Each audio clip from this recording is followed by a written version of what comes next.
how they, feel about the fact that the devil seems to be doing everything that their God wants it to do, which would make him more obedient, a better servant than them. I was sitting back thinking about that too. I said that, well, it was probably a couple of weeks ago. I said this to a Christian. I said, well, you know what? I said, if Satan really did exist, I say he got a real right to be mad at you motherfuckers. Cause y'all blaming him for a whole lot of shit. He ain't even got nothing to do with it. Y'all just blaming him. Just blame him. I said, if I was Satan, I'd probably attack all you motherfuckers. I mean, I might as well wear the hat since you blaming me. Yeah. Like he literally in this book just does what the God wants him to do. That's it. And then like they've created this entire different character in their head. Like there's Satan wants to do this and Satan wants to do that. And it's like, well, where is he doing that? Like where are you getting that? And Yeah. like they basically created the character in their head. And I don't think they realize that the character belongs to them. So like when they try to put it off on us, like that's their character. Yeah, and it was another thing I brought up too. I had said that I said, I said if you really, really think about it, you know, this Satan character is pretty obedient. When it comes to this God, he's pretty much obedient because, and I look at it like this: Satan must have either just as much or either more power than the God does, because the God does not attack Satan, but he attacks the weak humans in this Yeah. book. I say, that don't make sense. But you turn around and you blame Satan. Oh, Satan is evil, and Satan's trying to do this, and Satan's trying to do that. But yet, the God of the book comes after you. He could have put an end. He could have nipped this shit in the bud in the beginning. But that's the thing. Like, I don't think they recognize that it's the God in the book that's doing all these horrible things. Like, they get surprised when they're like, God didn't send evil. Mm. Like, I don't think they recognize that it's the God doing things. And like, when you said Satan is attacking the weak humans, right? What do you mean? Like, where are you, what are you referring to Who when said you that? say that? You did. You just now, you said Satan is attacking the weak humans? No, no, no, no, no. I said Oh. God. Oh God! Oh yeah. Okay. God is Okay. attacking the humans that he supposedly created, which are, I guess, weak humans. I mean, we were created by him, so we're lesser than the God. But Yeah. Yeah. Satan, he won't touch Satan. Right. He But won't and touch. then like so this morning when we were going over the whole why the Bible tells them not to uh, question the contradictions and like debate it and not to talk to people who critically think basically. And it said that they are just people that are trying to like pounce on the simple minded. And like I wonder if they recognize that the book is calling them simple minded. No, they don't recognize. No, I don't it's know. like and then like hold on, I want to look up like if I look up the definition of simple minded. Hold on, I just want to see what it's actually saying. Um, Mm-mm. It's going to describe a Christian. oh my God, simple minded is having or showing very little intelligence or judgment. Mm-hmm. I rest my case. Oh, that is fucking insane. Mm. I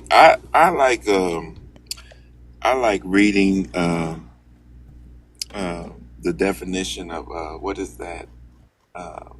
The true definition of insanity. I love reading that. What does it say? Pull it up. Okay. Hold on. It's going to definitely describe it. I just want to hold on. Give me just a second. I'm gonna bring this up right quick Okay. because it says. Oh, come on, computer, don't go slow on me today. It says, "I urge you, brothers and sisters, to keep an eye on those who create dissensions and hindrances and opposition to the teaching that you have learned. Avoid them, for such people do not serve our Lord Christ, but their own appetites, and by smooth talk and flattery, they deceive the hearts of the simple minded." And so Mm-mm. they're saying that, like, they're literally calling them unintelligent and unable to have like right judgment. And so the God is the God of those who are unintelligent and indecisive, immoral, which would make sense if he is the savior of sinners, right? Like there's no need. Like if we are not sinners, there's no need for us to need a savior, right? He can't. There's no need for him to save us, but he is the. He died for the sinners. He died for the essayers, right? He died for the murderers.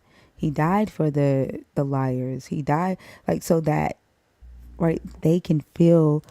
I guess they could get grace, right? Like they can feel comfortable in their, immorality. And it's like, oh, Jesus died for me. So, like, we all sin. I'll get forgiven. Yeah, like it's like a pass. Yeah. Yeah. I mean, you could just take basic definitions of just simple words, and you will see that it it applies to the simple mind. Basically, it's simple minded people that actually, Bill, to be honest with you, have you ever looked at have you ever looked at what is that? Is it a Christian dictionary, or is that what it's called? I The can't remember. concordance. Yes. Have you ever just looked at some of the stuff in there and just read some of the definitions of that stuff? Yeah, I used to like whenever I would teach when I was a missionary when I would preach. I used the concordance to like try to understand the words so that when I was teaching, I was at least thought I was teaching according to, what the words meant. But I learned that the concordance is based off of the King James, like the King James translation, not, and I recently learned this from Dr. Bowen. It's not a true Hebrew, uh, uh, it's not a true Hebrew lexicon or anything. Like it's the concordance that I was using, the Strong's concordance. Yeah, it simply just lets you know how the King James team translated the text, Mm-hmm. right? And what they meant. You're not really getting the real meaning of the Hebrew words in all of them, or in the Greek. Like you're just getting what they want you to how they want you to understand it. Right. And did you Yeah. notice how simple it was? What do you mean simple? It was Explain. what I noticed about it is that they put it in a how can I say it? They put it in like a simple. I mean, basically, if you was to quote that to a 10-year-old, they would get it. If you was to quote it to them, Yeah. it's not complicated. It's not in depth. Like if you go to, like we look at the I get what real. you're saying. Like the number system, and then the definitions are just Right. like, yeah, yeah. So it takes me back takes me back to what you were saying about simple minded. That's what I was thinking when you said simple minded. That took me back to that because you know everything in this belief system, you know, they put it in a simplified manner just so you can constantly believe, you know. And that's the thing that gets me, you know, and it got me too because I still try to go through it and I look at it with a different set of eyes now. I look at it with my own eyes. I don't use the Jesus lenses and all of that stuff I used to use, you know, and I see that it's really it's a mind, if I may say, a mind fuck, Mm-hmm. a serious one. And I hate to hear people say, "Oh, the Europeans were just dumb and da da da." No, no, no, no, no, no, no. They figured out a way. These people figured out a way to take something and simplify it enough to get you caught up in a dream world. I mean, if you really just think about going to church, thinking about listening to the pastor, thinking about the things that he actually said on there, the testimonies, all of this stuff is stuff that really happens in the real world, but they give the credit to the God. No matter if somebody bothering you, oh, they'll come with a speech and they'll say, there's going to be people out there that's going to be against you. There's going to be people out there. That's how they preach to you. There's going to be people out there that's going to try to knock you down. But if you believe in God and da da da da, and they go on with that, well, the truth to the matter is that's going to happen anyway. It's going to be people out there that's not going to like you. It's going to be people out there that's going to hate on you. It's going to be people out there that try to do, lead you in a different direction and this, that, and the third. It's simple stuff. But the way they credit it to God, I started back listening to pastors. I started back going through YouTube and listening to pastors preach. And I said, why didn't I catch this? This is simple. This is stuff that happens every single day. Did you see the video of the lady that copied TD Jakes' sermon? Like the white lady, she copied TD Jakes' entire sermon, even his like even like his inflections in his voice. Did you see that I video? ain't seen that. It's going viral right now. Somebody just brought it up in the comments. But she copied it word for word. And here's the thing, like the people are like sharing it, saying like, hey, this is plagiarism, like we can't have nothing.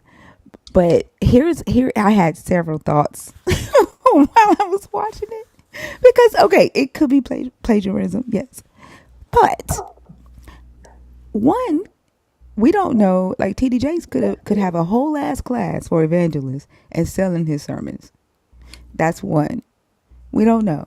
Two, if they believed in the Holy Ghost and they believed that their God had the same spirit, why aren't they saying, see, the Holy Spirit is for the first time ever saying the exact same thing in the exact same way in a different body? Why is it all of a sudden, like, why is it automatically plagiarism? Like, honestly, because like we've been asking them, right, this whole time, why does your Holy Spirit say different shit? Why aren't y'all saying the same thing? If it's one spirit, one body, one Christ, then, right? Mm-hmm. Like, I swear, like, that would have been the opportunity to be like, see, the Holy Spirit is speaking even through a white woman, said the same thing that he said to TD Jakes. Yeah, yeah. Yeah, you got a point there. You know what I'm saying? But like, even they know that it's human, right? They Mhm. know that humans are coming up with these sermons, that it's not a spirit speaking through that man. That's why they're pissed. That's why they're like, this is plagiarism, right? Yeah, yeah. It's no Yeah. different than the God, though. It's no different. Every Christian has a different God in their head. I mean, I've sat there and seen it. I don't know if I told you this before. I've sat in church and I've seen it with my own eyes. I've seen people go up there, give a testimony, telling, "Oh, God told me and He led me down this direction." And then I'm sitting right next to another sister, and she's like, "God didn't tell her that. Mm-mm. My God would never tell her that." I've heard him say this. Mm-hmm. So the only conclusion I can come up with is that every Christian that believes in this God has created a version of what they believe God is in their mind. So they're not gonna see eye to eye. They're not gonna say they'll see eye to eye that God can't do no wrong. That's about the only thing that they can agree on is that God can do no wrong. You can ask any Christian that, they'll tell you God can't do no wrong. He can never mess up. He can never do that. But the things that God say in this Bible, they have a different interpretation of what this God is saying based on their own thoughts in the creation of the God that they created in their head. And if you think about it, the thoughts are usually very simple, very, simple minded. They're not anything really, profound, which is why I keep bringing up the fact, like, if you hold on, let me say this really quickly. Y'all, we are at 54 shares. We're 23 minutes into the stream. We can't bring up the first guest until we get to 100 shares. And then don't forget to send the team bracelets, the heart me's, the roses. Since we're not going dark on Sunday, we're not losing TikTok on Sunday.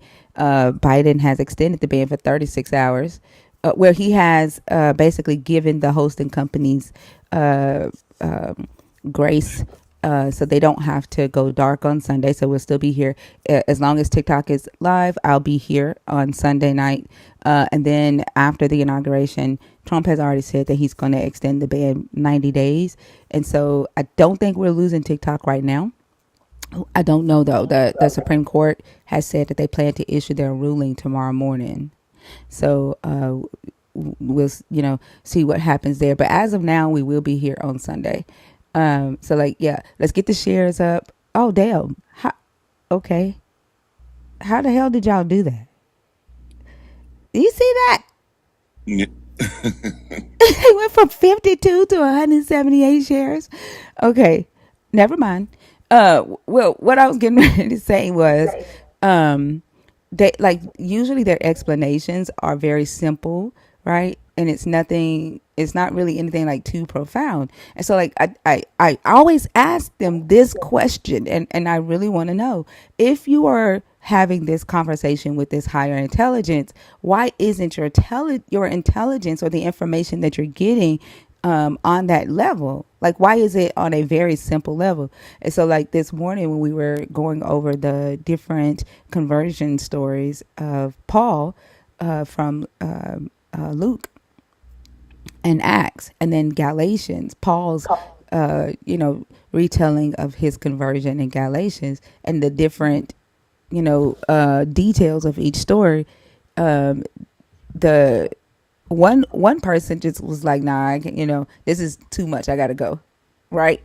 And then before he left, we were going over the different versions of Judas's death, and like his explanations for it was like very simple. And he's like, "Oh, because Luke was a physician, Luke was given an autopsy report. Luke was looking." He said Luke was looking at it as a doctor, and Luke's version of it is an autopsy report. Okay. I'm trying to go back to that when you said I'm going through my Bible right now. Like, Wow. yeah. So their explanations for this stuff. is usually very, very simple. You know, no higher intelligence, no new knowledge, no revelations. And so, like, that's why I ask them all the time, what the fuck type of conversation are you having with this God? Like, either, well, we know now, from this scripture right here that he thinks they're simple minded, right? That he thinks that they are low in intelligence and they lack the ability to have sound judgment. So we know that from this scripture here. But like, is he still engaging with them on that level? Like, in the Greco-Roman period, he saw them as that. Do he still think they're low, simple-minded? Like, has he not been able to, like, evolve their thinking throughout this whole time that they were following him, or does he even want them to gain that type of ability to critically think? Let me say what's up to the YouTubers over there. Shout out to Rodney. What's up with you? What's up, Ethereal and Brian, to the YouTube mods. Y'all, we are going to be still live on YouTube on Sunday. I mean, TikTok on Sunday night, still streaming to YouTube. But yeah, what do you think about that, Nelly? Yeah, I'm trying to go to it now because I'm trying to refresh. Oh wow!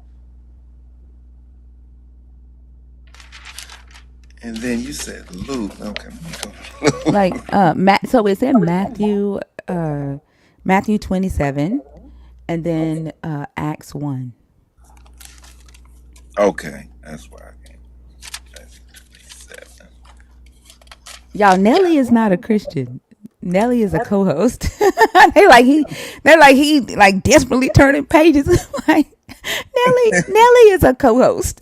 Yeah, He's not a Christian. no, I'm not a Christian. 27 in the morning. I think it's Does it is it start at 7 or 18? I 27? think it's 18. Go no. Acts 1 and 8, 18 through 19. Okay, let me bookmark this real quick. And then if you're in the guest box, give me just a second. Let me and Nelly wrap this up, and then I'll bring up the first guest. Also, if you're in the guest box, let me know if you are in there on purpose. There's already 6 people in there. Please just comment and say, I'm in there on purpose. That way we don't, go to the accidental request. Here it is right here. Let's see. The Holy Spirit. David foretold concerning Judas, who became a guide for those who arrested Jesus, for he was numbered among us and was allotted his share in this ministry. Now this man acquired a field with the reward of his wickedness, and falling headlong, he burst open in the middle, and all his bowels gushed out. So the guy was like, the part where it says he fell headlong and burst open in the middle and all his bowels gushed out. He was like, Luke, since Luke was a physician, that was Luke giving an autopsy report. And that's why it's different than what's in Matthew 27. like, cause Matthew 27 says,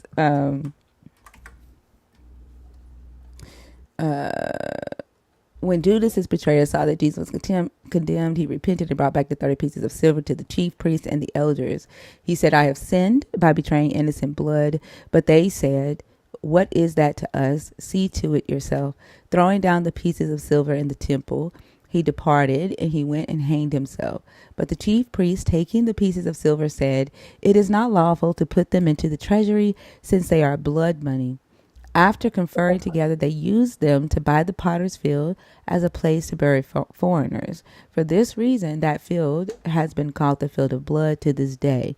Then was fulfilled what had been spoken through the prophet Jeremiah, and they took the 30 pieces of silver, the price of the one on whom a price had been set, on whom some of the people of Israel had set a price, and they gave them for the potter's field as the Lord commanded me. And so he's basically saying that this is the real account, and Luke's account is just an autopsy report, and that's why they're different.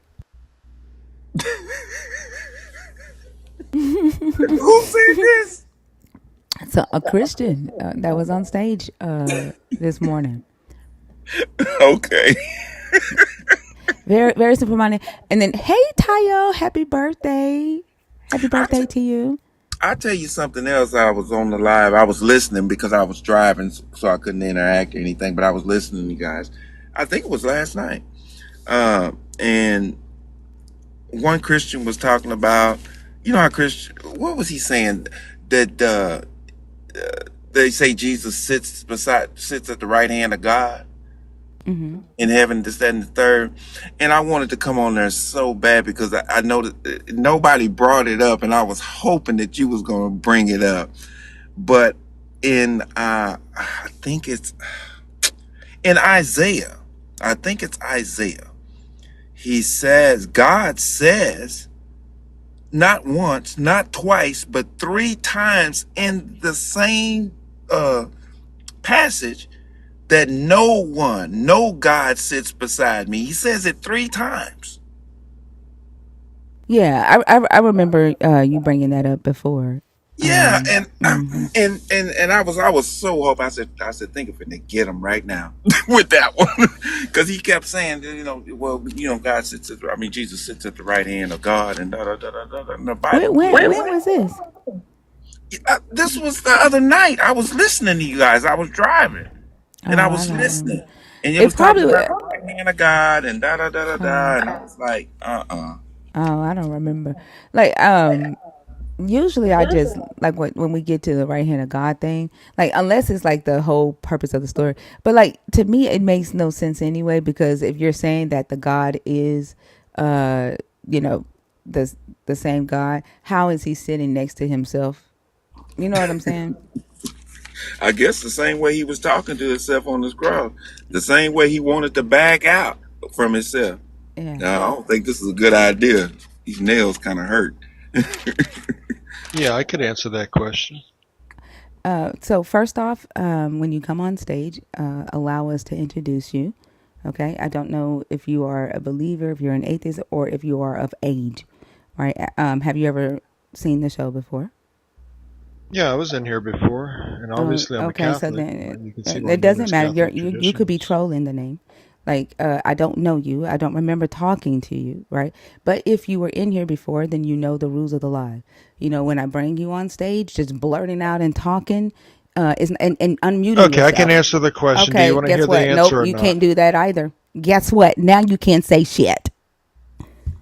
Now you can't say shit. I didn't even know I asked a question. I thought I made a statement. And this is why your book calls you simple minded, you know, like because and that you lack judgment, because if you actually had something important to say, right, then you would say, you know what, let me put my ego in check, let me weigh what's more important, my fucking ego, right, or what I need to say about my God. But you lack that critical thought, you lack the ability to do that, and now your ass is sitting in the comments, right? Not able to say shit about your God. You can say it in the comments. Wow. Yeah, that was just that was uncalled for. I made a statement. I didn't ask a question. I already know the Don't answer. fucking tell me whether I should say the F word. I can say what the fuck I want because I'm a grown ass woman and I'm 40 fucking 4. If you don't like the F word, then I suggest that you fucking scroll. Yep. I believe I can fly. Yeah, fly on up out of here. Golly. Empress Pat, how are you? Empress Pat? Yes. Hi, how are you? Hi. I'm good. How are you? I'm doing good. Are you a believer? Are you deconstructing? Or are you an atheist? I am deconstructing major. Okay. And what did you come up to talk about? Well, I wanted to. Believers of the Bible are not morally superior to non-believers. Okay, I can speak about the believers of the Bible are not morally superior to non-believers. Okay, go ahead. Well, that is definitely a fact. Okay,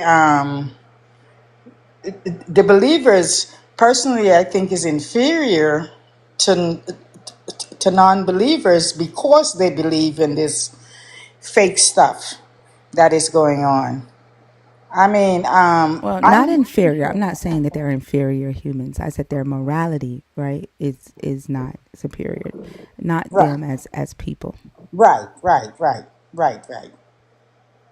Absolutely. I mean, I am 65 years old and I have enough experience and time to know and understand that this is just not right. Okay? And I teach my kids and my grandkids about the truth and what they should or, or should not believe. And definitely the Bible is one of them. The Bible is definitely one of the things because that is so confusing, first of all, and it offers nothing, absolutely nothing. And I listen to you every night, and I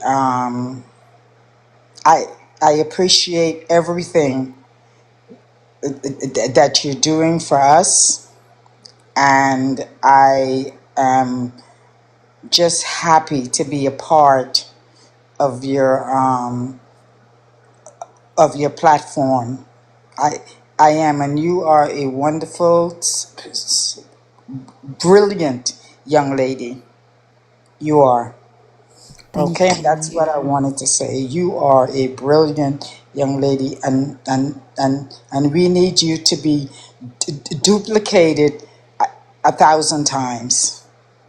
That's so sweet. Thank you so much. I appreciate you. Yeah, and that's it. I'm gonna continue to listen to you and learn because you teach me a lot, and that is what really inspires me is is your is is your knowledge about this. It does, and I appreciate you guys' work. I really, really do. I really, really do, and I I promote it to my kids and grandkids. That's awesome. Yes. I'm happy to hear that, and I'm happy to hear that you're learning from it and finding value in it, and that you're having fun, hopefully at the same time, and enjoying the community. Yes, I am. And something I'd like to like to add to that. When when you listen to this live and Thinker gives out all this information, you know, and I only can speak. I'm gonna speak for myself, and if Thinker agrees, then she would say she agrees with it. I Okay. don't want you to take my word for it. Okay. I want you to investigate what I say. I want you to research it and make sure that I'm telling you facts, you know. Okay. And that's what the whole to me, that's what the whole live is about is is to educate and to get you to do your research, you know. Because me personally, I never wanted to come off as another pastor or, this is what it is and you just run with that. I want you to, if you disagree with anything I say, I want Mhm. you to write it down and I want you to go validate or invalidate what I'm saying. Right. And then Because and then that's come back and share it. absolutely, I will. absolutely. I will definitely do so. I will definitely do so. And I've learned at this age that it's not too late to learn. It's Absolutely. never too late to learn. Yeah. No, Yeah. It's not never too late to learn, and if we can start, I try to talk to, like, I have grandchildren, and Mm-hmm. and I try to talk to them, because the younger generation, just like I've said this on Thinkers Live before, Mm-hmm. I'm not going to live to see the change, but eventually, if I could just get one person, and that person could get one person, and they start teaching and they start showing and they start doing these things, maybe one day in the future it will change, and people will wake up and understand what's really going on and what really happened, you know Mm-hmm. because it's not a black thing, it's not a white thing, it's a people thing. We all have Yes. been lied to, Mm-hmm. every Mm-hmm. last one of us. Most definitely. Most definitely. Yeah. I agree with you. I, I agree with you with what you're saying now, but I will do my investigation and try to get more information. So when I do teach my kids and grandkids, I have facts that they can use in the future, because there is no way I am going to be alive on this earth and have them live this lie the way I did for years. No way. No way. Yeah, because the Bible, to me, and I'm gonna close after this. The Bible is not it's not just a book of lies. It also has truth in it as well. Mhm. But the truth that is in the Bible, you know, you need. And when I say truth, I'm talking about thou should not unalive, thou should not commit adultery. These laws and stuff existed way before the Abrahamic God did. you Right. know and they need to know where this comes from. They need to know these things. And then it's certain events in the Bible that actually happened. you know but all the mumbo jumbo, global flood and all that extra stuff, no. But there's actual stuff, and there's actual people, like kings and stuff, that truly did exist. Now they might have twisted what the king actually did, but it's so I don't I try to tell people when I hear them say the Bible is just a big lie, it's a big lie, it's a big lie. No, it's not just a big lie. It's a lot of futuramic, Superman type of stuff in it, but there's truth in it as well. We just have to decipher what happened and what didn't happen based on evidence and archaeological evidence and stuff like that. Exactly. I agree with you. KJ, don't use caps in the comments, please. Thank you. Yeah. Yeah. And I'll tell you, a lot of the things in the Bible that I have read, because I've never read the complete Bible because it's so complicated, and it it goes from one story to the next, to the next, to the next. The things that they say in the Bible, like thou shalt not do this, thou shalt. If you are a human being that have morals, that to me should come naturally. If your heart is good, you you shouldn't have to think it comes from a God, because I am the type of person, I live pretty clean. Okay, I have my little dirt hidden here and there, but as a human, I am moral.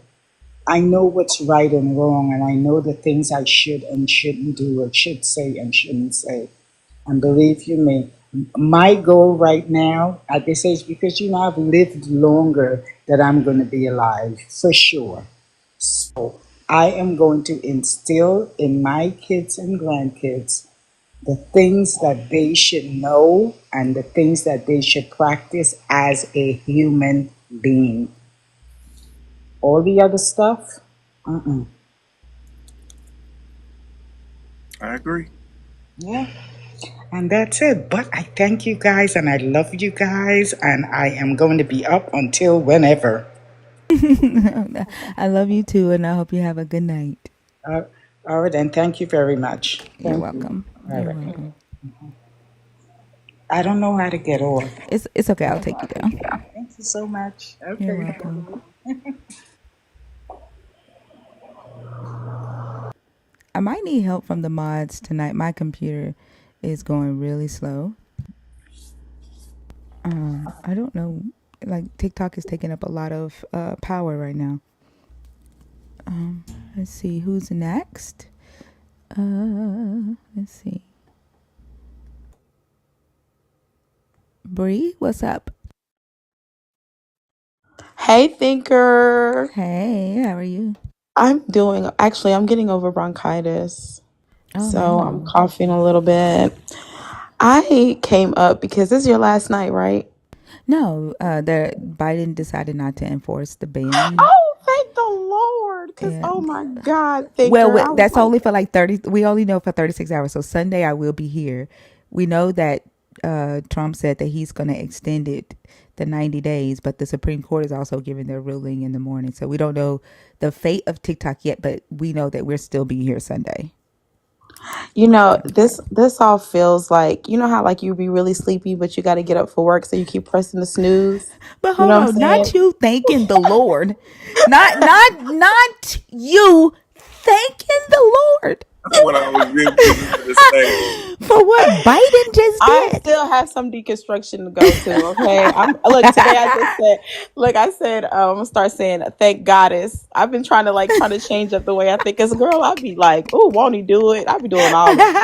I'm like, won't he do it? It's a natural it's a Yeah. It natural is. thing It's a because we've been doing it for reflex. Yeah, it it's is. just a Yeah. reflex. I say it sometimes. Yeah, me too. Look. So, yeah, I think I look. I ain't got that much to say because, girl, every time I get up here, I center myself and I be talking about my own traumas, and you ain't finna get me tonight. I think I just came up to tell you that well see now I ain't gotta say it because we finna extend it, but I was like, dang, I'm gonna miss my dog. Man, I'll be up all night listening to you, and oh my goodness. I don't know if you could do the same at YouTube, man. I like the panel. I be I liking when you be know. reading Yeah. them for filth, man. But yo, honestly, I will have to say my favorite series was when you were asking about like before you were asking about, the garden and, like, does God really want us to be ignorant? And like, was it was something else that you were asking. Basically, did sin, like, were they sinning even though they didn't know that they were sinning? In other words, like before they ate the fruit. Remember that series? Thinker? Yeah. Yeah. I think that one was my favorite because honestly, if they would have understood that aspect alone, I feel like it would have started a lot of their deconstruction. I feel like that's really one of the reasons why they get up here and fight for their life because they know that if I even conceptualize, if I'm able to digest the information that's given me, I most likely would throw this book in the trash. And I feel like that's a lot of their fear when they get up here. But gosh, I forgot my point. About earlier when we were talking about my favorite series. The reason why it's my favorite series was because if they were to believe that sin is only present when we know it, because that's really what they were saying. What they were saying is what most Christians were saying is that even if they didn't eat from the tree, right, and they didn't have the knowledge, they would not have been sinning. And your question is may not be true. Like you could be not knowingly hurting something or hurting someone. Like you use the example of like, schmecks. Like what if Adam was forcing, Eve to like have schmecks with her, but they don't know that it's a sin. Do you understand what I'm saying? Yeah. So what made me stick on that series is because if what you're if they okay if what would be the needs for like lions to have like a lot of teeth or to be super strong or for sharks to have teeth? Like what would be the whole point of how we are structured at all? Because a lot of the needs that humans have or all animals have are at the expense of other people. That's what makes us communal. It's the taking, right? And if we don't understand the importance between good and evil, we will take and hurt the other person. Does that make sense what I'm saying? Yeah, like Isaiah 65:25, when it talks about how the lion and the lamb will like basically lay down together and the sheep and the fox will graze together. It addresses that, right? Like there's no need for the lion to have sharp teeth anymore because now it'll eat straw like the ox. And like even just like the writer pointing that out, like they recognized, right, that there are the way that the lion evolved, it it evolved because it has to hurt something else in order to survive. You know what I'm saying? Like, and so they're saying that won't happen anymore on the new earth because that's obviously a flaw in this design. Does that make sense? Oh, that's what they said. I never heard the conclusion. I'm glad you said that because I didn't know that that was their conclusion. So they feel Yeah. like we like our physiology, like we physiologically changed due to sin. So they don't believe that before they ate of the fruit, like lions were like big and strong. And No, that's not what I'm saying. No, that like what I'm saying is like in them saying that on the new earth, lions won't eat meat or flesh anymore. They'll eat straw like the ox. They're acknowledging that in this design, right, the lion is designed to, harm something else in order to survive. Does that make sense? yes, Yeah, and that was the initial design. They're like I don't know if it someone could interpret it as saying that the writer is saying that the lions do that because of the fall, but I don't think that was the writer's intention. The writer is basically saying that on the new earth, right, the new design, it'll be all peace, and there won't be a need for the lion to have those sharp teeth, and because it won't be ripping into flesh, it'll be eating straw. I see. Yeah. But I Okay, was I was agreeing with you. Like I was saying, like even Isaiah 65:25 agrees with what you're saying right now, basically. right. Yeah. Dang, that kind of threw me because I didn't even know that that's how they explained that away. I mean, it's silly, but at least it makes more sense than what they were answering when they were on the panel. I mean, I wish that they understood that, but anyway, They didn't understand that because I brought up the fact that even the snake is there on the new earth. The serpent is on the new earth with the same damn curse, might I add. And they were focused on like defending the serpent being in eternity with them. So like they didn't necessarily focus on that. They were focused on defending the devil being in eternity with them. yo, that's insane. I don't really know. Like, I didn't even know that. Anyway, that's deep. I don't really know how to respond to that, thinker. I'm not gonna hold you. I like actually have some new information. I'm stumped. I'm like, damn, I need to figure that out. But anyway, that's all I wanted to know. I just wanted to know what the conclusion of that was. And then honestly, about the prompt, if you don't mind, I wanted to say something about the prompt. Yeah, go ahead. Um, I think that I feel like the question one and question two are merged together. Like believers of the Bible are not morally superior. I think that they believe that their morality comes from God, which makes it objective. We know we always have those arguments or whatever around morality. But I think what it does is it forces them to not understand the true point of morality, right? Like they avoid that morality is literally a contract, an unspoken contract between human to human, right? It's like I don't do what I know would hurt me, right? Because I understand how it'll affect you, and then I understand how that me affecting you affects how people treat me. You know what I'm saying? Like it's a A holistic, ripple effect. right? A ripple effect. Hmm. And I feel like because they want to escape that, because, for so many, God is the God of gaps, the whole conversation that we keep having around like, you know, um, how like religion has been created. Like, you know how they say, like sheep herders or whatever, people who live in like basically nomad, tribes, are more likely to make gods that have no interest in humanity at all, like at all.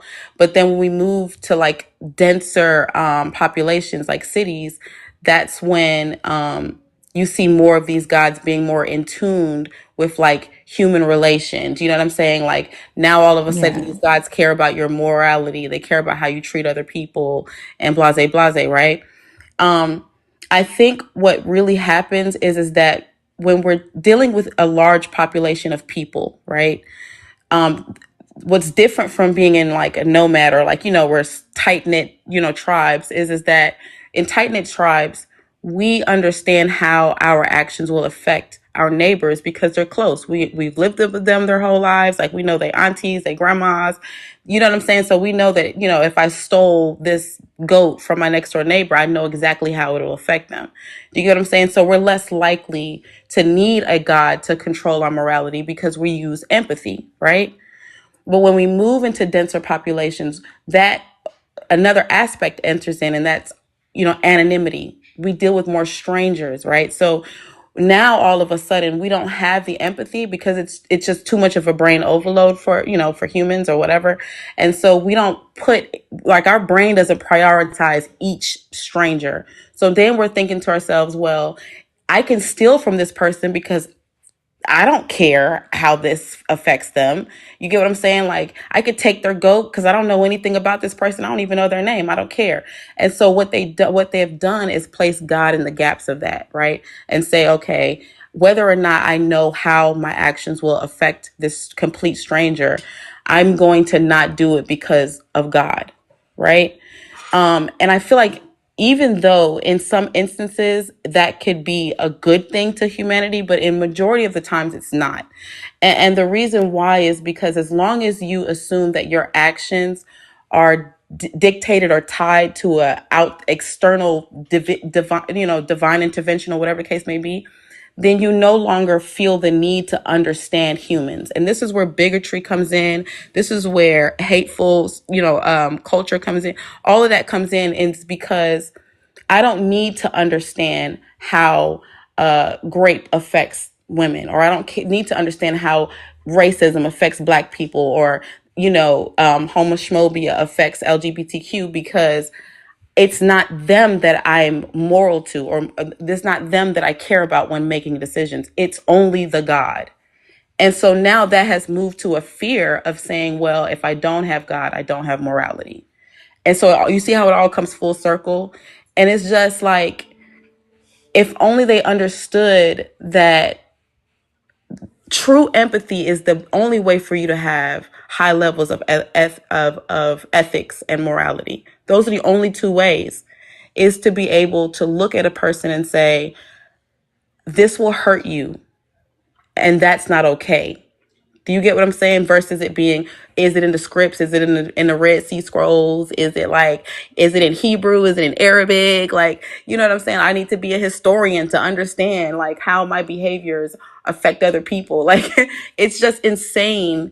Just how much they have forced us to be numb and dumb. You get what I'm saying? And unintellectual, anti-intellectual. But anyway, I land my plane because I know I said a lot. So. I was gonna say, so like I think that it's not as simple as that, right? Because like while they're so let me say that I do agree, right, with what you were saying as far as like the pastoralists and having a God that is not necessarily as involved with with the people, and then as you get into more denser populations, then the God has to be involved because the God has to enact sovereignty and enact moral laws so that the people don't kill each other.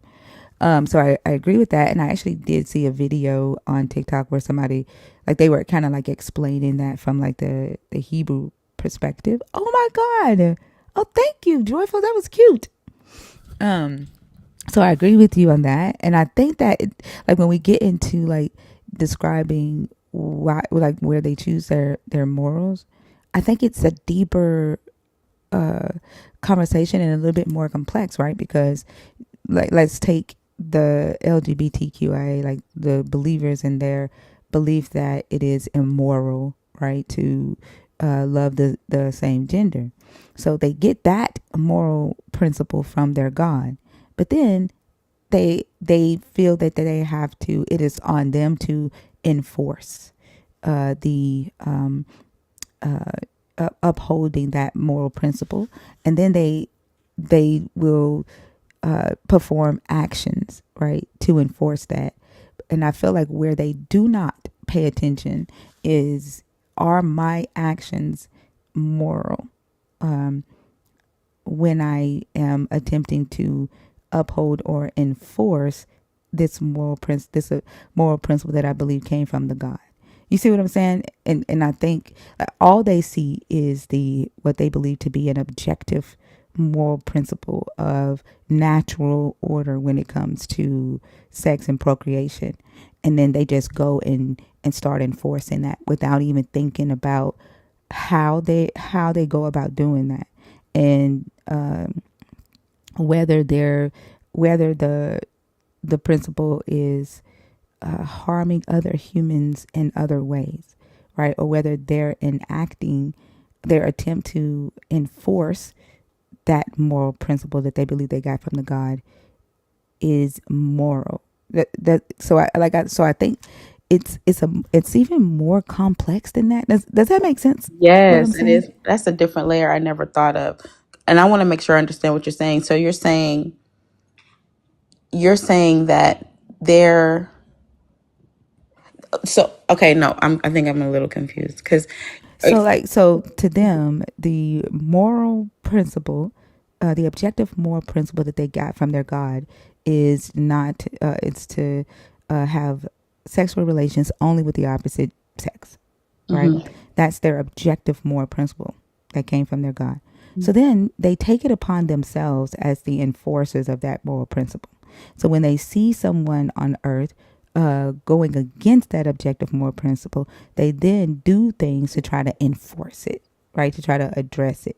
You see what I'm saying? yes. And then the things that they do involve moral or immoral actions, right? So, do I unalive these people?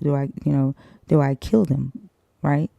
There's another layer of where they have to address a morality. Thou shalt not kill. But do I kill in this situation because of they are breaking this moral principle, right? Do I say hateful things to them, right? Do I disown my son or my daughter, right? So like the actions that they also take to try to enforce this principle also deals with morality as well. And I feel like that's the area that they fucking completely ignore, because all they think about is the objective moral principle of only having sex with the same gender. And then they just go and they do shit, right? Without thinking about that extra layer of morality, right? And how that affects it. And that's the harmful, that's the harmful part, because it's not simple. Does that make sense? No, it makes a lot of sense. I think what it really boils down to is the fact that their God literally promotes all of those things. And basically what I'm saying is, as long as they believe in that God, their their priority will be to be violent and to, like you're saying, because I mean, we just read about in the New Testament where, and I'm not really that good at reciting scriptures. Y'all are good at that, but I heard one of you all read a scripture about how God wants to like make enemies out of mother and daughter, and that they're to unalive them with their own hand as soon as someone tries to, like, tempt you to forget about God or to not believe in him, so on and so forth, right? Am I correct in that? I believe that Yeah. yeah.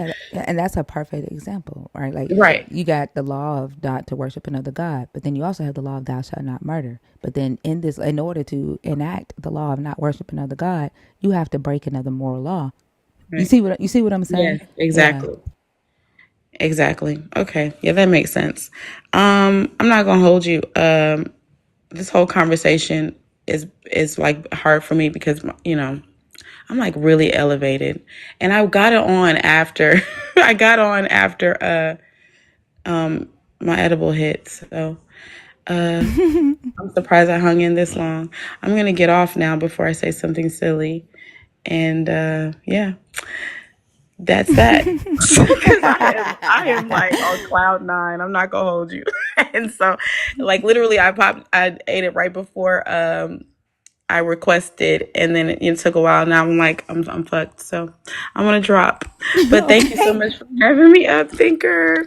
Have a good night. All right. Have a good night, Bree. That was funny. Yeah. And then like I brought up like an extra layer of complexity while while it was hitting. She's probably like, why the fuck? Like, God damn it, Thinker. But if I'd have known that she was like on a flight, I wouldn't have done it. Because now her brain gonna be thinking like in overload. Yeah. Let's see.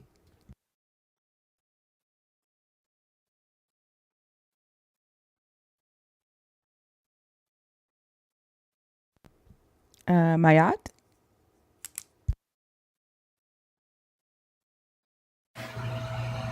Mayat. Hi, hi, good night. Thanks for accepting me. So, um, okay, I'm deconstructing, but I just wanted to share some as you was talking about the morality stuff. Okay. So I Can you do have me a this favor and really close. speak up a little bit for me? It's hard to hear you. Oh, sorry, can you hear me better now? Hello. Yeah, but it's like there's a lot of noise in your background. Just now. Let me see. Hold on. A sec.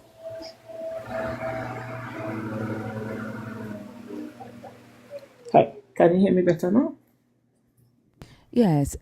You reported what, Eric? Like, are you going to tell the social media gods on us? Like, who did you report us to, Eric? Can you report us to your God? Like, you don't find it funny, Eric, that like you disagree with what we're saying and you can't go to your God and report this live, that you have to go to a human or an AI, that you have to go to YouTube and hit report. Like, you can't go to your God and say, hey, God, they're on social media lying on you. They're on social media talking about stuff that make me uncomfortable. Do you realize that you have to hit report and report to a human, Eric?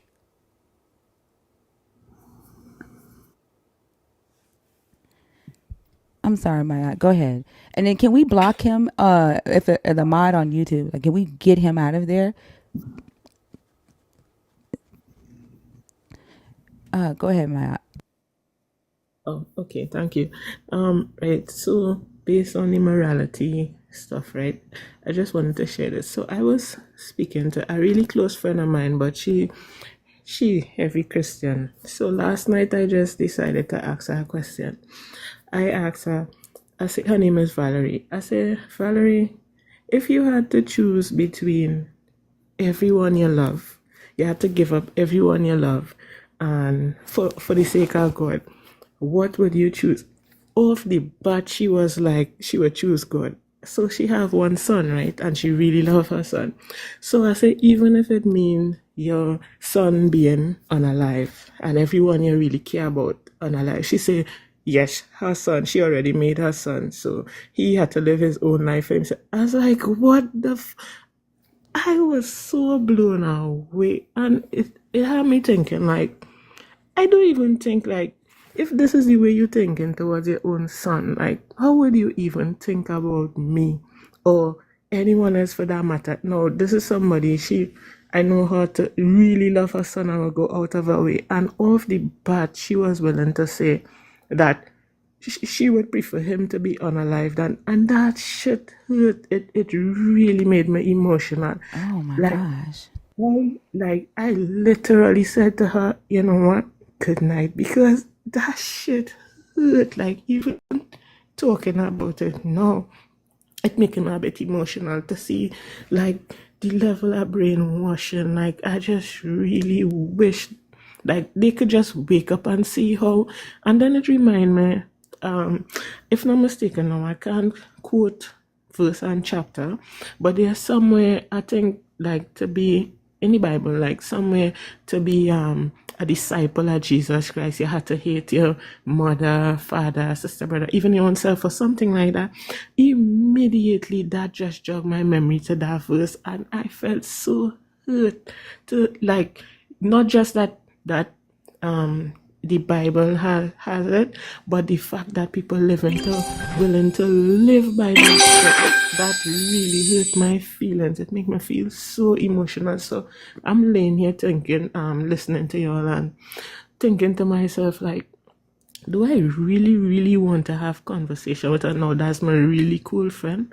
But would it make me a better person than, well, not, I don't want to say better person, but how different would it be for me thinking, like, I don't even want to have anything to do with you? But if it is, you could feel that way about your son. Like, why Christians can't see how detrimental this shit really, like, I think you're asking yourself very logical questions though, and like I get, just even the fact of you're saying, if I decide, right, like not to deal with this person anymore, am I, putting myself on a higher pedestal than this person? Am I, is it going to hurt this person? Like, those are logical questions because you genuinely care about, yeah, how you show up in the world and how you engage with other humans. But you also, if it makes you uncomfortable, you have a right to get yourself away from the uncomfortable thing. But you're asking yourself the right question, because if she's willing to pray that over her own son, or if yeah, she's willing to say that I would go as far as harming my own son for this God, what the fuck would she do to you? you know, And you know what I'm saying? yeah, it's like, it was so hurtful. Now, she's in a lot of, like, financial difficulties and stuff, right? But, and she would always look for help, and I'm always there to help. But in my mind, I say, like, so God and seeing you need help, but nevertheless, I will still help, right? And to hear, now she wants me to do her a favor and stuff like that, and I had no problem doing it. So after she said that to me, I just lay in bed saying, do I really want to, like, so, okay, so I'm willing to do whatever it is, as like, seeing you in need, right?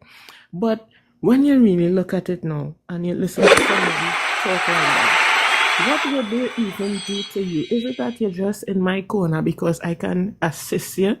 Because hearing you saying this about your own child, I could never think of you thinking of me any better than that, because your son above all else, right?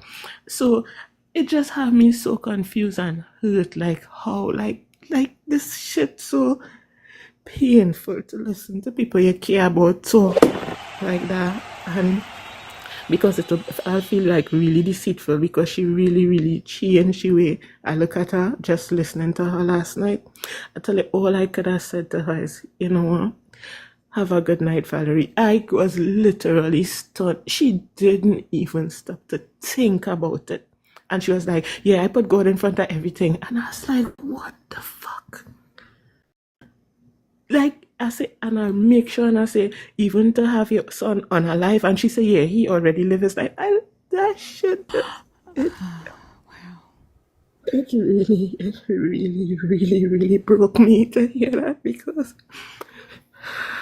I just wish they would stop and think, your own son, not even me, but your own son, like, how the fuck?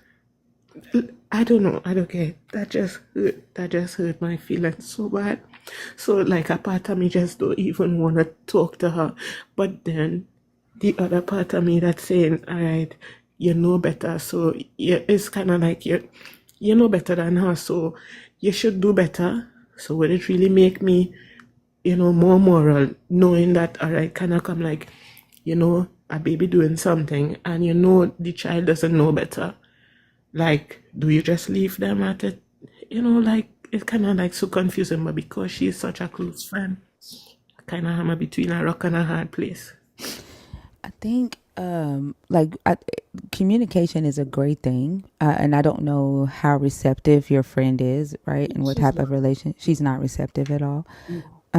But I still think that communication is great, right? Even if you decide whether you want to continue to be, close friends with her or not, I think you should still communicate and say, hey, our conversation that we had the other night about you being willing to, take your son's life for your God bothered me. I never, you know, thought that I would hear you say something like that, and just be honest about how it made you feel, that it confused you, and that you might need some time, right, to process that. And then I think also her response to you expressing that can also help guide whether you need to continue a close relationship with this person or not. You know what I'm saying? Yeah, Yeah. But communication is a good place to start. but okay, the type of people who, regardless of what you say, it doesn't matter. When it comes to God, she would listen to me with anything else. But when it comes to God, all right, I think it is like, it's a natural trigger for her because I'm so, like, when it comes to this, I just call it the imaginary sky daddy. When it comes to the imaginary sky daddy, I try to show you, like, how that making sense, however. So, like, anything that pertains to that, you wouldn't really listen because it's automatically like a trigger for her, just Yeah, knowing but that I but you're don't. not talking to her about her God. You're talking to her about you, and that's the thing that you have to get her to see. Like you're coming to her, talking to her about you, right? And that's the problem. And y'all's relationship, not about her God. And then so how she responds to that should it should be able to help guide the decision that you feel like you need to make right now. And then it's up to you whether to listen to yourself and listen to the situation. But like, just keep in mind that you're not talking to her about her God in this conversation. No, but no, what I'm trying to say is that, okay, if I, like, based on the fact that I asked her that, now remember I'll be going to, talk to her about how it make me feel. But the fact that it was about her God, she'd just block everything up. Like, it's really difficult to communicate with her based on how I feel. All right, so if I say to her, okay, so if you were to choose such and such over, she would be like, she was like, it don't matter, regardless of what, God come first. Like, nothing else and nobody else matter. So she's not really open for conversations, around these topics. Okay. So then you might already have your answer then, right? Yeah, Like if no, you know that, yeah. now that I'm saying it, yeah, it doesn't make sense. It doesn't Mm-hmm. make sense. But just the caring part, you're just knowing that you're in a situation that it could help her, and like, just to make that decision not to. And I know she really need help, not with regards to God or anything, like stuff she wants done, she needs done.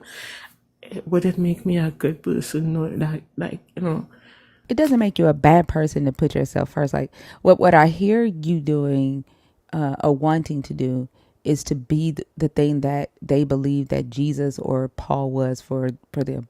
Like allowing yourself to suffer in order to make them better. And that you're not Jesus, you're not her sacrifice. That isn't your job. You know what I'm saying?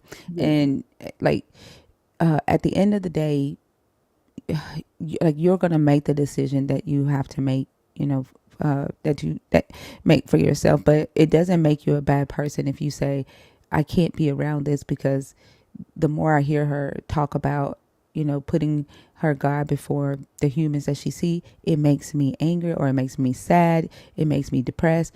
Like you're causing yourself to suffer in hopes that your suffering will be a help to her or make her a better person, Okay, right? I needed to hear that. Yeah, I needed to hear that. You're correct. You're correct. I think I already got my answer just listening to you and listening to myself as well. So, yeah, I think self-preservation basically. Yeah. Yeah. Thanks for that. Thanks a lot. I'll get off now. Thanks for this. You're welcome.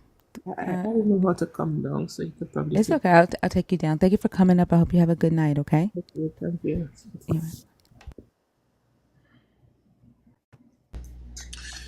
Yeah,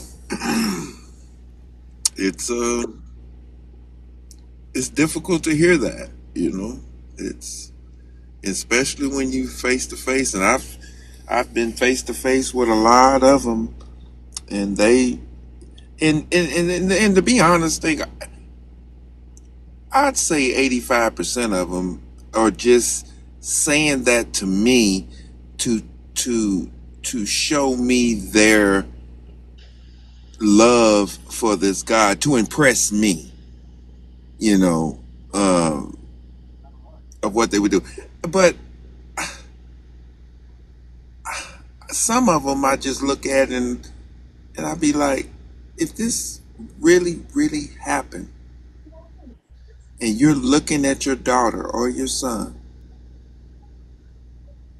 would you go through with it?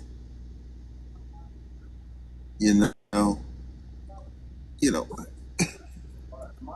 I mean, if you think about it, some of them do, like when they kick their kids out of the house, right? Like right, if a young girl gets pregnant before wedlock and they don't want to go through the embarrassment and the shame, right, of the church, right? And they kick their child out the house knowing that their child it's going to be hard for them to fend for themselves, right? The child could go out there and get harmed. They go to bed and they don't think twice about it, right? Or they may allow themselves to like worry about it, but they don't give in, right? Some of them do, but they don't necessarily see it as them, physically killing their child, but they do it in other ways, like the right, conversion camps. There are so many conversion camps, parents trying to force their child to be something else, right? Because they don't like the fact that they are LGBTQI or trans or non-binary, and so they put them through, very harsh um, camps and mental exercises, beatings and things like that. Like that's why I said from Deuteronomy 13 to Matthew 14, it's literally saying the same thing, except that you're just not stoning them physically like he told you to in Deuteronomy. Now you're doing it in other ways. right, It's more so killing the mind, killing the person, the personality of the person, the individuality of the person. And then sometimes it goes as far as like the person does end up dying, right, whether it be through self extermination, or they go out there and they're not protected. They live on the street. They end up getting hurt. They end up getting on D-rugs because a person, a parent, has turned their back on their child for the sake of this God. right, So they do it. So, like when they get up here and they say that they would, if the God told them, to sacrifice their child, they may not do it. They may not be, when they say, yes, I would do it, they may not, you know, do it like a sacrificial ritual that we, are talking about with Abraham, but they would do it in other ways. right. I agree with that. And I think like that's the main thing that, when I do bring this stuff up, that's the main thing that I be trying to highlight is how the things that we say and how we treat people who are different than us, how it can lead to death. Yeah, that is true though. That's not just true. That's a fact. Yeah. Is it Marie? Marie? Okay, we'll move on. If you're in the guest request box and you are in there on purpose, can you please comment so that we can skip the accidental request, please? Oh, does it say married? Oh, I couldn't see. If you requested on purpose, go ahead and send the request again. I'm sorry, y'all, I couldn't see it.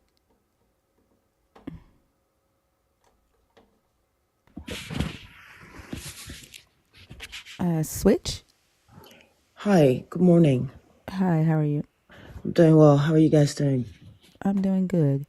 Awesome. Are you? How old are you for TikTok purposes? 40, Okay, and are you a believer? Are you deconstructing? Are you an atheist? atheist. Okay, and what did you come up to discuss? So I was looking at the well, first of all, I just want to say a big shout out to you and your team. I think you guys are doing an amazing job. So thank you for that. Thank you. I appreciate that. Thanks. So I was looking at your board and I've been on your live a couple of times, just listening in and commenting and all that. And I remembered my own deconstruction process, and I felt like sharing that, and also a thought that has actually been troubling me for a while. So I can start with the story or the thought, whichever you prefer. It's up to you. Okay, so I'll start with the story. So when I was in school, I used to preach in school, right? And I'm from a rather large family of 8. I'm the last born. And I was born into a Roman Catholic family, but, as we grew older, we all sort of branched off into different like churches, denominations, and all that stuff. And one thing I was always kind of thankful for is the fact that my family is kind of liberal, right? In the sense that, whatever you decide to do, wherever you branch off to, as long as you're not hurting anyone, it's fine. You get support and all that stuff, even if, maybe they might not be happy with it, but they support, my family would support me or support any of my other siblings. So, growing up in that sort of setting, I had that freedom to explore. And I used to, I moved to a Pentecostal church when I got older, and I was preaching in school. And the thing for me, though, was I remember one time I was preparing for a sermon, and the verse that hit me in my sort of study really bothered me. And I sat there like for a while, just pondering on it. Like, there's absolutely no way I can have more, like I can feel this bad. Am I more morally sound than God? It bothered me so much. And so I didn't sort of preach that week. And I personally, because I wasn't looking, it wasn't a thought for me to deconstruct or anything. So I didn't have any resource, you know what I mean? Like, I wasn't actively searching to deconstruct. I was just working up my sermons that I'd preach when I was in school, either before class or like a weekend type of thing. So And I do so, want to kind of speed you up a little bit, okay? Because sure, I don't want you to like do a monologue. If that sure, makes sense. absolutely. Okay, thank you. Yeah, absolutely. So the funniest part is that the Bible itself ended up deconstructing me. That I guess that's where I was trying to get to, because I would look at verses and sort of hit my own head and be like, I cannot be more morally sound than God. And then I started looking into like deconstructing like resources and all that stuff, and that's kind of like how I got to this point. So I'll just jump to the second point that brought me here. When I talk to certain people about these issues, these are people that are educated, that are exposed, that are well traveled. And I talk to them like, hey, we have these conversations. And then they go like, oh, I know what I'm saying. I'm educated. And I've been wondering on this question, like, how are people who are this sound, education wise, exposed, what are like the emotional factors, or are they psychological factors, or is it a background thing that sort of hinders them from critical thought? You know what I mean? So I guess that's something that the question I really wanted to share with you guys, to see if anyone has actually thought through that, or to give me some insight on what your answer Yeah. would be. So it's the loyalty, right, to the God, and then it literally also depends on what denomination they are.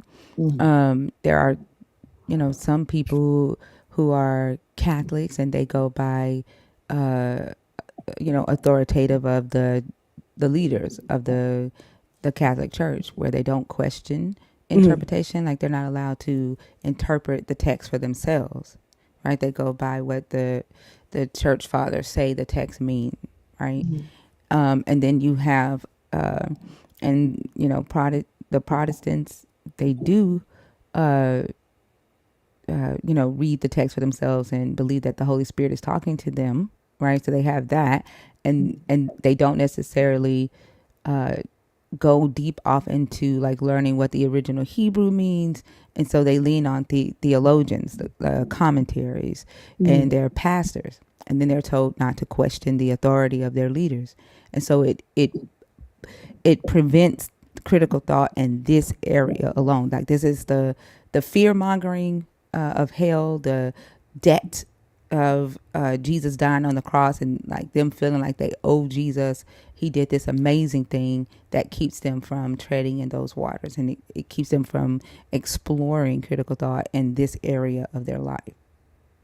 That makes sense. That makes sense, because it's something that really, really hit me. I'm like, oh, how can't you see through this, with everything that you have, with the access you have, the education you have. But that makes a lot of sense. And thank you. I'm sorry I didn't want to bore you or the audience. I just wanted to share that.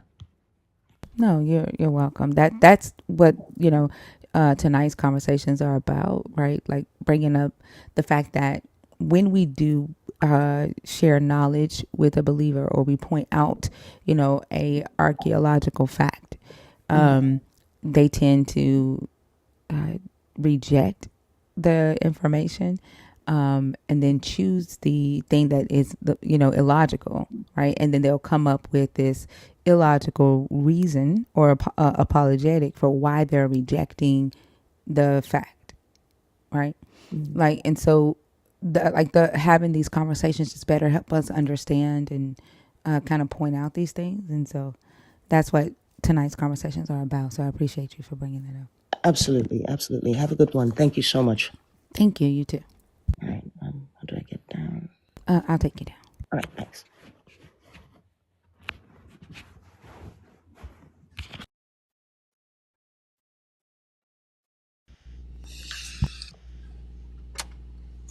We need to lighten the mood, y'all. Yeah, just a little bit. Goodness. Yeah. Like I like to have fun. I like to have fun. I don't like to be, somber and like yeah.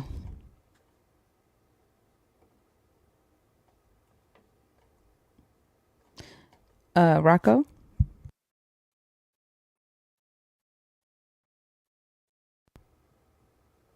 Okay, I don't think Rocco's there. Kennedy, are you in the box on purpose? If you are a believer, if you're deconstructing, or if you're an atheist, or if you're a nerd, the guest box is open. Y'all keep in mind, like I can't be live all night tonight. I'll probably shut down about 6 a.m. This time, because I do have to travel tomorrow. But if you are a believer, if you're deconstructing, if you're an atheist or a nerd, the guest box is open. Why do you have to type in all caps? What's your point, Noel? What is your point? Did it make you mad? Hold on, Joshua. Unmute him right quick. Did seeing this make you mad?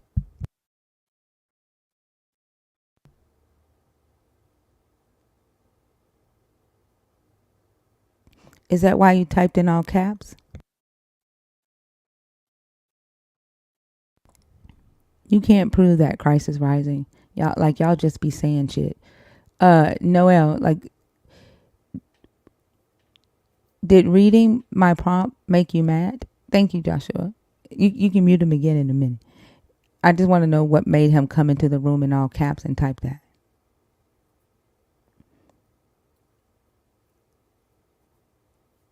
I do every day. Christ is rising.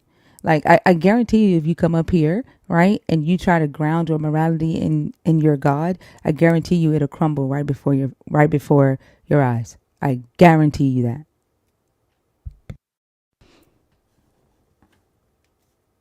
I guarantee you're gonna prove, right, that your morality is subjective when you come up here.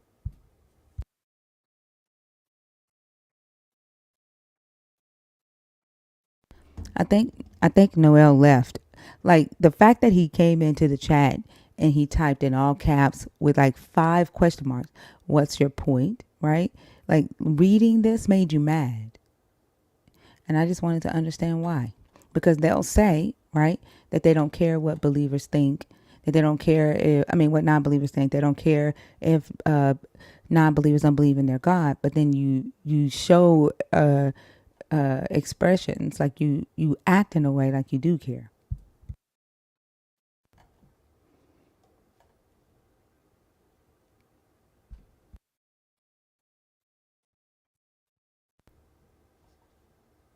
Is it Iran?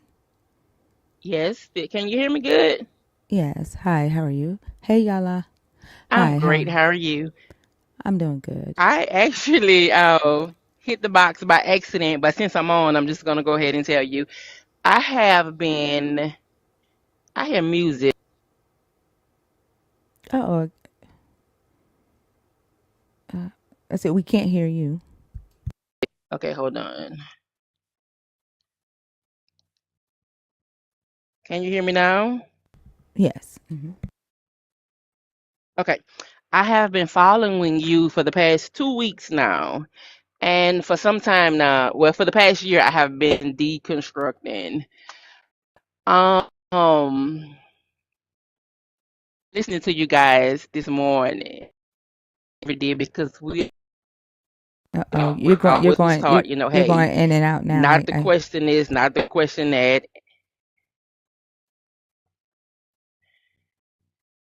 Okay, hold on. Can you hear me now? Let's see. I'm actually, I'm a truck driver. I'm on this yard. Can I come back on in about 20 minutes when I get off of the yard, Yeah, absolutely. please? Yeah, absolutely. Hello? Yeah, you Okay, can. I'll Yeah. do that. Okay. All right, thank you. You're welcome.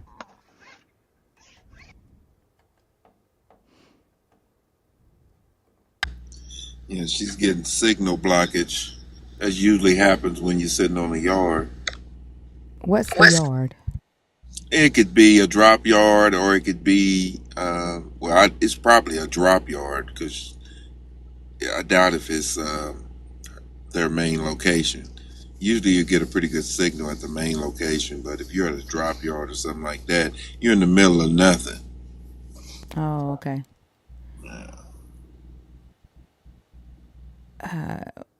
Are you there? Jackass. Oh, okay.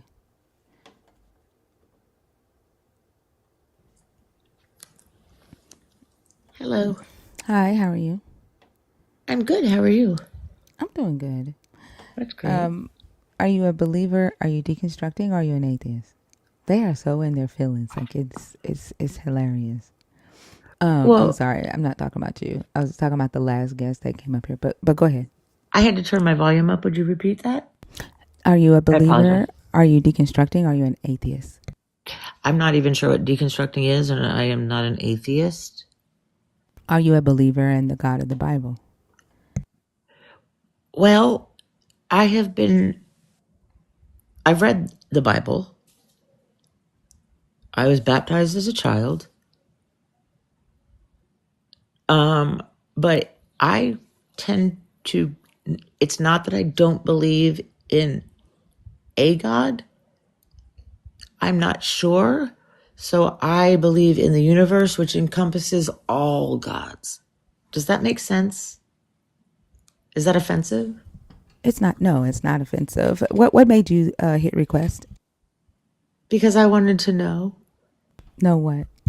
if that was offensive or if that was, Why?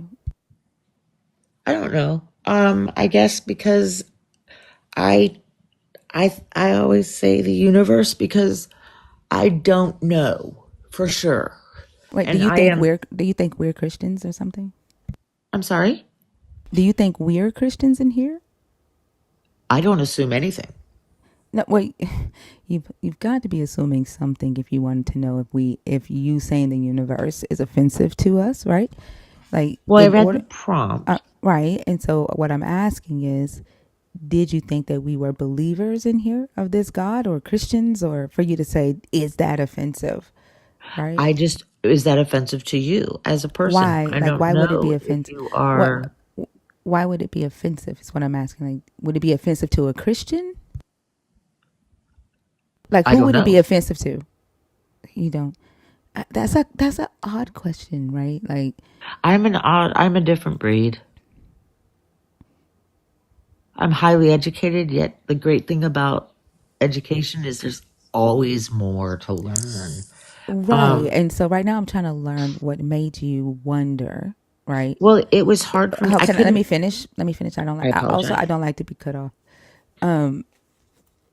What I'm trying to understand right now, right, is what made you wonder if saying the universe would be offensive to me, and so like, and the follow up question to that would be, what type of person, right, would that be offensive to, right? Like, did you think that? Are you trying to see if it would be offensive to Christians? Are you trying to see if it would be offensive to Black women? Are you Oh, trying to God, no. like what? No, I'm just naming stuff. Like, for you to wonder in your mind, let me go on stage and see if me saying that I believe in the universe would offend her. What type of person did you think I was that would be offensive? That's the question. I'm going to respond with the first thing that came to my mind. If I was on stage, I wouldn't be asking, I would be telling. If here I came to ask because I was unsure of the prompt, because it doesn't necessarily give off what is here, which I appreciated. There's a statement that says believers of the Bible are not morally superior to non-believers. But then under that, it says knowledge, intellect, facts, and data are enemies of the biblical God and its followers, which it's is not correct. It's ITS. There's no apostrophe. It's not ownership.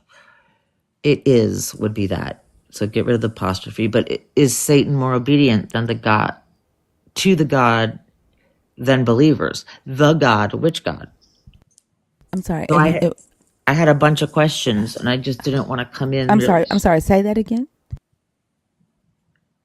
Which part? About the no possessive.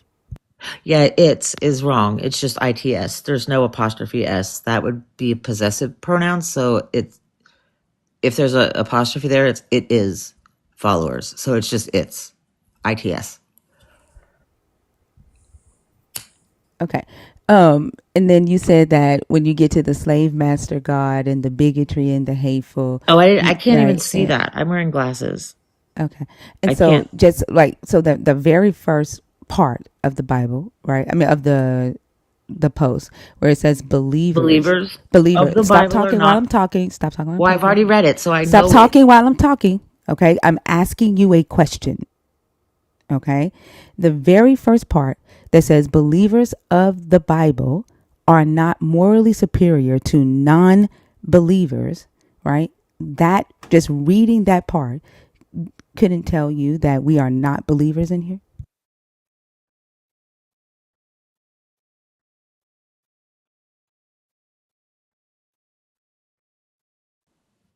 You muted me. I was waiting for you to I unmute. didn't mute you. I mod muted you. Okay. I broke that down. From the first sentence, that's a statement. Right. I said you couldn't tell, right, that we are not believers of the Bible in here. The second part says knowledge, intellect, I facts. asked about the first statement. Those are No, two. because I Yeah, I read stop. I asked about the first statement. These are two different statements. When it says believers of the Bible are not morally superior to non-believers, you couldn't tell from that first statement that we are not believers of the Bible in here. My answer is no, because I don't judge until I find out everything about it that I can. And I don't judge. I But you was came in simply here and asking. asked. But you came in here and asked if it was offensive to us for you to say that you believe in the universe. Right, because I don't want to offend anyone. I don't want to make And anybody feel. I simply asked, what type of person would it offend for I you to don't say know. you don't know? That's why I keep Have you ever asking. offended anybody by saying that? Oh no, but I don't talk to. Oh God, no, because I don't talk to people. I sit in here until I can get away. Okay. All right. Well, Well, that's exciting. have a good I one. didn't mean to upset you. I'm sorry. You're kind of disrespectful. So bye. How is that No, disrespectful? you talk over people.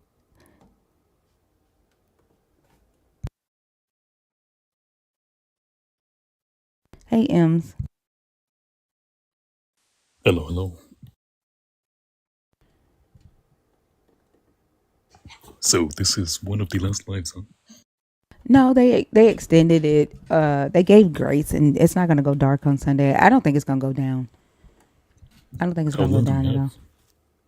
They so Biden said that he's not going to enforce the ban for 36 hours and to give time for the inauguration to happen. And then Trump said that he's going to extend it for 90 days when he gets in office. So at least we know we have 3 months. And then, but I don't know what the Supreme Court's going to rule tomorrow. They said they're going to release their ruling tomorrow. But didn't TikTok say they're gonna go dark anyways? That was only if they enforced the fees on the other companies. And so since Biden said they're not going to enforce the fees on the other companies to keep providing service, they don't have to go dark. That makes sense. Yeah. Yeah, so we're safe for now. Yeah. But if you are a believer of the God of the Bible, if you are deconstructing, if you are an atheist or a nerd, the guest box is open.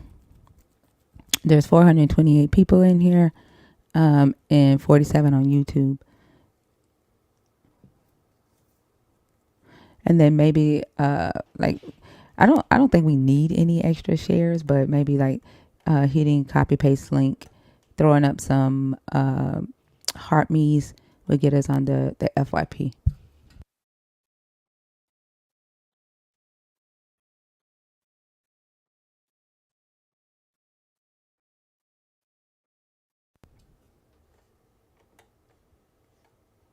Where did Nelly go?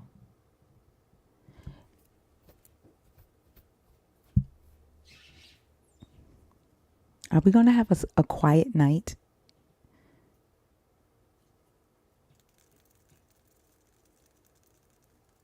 I think it was time for him to start driving.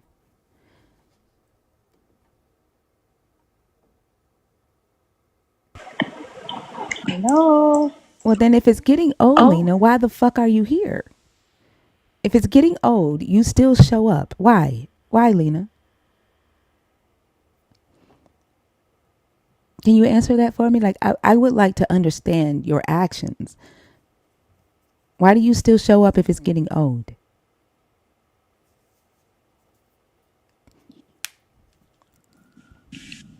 Can you respond to that?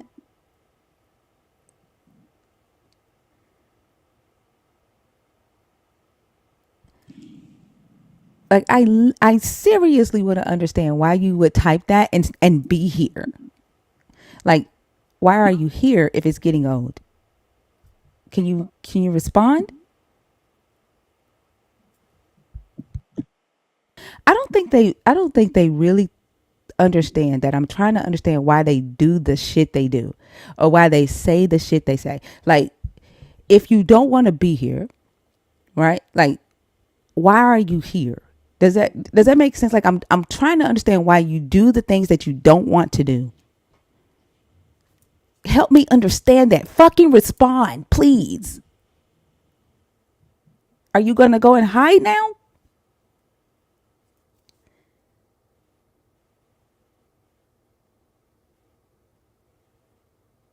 Where is your response? I didn't see it. What did you respond?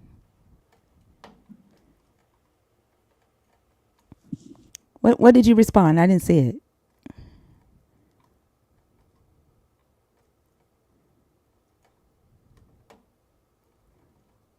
You didn't respond. Like that, y'all do some weird shit. Now, did you you are very intelligent, right? A person's belief that doesn't make any sense. That is so irrelevant to what we're talking about right now, right? And so, like, here's my process of thinking, right? Lena typed that because Lena is a Christian. Lena is here to Lena wants to defend her faith in the comments. Lena doesn't like the fact that we don't believe. Lena saw an opportunity to say something that she felt is mean, right? Lena wanted to be mean. So Lena typed something that she didn't necessarily mean, right? Because she thought that it was going to be mean and make Thinker feel bad. Is that why you typed that, Lena? Because, I mean, you're obviously here because it's not old, right? But you just wanted to make me feel bad? Is that why you typed that? Typed something that you didn't actually mean?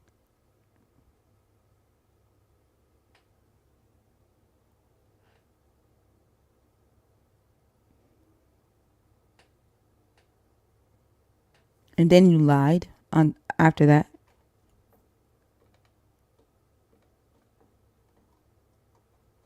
What's up, Auntie? While Lena gets her thoughts together, how are you? Hey, Sweet Pea, how you doing? I'm doing good. Still trying to figure out why people think and do and say the things they do. Well, believers. Child, you'll never figure that out because they don't know themselves. Yeah, I see that. Yeah. But it seems that she's run now. Lena wanted to be mean. She wanted to be hateful. She got called out on being hateful, and then she ran. You see how she responded to what you said, but she couldn't respond to the actual questions about her own actions. They don't know themselves. You know, Right. when the light is shined on them, they run like ants. Like You know, roaches. yeah. Roaches when you turn the lights Yeah. on. They When the light is scatter. on, yeah, it's scary to turn the light on them, and so she could respond to what you said, but she couldn't respond to her own actions. It's interesting. Hmm. Yeah, that's why I'm here. How was your day? It was pretty good. How about yours? It was good. It was boring today. I will Yeah. say that. Yeah, Yeah. But, they're not used to taking accountability for their actions. They're used to putting it off on free will and the devil. well, that gives them their out so they can act like asses and feel good about it because they have an out. Well, it's like we used to say back in the day, the devil made me do it. I don't think I ever said the devil made me do shit. That wasn't. I'm not saying when we was in the church. That was a catchphrase we used to say back No, I in. know. No, I Oh, know. Yeah, I know. I'm saying I don't think I ever said that. oh, honey, that was a go-to for a while. The devil made me do it. Okay, the devil gonna make me slap the fuck out you in a minute.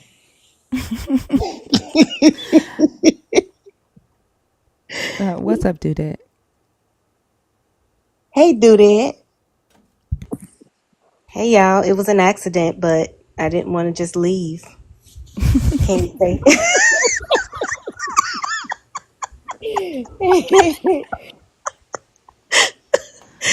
It was an accident. But while I'm up here, I love y'all and I'm about to drop. And think and reset your gift goal. And y'all please get these likes to 100K. All right, Okay, bye. bye. Put on a smile. How are you?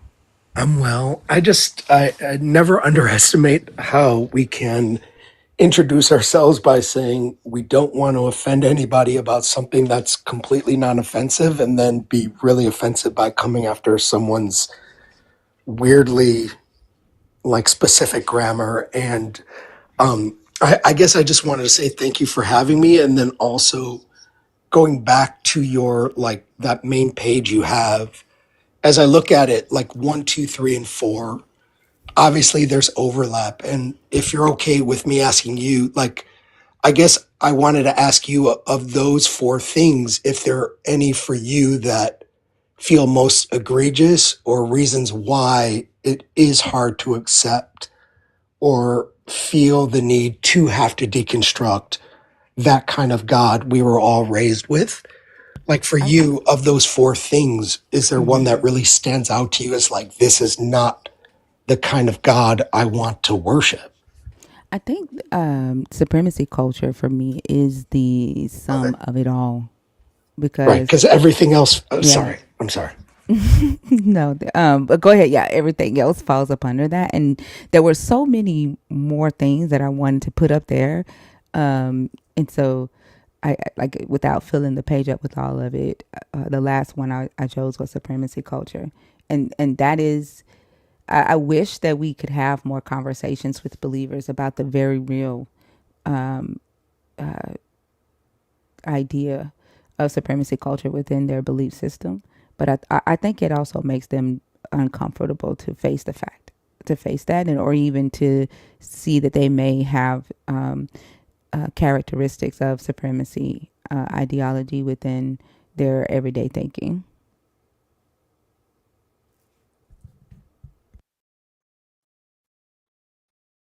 Yeah, you can go ahead. No, I just, all I wanted to say is that that one obviously stands out to me because I feel like you can make a principled argument that all of the others, whether it's chattel slavery, whether it's jealousy, envy, bigotry, like, hey, these all are a product of supremacy culture, and that it's the discomfort of the intersectionality, of course, right, with power and religion and how our identity is so tied to it and also intersects with like the 5 faces of oppression. And I just, as soon as I saw that on your, I don't even know what you call that, like banner. I love that because it's so hard to talk about and it's not my conversation to discuss. And yet it's something that's hard not to honor in the work that you do. So thank you for having me, and I'll shut up and jump off. You're welcome. And I think when I say supremacy culture, I'm not just talking about white supremacy or like racism.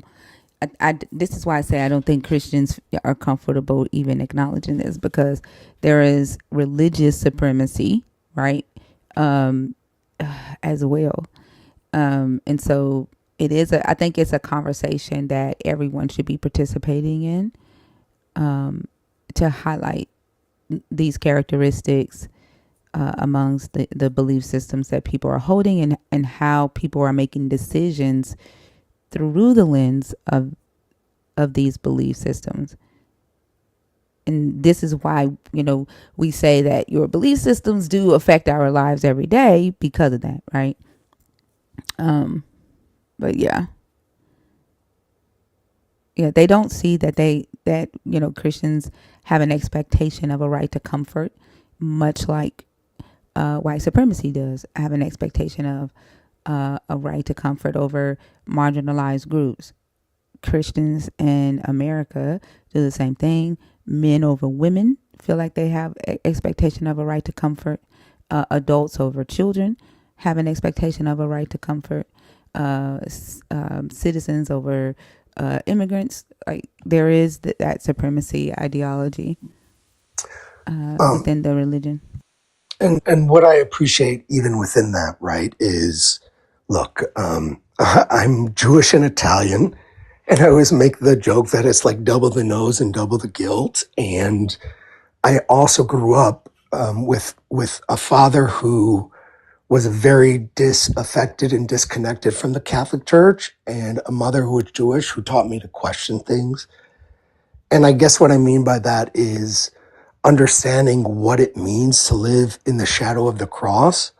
Like, as a Jewish person, that doesn't mean that because I understand what it is not to be part of an empowered group, that I understand what it means to experience all those other things, right? Like that we can talk about these things intersectionally. And I really do appreciate you saying that, because I think part of deconstructing this for all of us, at least for me, and at least especially working, like, let's say in Miami with, Caribbean kids and South American kids, and, being like a staunch atheist, and also having to navigate an understanding of whatever my beliefs are, or my principles, or my anger towards how this has created so much strife and terror and genocide in our world, that at the same time, there are also all these other aspects that I'm also a middle-aged cisgender white man also engaging in this. And I do appreciate everything you're saying and the work you do. Thank you. I appreciate you for coming back up and saying that and pointing that out. Thank you.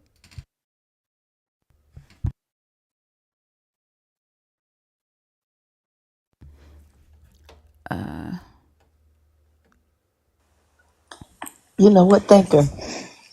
What's up? I'm gonna make you laugh. I love to listen when M's come up. I love to listen to him talk, his cadence, but I don't understand a damn thing he be saying. A lot of people say that. Ems has a very deep voice. Uh-huh. Yeah. It, But I don't have a problem understanding Ems. Like, I can understand everything he say. it's But a his lot of people say that cadence. in the chat. He I has a was told yesterday to learn English. yes. What? Now I understood that good. Wow. I love your cadence though in it. You know the rhythm you have with it. And maybe that's why I don't hear you, because I be so into the rhythm that I'm not listening like I should. You know what I'm saying? If that makes sense. Or if Yeah. I'm sounding old and creepy, I don't mean to. Otter said M speaks in warm molasses. He does what? So he speaks in warm molasses. Yeah, yes, I can agree with that. I can agree with that. Fredo, hey, what's up? Fredo?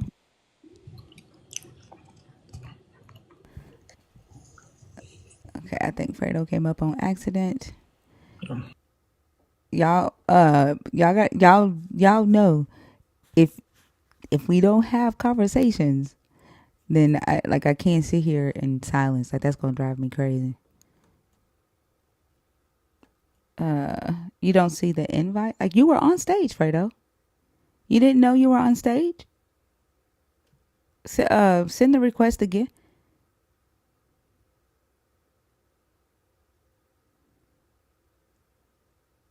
Right, Karen.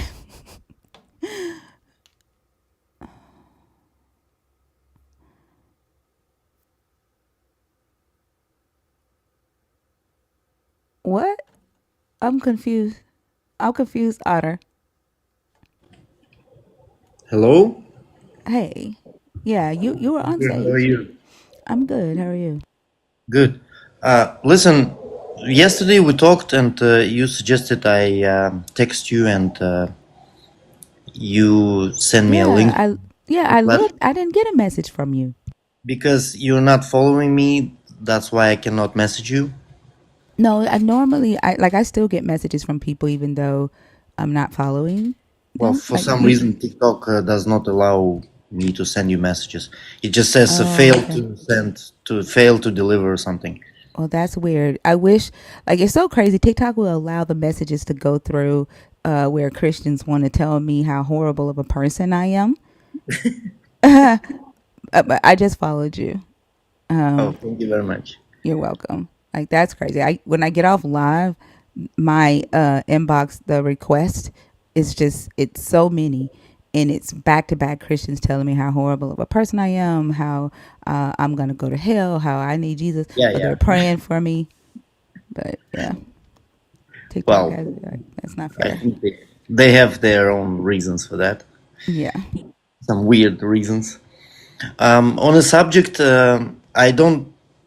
I was listening to your stream today, but then I had to pick my kid up from school, so I interrupted. I don't know if that been said, but I would like to share my thoughts on that. Okay.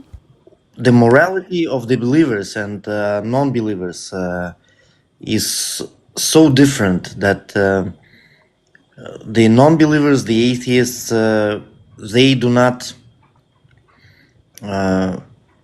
Well, they don't have a God that will forgive anything they do. So my own morality is much stronger than the morality of the believers because I don't have that God who will forgive me for anything. And my own judge is myself. So I judge myself for my misbehaves and mistakes and whatever bad things I've done. And that's in some countries that's called consciousness. That's right. So I judge myself, whereas these people they do something bad and then they go to a church or on Sunday or mosque on Friday, and that's it. They are forgiven for almost anything. So something has to be effed up in this, you know. The holy books that justify slavery and war and killing and beheading people, that's fucked up for me. I don't trust. I don't believe that that it is good morality to talk about. Again, my English is not as as rich as your English, so I may miss something. So, do you agree with me on that? So I do like I'm not sure there's much to agree with because that you basically talked about your experience, right? And that's your experience, and you're saying that that's how you ground your morality, right? I would say that it's similar, right? For myself, that it's myself that's guiding my morality, but also, the things that my parents taught me, my environment. Who brought Lena up? Who brought Lena up?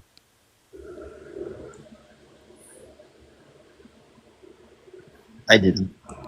What, you don't have the power. So You at the don't. end of the day, it's what your parents taught you. I'm sorry. It Who has did that? nothing to do with the Who Bible. brought Lena up on stage?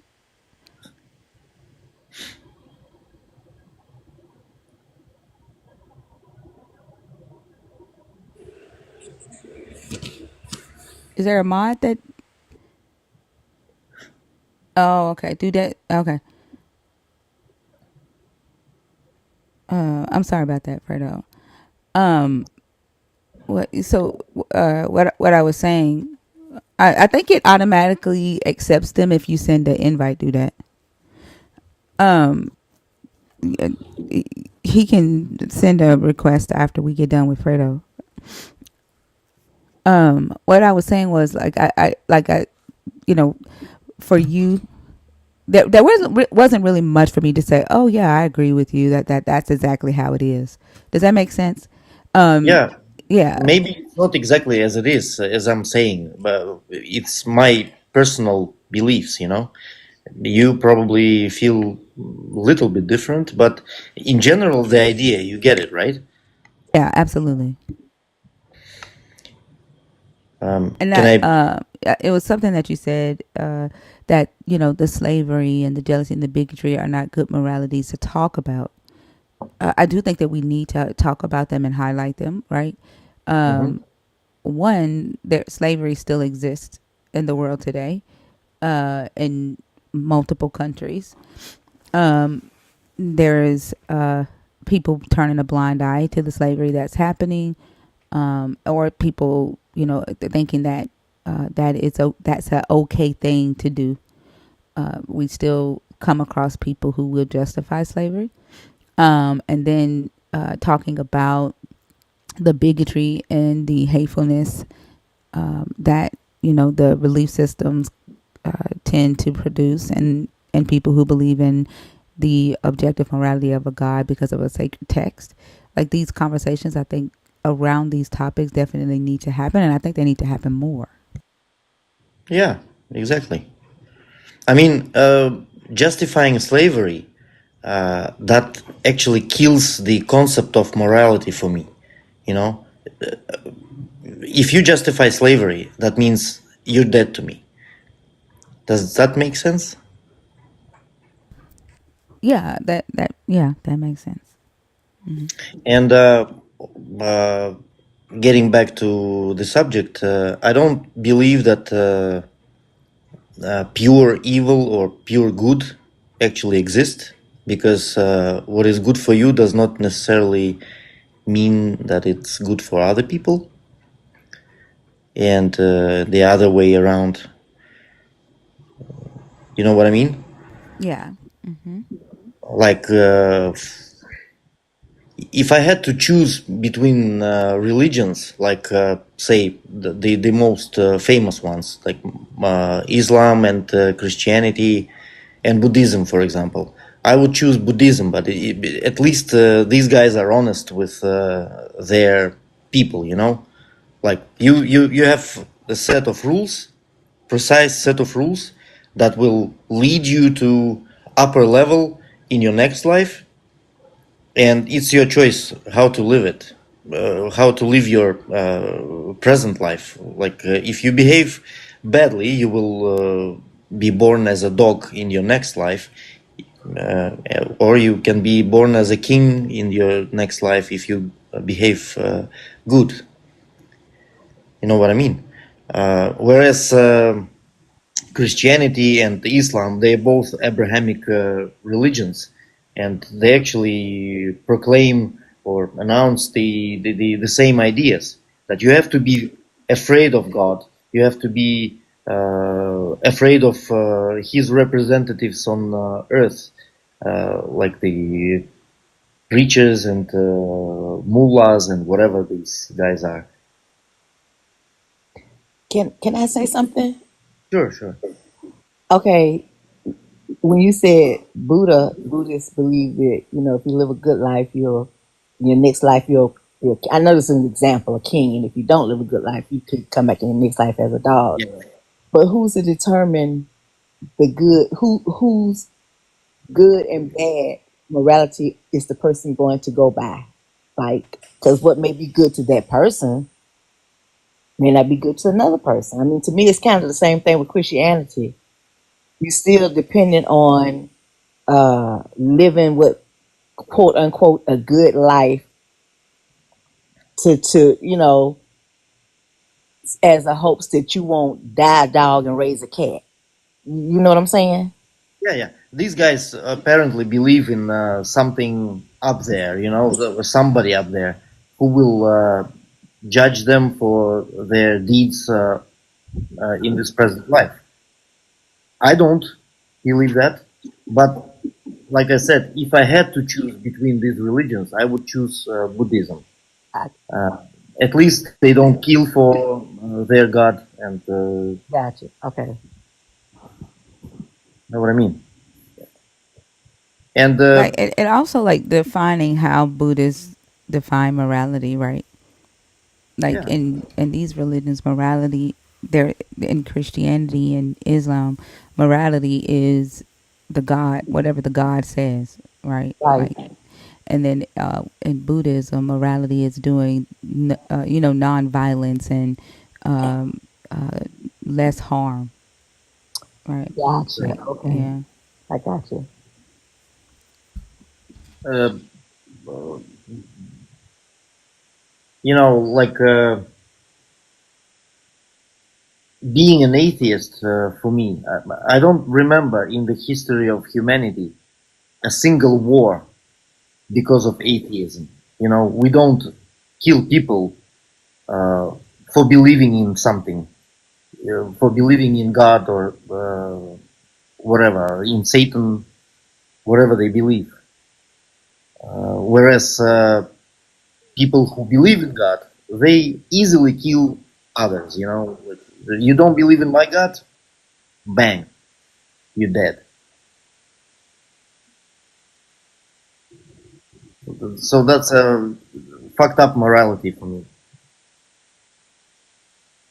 And that's why I was saying earlier when I was talking to Bree before she took her flight, is that the in Christianity they have like their main moral principle, right?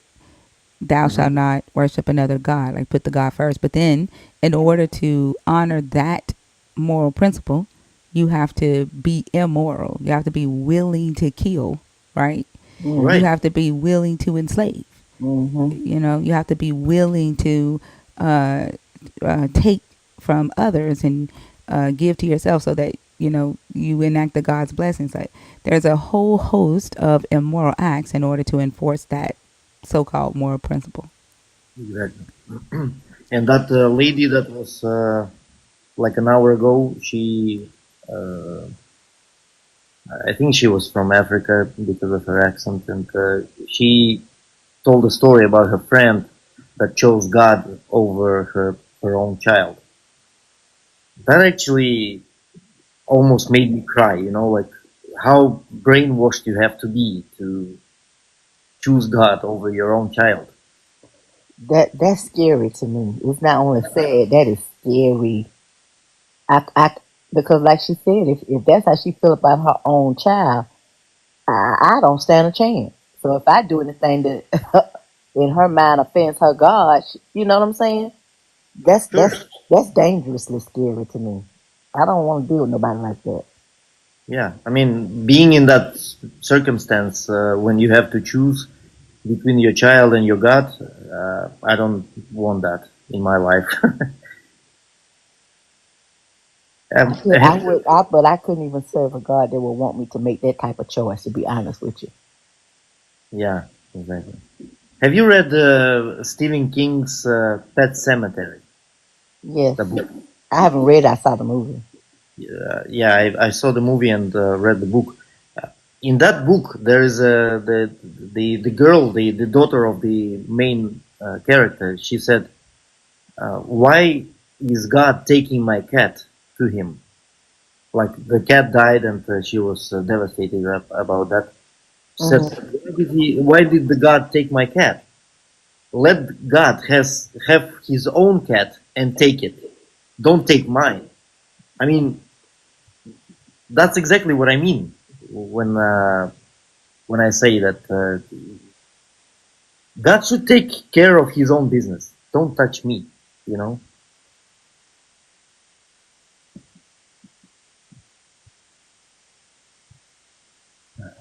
Okay, I'm actually done. Thinker, thank you very much for bringing me up. Uh, Gotta run. You're welcome, Fredo. I hope you have a great day. I never watched Pet Cemetery, so I didn't get the reference. I didn't watch scary movies growing up. So It is actually scary. Yeah. but Stephen I hope you King. have a good day. Yeah, especially when you start, measuring all this situation on yourself that you have to deal with, like in the movie. So that's scary. Not the dead people scary, but anyway. All right, I'll let you be. Cheers, guys. Thank you very much. Have a good night. Have a good night. Oh, y'all say it's not scary. I've never watched it. There's a lot of movies that y'all be referencing that I've never seen. It was a little girl's cat. She was a child, and that was her reasoning when the cat got killed. And she was asking her mommy why did God have to take, because the mommy say, well, God wanted the cat. You know how they do. And she said, well, why did God want my cat? Why didn't he take his own cat? That was the child's reasoning, but it made it made more sense. The whole movie was about a child asking why No, God no, no, took no, her no, cat. no. No, no, no, no. That was Oh, that was a scene. I was just explaining the scene in the movie. The movie is about the lady, her son gets killed. Or they moved to this place. They had a road that was heavily traveled by big trucks and stuff, and it was like a little one way street. Not street, but country road. And her son was playing in the yard, and the ball went out into the street, and he ran out there to get it, and a truck, a 18-wheeler, came along, and so she was so devastated about what had happened to her son, and it was this cemetery, this pet cemetery, and then beyond the cemetery was another type of cemetery because that's where the cat was buried, but it was another type of cemetery where when you bury things there, they tend to come back, and she had heard that story, and so she went and buried her son there, hoping he would come back, and he did come back, but not the way he left. He came, but he brought something back with him. yeah, I am on Red Note. So yeah. Okay, y'all. Like it's 473 people in the room. This is looks like it's gonna be a slow night. If you are a believer, if you're deconstructing, if you're an atheist, if you're a nerd, the guest box is open. I don't know. Do I need to change the topic? Oh wow. Yeah, Oh, that's so isn't cool. that nice? Thank you, They got Mr. some good ones. Curtis. Yeah, that was a good one, Mr. Curry. They got some good new things. I was looking at the thing you said, is Satan more obedient to the God than believers? Yes. If you believe Yeah. the Bible. Why would something obedient go to hell? Like that's the question I want to ask them. That's the warped Yeah. question. Yeah. Because God is he's very warped because Damn, Mr. Curtis, how many diamonds was that? Shit. ah Shit. that was a nice one. I hadn't seen that one. That must be something new. Oh my God. Thank you. But yeah, the devil or the Satan or whatever you call him does exactly what the God say, and he'll send him to hell, which I don't think. To me, they had a warped sense of friendship anyway. I don't think they were enemies. I really think they were friends. I think they Yeah. was Ace Boone Coon, you know, and Satan just a do boy. Yeah. I think this like literally I am wondering if like I think I do be breaking the Christians' minds and not even be trying to like I think the questions that I do pose are may really be for our minds, if that makes Oh, sense. think of put up a new gift goal. Does that make sense? I'm sorry. I'm sorry. Say that again because somebody was telling me to tell you to put up Oh, a new gift goal. okay. Okay. Um, yeah. Like I think that question, I think it does break their minds. hmm And it might scare them. And I think that, is a question that only our minds may be able to explore. Um, it may it may be a little bit too deep and it may be too scary for them to consider because thinking about how having to force them, I think that might be kind of forcing them to think about the what they have, like they've been told they have an enemy. And the enemy is Satan. And the enemy is jealous of who they are to this God. But having them think about the fact that the enemy in their story is actually doing is only doing what the God has Yeah, yeah. designed it to do. Yes. It kind of, I think, like Because I don't think that there is an argument against it, and it kind of forces them to just like kind of accept. Does that make sense? yeah, they have to accept the fact that their God is a sadist. Well, not only that, like I think it's like not even that like he's a sadist, but that there is no enemy other than themselves. Does that make sense? Like they've in their Yeah. you know what I'm saying? Like they Yeah, I don't. do. Yeah, there's not an enemy other than themselves. So then they would have to realize that whatever evil thoughts they feel like they may have, it's not an outside force causing them. It's just they just evil sons of bitches. Yeah. Right. Yeah, that's because yeah, they couldn't take that because a lot of these people who do these things, that's their scapegoat. Like I said, the devil made me do it. And they quick to feel that way and think that way and feel justified. Because if they say the devil made me do it, then they feel justified to go to church then and pray it off and get the forgiveness. You know what I'm saying?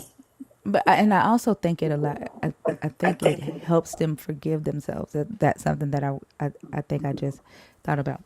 Like if there is an enemy that is his whole entire mission is to cause the human to do bad things, right? Then the human can say, I'm not really a bad person. There is this outside force that made me do this bad thing. Then it's easier for them to forgive themselves for doing the bad thing, Yeah. you know? But if they learn that they did the bad thing because they actually wanted to do the bad thing, then it might be harder for them to face that and learn how to forgive themselves and change that behavior. You know what I'm saying? And I don't know if that's a good thing for a believer to. I don't know if that's a good thing to force them to see right now, because I don't know that they're ready Ready to to take see that that. right now. Yeah. That would be kind of deep. Because it might send them into like an existential crisis.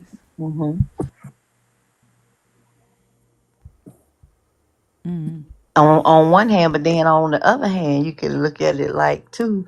Well, if I have to look at myself in the mirror and see that I'm truly the one that have this doing these evil things because of this is just who I am. I don't have anyone else to blame. You can do two things with that truth. You got to piss and get off the pot, right? You either gonna look at yourself and say, I don't like what I see, so what can I do to change that? Or, like you said, they can't handle the truth, and that's their existential moment.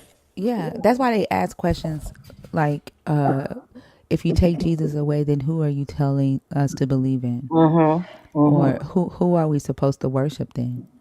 Or they come in here and say, who is your God? What do you believe in? Like that's why they ask those questions, because that like I understood on their end, right? Like the God being the thing that protects them, right? I get that. Humans are scary people because we've not had a chance to actually develop, cognitively, in all areas, especially in America. Our education has has been structured so that only a certain group of people can have access to the best education. The ability to freely think, we've religion has said that we are not allowed to think for ourselves. If we choose the option to think for ourselves, then we are heretics, right? Then we are against God, and we are bad people because we won't allow for representatives of this God to think for us. And so it's caused us to grow as a people very slowly, and that along with the structure in America has caused humans to be very dangerous, unpredictable people and scary. Like humans are just scary as fuck. And I sometimes I think about, like, with me being afraid of animals, and the reason that I'm afraid of animals is because their unpredictability. Like I don't know when they're going to jump on me, right? I can't prepare myself for that big dog to jump up on me, and that terrifies me. And so because I cannot predict when a human is going to one day decide that they no longer love you, right? When they one day they decide that to put their desire above your safetyness, decide that they can no longer see your success. The jealousy is just too much, and then they either have to take away the, it's just like there's just a lot. You know what I'm saying? Like there's so many ways that a human can harm another human, and there are so many things that will cause a human to want to harm another human. So they're unpredictable, and that causes people to feel like they need this force field of protection as they walk about amongst other humans who are not as developed cognitively. And it gives you, I guess, some kind of if I would be honest, it does give you some type of comfort, because that was my thing when I was out and about, or my children were out and about away from me. My first thing is pleading the blood over them. You know what I'm saying? That gave me comfort, although now I know better. But then it was a sense of comfort that I felt like if I plead the blood over them, they're gonna make it back home to me safely, because you know what I'm saying? Yeah, like when I was a believer, I used to pray that there were big angels, right, that would move about with us, right, as we moved about in the city. That there was one in the front, one in the back, one on the left, and one on the right, and that these angels were protecting us as we moved about. That's what I would pray, and that's what I believed, right, when I was a believer. And then when breaking that down, that's because I believed, or I saw the harm that other humans could cause me or my children while we are out and about. And Exactly. that's what I was protecting myself from other humans, not from nature. You know what Right, I'm saying? right. From other people. From Right. other people. And the reason why is because people are underdeveloped in critical thought. People are not served. Like they don't have their natural their basic needs met. Right? And people are like, we justify this just goes back to the whole morality thing. Like we will sacrifice one morality, one moral standard for another, and say, it's okay for me to be moral here in order to reach this specific standard here, or to reach this specific need here. And I think we ignore that step. We ignore the middle, right? The decision making process, like that we take and out within ourselves in order to get to that end result. Whether that is to show up in society as this believer, right, of a God, or to show up in society as a humanist, like even just period. You know what I'm saying? There are processes of critical thought that we take. For example, Well, I think a human is actually, and I'm just thinking, y'all. I think a human is actually does engage in the critical thought process, and that allows us to do less harm. And we may not be sacrificing as many immorality moral standards and being immoral as a believer would be. Mm-hmm. Right. So I'm trying to think of an example where you would have to tell like a lie in order to you have to like go through the process of, should I tell this lie? Right. Oh, okay. For example, you get pulled over by a police officer. Mm-hmm. Right. You have you're driving on a suspended license, and you are afraid of going to jail because you've been told that if you get caught driving on a suspended license again, the next time you're going to go to jail for what they do, 120 days, I think, Mm-hmm. 90 days, something like that. When the police officer pulls you over, do you tell a lie to convince the police officer to have mercy on you?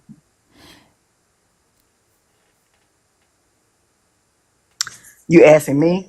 Yeah, like, would you tell a lie to have the police officer to try to get the police officer to let you off the hook so you I don't go to jail? I wouldn't tell a lie because I feel like I could tell him the truth and talk him out of it quicker than I could a lie. I mean, I just said, look, I'm gonna be honest with you. That's because that's me. That's how I have done that before. Not on driving on a bad license like that, but I've been pulled over for doing something that I knew I should not have been doing. And in my mind, why say I know I was speeding. I know I was going down to Savannah doing almost 100, and the guy pulled me over. What I'm gonna sit there and lie for? I just be like, yeah, look, I'm gonna be honest with you. I'm on my way to Savannah. My baby is graduating from school, and I had my music on. I was in the zone, and I wasn't even paying attention. And you know, he said, all right, ma'am. Well, next time, slow it down. But That's but what but that's you're on me. a suspended license though. You know what I'm saying? I'm saying I don't. If I was on a suspended license still, though, I knew I was doing somebody that had no business. Ain't no sense in making it worse by lying about it. You know, you Right. can, you know. Yeah. You see what I'm saying? Like, that's that process of critical thought, Uh right? huh. That I think that we ignore. And so, like you say, if I tell this lie, right? Hmm. First off, you said I just got caught, right? Right. I'm already doing something that I had no business doing. This is my fault for being on the road. I Hmm. got caught. There's no point in me lying and making it worse for myself. Let me deal with the consequences, Right. right? But I think some people don't go through that process of thought, and they get scared of the jail, right? Hmm. That fear kicks in, that emotion, that anxiety kicks in. They immediately say the next thing that I can lie and get myself out of it. Right. Oh, I have to get to the hospital real quick. My somebody's in. You know what I'm saying? I know I'm not supposed to be driving on spin. I got to get to the hospital. Blah blah blah. Right? Yeah. You know why I'm laughing? Why? Because you made me think about me laying my fat ass up on that porch. Now, see, I lie for my children now. Because I was prepared. If that police had pulled up in that yard, I was going to play my part. So I guess it depends on See, who it's you for. see, yeah, because your daughter called you. It's like, they following me to the house. Mama, get on the ground, Exactly. and you were on that ground I in was that on the video. ground. Yeah. That's why I started But laughing. see what I'm saying? Like, when would we be willing to do that? Like, that was for your child. Yeah. You see what Yeah. I'm saying? Yeah. And that, I think that like those processes of critical thought, like of like we don't necessarily pay attention to, that we do within ourselves when we make the decisions that we make and when we move about, right, on the earth, and when we engage with other humans. And so, like, because we ignore that part, we've been trained to just like give that part to a god, Mm-hmm. right? Mm-hmm. And believe that, oh, God has already done all of that part for you, right? You just do the top layer of morality, that if you just put God first, right? Then you everything else would just fall into place, Yeah. right? And that's what we were taught. And so because we've ignored that second layer, I think that's what makes being around other humans kind of scary. Yeah. And then why people feel like they need to believe that there is a force field around them, and the structure of a god. But I don't know. I think like it just takes more conversation and more thought. But yeah, we just need to pay attention to how the process of how we're showing up and engaging and interacting with each other. CJ, how are you?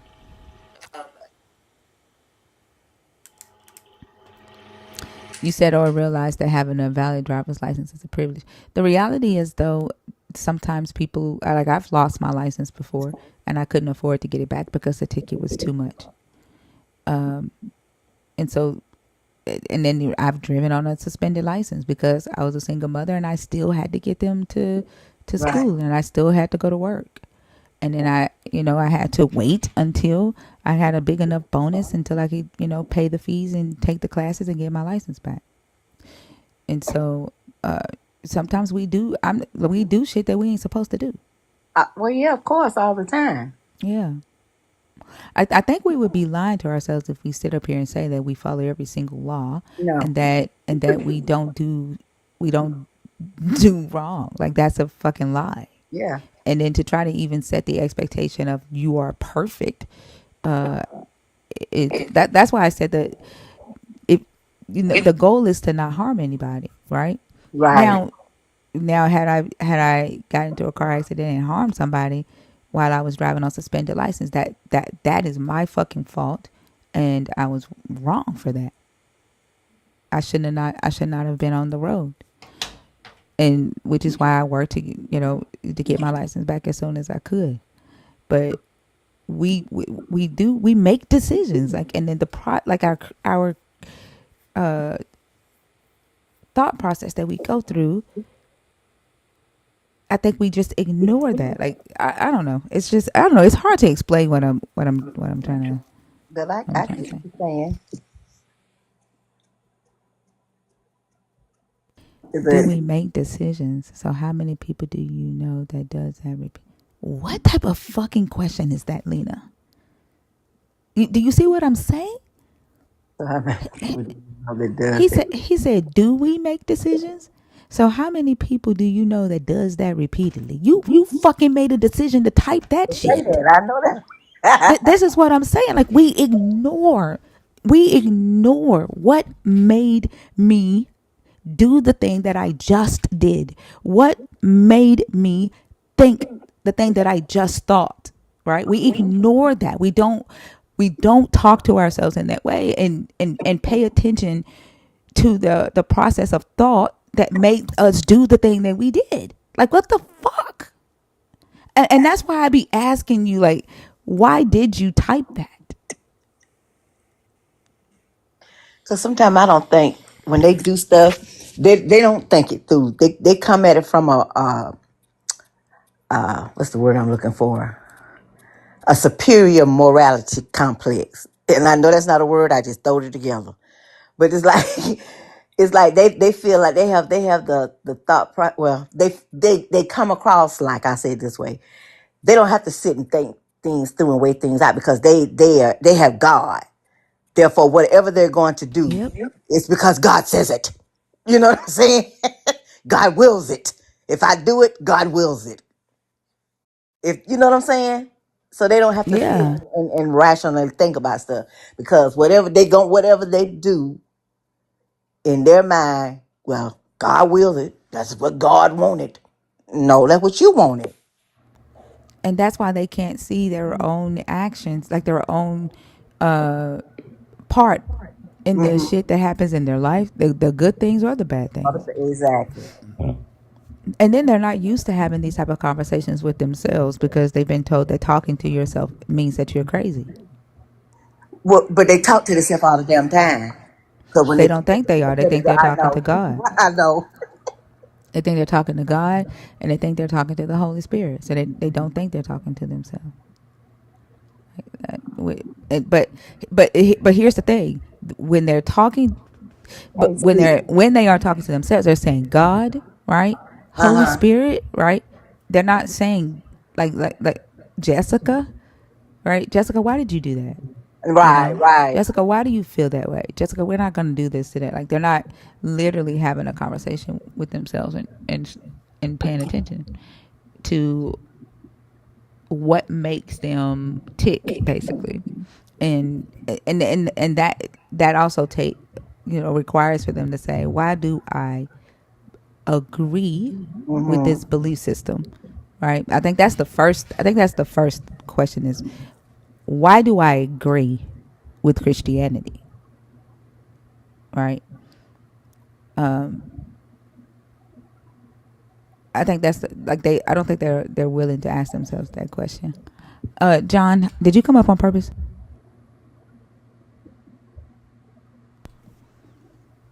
I figured John don't ever request. Mm-hmm. Right. Zero introspection at all. Baptism is a choice. You heard us talking about Say not a word baptism. about it. You see what I'm saying? Like, what made them say turn my brain off? And then why are they okay with keeping their brain off?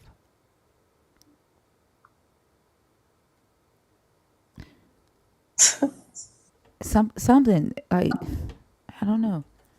I don't get it. But to me, that's what makes them scary people. I was I sent you. I think I tagged you in a video I saw earlier today, where the young lady was she was being interviewed by the news team about the church she was attending.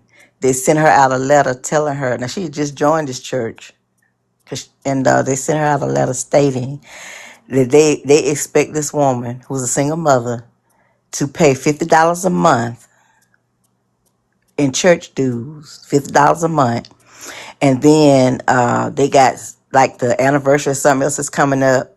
So it was just naming all the stuff they wanted her to pay, and it ended up being like over $1,000 for the year.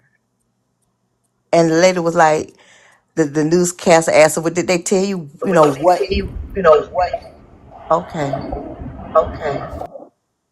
what it was for. And she said, "Yeah, I asked them." And she said they told her because the church had bills that they were trying to take care of. Now this woman just joined the church and she didn't make them bills, but this is what they told her, if she, in order to stay in good faith with the church. That's what that was. It was a threat. In order for you to keep coming here and stay in good faith with us, you're gonna need to bring this. You have to pay this. And the lady was like, I didn't know that was. I thought that was what the church was for. You know, you could see that her whole countenance was just broken because she thought she found herself a church for her and her child. You know, to go to. She just moved into town, and she gets this letter, and their explanation is because they got bills they trying to catch up on, so they feel like this is her obligation. And I say that to say, I don't miss it. Lord have mercy. I don't miss it at all because this is ain't nothing but a big scam. They get you. They talk that they you be so into it. You be whatever they say. Yes, a boss. I need money. Yes, a boss. How much you need? I'll write a check for it. Although I ain't paid my light bill in months. We don't critically think when we're in the church, and I think that's the problem. That's why they can't come up here and answer the questions because our critical thinking skills have gone slap out the window. We just got to go along spirit, and we'll defend it to the end.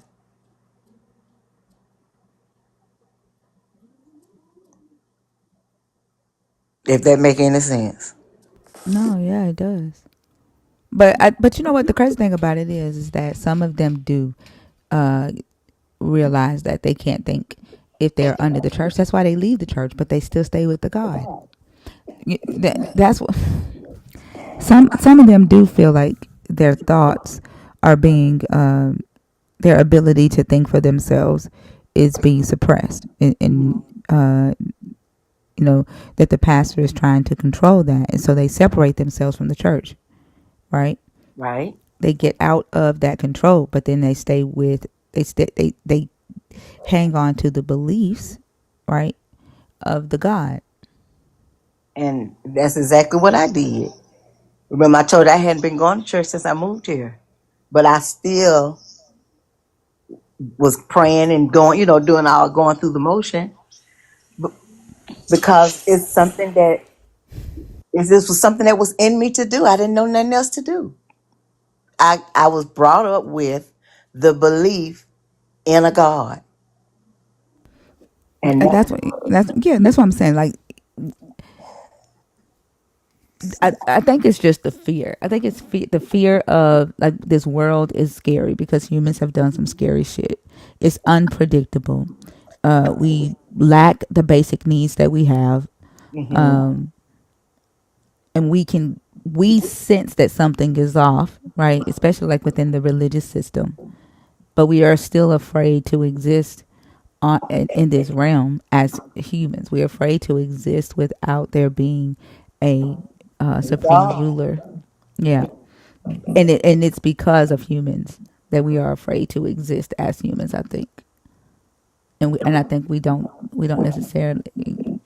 It's the what's missing is that critical thought, which is odd because what Heraclitus said that the logos, the reasoning, right, the logic and reasoning, which is what he was calling logos, was divine, and he was saying that that logic and reasoning is natural in every human, right? And that's the divinity of the human, is the ability to reason.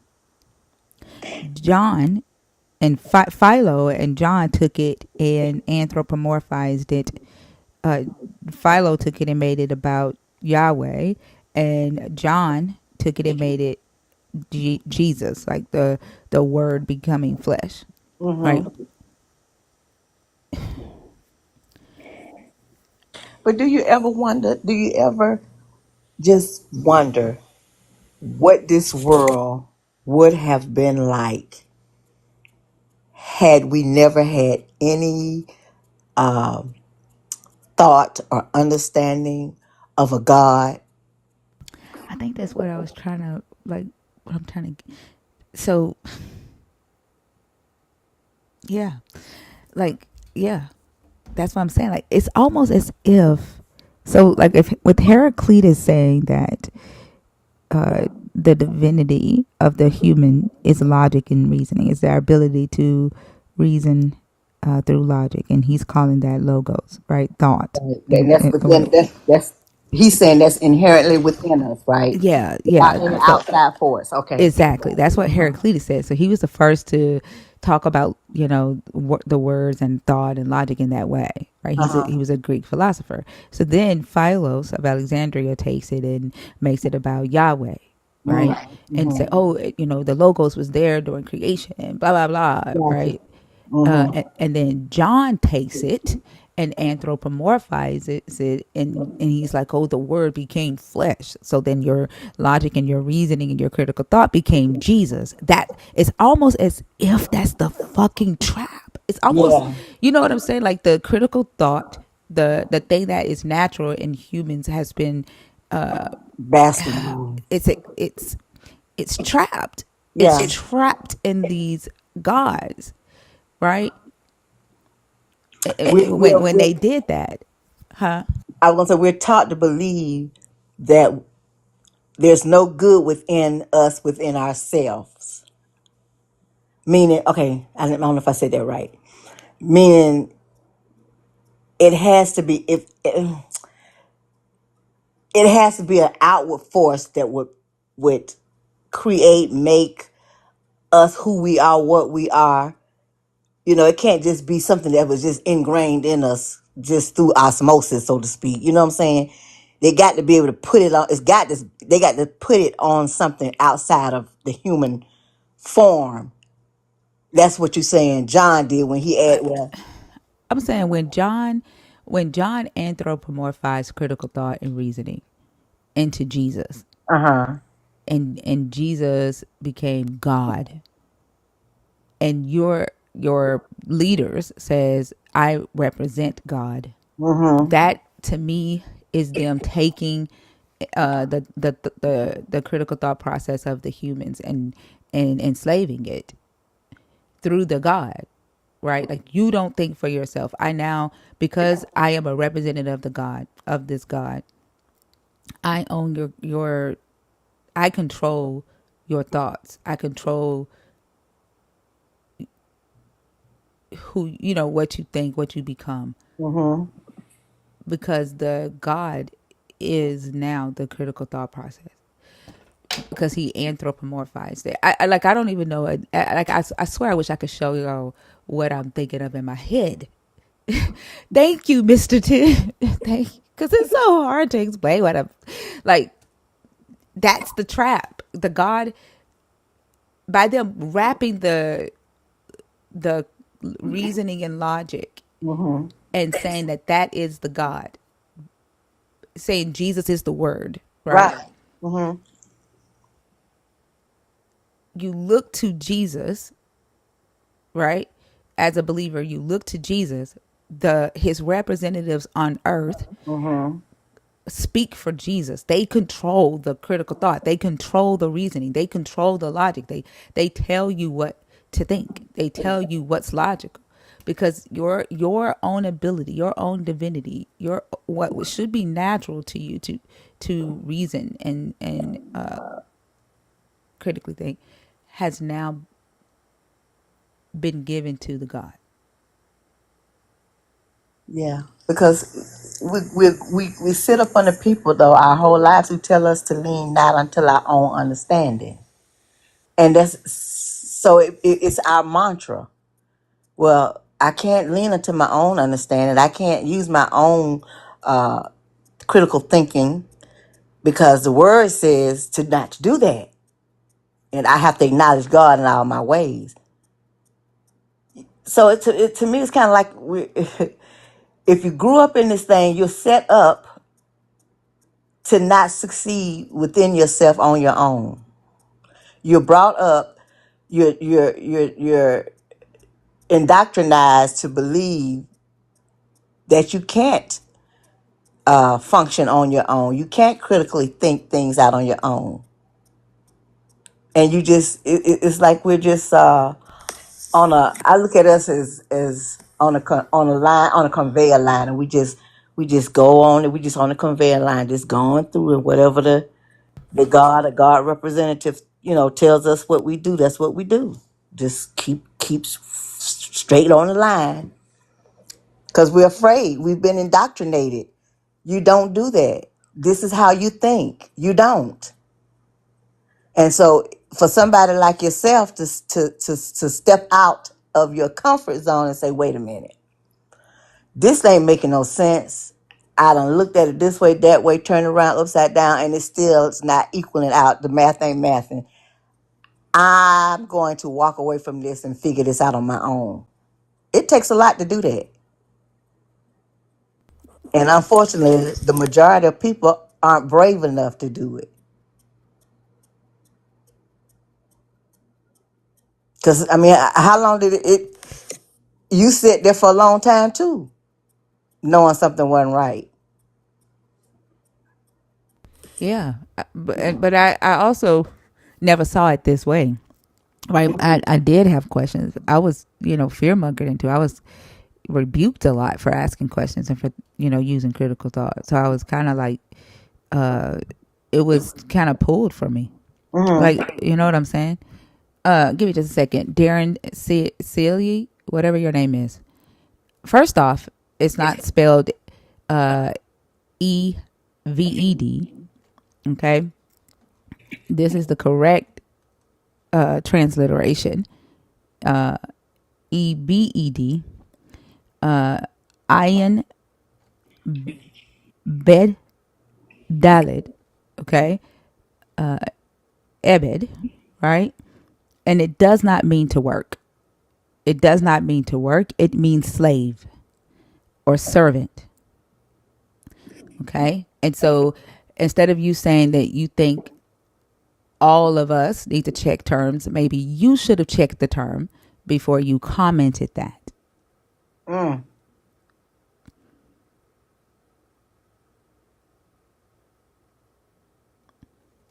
But yeah,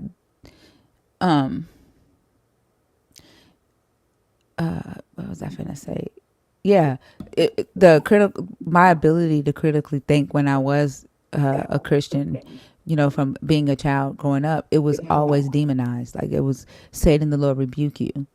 Yeah. Like I even think like with my mom telling me that the mothers of the church told her, like, and the reason why she told me this story is because I was, critically thinking about something that I was being taught in the church. Mm-hmm. And I responded, with questions. And her response to me was that the mothers in the church, she said, the mothers in the church told me that the reason why I was having back labor pain with you is that you were going to be hell on earth. Uh-huh. Yeah. And that was like, I'll never forget the way I felt when she told me like, it was like she was letting me know that they were right, Mm-hmm. that she felt that they were right. And so like the thinking critically has always felt like that was the wrong thing to do. And but when I learned about Heraclitus, and that Heraclitus was the first one to introduce the concept of logos as something divine, and he was introducing it as saying that it was something that was natural, that like logic and reasoning is natural in the DNA of every human. Mm-hmm. You got to wonder why it's not natural, why it doesn't come natural to every human today, and that's because it's been anthropomorphized in the body of Jesus. And who controls the mouth of Jesus but the leaders, his representatives on earth, right? And so critical thought seems to be enslaved by those representing this God. They can't think critically because Hello. it's Hello. it's they're in bondage in their minds, Mm-hmm. you know. And if I were to put it anyway, and I use Heraclitus's original thought, their logos is enslaved to Mm-hmm. this God. Yeah. Yeah. Jacob, how are you? Yeah, I'm great. How you doing? I'm doing good. Are you a believer? Are you deconstructing, or are you an atheist? I'm a deconstructor and I'm a Christian. Yeah. You're a deconstructor. What are you deconstructing as a Christian? The New Testament in the Bible. When you say you're deconstructing the New Testament, what do you mean by that, though? I'm ripping it up in parts, and trying to grasp the understanding of the meaning of the Are word are you of God. studying like? But okay, so understanding what it's saying is not necessarily deconstructing it, though, right? Yeah. Deconstructing is like taking it apart, getting rid of like uh, false teachings of it, right? False understandings of it. Either doing away with the doctrine that came from it, or putting Hmm. it back together in a more healthier way, with accepting the facts of it, right? Yeah. Not necessarily reinterpreting it using uh, apologetics. So Hmm. when you say you're deconstructing it, like, what do you mean? What do you mean? Like, I mean by like analyzing it fully and taking like bits and pieces, trying to grasp the understanding of the Bible. That's what I'm trying to do. So you're Trying to just get, studying. yeah, deconstructing, yeah. You're not deconstructing. You're studying. Nah, I'm taking apart one by one. That's Taking deconstruction. it apart one by one and doing what though? And reading it one by That's not one. deconstructing though. What is it then? Is it just reading it? Yeah, you're just studying it. You're just studying it to understand it, right? Like Yeah, yeah. deconstruction is like critically thinking through what it is that you're studying, what it is that you're taking apart. Like you're doing a critical analysis of it, right? Yeah, I'm doing that as well. Okay, Yeah. what have you deconstructed of the New Testament so far? Uh, the Luke. I've been reading Luke, trying to analyze the parts of it, the chapter. Yeah, that's what I was doing. Yeah, I studied theology.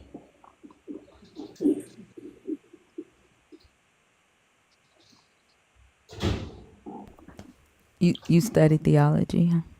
Yeah, Was there more that you wanted to say after that?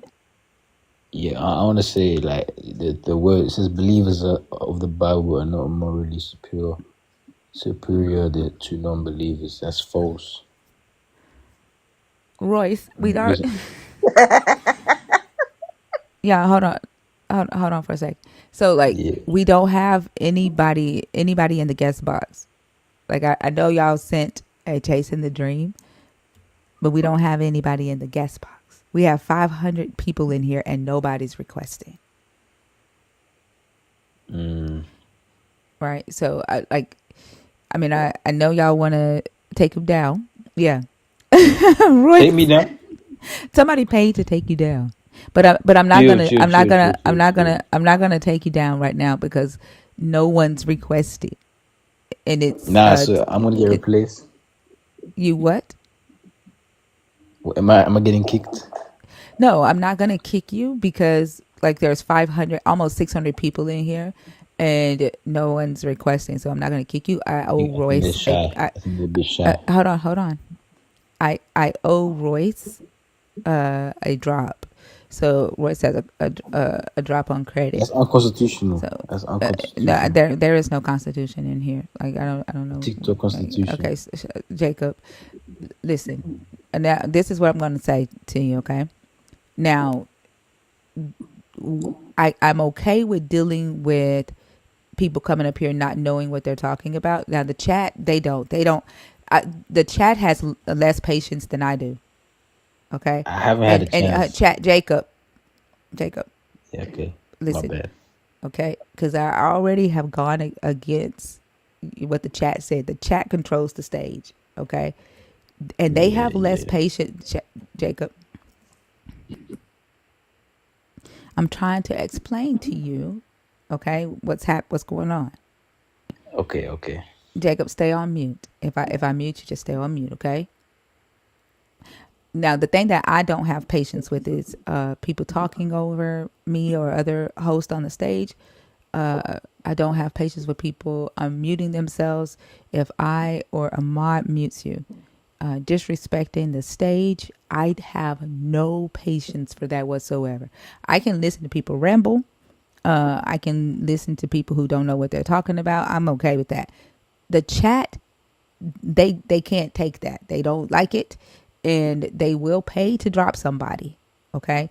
Now, normally I would take you down because the chat has spoken. They have paid to drop you, but I'm going to keep you on stage because there's 600 people in here almost, and people are not requesting. So you're kind of being shown some grace right now. So really respect the stage. Okay, don't overtalk anyone, and don't come off mute until if someone mutes you. Okay, I'm gonna send you a request to come off mute, and you can stay off mute while we talk as long as you don't overtalk. Does that make sense? Yes, yes, makes sense. Makes a lot of sense. Yes. Okay, Sorry. awesome. That's okay. Thank you. So I wanted, before you go to the topic, I wanted to ask. So you said that you studied theology. You said that you were deconstructing the New Testament. I asked, what have you Mm. deconstructed of the New Testament so far? You said Luke, but you didn't go into detail about what exactly you've deconstructed about Luke. So when I ask, is there more you want to say to that? I wanted you to expand on that. Can you do that? What have Yeah. you deconstructed about the book of Luke? I deconstructed the Luke chapter 1 4 verse 3. That one. Luke And chapter 1. 43. Yeah. Okay. And what about it? It's very like that proves everything that Christianity is correct. That's all I need to read. If you read it yourself, you can see that it's You said Luke correct. chapter 1, verse what? 3 to 4. Yeah. 3 to 4. Thank you. It sounded like you said 43. Nah, I mean, I asked me speak. Sorry. Okay.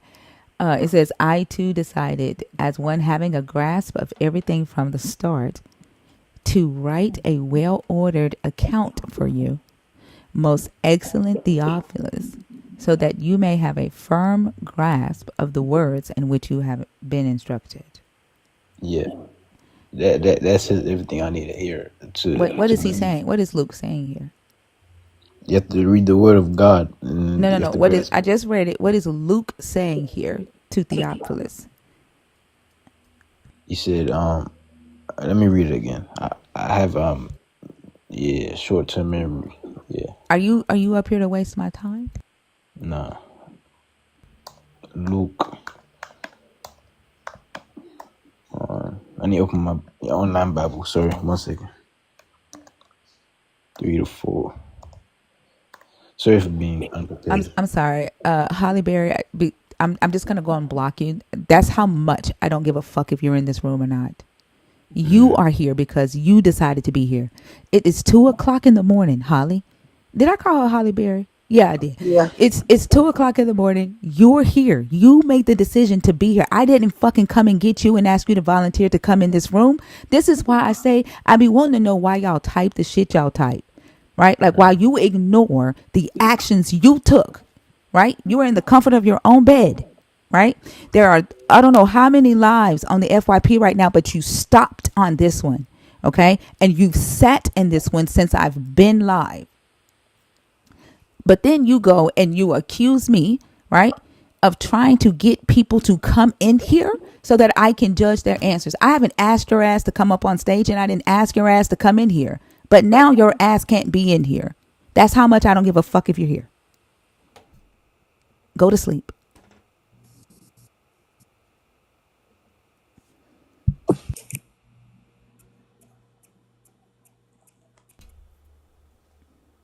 If you're here, right? If you are a believer and you are here, you're here because you want to be here.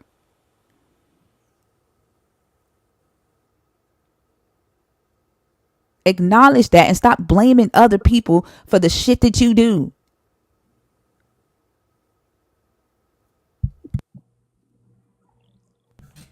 Jacob, did you get the scripture? Yeah, it's the purpose. He explains, he explains why Luke wrote the gospel. He wanted to provide an accurate, account of Jesus' life and ministry of the fullest. Yeah, that's what I need to see to believe in God and the Bible. Hold on. Who is Luke talking to in verse 3 through 4? Who is he talking to? That Theophilus. And what did he say to Theophilus? He said, with this in mind, since I myself have carefully investigated everything from the beginning, I had decided to write an orderly account for you, most excellent Theophilus. Yeah.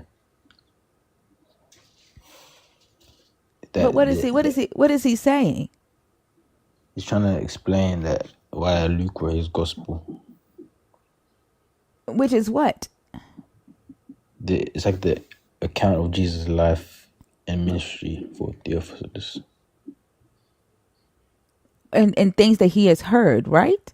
Yeah. So how is that proof to you? Like I don't. And what did you deconstruct? It just opened my eyes. It To opened my what? eyes to the truth. What That's truth? that's when I That was. Luke that Yeah. so Sorry. it opened your eyes to the fact that Luke is writing hearsay? It's not hearsay apparently. It is hearsay. He tells you that it's hearsay. So, so I don't believe in it anymore. So I don't know. I read it and it What? stood out. It stood out to me when I was reading it. I think that you're here to troll. No, I I'm not here really do. to. Yeah, because you're not making any sense. Dinka, what are you gonna do when the app is gone? I don't know.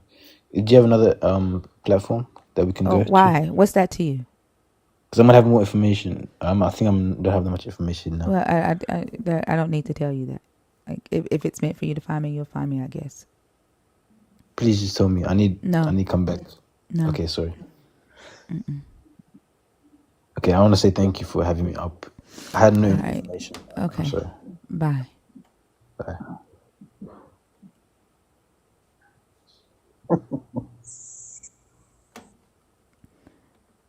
This is what I'm talking about. Jesus' followers, they do shit to defend him, right? But they make Jesus look even more stupid. Stupid. You see what I'm saying? They like they try to like troll to defend Jesus, but they all they do is show that they ain't got shit. Yeah, that they are really simple-minded people, and it's fucked up. And I'm seeing him like, okay, is it me? What the hell is he talking about? And then like with Holly Berry, like she sat here the whole fucking night, and as soon as a Christian get on stage, she said she blames me for a Christian getting on stage. What the fuck?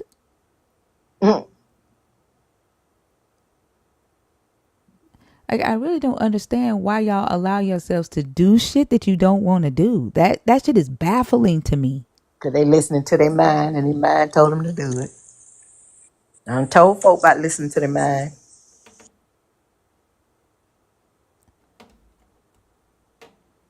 I tell my daughter that all the time. You need to stop listening to your mind. Then they'll get mad, right? Like then they'll get mad if you block them. But you said you didn't want to be here. Mm-hmm. Like they're just the most weird people I have ever like encountered, and at this level, like dealing with this many indecisive ass people at one time, like it's really tripping me out. I like it's making. I've never in my life would I've thought about the human mind the way that I'm seeing and thinking about the human mind as I am now. And Mm-hmm. it just makes me wonder, like, why? Like, what the fuck would make a person sit in a TikTok live, in the middle of the night, and they not want to be? They don't want to be here. Yeah, I don't get that either.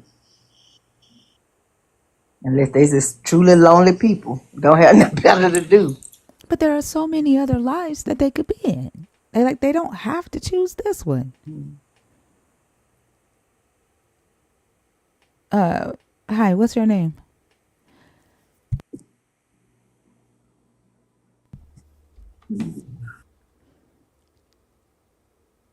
You're on mute.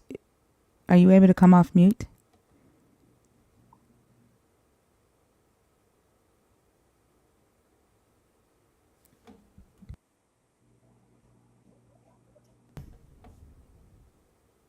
Hey, have y'all seen that app called Favorited? Have you downloaded that app called Favorited? I probably won't ever because I don't do battles, but it looks like it's a an app for like just live battles. I And haven't then seen that one. yeah, it's called Favorited. It kind of remind me of the TikTok live battles. And what they just battle, they take, how do they choose like what they're going to battle about? I think you have to I think the only way that you get more people in the room is somebody like a dinosaur. Like, you know how we have the TikTok dinosaurs as gifts here. a dinosaur over there opens you up to the FYP to like 15 more people or something like that. Mhm. Yeah, it's called Favorited.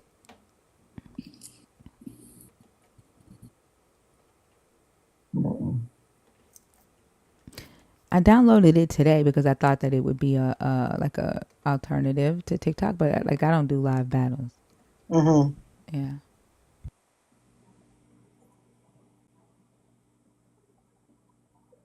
No, I haven't seen that one. I done put so many apps on this phone, trying to make sure I'm following everybody. Hello, I'm here to discuss. How old are you? 19. Do you see where it says host note at the top? Host note. Oh, At the very top. 25? Yeah. Damn, bro. There's no point. Peace. Have a good Praise. night, okay?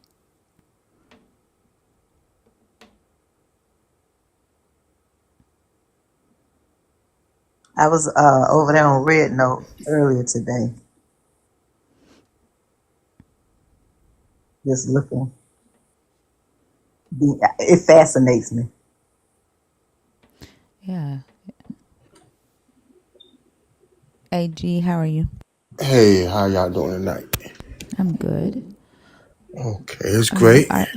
Are you a believer? Are you deconstructing? Or are you an atheist? I'm deconstructing atheists, I guess. You know, I don't believe in God.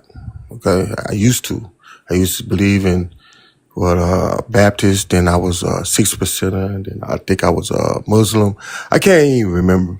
But now, What's a you know, six? they just ran through me, you know. Okay. And what did you come up to talk about? Well, I wanted to talk with you because I wanted to ask you a question, okay? When I talk to religious people, right, and then I bring up certain things, right, everything goes left like this, okay? If I ask, was Moses an African Jew, okay? Then if he was an African Jew, then I don't understand what the story of Queen Sheba was about because of the Beta Jews that are in Ethiopia now who say they are from Egypt, that was in Elephantine Mountains, but their ancestors came from Egypt. So they're still here. So, The beta Jews are not the Elephantine Jews, they, and you then know, they're not no, and then Moses was not. Moses was Egyptian, but he was Aramaean. Like they like these but people Egypt, and okay, these I'm people. sorry, He Kelly, was come. born in Egypt, but he was Sumerian. And the none of these people are African. Okay, now wait a minute. Is okay? Is Houston in Texas? Correct. Houston is still in Texas, correct? I'm not trying to be just funny. I'm So just trying to make a point.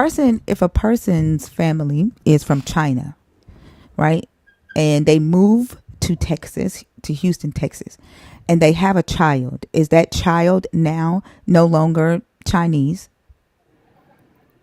Well, Are they no longer Chinese? no, no, but you Are they still are they are they no longer Chinese? That's my question. no, they're still They're Chinese. still Chinese. Moses's family were Sumerians. They were Mesopotamian. Moses Okay, was sent into Egypt, right? His family migrated to Egypt. They were born in Egypt. His father Amram married his father's sister, who was also Aramaean. They were not Africans. They just okay, lived in Egypt. okay. Hold on. If a baby from over there, like in Mexico, comes over here, right, and is born, it is born here. She have the baby here. The baby would be a citizen, correct, or American citizen. Wouldn't be. I mean, it'll still be Hispanic descent, but it'll He's be not African. okay. He is Sumerian. Okay, but The Jews are not black. They're okay, not hold on. black. They're not black, and the beta Jews are not the Elephantine Jews. Okay, okay, hold on, just for a second here. Do they say they have the Ark of the Covenant? Have you seen them with the No, Ark of the I'm just Covenant? saying. I didn't say. Have you seen I them said, with it? Have you seen no, them with? no. I Okay, said, like do they say? I yeah, just asked. they claim they have it, but Okay, nobody's seen them with it. No one okay. has ever seen them with You're the Ark right. of the Covenant. You're right. Okay, but are there certain people that say yeah they do have it? Like, No, are there certain like I no, think Israel or Catholic? no. Okay, okay, I'm okay. Um, now, so let me ask you this, right? How far did Egypt reach? Excuse me, his their like Middle East, right? Okay, I consider that a part of Africa. Okay, now because that's Middle East is something new that people, say now, but it hasn't always been that way. But Egypt's hand, or they stretch out, stretches out to those parts of the continent, correct? Like they was over that continent over there, right? For a little while. Am I correct? Over what continent? Over what Over part? What are you asking? okay, Israel, all that Israel. Well, you would Are say you Middle asking East. if they occupied Canaan? Yes, they did occupy Okay, Canaan. okay, all right. So, w- okay, I'm just it's real hard because when you tell me he wasn't an African, but he was born in Africa, I can hear you say that. I can hear you say, well, He was born and he was born in Egypt. his It family's wasn't from called. He was born in Egypt, according to the story. First off, Moses did not exist. right. Right. It's a game. I know it. I don't even believe in the story either. But so Yes, how you can do. you be certain then? What you're talking Oh, about from time? but like here's the crazy thing. Like I don't know why you're claiming that you don't believe in this and you do, Okay, right? you think I Like do? I mean, you're arguing like you do. You know what? I'm gonna tell you something.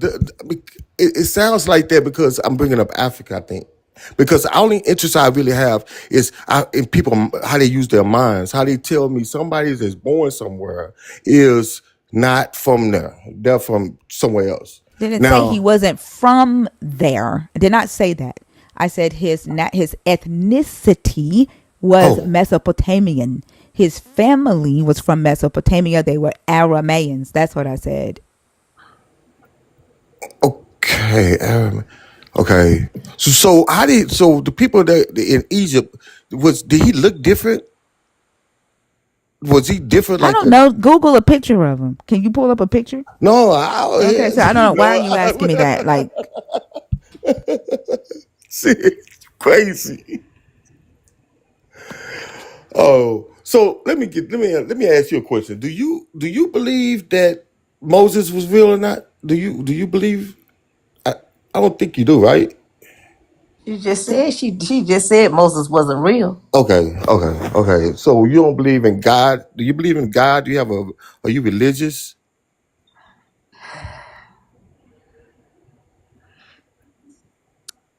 You said you were deconstructing, right? What are you deconstructing? You, I'm trying to deconstruct the fact that when anytime I bring up something African, right? It's real. It's almost like it's if like I don't know. It's almost kind of just it's bringing up something like horrible or bad. Nobody want to talk about it. Nobody want to be associated with it. You let's know what I talk mean? about Africa. Let's talk about how this God was taken into Africa, and Africa lost all of its resources to people who are not from Africa, and that now there are millions of Africans living in poverty, worshiping a God that keeps them in poverty. Let's talk about Africa. Let's talk about what King Leopold did when he sent the missionaries of this God into Congo. That we can talk about Africa. Um. Let's talk about Congo. Let's talk about what's happening right now in Africa, in Central Africa, with the genocides and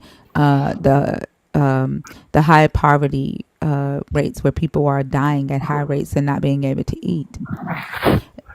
Let's I talk think about the high religion. I levels think of religion has a lot indoctrination to do on the with it. continent, where there are pastors over there mind fucking people and have people crying on altars of plastic Jesuses, while all ignoring that they are living in poverty and their pastors are riding in jets to come in and preach to them about the goodness of Jesus. We can talk about Africa if you want to. Yeah, it's like some type of biotechnology, some type of technology over the people's minds. I don't know Like, what do it you is, honestly man. think that you are capable of having this conversation? Like, I think you came up here, right, with an agenda, Well, right? no, I Yeah, came up you here did. because You I came was up here with asking a an serious agenda. question. You sound like you are a black Hebrew Israelite, right? No, Yeah. man, do Like I really? that you believe, right, that the people in this book are the true black Oh, you people, know what? that you Okay, somehow believe that this book is our no. history or is Oh, telling you know our what? story, and the Okay. white man doesn't want us to know that we are actual superheroes, and they just Oh no. jealous of us, and they want to take our power. Like, that's what you believe, while ignoring what this book has done to the very continent that you want to come up here and talk about. Talk about what the book has done to the continent. Let's talk about what we are experiencing today, what we are seeing today, and why no one is doing anything about that. Let's talk about that. Fuck trying to be the characters in this book. Talk about how you exist today. Well, What well. have you See, I done? think. What have you done for the continent of Africa? Um. Well, I'm trying to put the word out a little bit more. You know, What word? to What word? well, I try to do my little studies with the Dogon. I bought books to Like, try what to the fuck does that do study for the ancient people? What does African that do for the spirituality. continent? What does that do for the continent of Well, Africa? it connects me. It helps And me in what connect way? back Like, and with my how are you? ancestors. How are But you? How is that helping the people on the continent? well, I have to start from somewhere. It start with you, right? Right, I have to Like, start. I yeah, have to how? start from So you somewhere. I'm have to not know saying Dogon. You have to know Dogon to give to Cash App a no. campaign. Well, Like, Rhea no. comes in here almost every night, and she has about 10 campaigns in her bio. Shaky has about 20 campaigns in her bio. We did a talent show for Central Africa to raise money for the village that they're building over there, so that people can have houses, right? Because right now they're living in temporary houses because they've been displaced, right? Like, you don't need to know fucking Dogon. You don't need to know about the Elephantine Jews. You don't need to know whether Moses was African or No. black in order to talk about the genocides that's happening in Congo right now, or the hunger that's happening, that's killing millions of people in Congo right now. I don't mean. I think you have me. Maybe I'm coming off wrong. You understand? You're coming off Because exactly how you intended to come I off. because You're I coming was off exactly asking how a you intended to question. come off. Mm, Very I was really. superficial. You wanna put Africa's name in your mouth and say Mm, that Africa, right, is no, you really, you to need be to honest, connect to Africa, while at the same damn time ignoring what's happening in Africa, right? I don't understand why you think I'm ignoring.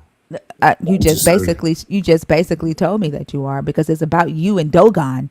It's about you No. connecting to Dogon. It's about you What? starting with yourself, Well, you won't let me right? Like, talk. you have to do. No, I already asked you. You already gave the Yeah, answer. but if I think you misunderstood something, I I didn't can't. You don't want misunderstand. to let me I try didn't to. misunderstand you. I Oh, didn't misunderstand you. oh, really? So it's hard because it's like you telling me something that's I know it's not to be true. You know what I mean? To continue to like get you to understand that when I was saying that, right, I was asking a question to you. Okay, that's it. I was just asking a You came question. up in here asking about a fucking Ark of the Covenant, and whether the No, Beta Jews actually have the Ark of the Covenant. You came up here asking about Queen Sheba, right? right. You I came in was here asking asking about you. Moses and whether Moses had a Oh, black ass. That's what you came in here asking about, right? And then you say is so I can connect to Africa, well, how do you connect? right? You've not said Tell me how you anything. connect Then then. pay attention to what the fuck is happening in Africa today. There are Well, you want to see the apple from our there are phone? several creators on the continent that makes content for us every day to tell us what the state of Africa is every damn day. The same religion that you are trying to write yourself into is the Right, same damn myself. religion that I was don't care. taken onto the continent and stolen resources from the very people that are living on the continent today. Pay attention to what the fuck is happening to them. Are you from Africa? Oh God. I mean, are you from Africa? Because my wife and I, we plan on going to Africa. You understand? I'm asking the question because you don't. It seems like you don't. You're not. You're angry. And you jumping to conclusions. I don't know if it's because there's so many people coming at you. There's so many different ways. There's so many games. I get it, but you don't. This is the simple minded bullshit that I be Yeah. talking about. So what you want to see? Something like give you a receipt or something where I gave some money to Ubuntu or something? With what is that? What you want? Really? Would that make you feel This better? motherfucker just said Ubuntu. Well, Ubuntu. Okay, I'm talking about to give to any type of money. Okay, is that what you want to see first? That I given to what popular opinion No. to. What we I mean, The fact that These there are is somebody African in people the who live comments over talking there. about he These are is African people who correct. live over there Like y'all that I y'all donate to motherfuckers care more online. about I mean, you trying want to see to that? place yourself in Africa, right? Like you want to claim Africa, but you don't give a damn about what's happening in Africa, right? Yeah, Why would right. you? Why you don't think? Well, why? You want to claim Africa because you think this book is African history, right? But you don't give a damn about what's actually happening on the continent, right? And then your little friends in the comments talking about he's correct. That was a good question. Because I need to know who I am. I need to know where I came from. They stole our history. Y'all need to go get y'all one of them black DNA tests and let that be the reason. DNA, DNA. What's DNA, Charlene? DNA ain't real. DNA ain't real. Dust is real. Yeah. In its black dust, it's brown dust. That's how you know Adam was from Africa That's because it. dust is It's brown. brown. That's it. Yep.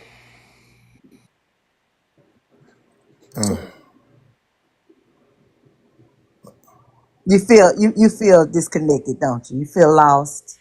You looking No, for some no, no. purpose. It's just weird to me, because I plan on, me and my wife, we plan on making a trip to Africa, right? We plan on like going down there and actually, experiencing something that everybody else that we talk to, they want to go to Italy or they want to go to Thailand and I all got that. you. You want to go? I don't want, You want to go to the so I motherland? say I'm making a choice to go to Africa, right? And I'm Yeah. feeling real good about it, right? Go down there and get you some And of that black dirt, ain't you? I want to know what it feel like to go home. Uh huh. There's no place like home. You gonna click your heels together 3 times. You gonna go to Egypt, aren't you?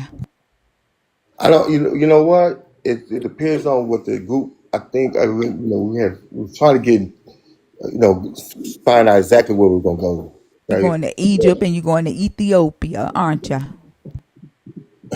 Go over there and ask some folk about their ark. Now they don't like that. Don't go knocking on them doors over there at that monastery. You get your feelings hurt. Oh no, we're going to go somewhere where they go all the time, where they know people down there. So anyway, that's my plan. But because a lot of times, people don't, black people, they don't want to go to Africa. They want to go to Europe or to Hawaii or on a cruise or something. They don't be thinking about So, that. but what was the point of coming up here though? That's what I'm trying to understand.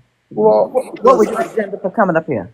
well, because I was really wanting to like understand some, like something I was going to ask a question, okay? Because I know she go to the Bible and everything, and that's why I was trying to figure out did Moses. I was asking a question about the Bible.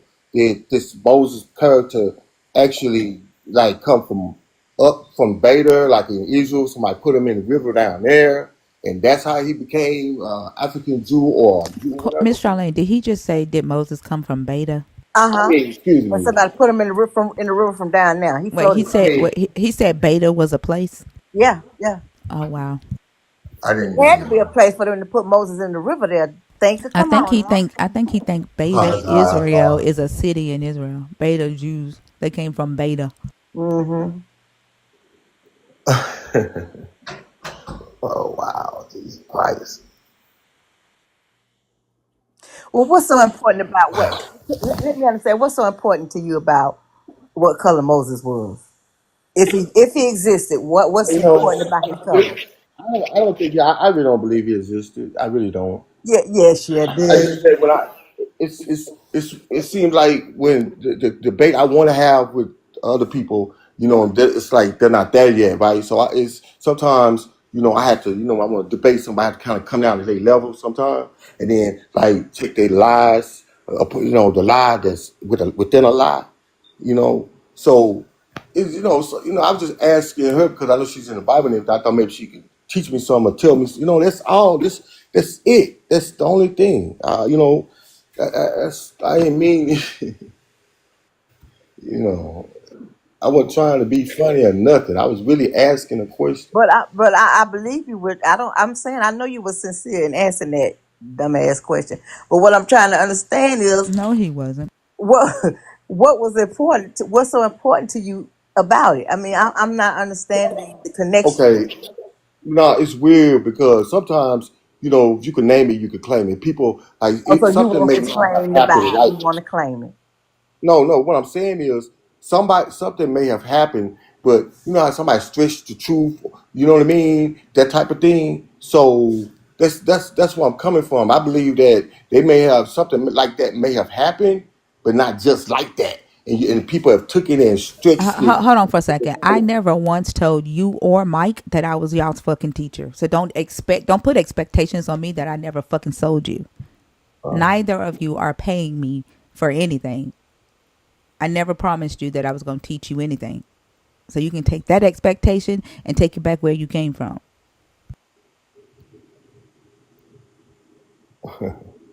Uh, AJ, I'm gonna recommend a book for you. I think it'll make you happy. You ready? Let me, you know what?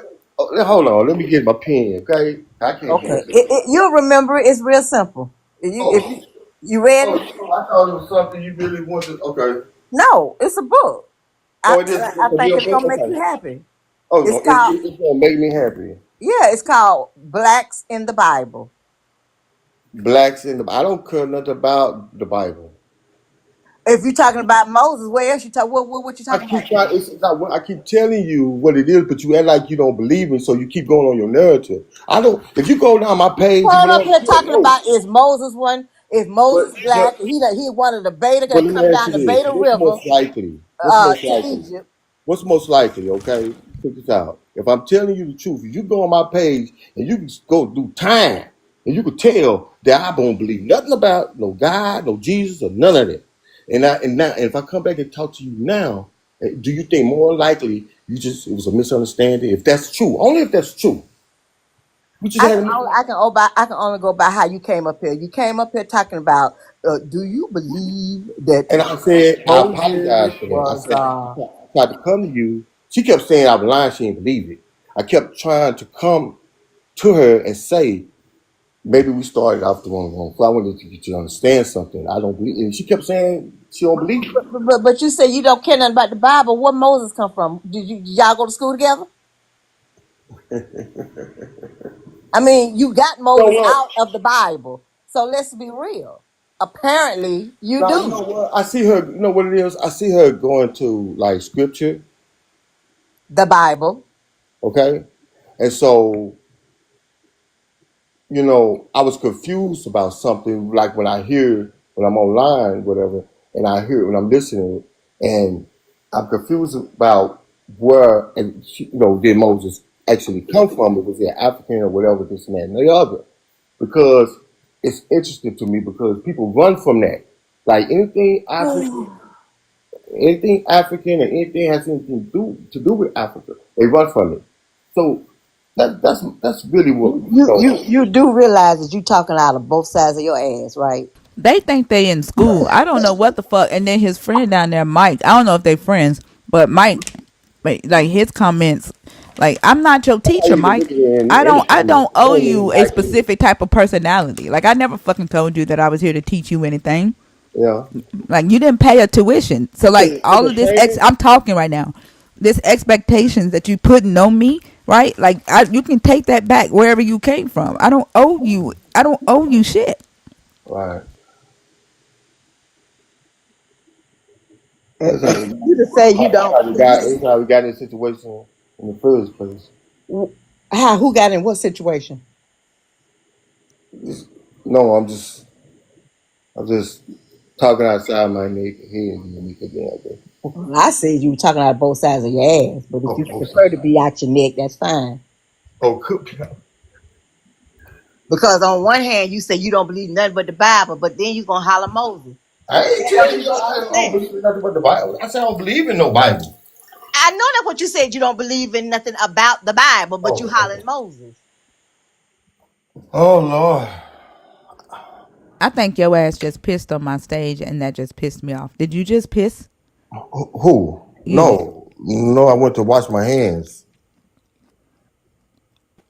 I would never. Ooh, Jesus Christ! I just wash my hands. I don't understand what you're saying. I mean, what is the deal? You just assume so much. Did you hear that, Bitch Charlene? No, I didn't hear. I didn't. Oh, no! I got enough class for that. So what Miss is your? Charlene, are you still talking to him? No, not if he can't be honest about what he's talking about. No, Oh, you can put him in the corner. All right. well, Yeah, I know I'd be y'all crazy. ladies have a wonderful evening. Okay.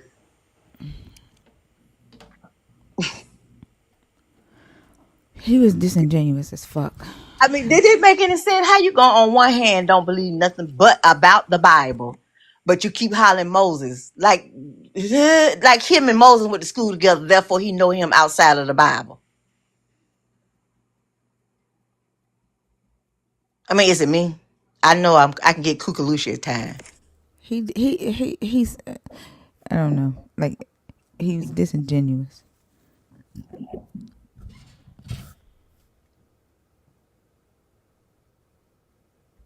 Yeah, you might as well let that whatever expectations, Mike. You need to let them motherfuckers go. You in the wrong room for that shit.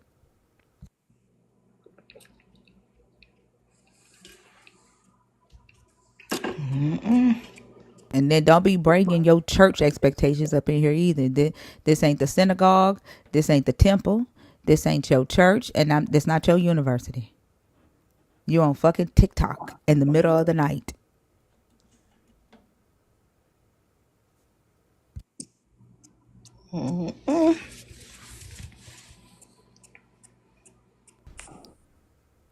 I don't think this People person's keep asking about connecting. what's wrong with going to Egypt or Egypt.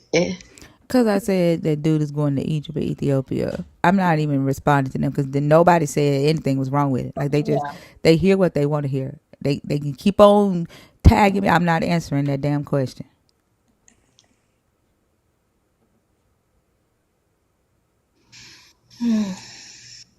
Interesting. Thea, I think she's asleep. Thea, is it? Yeah, she knocked out. She calling all. Man,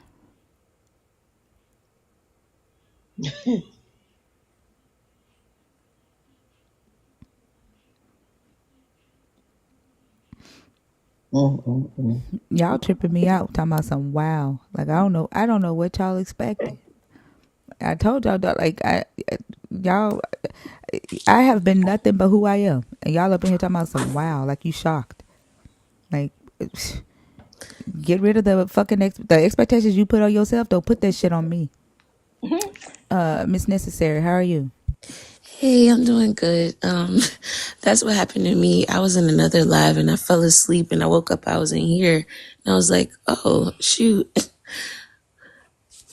I don't know. I think Oh, TikTok takes you places, yeah. but it got interesting. So I came back in and I was like, oh, Did you mean to? Oh, you didn't mean to come on stage right now. no, I didn't. Oh, okay. No worries. I'll go ahead and take you down. I hope you have a good night. Okay. Okay, you too. Thanks. All right. The live she was in ended. Oh, I thought she said that it put her in another live. She's saying that it put her in this live. Yeah, I know, because sometimes when I'm listening to you, if I go to sleep listening to you, and I sleep longer than I intend to, and you've gone off, you've completed, but it'll put me in somebody else's live. Yeah, I know. I thought she was saying that it took her from this live and put her in Oh, another live. uh-huh. I see what you're saying. Yeah. And I thought she said that other live got interesting, but she was talking about this one getting Yeah, I think in. she was talking about this Oh, one. okay. Uh-huh. Yeah. Kristen? Hi, can you hear me? Yes. Hey, how are you? I'm doing well. How are you? I'm doing good. Good. I just want to come on. I've deconstructed, but I guess that's a continuous state once you're out of it. Yeah. One thing that I've found frustrating is because one of my best friends still believes, and we've only had a handful of conversations, but one thing I found very early on, anytime that I talk to someone who is a believer and they find out that I have deconstructed, that I do not believe, it's they put you in a box. They have to make you make sense to their belief system.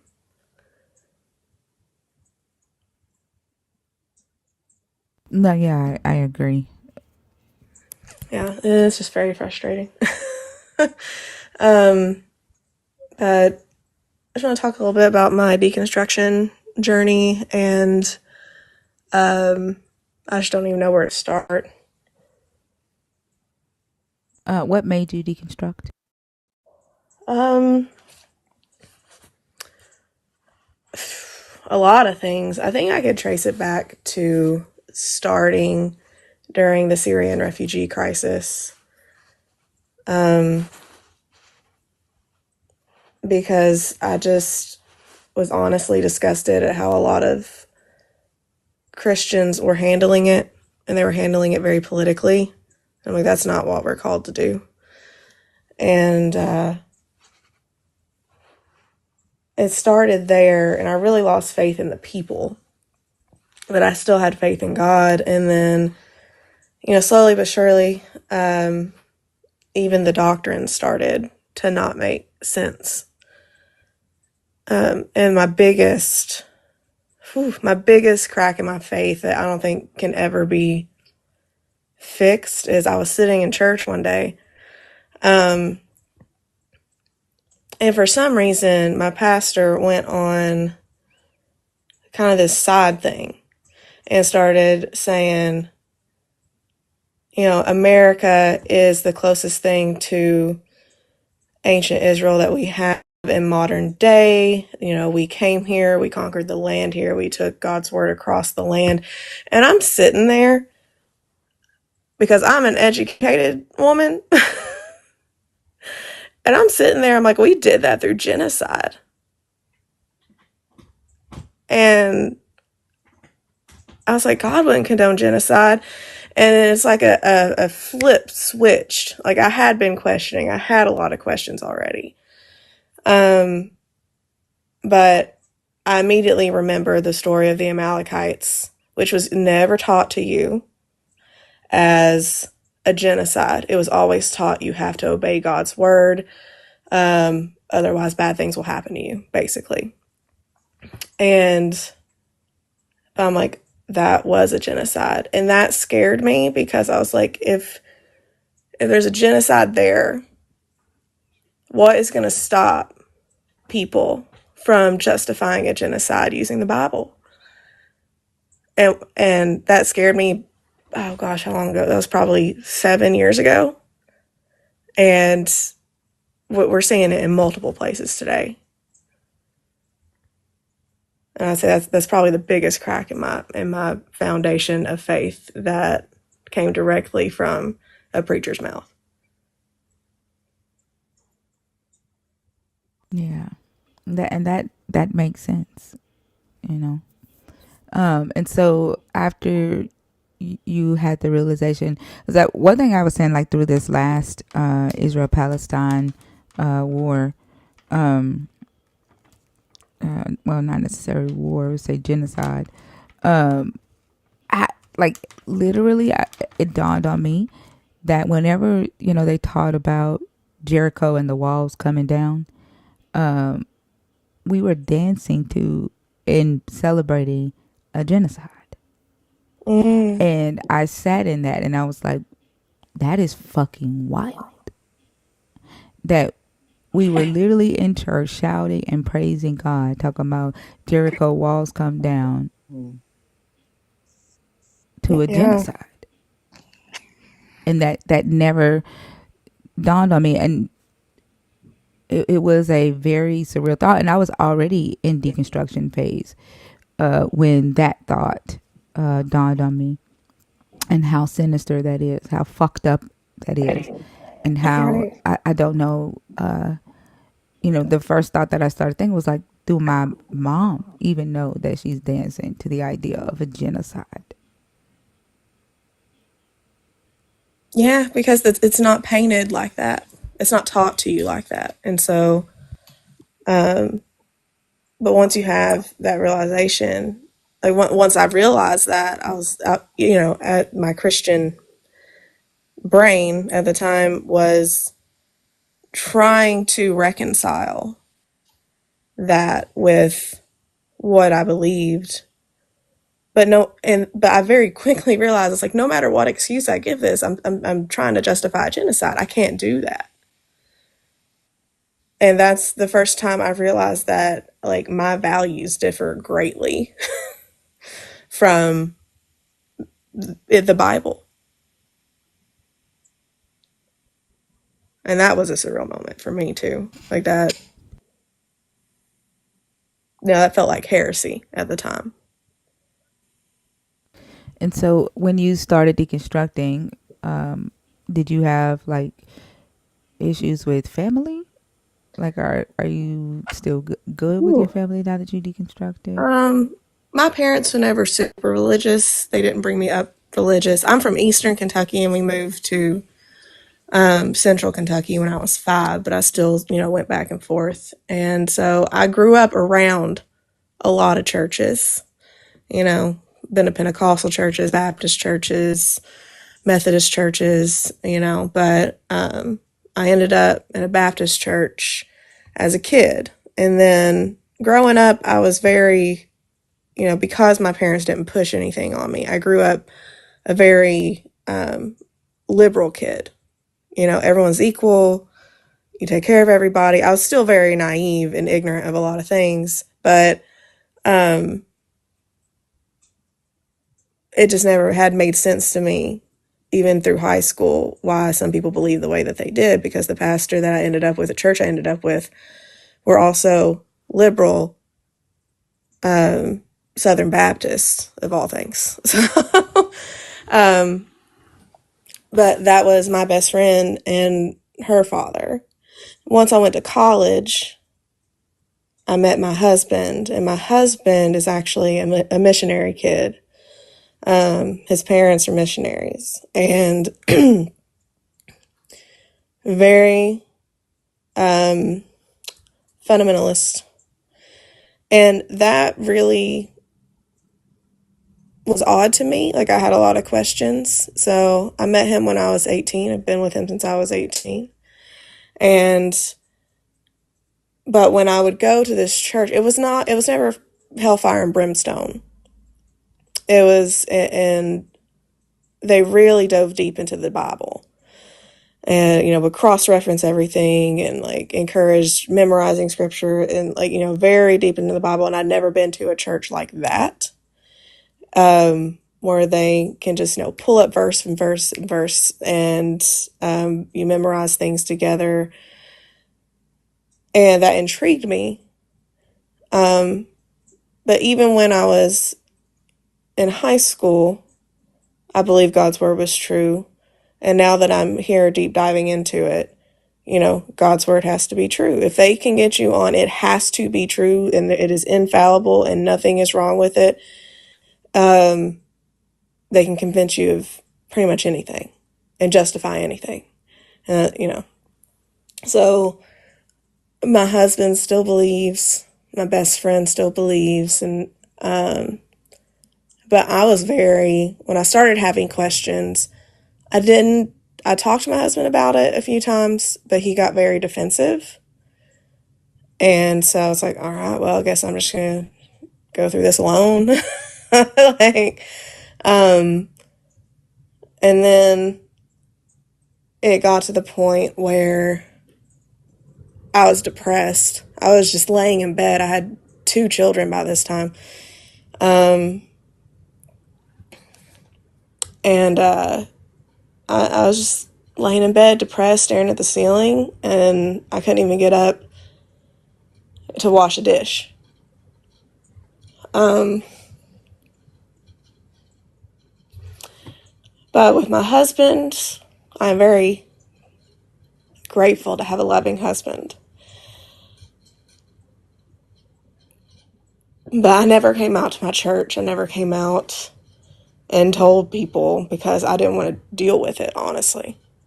Because I knew, because it would be the same thing I would do, that they would put me in a box. They would try to explain me.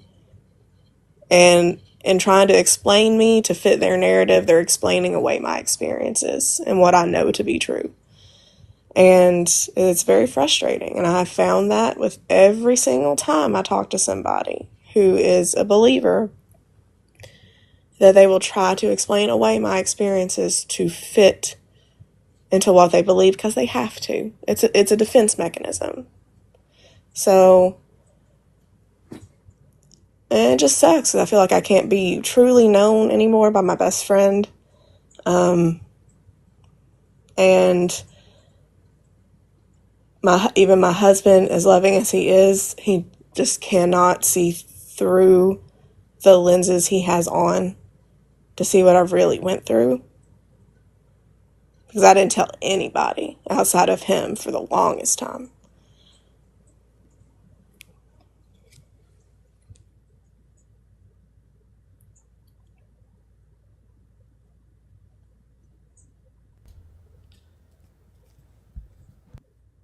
Are y'all okay today, or We're like? okay. I'm much more open about what I believe, and and now, like, he will. There was one time, like, not that long ago, we were talking, and he said, but he's like, you want whatever, like, I say, you want book, chapter, verse, name, location, social security number, like, he's saying I want evidence, basically. Like, if you're gonna make a claim, bring me evidence. And I was like, do you fault me for that? And he said, well, no. I was like, okay, then like, why is this even an issue? And so I think that's why he doesn't want to talk to me about it, because he knows that I'm going to expect evidence to back it up. And that's across the board with a lot of things. But my last straw, because I really was clinging to my faith for the longest time. And I was pregnant with my daughter, and we were sitting in church, different pastor from the other one. And it was during the whole Blasey Ford Kavanaugh situation. And as a woman who's been assaulted before, I was paying very close attention. And I was, again, disgusted at how a lot of the people around me at church were talking about this situation. And my last straw was at the end of the sermon, the pastor like leaned on the podium and said, even Christ had false accusers. And I was like, I can't raise my kids to think this way. I can't even allow this to get in their heads. Like they're equating a sexual assault survivor to the false accusers of Jesus. Like Wow. that was my last straw. And I was like, I can't.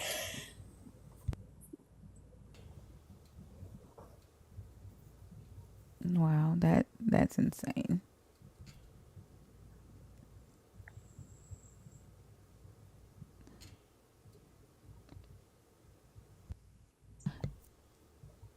Did you have were you done? Did you have anything else? Like you went Sorry. quiet. You went quiet on me. I teared up. Sorry.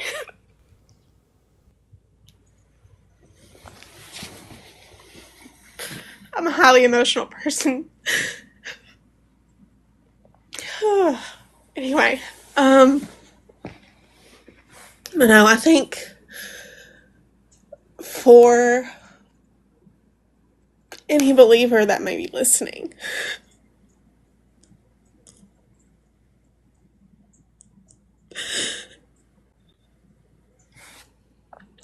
please try to just see through and just take people's experiences, because there's a lot of people hurting from the very things that are being taught, and maybe you're just not seeing it the same way. And I know it's not being seen the same way because I used to not see it in that way until it hit me in the face, basically.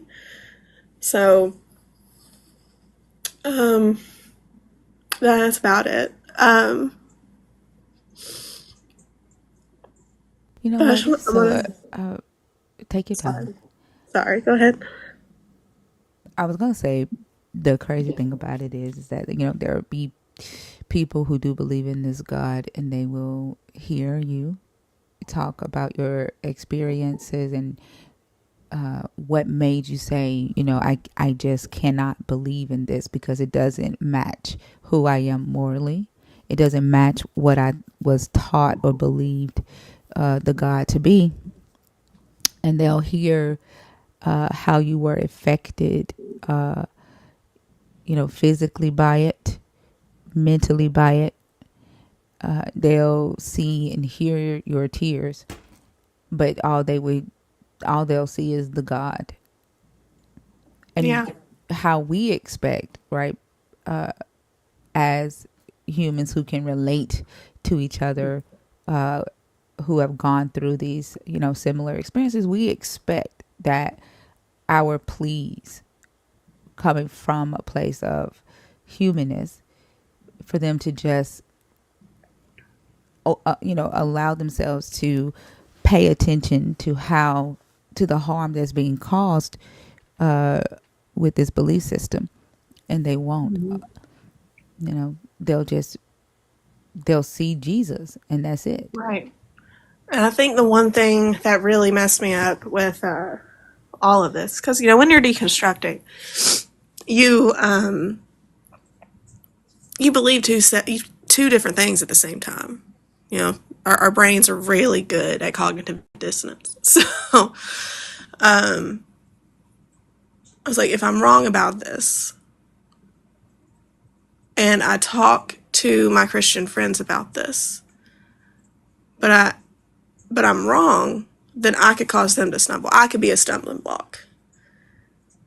And, it was always taught to me that if you cause somebody to stumble or someone to question God and, they end up, at Judgment Day going to hell, like their blood is on your hands, basically. And so that's one reason why I was quiet. And it just, now that I'm out of it and I see that for what it is, let me back up. while I was in it, during that sermon, that was my last one. I call it my last straw sermon. All I wanted was Jesus. I was already hanging on by like a thread onto my faith. And I just wanted Jesus, and all I got was politics, basically. And really disgusting words. And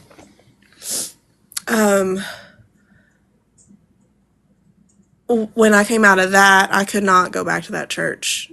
And, you know, my husband wanted to go back, even though I told him that I can't. I had a panic attack, even thinking about going back. And then once I started having more questions and like I'd really lost my faith, but at the same time, you still believe a lot of the things that you were taught.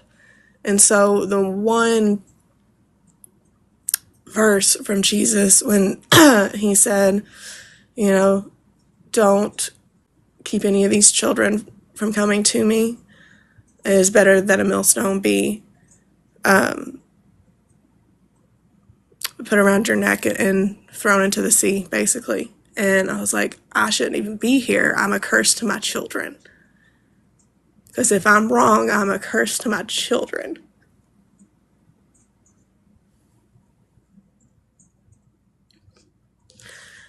And for a long time,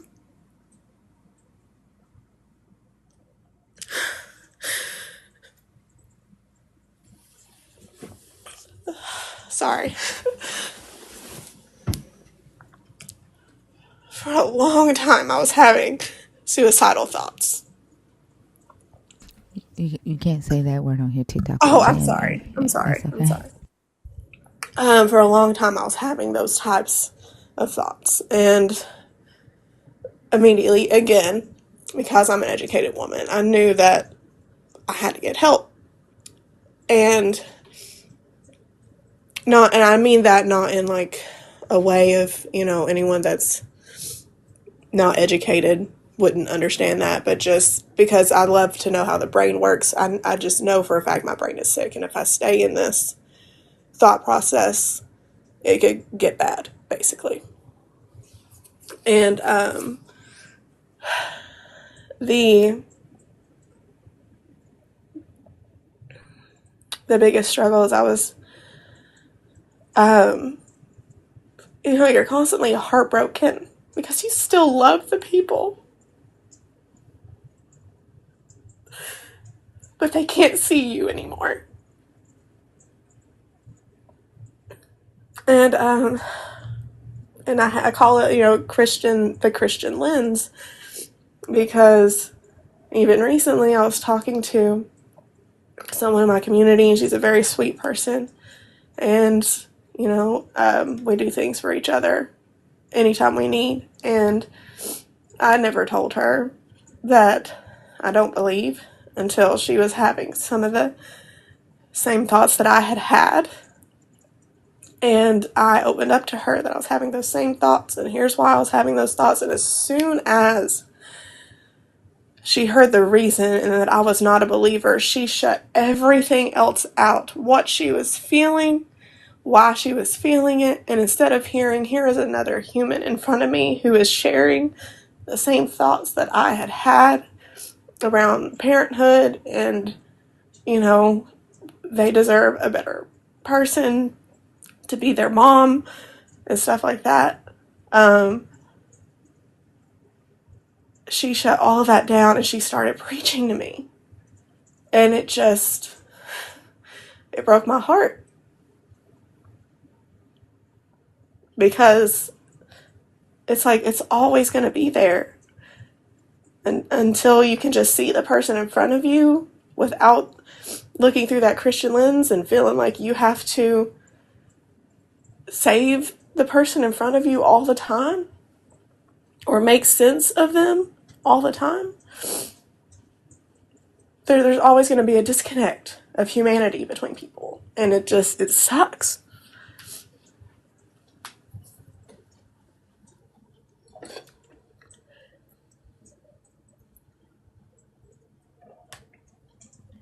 There is a site called Surviving Religion that I think might be helpful for you too, so that you can process, what you're feeling right now. It's difficult. Thank you. I am okay. I know I'm crying. I'm a very emotional person anyway, and anytime I bring up these things, I can feel how I felt back then. But I will look that up because I'm sure there's a lot of good resources on it. Yeah, because like when you go through and your family ostracizes you because you don't believe the same thing that they believe, right? Because you don't believe in a God. It's almost as if to them you've become something different. Like the logical question would be, yesterday I was safe. All of a sudden today I'm not, because I told you that I don't believe in a God that neither of us can actually see, right?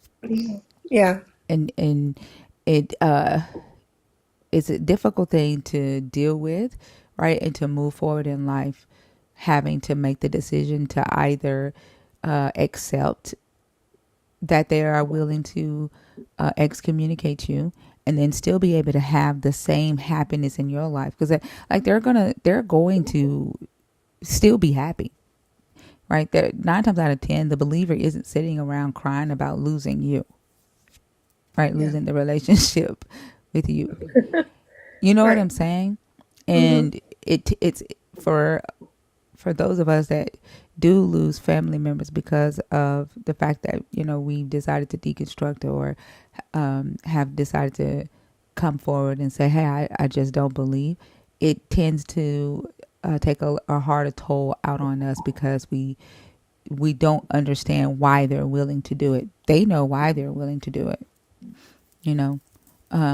They're willing to do it because they've chosen to put their God before anything, and it's us that need an explanation to that, and we need to learn how to accept that that's the choice that they've made.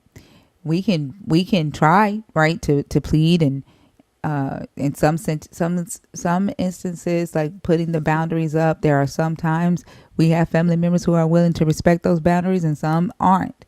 It's the ones that aren't willing to respect those boundaries, and they aren't willing to see you as just who you are, even in your unbelief, that we need that extra support. So Surviving Religion and seculartherapy.com are really good resources for finding therapists or counselors that can help us work through that feeling. You know what I'm saying? Because it's trying to hang on to them could cause even more stress, or moments of uncertainty as you continue to deconstruct. And then, like the Right. climate that we're in, oh my God, like there's going to be a lot that you're going to want to like shake them and be like, do you not see? You know what I'm saying? Right. Why are you okay with this? Right? Right.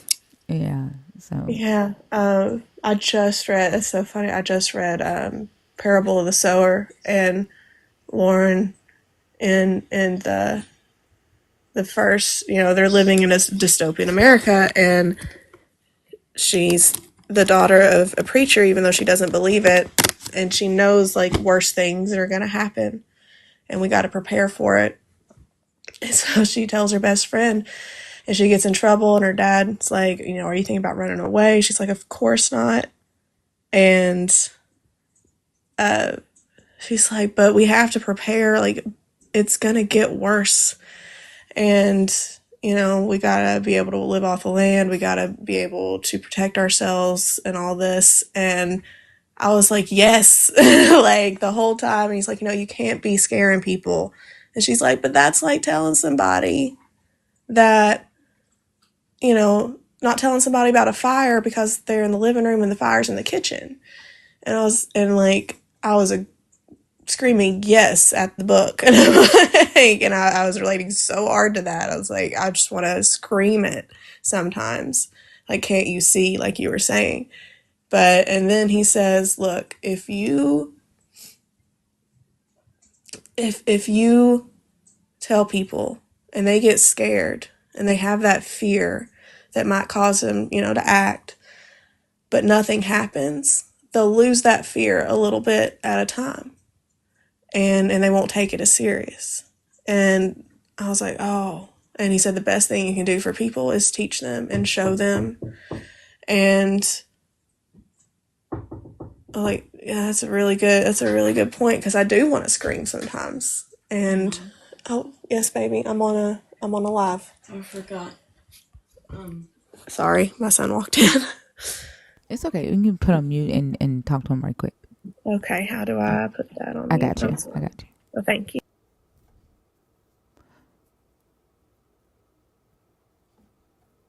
Yeah, somebody was asking about the book. It's Parable of the Sower. Are you familiar with it? I haven't read it, but I am familiar with it. Yeah. Okay.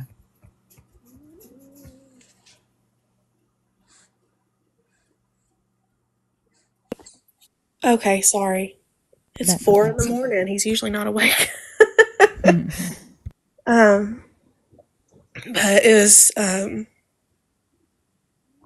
so that's kind of helping me reframe a little bit, because no matter how much I can talk about it with people that I love, it's there's really not much I can do about what people are going to believe. What you believe is what you believe. So, best thing I can do, I guess, is teach them and show them and live that life. It's ironic to me, because I just remember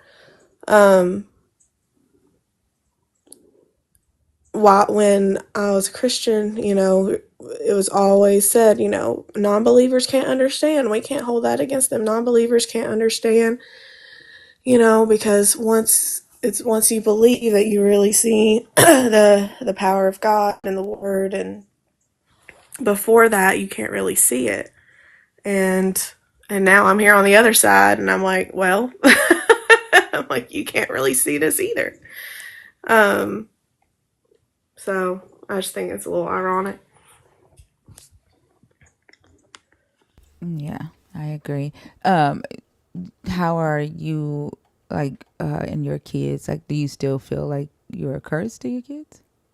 No, I did go to therapy. I want everyone to know Okay. I am okay. I'm just a highly emotional. I can cry just meeting somebody for like 10 minutes, and I can cry about them even though I really don't know them.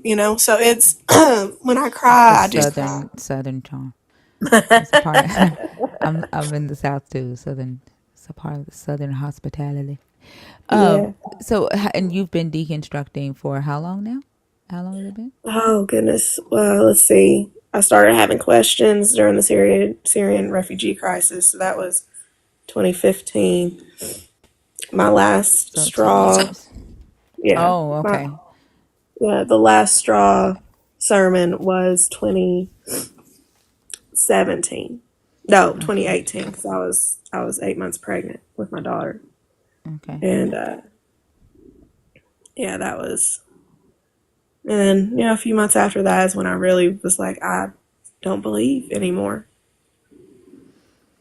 Yeah, and it is an ongoing process. There's going to be other things that's, going to come up, and you may have another moment of realization and be like, damn, I didn't know that I was still holding on to that, or I cannot fucking believe that I believe Right. that.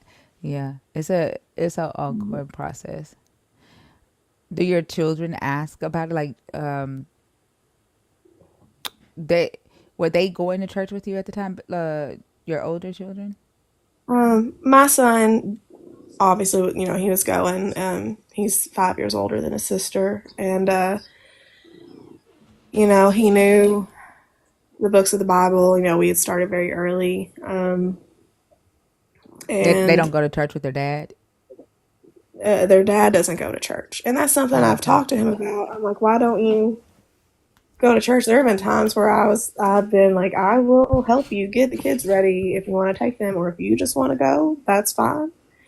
Like, I don't want to take away anybody's belief. I really don't, because, I've come to realize some people really do need it, at least at this point in their life, and, um, but Do you think he's it's, not going to church because of your faith, or is he not going to church because he don't want to go to church?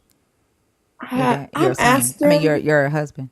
Oh, yeah, I've asked him, and what he says is that he's just lazy and is used to not going now. But I'm like, you were like, no, he's a missionary kid. And I don't know, there's part of me where I'm just like, I feel like he's not going maybe because he would have to explain me, because we've never talked to anyone outside of, my best friend about Cause it. they would be like, "Where's your wife?" and all that. Basically, yeah. Yeah. Wow. How does that make you feel?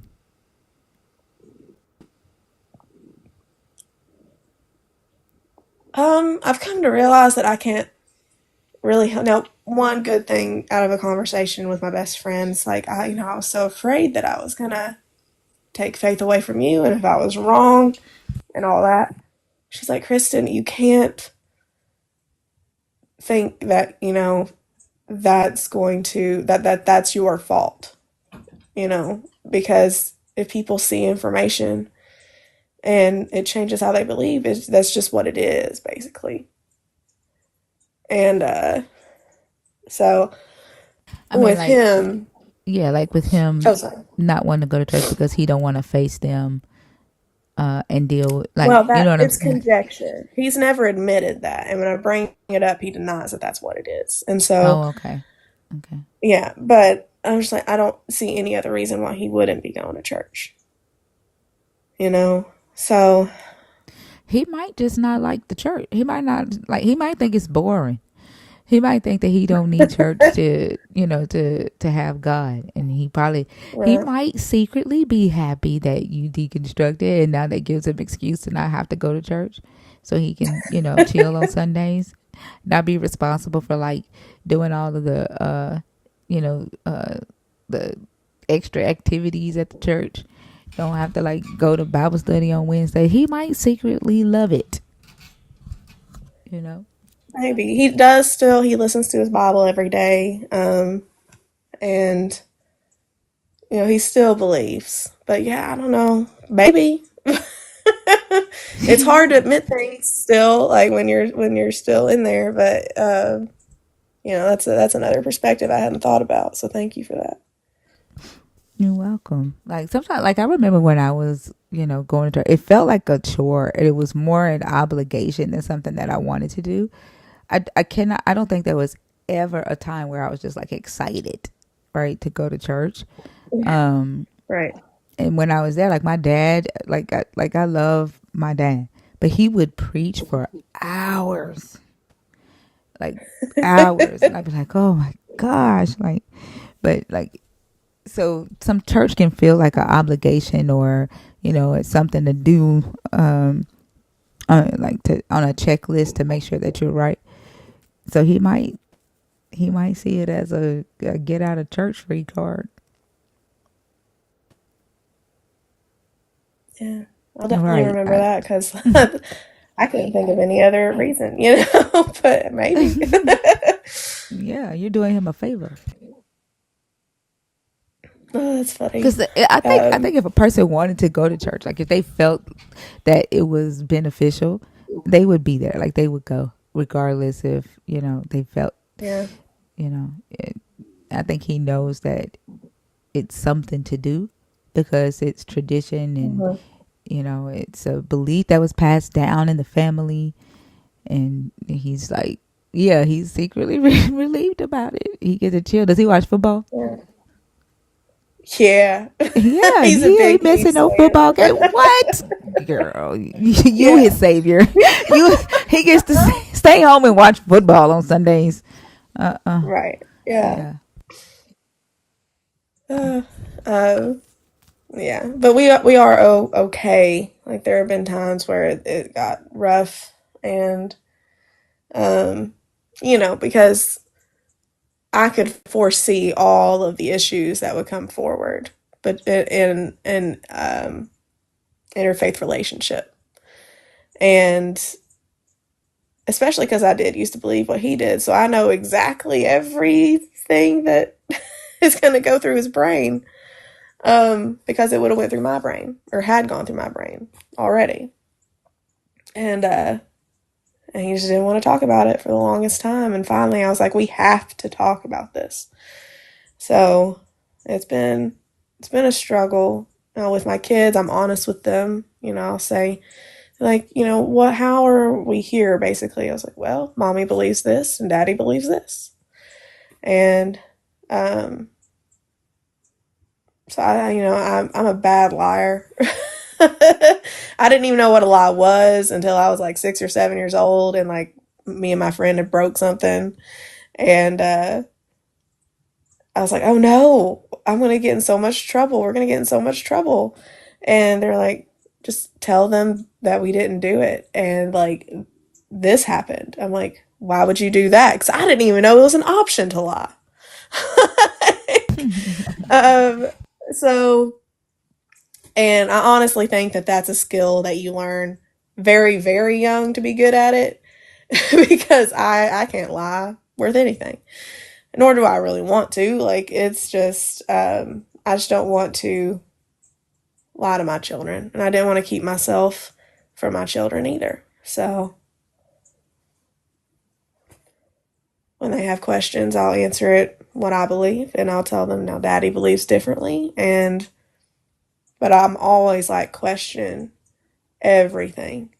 My dad always said, don't believe anything you hear and only half of what you see. Oh yeah, that's good advice. Um, so I'm always, my son will come home. My son loves history, which just warms my heart because I love history too. And he'll come home, he'll be so excited, and like, I learned this today. And I was like, oh, but did you know this, this, this, and this about that? And then he got upset the first time that I did that, because he learned about Pocahontas. And he's in 5th grade, so they're not teaching a full history of that, and nor do they have time to really. But I was like, oh, but did you know that's not her real name? That was a nickname. And did you know that, yes, she married this man, but it was a forced marriage? And did you know, like, all of these things? And he got upset with me at first because I was going against what his teacher basically said. I said, maybe nothing your teacher said was untrue, but you're only going to get like a 5th grade level history lesson, and we can discuss things deeper because there's always something that's going to be deeper. Always something's going to be deeper. And I want you to know what really happened. If you learn about something, I want you to really dig into it and learn the facts about it. And so I encourage that in both of my children. My daughter's just 6 now, but she, I'm going to encourage that in her as well. So I think that's pretty awesome, and I thank you for coming up and sharing your deconstruction journey with us, and I think you're doing a great job. thank you. You're welcome. Did you have anything else you want to say before we move on? No, just thank you for taking me on, and I appreciate what you're doing, and just keep doing it. Thank you. I appreciate you. I hope you have a great Thank rest you. of the day, okay? You too. All right.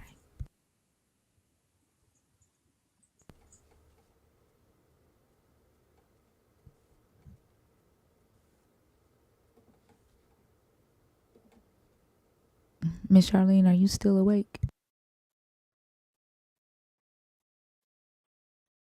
I think Miss Charlene done went to sleep.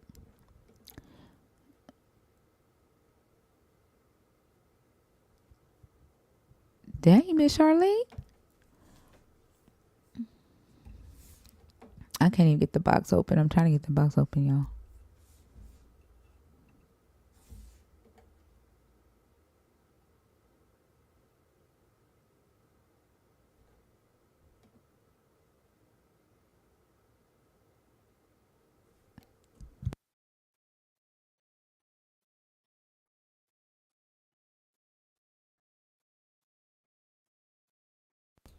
Uh-oh, the guest box will open.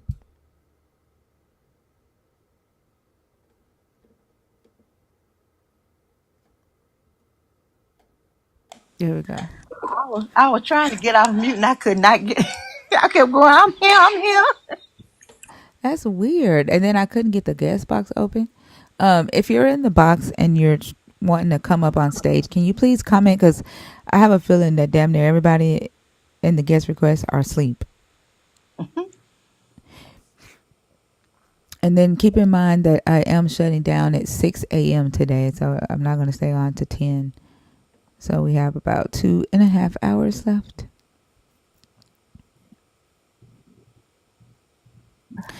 I don't see anybody named Jade in the guest box.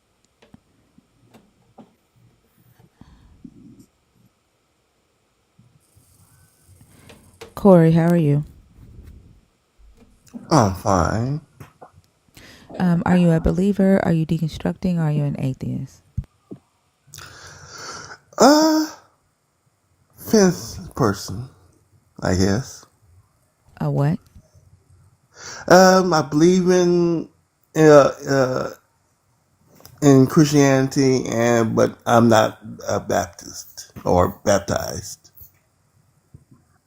But you are a believer in the God of the Bible? Is what you're saying? Yeah. Okay. And so, did you want to talk about one of the topics on the board? Yeah. Cause when I saw it, I was like, okay, yeah. Cause the only reason I have question with it, since I know most of the southern states is Can called the you? Are you Bible able to Belt. turn down what you have? Like, there's a lot of noise in the Oh, background. I'm sorry, that's my phone. It has okay. Okay.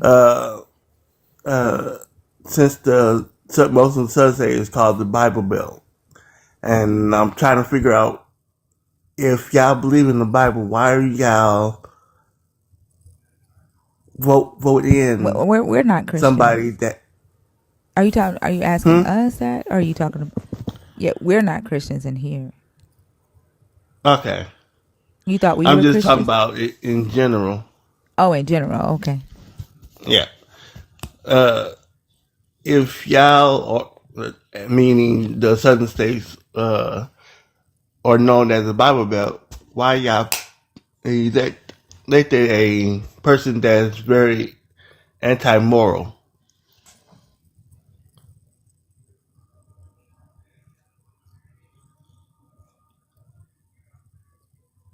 Did you ask them that? What did they say? Uh, since that's mostly his base, is you can't never get through to them for some reason or another. It's wherever he says is the truth, even though it's a very half truth or a complete lie, Let me ask you a and question. they take it. When you see this this group of people vote for Trump, right? Mm-hmm. Do you see a difference in the morality in this group than the morality of the God of this Bible?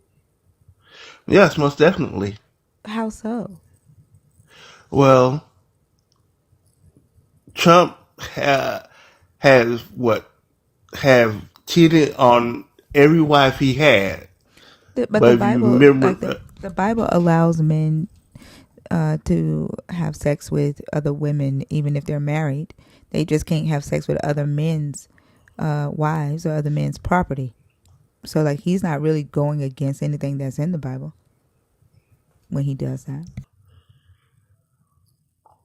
well, to me, I take marriage as what they at least in the As I'm more of a Baptist believer, and that's cheating. Yeah, even though the Bible might not say it's cheating, it's still adultery. Well, it's adultery based on humans' laws, right? Like humans have decided that that it's adultery. But my question to you was, do you see that he's doing anything that doesn't match the morality in the Bible, not morality in society?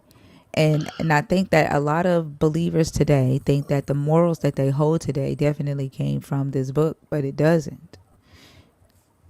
Like Okay, what a lot of about the he would consistently lies, and that's one of the 10 Commandments you should not break.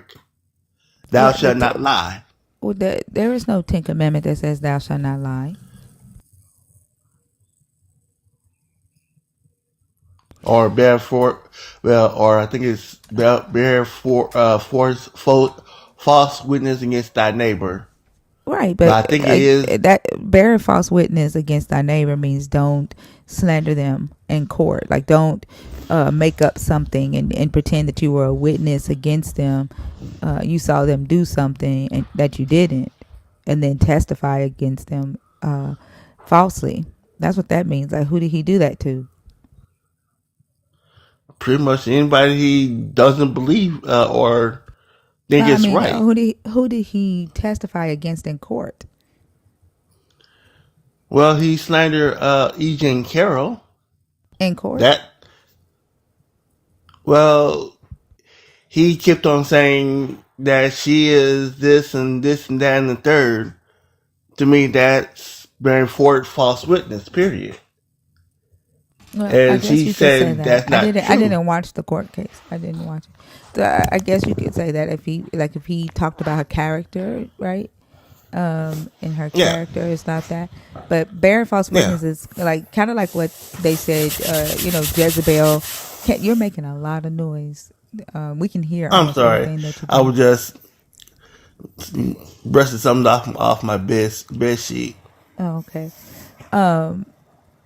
Like the story with Jezebel, how Jezebel got some people to say they saw Naboth blaspheme against the God of Israel and blaspheme the king, and they testified to get so that Naboth would be put to death. Like that's bearing false witness, right? Mm-hmm. Like I literally the God in this Bible to me, right, is not at like the morals that most people hold today in society aren't necessarily the morals in this book. They were evolved over time. So when you say how can they vote for him, it's because they believe like they are believers of this God, and like a lot of them were saying that the God was telling them to vote for him, and that the God was going to strike anyone down with sickness or death that voted for Kamala, which sounds like something that this God would do. Think about Samuel and Saul, right? In Israel, the priest and the judges and the prophets were the ones that picked the king. Like when they got their first king, and because Samuel was of the highest order, Samuel was all three. He chose the first king, which was Saul. But when Saul pushed back, he didn't push back. When Saul used his kingly power and made a decision that Samuel didn't tell him to make, Samuel decides that he's going to take Saul's kingship away, right? Yeah. And then the God puts an evil spirit in Saul and make Saul want to kill David, so that David would be, anointed king. So like the God, like he like there is not lost on me that they believe that this God would choose Donald Trump. It's not like he would choose like the most moral people. Ahaz sacrificed his own son, right? And he was still king of Israel. And the God still used Isaiah to tell Isaiah that he was going to deliver Judah and help Ahaz out because the Assyrians was coming against them. Like, I'm not shocked, but like I don't think that it's really shocking that Christians would choose Donald Trump. I think it's shocking that humans would choose racism, you know, over humans, would choose supremacy over humans. But I'm not shocked that the Christians chose Donald Trump at all. Their moralities match. And Their yeah, that's priority, what. their priorities match. Well, I'm a Christian in a sense, but my morals could not and will not let me vote for him at all. I'd rather vote for somebody that is very moral, at least stands for what this country is about, and Trump is not. He's more worried about if you can make his wealth more. That's all he cares about is money. Yep. So did this God. That's why I said, like, I'm not saying that you, right, as a human, right? I'm like, it's not shocking to me. Like your question was, how could you, as Christians, right, if you're the Bible Belt, how could you vote these people in? If the Bible, right, you're going by the morality of the Bible, and that's your standard, you know, for the question, then it doesn't shock me. You see what I'm saying? Yeah.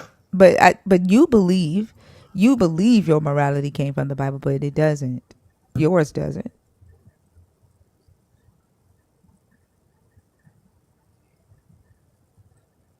Okay. That, like the fact of wealth being something that you like, to you, for Donald Trump to be worried about wealth, right? To be somebody that puts himself first and accumulating wealth is before you know, those that are not like him, not wealthy like him. Where else in this Bible can you say that the God did that? Well, Think about it.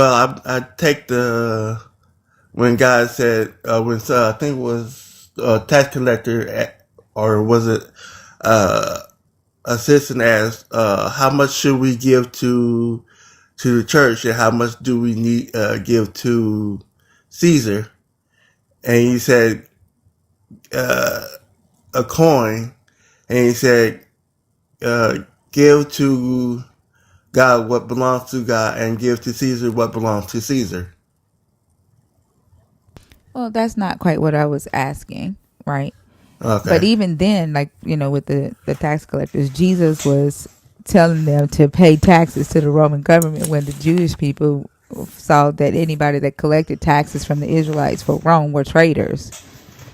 But Jesus befriended those, right, that were considered to be traitors of of Judah for collecting taxes and oppressing the Jewish people. Like, that doesn't make sense to me. But God in this Bible, like, he chose Abraham, right? Right. Right? And he gave Abraham a promise. What was the promise that he gave Abraham? That your descendants would be as numerous as the stars in the sky. That's the only part of the promise you remember. My memory about the Bible is very, very short. There's just snippets that I remember, but that's the only one I can literally remember straight off the top.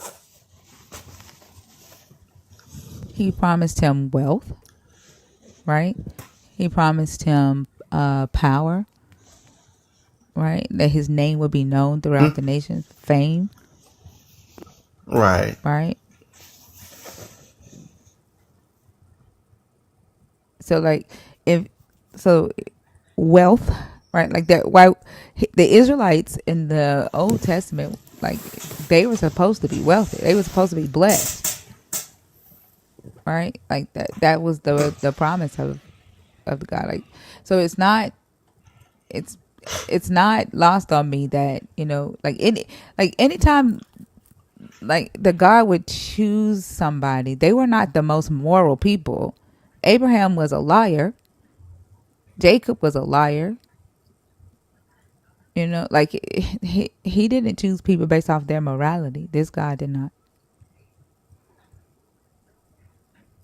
Yeah. But I think people today have their own version of the God that they serve, and their God tends to match them, and so they believe that their God's morals that are their morals, and they think that those morals are in this book, match what's in the book, until they read the book or actually study the book. They realize that it don't. Like this God condones slavery. Like, would your God condone slavery?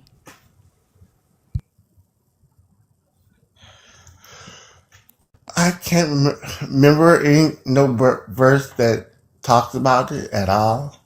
No, I'm So asking I like can't really. the God that you know, right? The God that you pray to every day, the God that you talk to every day. Does would that God condone slavery? Prior to this conversation right now, in your head, did that God condone slavery, chattel slavery? No. You see what I'm saying? And Mm-hmm. why? Why didn't your God condone chattel slavery? It's want to own people. It just want to own people without no just reason. Is there ever a just reason to own people? No. And so the God that you serve would see the inhumanity in owning someone in owning another person, right? Right. Except the God in this book most definitely condoned slavery and condoned discrimination, slavery upon discrimination.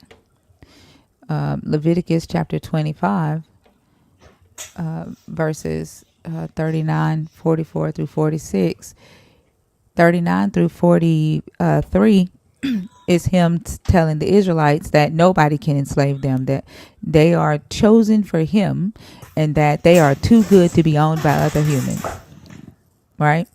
He says, if Right. any who are dependent on you become impoverished, that they sell themselves to you, don't make them serve as slaves.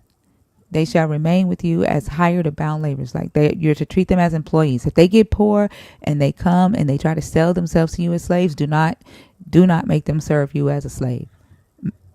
Treat them as a hired worker. They shall serve with you until the year of Jubilee. They are only to be your employees until the year of Jubilee. Then they and their children with them shall go out from your authority. They shall go back to their own family and return to their ancestral property, for they are my servants whom I brought out of the land of Egypt. They shall not be sold as slaves are sold. You shall not rule over them with harshness, but shall fear your God. And then he says, as for the male and female slaves who you may have, he's like, you can have slaves, but they cannot be Israelites. The slaves that you get have to come from nations around you. Those you can buy. He's like, as for the male and female slaves whom you may have, it is from the nations around you that you may acquire male and female slaves. You may also acquire them from among the aliens residing with you, and from their families who are with you, who have been born in your land. They may be your property. You may keep them as a possession for your children to inherit, for your children after you, for them to inherit as property. These you may treat as slaves. But as for your fellow Israelites, no one can rule over the other with harshness. Like prior to today, you would have not ever thought that the God that you believe you serve was responsible for supremacy culture, was responsible for condoning chattel slavery, and even indentured servitude, indentured slavery that we saw your God did not speak out against that. And let me say it like this: He actually did, in a way, speak out against the indentured servitude, because at first the Israelites were allowed to be chattel slaves. The women were. The women and children were allowed to be chattel slaves. The men were allowed to be chattel, but indentured. Right? They could be moved about, but they were only indentured servants for 7 years, and they were not paid at first. But then when you get to Leviticus, he's like, nope, no more, no more can you be an indentured servant. You have to be an employee now. You're Israelites. You're too good for that. No more. Everybody else, you can treat as slaves, but y'all, you're not allowed to be slaves. You're my servants, right? That's that supremacy culture that we saw in the antebellum South. Okay. Yeah, But because my my religion is, or what I know about the Bible, or is more of the small stories that you teach your kids about, the parables, the Mount on the sermon, etc., etc., etc. Stuff that pretty much any person that had picked up the Bible on just a small glance knows at least a little bit of the story.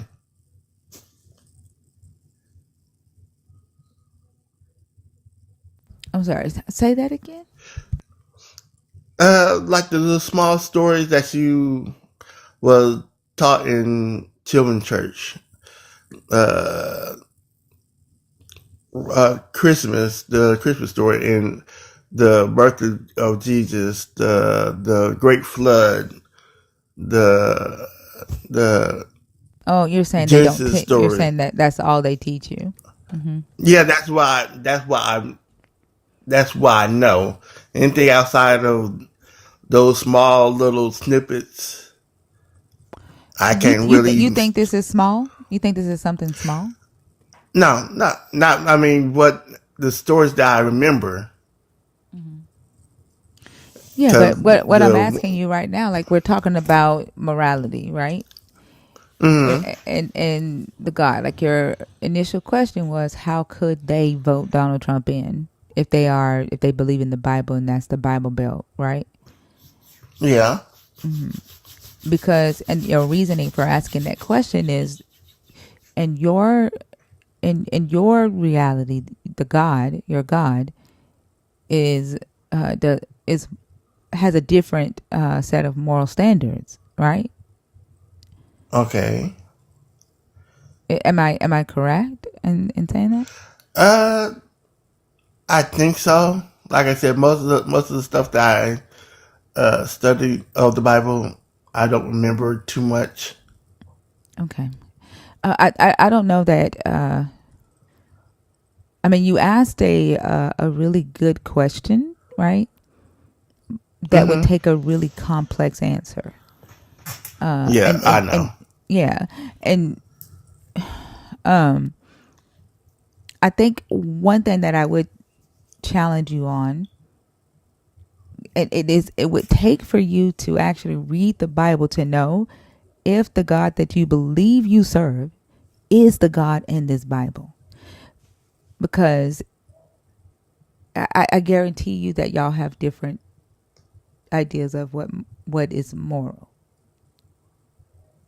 Yeah, that's true. Yeah, I don't really read the Bible like that. I just know the different stories from the different parts of the Bible. Anything outside of those those stories,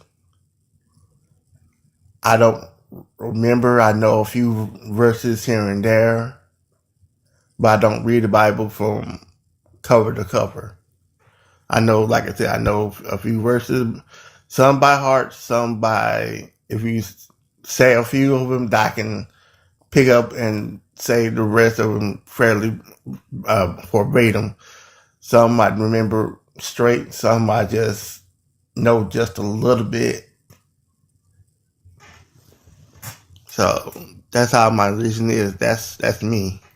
Yeah, but why do you believe in this God? Why do you think you believe in the God of this Bible? Let me ask that. Well, I was raised in the church ever since I was a baby, so Okay, so it I was taught didn't to you. really. Hmm. It was taught to you.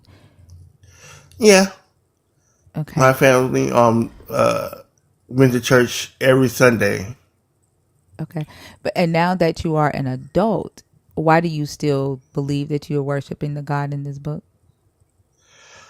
Uh, I go back to uh the I think it's the parable of the son that asked his father for his inheritance, went to the big city, spent it, then all his friends left him, and he had no choice but to come back home. And his father The prodigal welcomed son. him with glee and told the servants to bring him the best robes, bring him the best everything. My son was dead. Now he's alive. So I'm a little confused because I ask, why do you believe that you are worshiping the God in this book? And you just like recited to me a summary of the prodigal son without tying it together. What does the prodigal son have to do with why you believe that you are worshiping the God in this book? Well, everybody makes mistakes, and everybody deserves a second chance. Okay. So, but why do you believe it is? So the reason, because of the prodigal son narrative, is in the book, you're like, I know everybody deserves a second chance, so it has to be the God in the book because it matches this parable. Is that what you're saying? Yeah, I guess that's what I'm trying to say.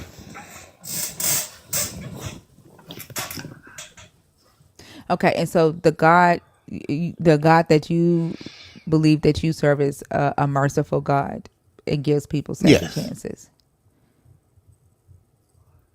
yes, Okay, um, okay.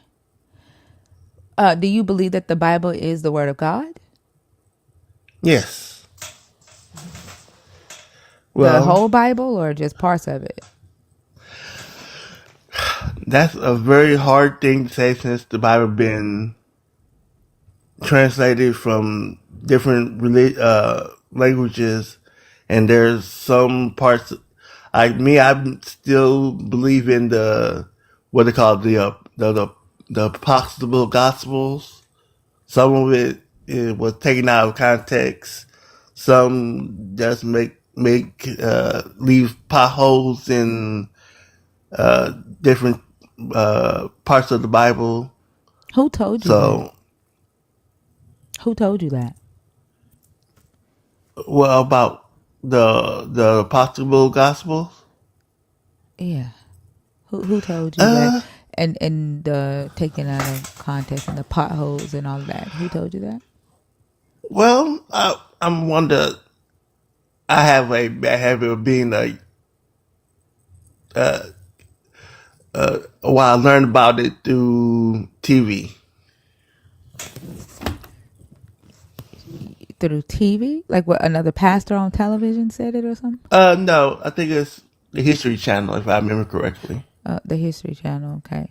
Yeah. And it in the with the History Channel, it said that some of the Bible is the Word of God and some of it is not.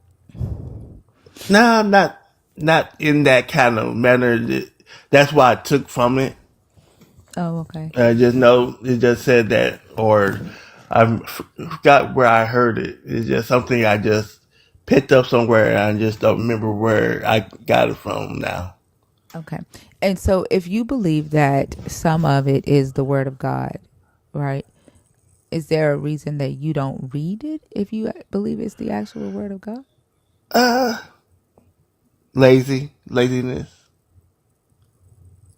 And so I'm this not. is like for me, right? Like when people have a claim that Mm-hmm. they have this thing that is so good, right? And this thing works for them and it, makes them morally good. And this thing left, a means of communication, right? Like, or instruction book. Mm-hmm. But the person that's giving me, that's making this claim, doesn't even read the instruction book. Because they're too lazy to go to the good thing. Like, it's very hard for me to believe that it's actually good. You know what I'm saying? Like, it's like, have you ever had somebody try to like sell you something, and you're like, they're trying to convince you that it works, but you notice that they don't even use it themselves? Uh, Not really, because I'm very picky about when people sell me stuff. I don't take them at their word unless I know it's for real, on my own without them even saying anything. So I don't just go by your word. Sometimes people have a tendency to lie, so sometimes I go by what I think. And if I don't know, I read on what you trying to sell me. I just don't put my name to it and without actually reading it. Well, what I asked was, have you ever had someone try to sell you something and tell you how good it is, but you notice they don't use it themselves? No, no, I've never had that before. No, really. Even though you just told me that you don't trust salespeople because of that. Yeah, I'm just making it just in the general sense of would I believe on what you say just because you say it's true. I will at least take it, read it, and then get back to you on it. So the thing is, like, you're saying that you were taught about this God as a child, and then you just continue believing in the God as an adult, but you don't read the instructions that the God left behind because you're too lazy. Yet you continue to say that you worship this God. So you're actually doing the thing that you claim that you don't do with this God. Like, do you see that? Yeah, I So it's know hard for some. me. It's What hard what for I me to say is, believe that that's what you do, right? So, like, what I'm trying yeah, to figure out is, if you have something good, like, you know, why you would not engage with it? Like, that doesn't make sense to me. And so, right now, because I do read the book, I don't think that, and this is just my own personal opinion here, and you can tell me that I'm wrong. But I don't think that the God that you believe you serve is the same God in this book. I think that you were taught a God, and then maybe a little bit of, as you grew, you saw people around you not being who they claim to be, or it didn't match the God that you believe you served, and so you kind of got a little bit away from that. But I think you have your own version of your God, and that God matches you more than anything than it does the God in this book. I guess you can say something to that effect. It's not nobody done. It's just I was like I said, I was raised in the church ever since I was early teen to like middle teens, or yeah, middle teen or a little bit almost to adult. The only reason I stopped going to church is due to job conflicts. I always have to work on a Sunday, So I never had a I'm chance talking to. about the fact of you, when you first came up here, you said, I am a Christian, but I'm no longer Baptist, or I don't identify as Baptist, right? You made sure to separate yourself from the denomination. Yeah, I mean, I believe in the Bible. I believe there is a God. I believe everything you probably would say. I just haven't been to church in a very, very, very long time.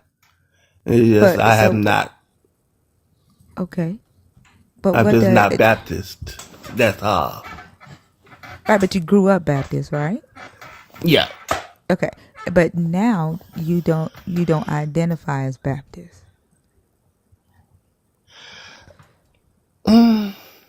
Well, that's what you said, right? Yeah, yeah. I guess you can put it like that, but I still Well, I'm hold on not to that. putting it like that. You said I'm I'm not Baptist. sorry, but just the way you saying it, Well, I'm saying that's what you what. said. Like you said twice that you're not Baptist, and so I'm just saying you're not Baptist, and now you're like, you can, if you want to say that. What other way should I take that?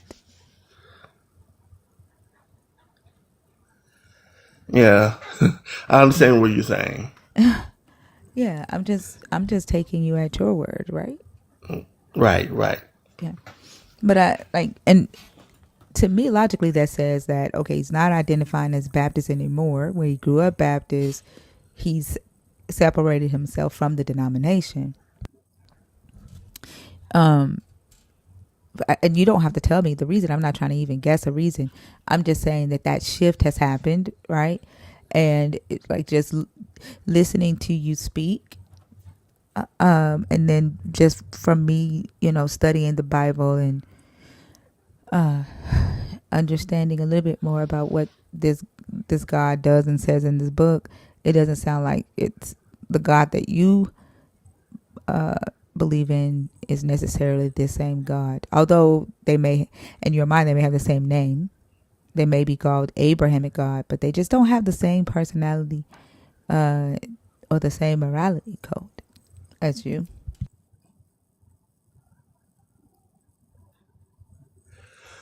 Well,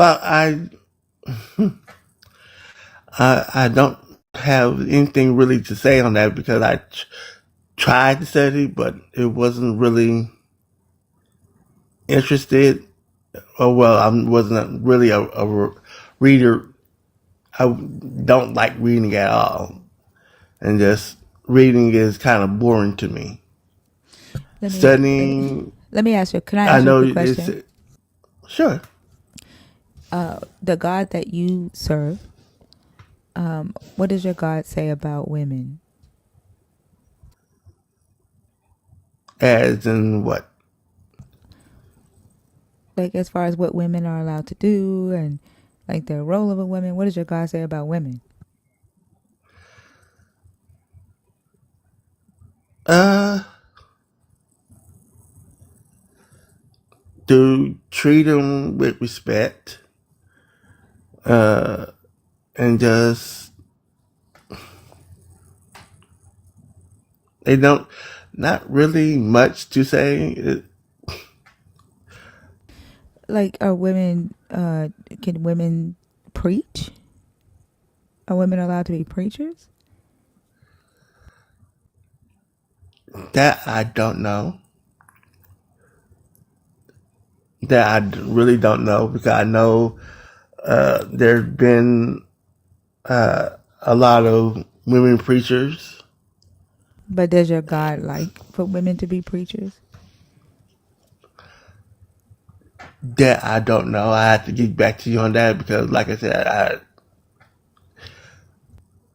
if you So you take it from the, so you don't know if your God is a God of equality. yeah, I know he's a God of equality because I Why even wouldn't you believe know that? of equality.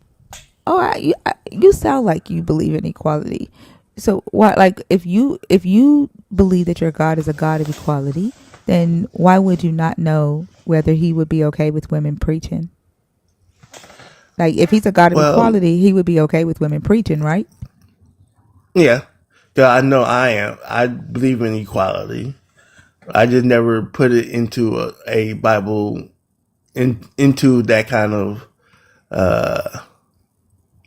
situation or think of it in that context. But yeah, I would say yeah. If I believe in equality, then yes. Then that means that the God that you serve, right, Mm-hmm. is a God that fits who you are as a person, right? Okay.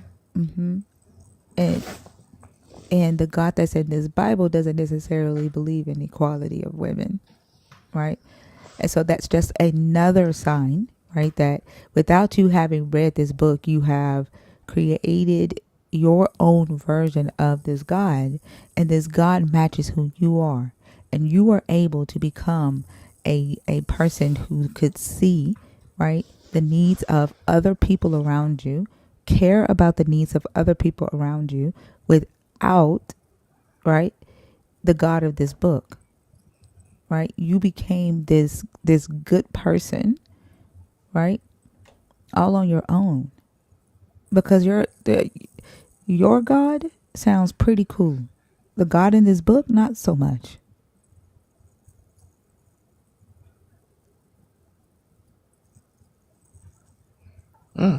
Very interesting. Yeah,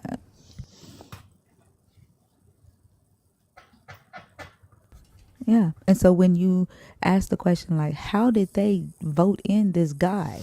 When they're saying they believe in God, in your mind, you're thinking they believe in the same God as you. You're thinking they believe in you, right? They don't. They believe in the God in this book. You believe in humans. You believe in Corey. You believe in what Corey believes in, and everybody getting equal share, right? And everybody feeling safe on the earth, right? Yeah. Yeah.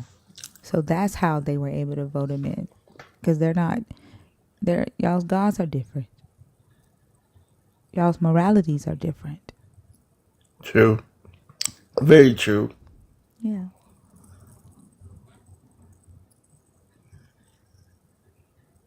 Did that help? Oh yes, most definitely. Awesome. Did you have anything else? Any other questions? Oh no, ma'am.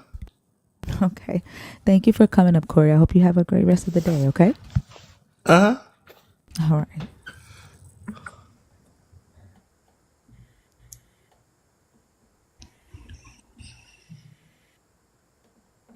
Sound like Corey had a revelation, didn't he? He was like, whoa.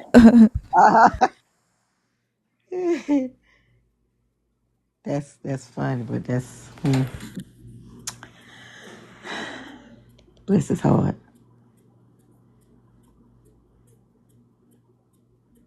We don't. Eric, how are you? Oh, I'm sorry. Oh, what were you saying, Miss Charlene? No, I was just gonna say that it's so sad that we don't think that we're good people on our own. Yeah. Oh my. Ooh, Oh hold on. my. The computer would move slow. I'm trying to get him down so he like, He oh my calling hogs. God. Oh man. He getting it on the good foot, like we used to say. Ah. What's up, Oso? What's up, Thinker? Hey, Auntie. Hey, sweet pea, what's going on with you? You know, just another day in the neighborhood. Are you being good? Yeah, yeah. Yeah. I took a good little nap, and now Oh, we up. So we know. okay. I just wanted to say that I made my own God, and he's pretty cool. Down, Lord. I don't know if I want to know your God, Oso. Is it anything like you? He's the God of the Red Sea. Uh, I was looking at something and they kept saying the Dead Sea Scrolls, and every time they said it, You thought of Oso, didn't you? I thought of Oso, and I said, God damn. I mean, every time it was, I like to watch documentaries, so this was some serious stuff. I kept saying, and the Dead Sea Scrolls, and every time they said, I said, that damn Oso. That damn also. That damn Oso. These folk here trying to be serious, and he talking about some damn Red Sea Scroll.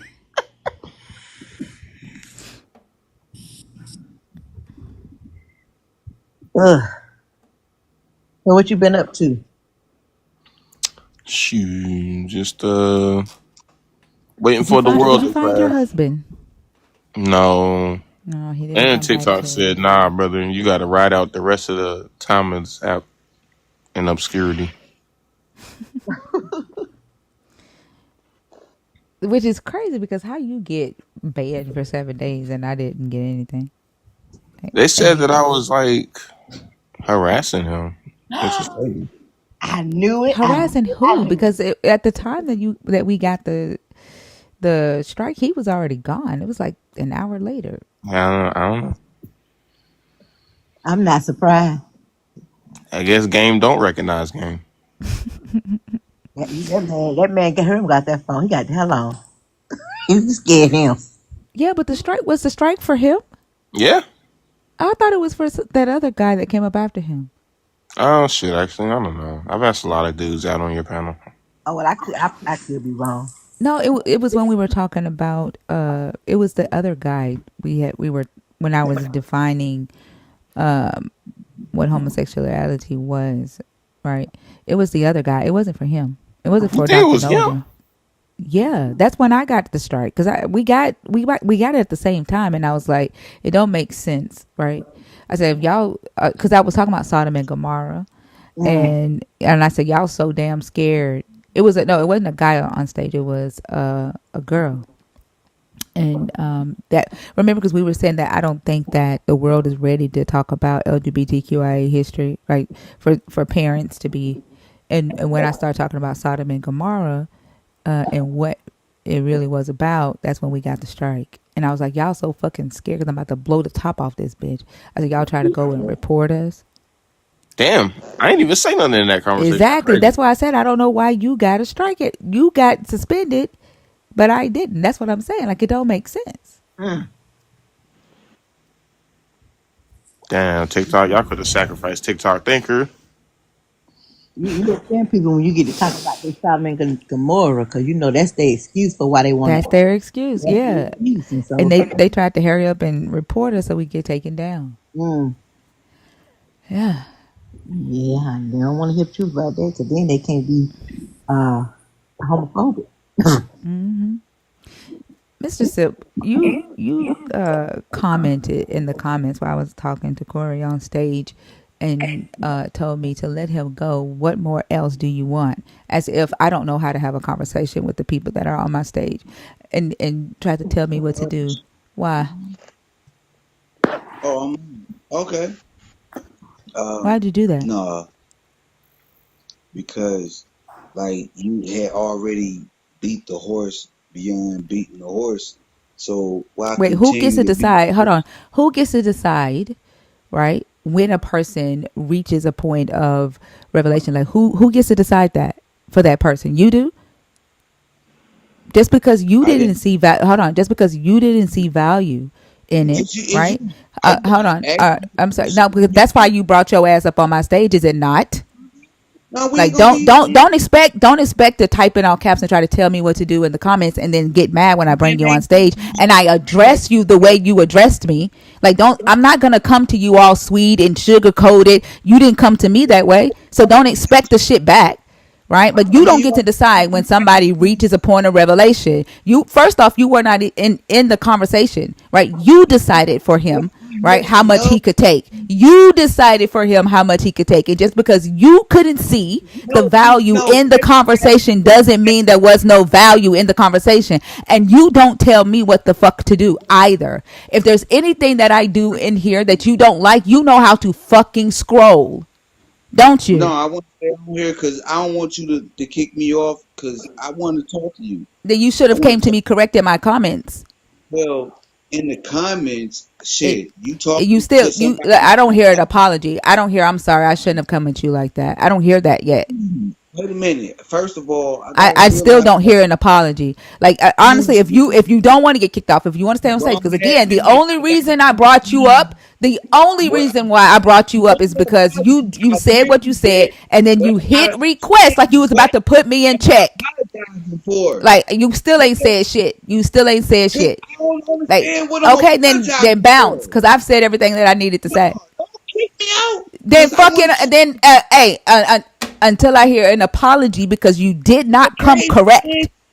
Can you slow down? Can you slow down? Can we just bring let's both bring it down. Cause I'm up I I I'm a I little I high don't hear an too. apology. Wait, hold on. Just let me Mississippi, finish. start with the yo, my fault. I Can shouldn't you have not? been this way. Can Start with you that. not? Can you not do that, bro? I'm talking to the sister, and the sister is talking to me. Yeah, and she So told you specifically what she I said, don't what she need wants no you to say mediator. before they can continue the That's conversation. all I'm saying is I don't need a mediator.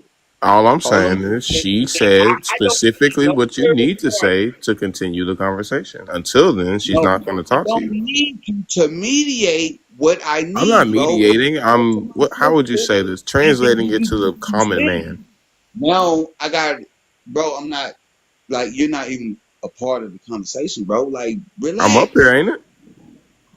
But you're not a part of the conversation But that what you doing Sunday though? certain is happening.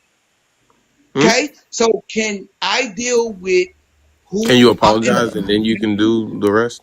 Yeah, at this point, with? like I'm just gonna move on, right? Unless the first thing that comes out of your mouth is an apology.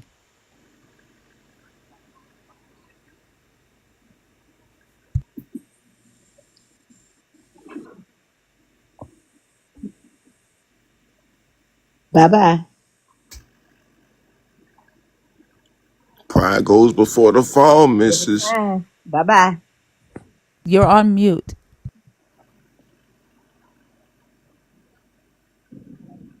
Can I please speak without you interrupting me, brother? Because I'm trying to get to a Just Listen, base. I apologize and move put you on. on mute.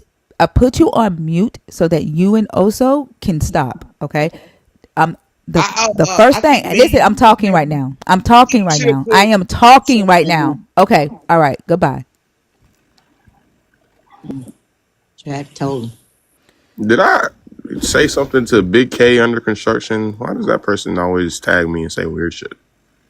Are you okay? What did they say? They just always say weird shit to me. What they say? She said I'm not better than the comments. I'm just a person. Like, what is that supposed to mean? Mm. Huh? I, I don't know. Like, this person's weird. I think it's weird that Mr. Sip is back in my guest box. Like I'm just gonna bring him up. Mm.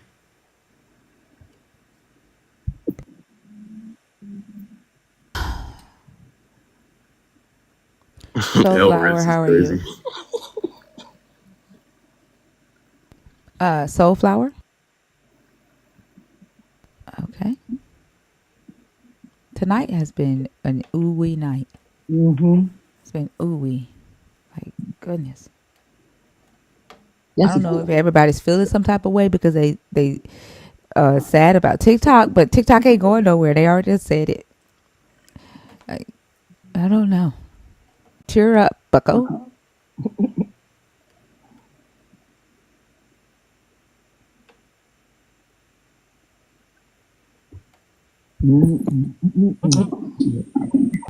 Shay, how are you?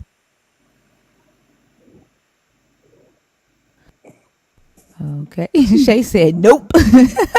I ain't even see one. I ain't even see Shay. I was like, what are you talking about? She said Gotta go.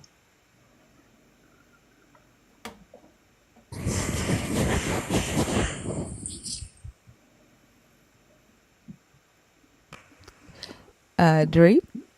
Hello, how you doing? I'm good. How are you? I'm great. I've been deconstructing and I've been like having different conversations with people.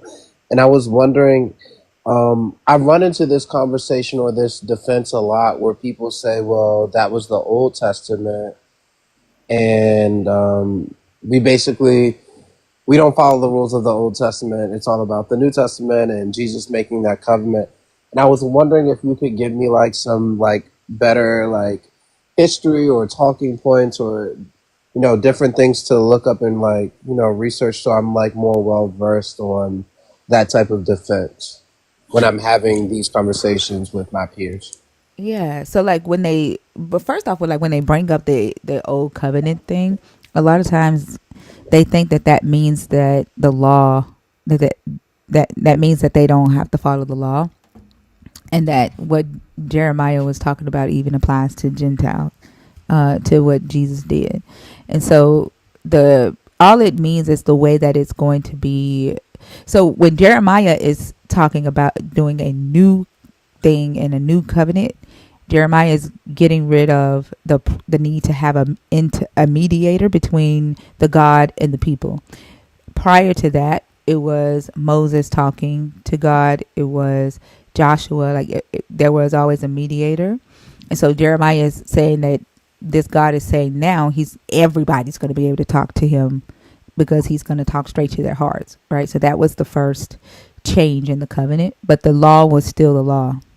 And then when Jesus comes, it's the only thing it's doing is switching from the Israelites to the Gentiles, like opening it up, and then uh, it's through Jesus, who was he was he was saying that he was reforming the law, not abolishing it, but reforming it. So it's still the law with Right. putting um, the humanity first, right? All of humanity. So it's not. It doesn't mean that they're not supposed to follow the Torah. Does that make sense? Did Um, that?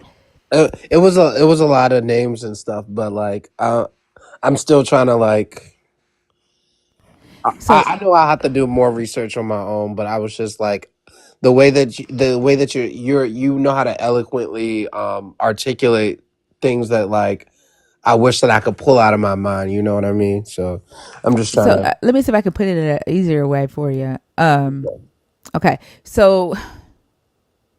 Okay. So prior to the 7th century, so um, before Jeremiah, all the way to Adam. Well, I'm going to say Moses because it started with Moses. It was God, Moses, the people. That was the first covenant. God, Moses, the people. The people And didn't talk to God. They had an intermediary. Moses was the this intermediary. okay, gotcha. Yeah. And then after Jeremiah, which is the scripture that they are quoting when they say the new covenant, Jeremiah says, okay, it's not going to be God, Moses, and the people anymore. Now it's going to be God, the people, the law. Does that Okay, make sense? okay. So this is like kind of like the where religion and state and that type of like religion and legislation is kind of like similar to that, right? Yeah, they were one and the same. Okay. Judah was a religious, political state, so their religion was their politics. So they were one and the same. So I can research that a little bit more on my own. And my last thing before I go is I struggle with like making people understand that the Bible is not God inspired, but this is mankind writing about life and commentary about life, and not necessarily like a lot of things where it says like the Lord God said to Moses, it's just Moses thinking. It's Yeah. not it's not Moses talking to God. It's just like, and the Lord God said to Moses, stone this man for picking up sticks during the Sabbath. Like God didn't say that to Moses. Moses just had an intrusive thought and acted on it. And it's like it's hard to for people are so brainwashed by the idea that everything within the Bible from cover to cover is just God writing this verbatim, instead of understanding like mankind is literally brainwashing people and putting them into spiritual slavery. And this is like a patriarchal religion. Like women are treated like property. And if God is kind and loving, then God and all powerful and all knowing, God wouldn't have people being treated this way. God wouldn't have people as slaves. women wouldn't be able to be raped and just married off. Like, I don't know. It's just, it seems obvious to me that this is mankind writing, but everyone is like, this is God inspired. So I don't know. Like, what do you say to that? So first, like if we look at the word, what inspiration is, right? If it's God inspired, God could inspire somebody to write a poem. Somebody today can say God inspired them to write a book. Yes. Does that mean that it is the now God talking? That it is actually God's thoughts or God's words, right? So that's one I'm with thing. you. Yeah. And then one thing that I like to do is take them to Genesis 18, right? And Okay. so if we go here and start at verse 16, it says, Then the men set out from there, and they looked toward Sodom, and Abraham went with them to set them on their way. The Lord said, Shall I hide from Abraham what I am about to do, seeing that Abraham shall become a great and mighty nation, and all the nations of the earth shall be blessed in him? No, for I have chosen him that he may charge his children and his household after him to keep the way of the Lord by doing righteousness and justice, so that the Lord may bring about for Abraham what he has promised him. Then the Lord said, How great is the outcry against Sodom and Gomorrah, and how very grave is their sin. I must go down and see whether they have done altogether according to the outcry that has come to me, and if not, I will know. So then I'll take them through and I'll say, who was the God talking to at that time? And they'll say, he was talking to the Abraham and the two men, right? Hmm. And I'll say, well, it said verse 16 says that the men set out from there and they looked toward Sodom and went with them and set them on their way, right? And so the men, they were gone, like they left. And then it says that Abraham, you know, like the God says, shall I hide from Abraham what I'm about to do? So if Abraham is still there, right, and he's like, shall I hide this from Abraham? Of course, he's not going to say it to Abraham if he's trying to figure out, should I even tell Abraham what I'm about to do? So if it's not the two men, right, that was sent on their way, Hmm. he's not talking to Abraham because he's trying to figure out if he should tell Abraham this thing. Who is he talking to? And the this part of the story is the God is having an internal dialogue. This is a conversation in his head, right? And then I'll ask, who knows the mind of God? Like, who was in God's head, right? That was privy to this conversation that God had with himself about whether he should tell Abraham what he's about to do with Sodom and Gomorrah.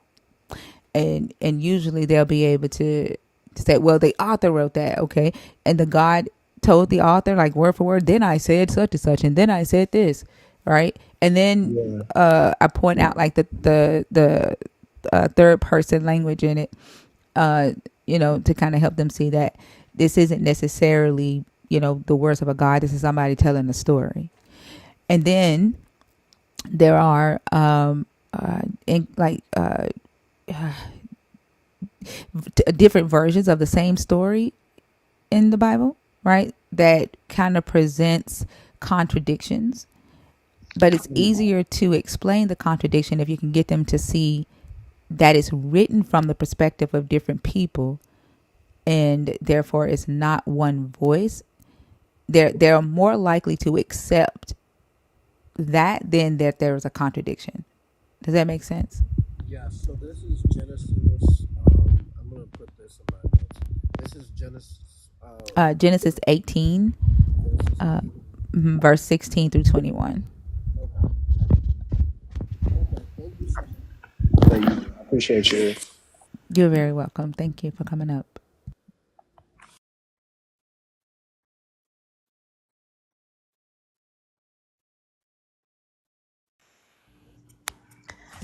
You know what, thinker? You love a good conversation. Your whole demeanor change when you when you got a good conversation going on. When it's valuable. Yeah, yeah. Yeah. I could tell you was your whole demeanor changes. Yeah. I get frustrated when people come up here trying to like tell me what the fuck to do. Mm-hmm. Big K, hey, how are you? Did you come up on I'm purpose? doing all right. Did you Huh? come up on purpose or No, accident? somebody brung me up.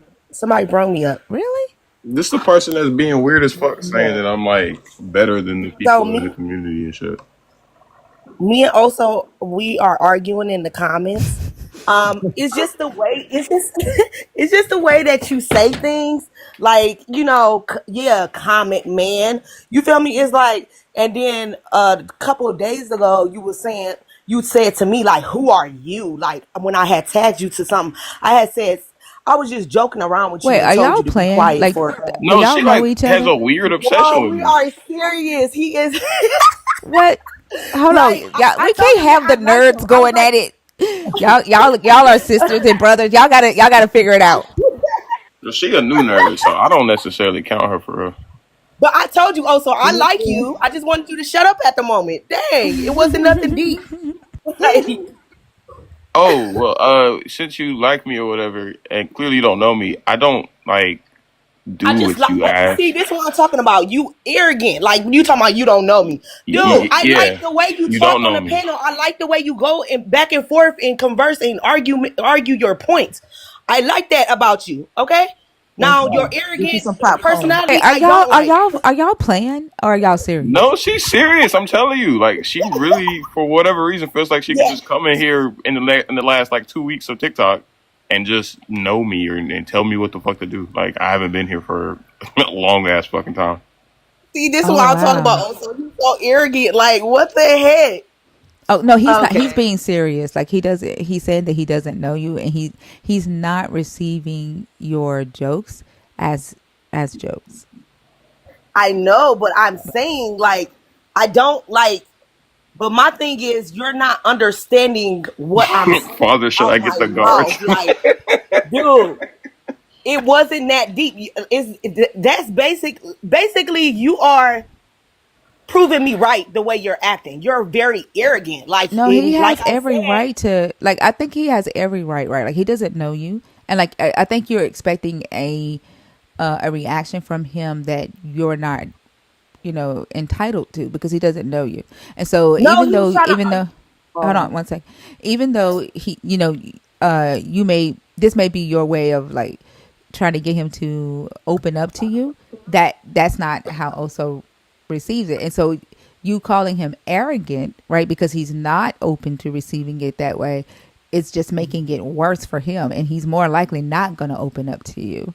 You see what I'm saying? But what he's saying is, I've never met you before, and so your jokes are putting me off, right?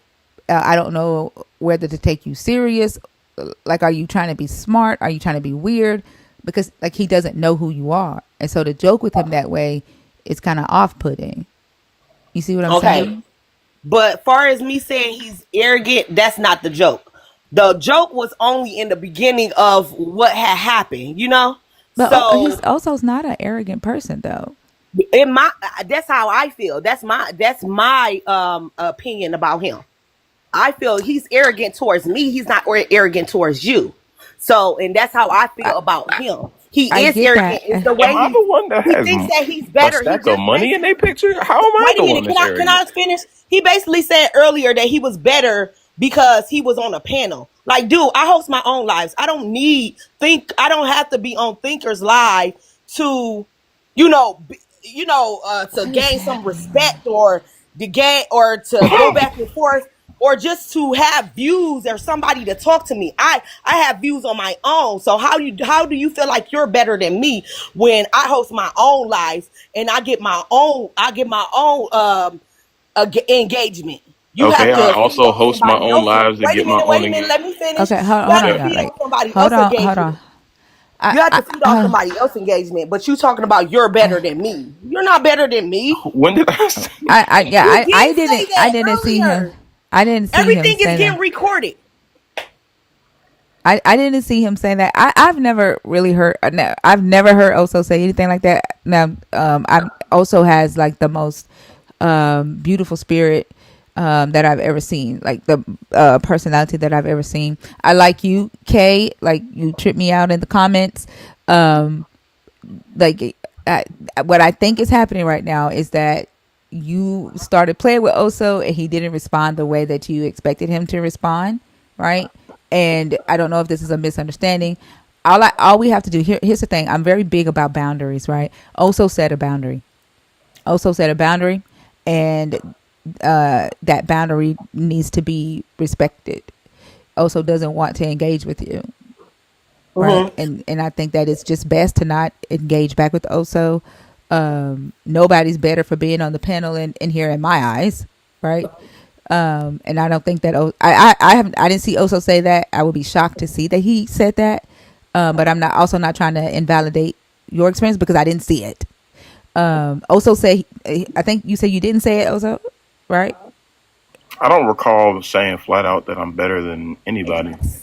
Yeah, because this is what he did. He waited till Maggie or somebody on a fake page say it, and then he was like, "Yeah." So he tried to agree with it. I was like, "Damn, you was just arguing the fact that you don't feel that way." But then when somebody else said that you were better than me, then you because you were on the panel, then you tried to agree with them. So But you're the basically, only person that thinks that what me I was being on feeling the panel towards you makes me a was. better person than And anybody then else. I'm not the only one that said what I said about you. Like somebody else said it too. Like they said that they tag your name to things too. But you don't go back and forth with them, but you'll go back and forth with me because you know what I say is true. Like why is it hurting you so bad? But my thing is, yeah, you right about boundaries, thinker. But also, I am in the comments. You can't control what people comment to you. All you can do is ignore. Just like when you go I can outside certainly in ask the you why you world, keep in tagging me in weird society, shit. when I can somebody's certainly do being that. disrespectful to you, all you can do is just walk away, ignore them, or you can fight back, or end up risking your freedom. But you cannot control how others act. You only What are control we how you act. talking about? So if you Risking my don't, freedom? because like you said, we don't know each other. So what you don't set no boundaries with me because I'm not going to respect your boundaries because you are a stranger. So therefore, you No, just ignore but me if I tag boundaries your have to name be because enforced in I'm here, I'm going right? to tag. I'm going to tag on BK. purpose just because you said If that you you don't do want me to that though, tag then you. I have to I'm gonna block you. antagonize you. Then I have to And block you I because have then you're about going to be 5 different bringing. Hold on, accounts. hold on. I Hello, have hello, 5 different hello, accounts. I'll hello. come. I'll come back. Why? So then you've got to go because you're already telling me that you're going to bring. Can we get that blocked? Like you're already telling me that you're going to bring conflict to this space. I don't want you here. If you're going to bring conflict here, do not come here. Don't become a nerd. Don't do it. Can y'all see if she's in the Discord? Like I don't. I already told y'all from the very beginning. I do not like conflict. I have my kids are grown. I ain't got no business refereeing grown ass adults. Not gonna do it. Not gonna do it. Don't bring the messiness here. At first, I thought y'all were playing. I I did too. didn't know what to. I'm telling Cause, you, cause, like when I cause tell y'all, we all play with Oso like that and be like, Yeah, Oso is like, I thought she was playing too. because that's why I told you. I said, "Thinker, let's get some popcorn." Cause I thought they were playing. Then I'm okay. yo, she has been weird for like a week, and I just been just sitting there ignoring her. But like every single time I get up on panel, she tagged me and say weird shit, and I'm like, bro, leave me alone. I'm not saying everybody gotta like each other in here, but respect the boundary and don't be like I'm gonna cross your boundary just because I can. If you go bring contention here, then no, no. And then like if do your beef out on your own lives. Like don't do it here. Oh, so you I'm didn't gonna put beat that Adrian picture. up. Adrian just be putting random foods and tagging me. You didn't put that picture of your Jesus sandals up nowhere because you You know that right. is. You right. Yeah, that's probably what it was. I told you. That's on me. She should have known I was sanctified. Uh huh. Did we get her blocked to one of the mods? The fact that you told me that you were gonna like bring the conflict here. I can't have that. I'm sorry. I don't want it. I don't want it. Yeah.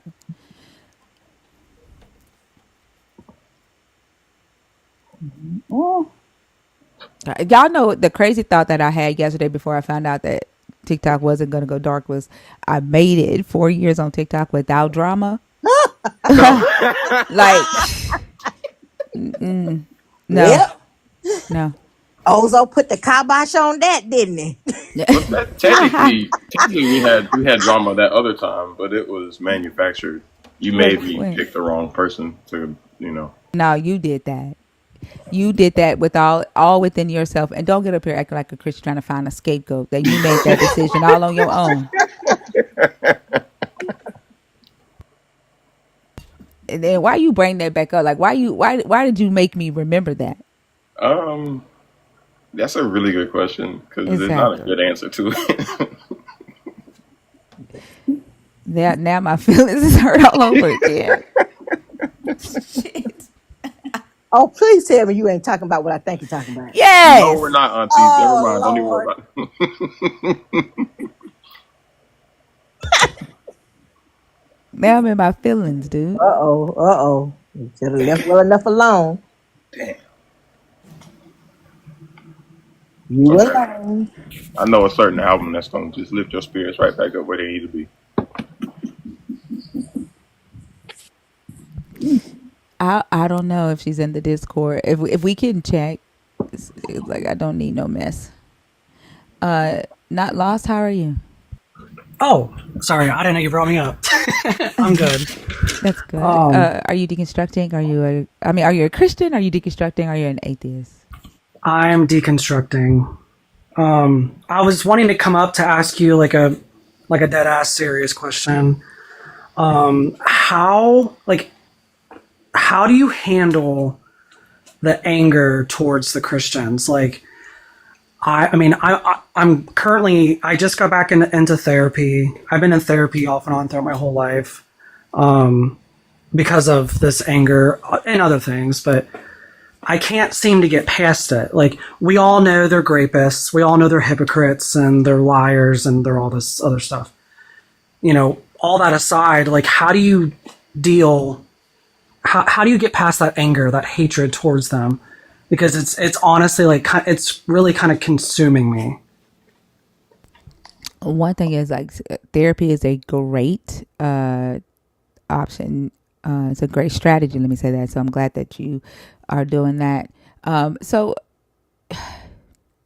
I wouldn't say that I hate them. I hate the religion. I hate the ideologies, but not the person, if that makes sense.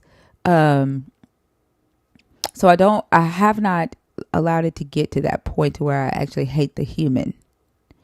And so I focus more so on what it is that I am fighting, which is the ideas and the beliefs that's causing the harm. And then I don't necessarily go where they are in my everyday life, including like with my family. I don't. I try to stay as far away and minimize my interaction with them in my daily life. And then when I get off of live, I forget. You know what I'm saying? I don't take it with me. But I try to separate the ideas from the actual person, and remember what I'm fighting. Does that make sense? Yeah. I mean, I definitely failed in separating the two, because in my head, they're one and the same. I get it. And Yeah. there might be more deeper, like there may be, just because that's me doesn't mean that that's you, and it doesn't mean that you failed, right? You may just need to get to the root of what's causing that. Does that make sense? Yeah. Yeah. And like I said, therapy is a great strategy for that. But figure out what it is that's causing you to look at the human and be like, I just hate you because you're a Christian. Yeah. Yeah, I mean, I still have Christian friends in my life, very few, far in between, and I'm like extremely selective over like my friends group, especially if they're Christian. But I still have this like underlying like resentment towards them. Like, you're still a part of this, and and like the past 2 or 3 years, I've been realizing more and more like, oh wow, like I have an ungodly amount of anger towards this entire group of people just because of what they believe. And like I never was like that growing up. You know, I wasn't like that in my 20s and all of that. And it wasn't until I started educating myself on the history and the reality of all of it, that, and then my own experiences intertwined into that, that it just exploded. And I'm having a really hard time this past year with it, where I'm like, oh geez.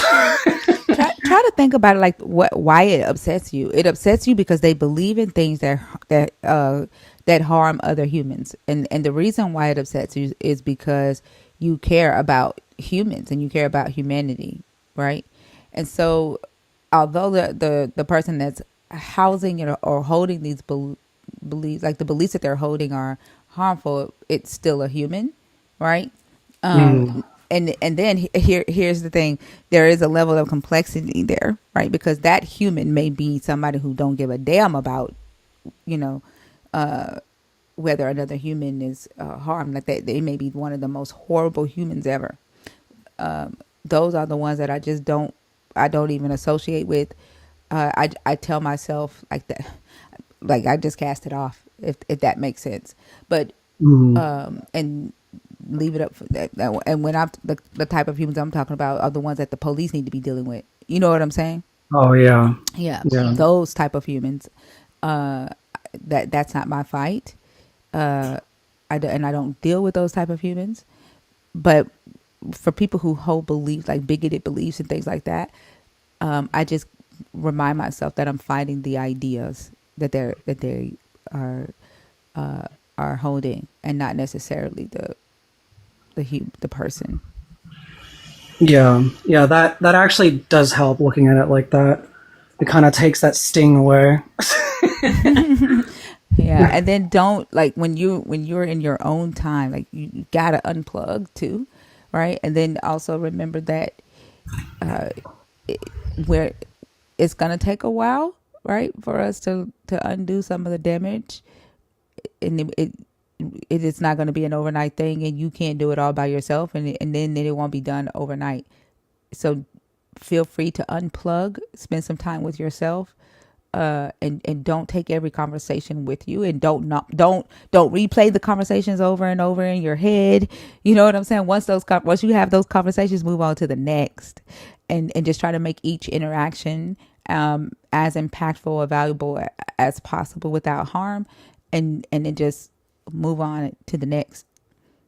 That's the best way that you can do it without driving yourself crazy. But sometimes they drive me fucking nuts with the things that they say, and their lack of empathy, and or their inability to be able to connect, a point when it's supposed to be about the thing, that when they come up here and they're preaching that their Jesus is about love and loving their neighbor, but then they say some shit that ain't loving. It's like, how do you miss the point? That drives me fucking nuts. But Yeah. I remember what it is that I'm fighting. So yeah. Yeah. Yeah. A couple months ago, I thought maybe it'll be therapeutic. I don't know why I thought this, but I was like, oh, it'll be therapeutic if I screen record some of these Christians on these TikTok lives, just so I can see how stupid they are. And, and it actually ended up making me even more angry, to like when I would go back and like rewatch them and try and have a laugh to try and make it comical. That's just one of my coping mechanisms. And I would rewatch these videos, like they're preaching, God, this fire and brimstone, and then they're cussing you out and saying slurs. Yeah. Like, Yeah. talking about it, yeah, it's funny, but when you rewatch them, I don't know. It was a terrible idea. But I don't listen to their sermons. There's a video going around. There's a video going around right now where there's this lady. She's copying one of T.D. Jakes' sermons, and just even listening to them do it made me cringe, right? But and then the next video that came up was a video of his wife, and she was shouting in church, and it made me cringe. And so I'm mm, I can't. I don't even, the stuff that they say, it because of how uncomfortable it makes me feel. I just stay the fuck away from it. Not even for a laugh. If it comes on my FYP, I scroll the fuck away. I don't go into Christians' lives. Sometimes some of the deconstruction community will be on go into a Christian live and get on their panel, and they may send the live to me so I can come support them.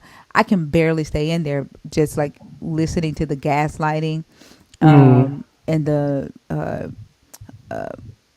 apologetics. It feels so abusive, so I stay away from it.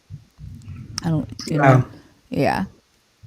yeah. But I mean, because the it's thing very is, in toxic. here, at least I can, exactly, it's very toxic, and at least in here, we can, I can control the flow of information, and ask for resources. Where did you get that thought from? Can you pull up a resource? If you can't back that up, then you can't. You know what I'm saying? Mm, But out there, they just said some of any damn thing. You know? yeah. Yeah. Well, I do want to say, I've been following you for a while, and I've seen a lot of your lives and your videos. I just want to say thank you. There's a lot of people like me, we don't really coming up on lives, or we're not real. I just scroll. I don't really do anything with TikTok, but I was really thankful to have someone like you putting out this information, having these types of lives, because there are no resources like this where I live. So that's why I'm just I'm feeling stuck. So you really are doing a service for a lot of people, and I just want to say thank you. You're so welcome. Thank you for coming up, and just first take a breath. Remember that there are several of us out here fighting with you to make this world a better place and safer place for everybody. And then try your best to see how you can separate the idea from the human, and see if Yeah, that gives you some breathing room. yeah. I'm definitely gonna try that. So, thank you. You're welcome. Have a good night or good morning. It's 5 o'clock.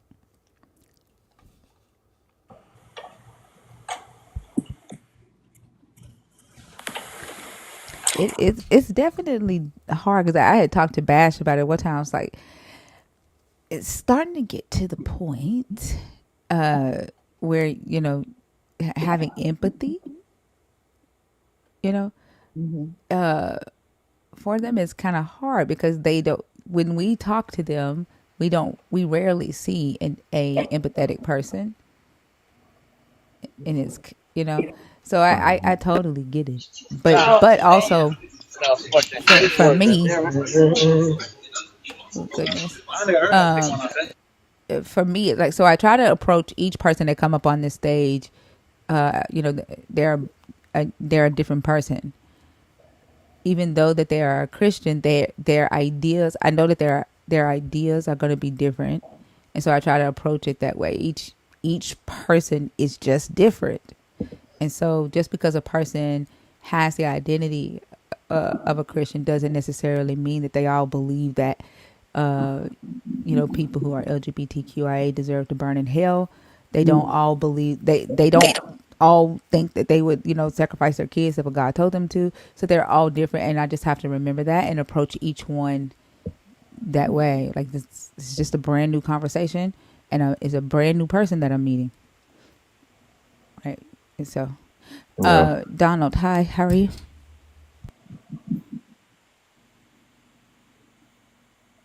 Donald? Okay, I think they came up on accident.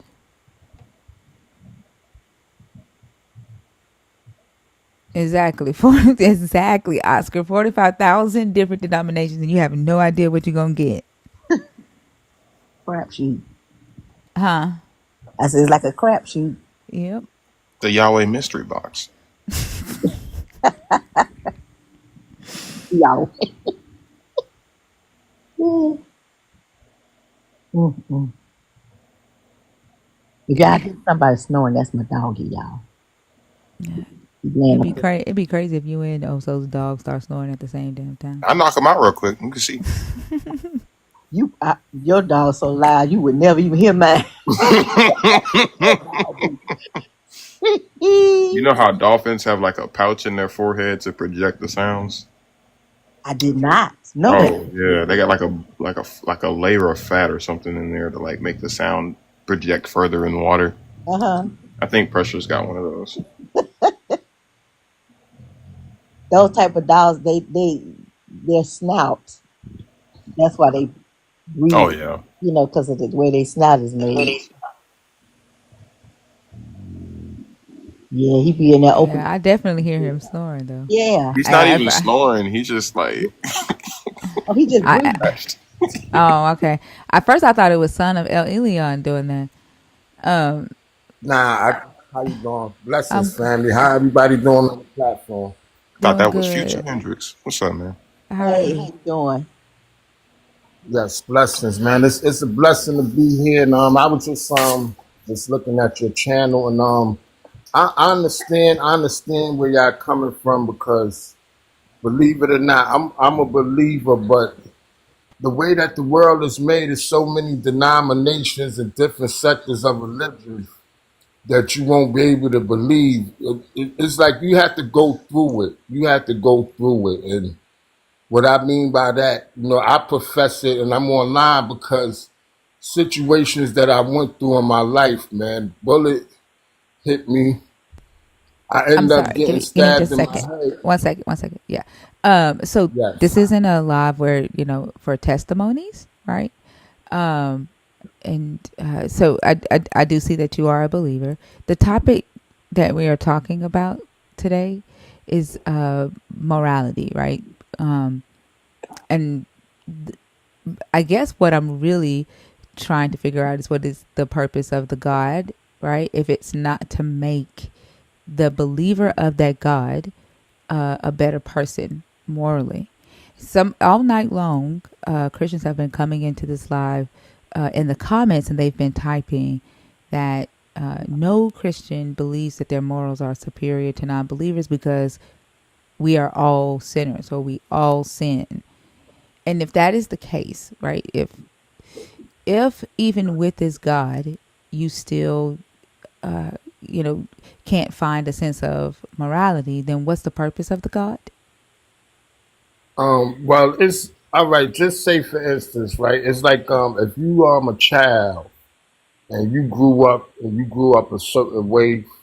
When you move forward in life, I mean, the inner God within you gonna have the common sense to let you know what's right and wrong. So this is why I tell people, you gotta look at who's giving you the message, because everybody could say that they Christians and they not. So when it comes to a situation like that, you have to test the spirit. Because I'm a sinner myself. I sin every day, and what I mean by that, you could sin without even letting anybody. You won't even think about it. Like you could tell somebody, "Yo, get out of here, man. You garbage, man." Just bumping into somebody, and them little words that you say, you don't even know that person could go off and kill themselves. So it's like you won't even know because You you'll can't never. say that on TikTok. All right. I'm sorry about that. It was just, I was trying to give an analogy of the But whole but situation. but do you realize that you kind of just reconfirmed what I said though, right? No, Like no, if no. if with the God, right, you are still a sinner, right? And you don't necessarily it doesn't make you better morally, right? It doesn't give you this power to be a uh, a morally good person, and you're no different in your moral makeup than someone who does not believe in the God. Then what is the purpose of having the God? See, the reason why you have to find the inner God in you.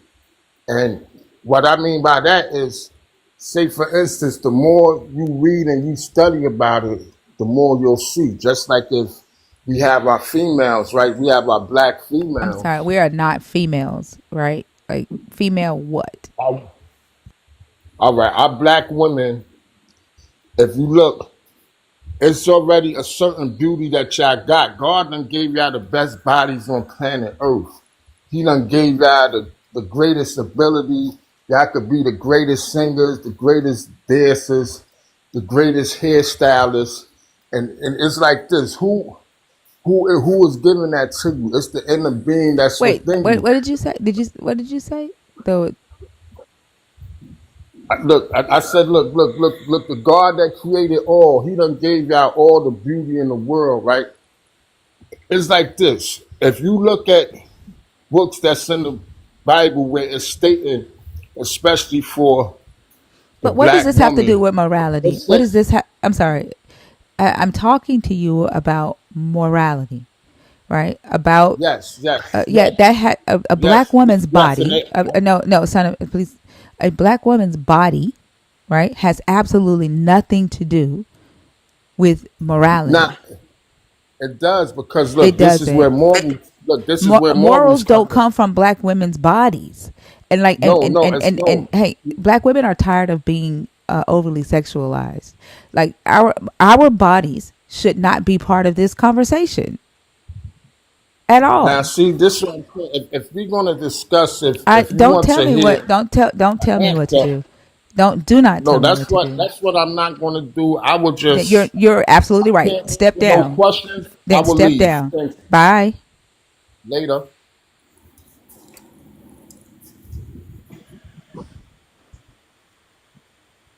Do you know how to leave?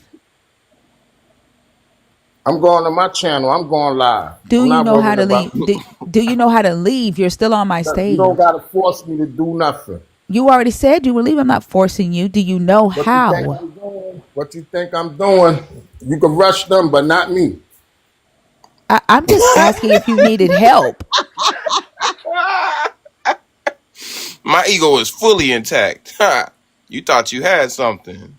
Mm-mm. I'm irrationally this confident. That's crazy. Like, what do black women's bodies have to do with morality?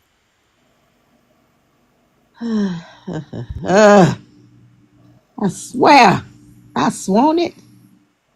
He certainly had an idea of what he wanted to say, and there was nothing that was going to stop that. Mm.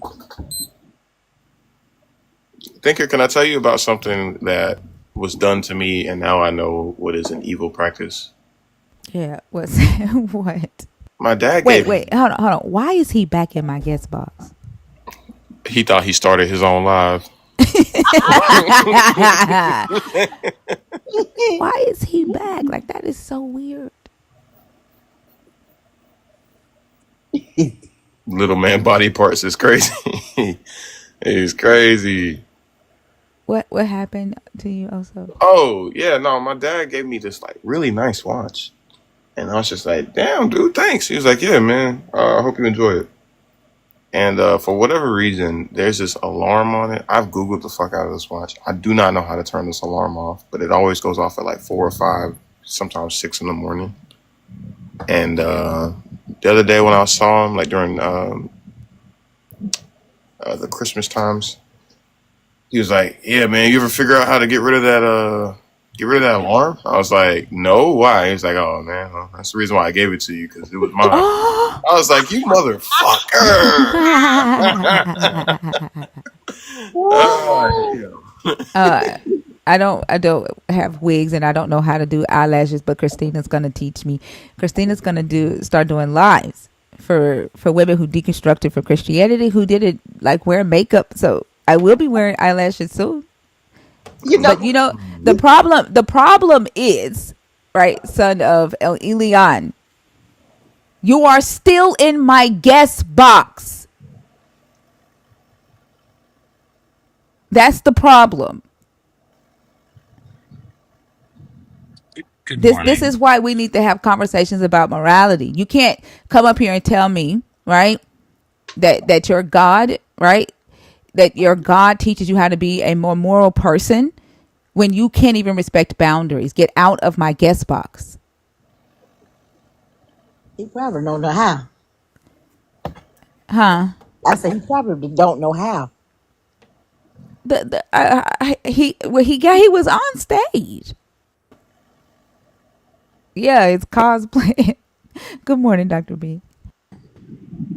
Hey, do you mind if I just I feel like these are moments that uh I don't know, we should point this out to the men in the room that maybe not on stage, but like in this room that don't recognize these sorts of things.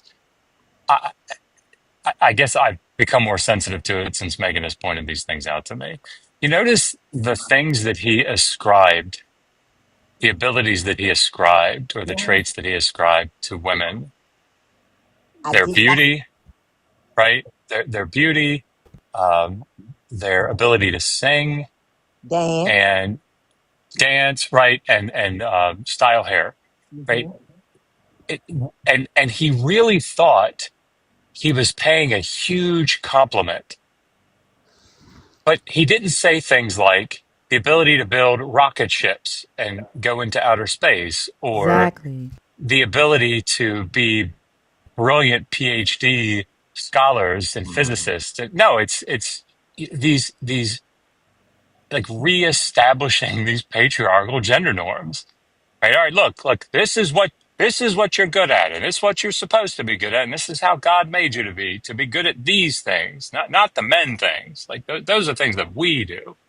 It's just, and the thing is, there's like no realization that that's what he did, or that so many of us men do, often unknowingly. It's just, I don't know. I think it's good to call those things out, if for no other reason than we become more sensitive to the stupid shit that we as men say. I think that's why he got so offended because he thought he was paying compliments to women, and I think that's what offended him when you didn't take it. You know, Mm. when you did not react the way he thought you would because he thought in his mind what he was saying was complimentary. Yeah, that's exactly what it was. And that's why he can't leave. That's why he's back. And in the comments throwing a damn fit. Mm. But I agree. Like all he did was reinforce the woman shall be a desire to her man. And notice, like the first thing he said, that we have the best bodies on planet Earth, like the body, right? Like that's all we are. Like to this, even to the God in this book, the value in the woman was in her body, and if that was violated, she no longer had any value. And then they'll say that they've deconstructed from the God, but they'll keep the patriarchal beliefs from the God.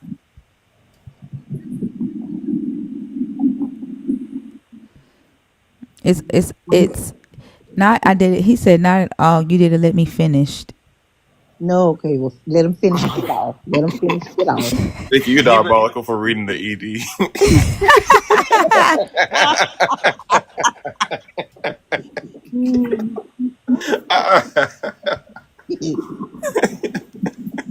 I said finished. What? That's crazy. Huh?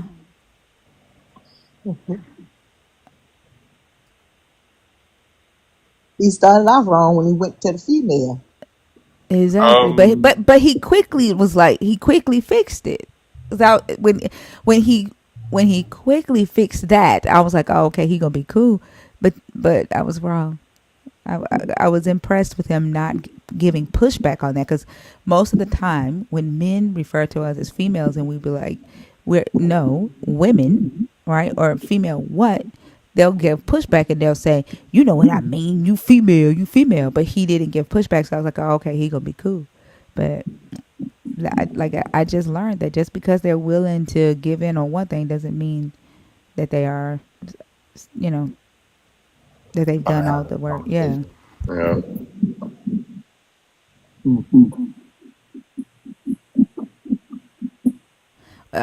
Please do not use caps in my comments, Elian. Do you see the guy right next to your backup? Yeah, I just brought him up. Okay. It said you Uh, had two other people on here for me. huh? I said it said you had other people on stage for me, so I didn't know. Other people? You see somebody other than Sly Bridges on stage? Not anymore. They fell off. Oh, really? Yeah, I don't know. Maybe my stuff's bugging. Oh. Sly Bridges, how are you? I'm good. I ain't mean to hit the request button. Oh, okay. No worries. I'll go ahead and take you down. Have a good morning, Thanks. okay?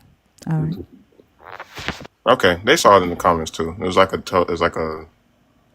somebody else was loading in. Huh.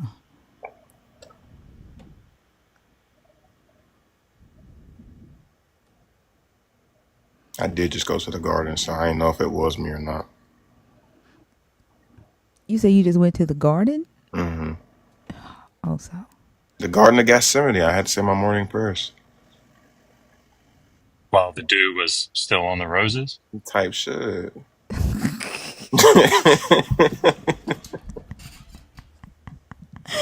Oh my goodness. Sherry? Hello, Sherry, are you there? All right, no Sherry today. Man, y'all, he is back in the guest box. What the fuck? That's some weird behavior, bro. That is some weird behavior, son.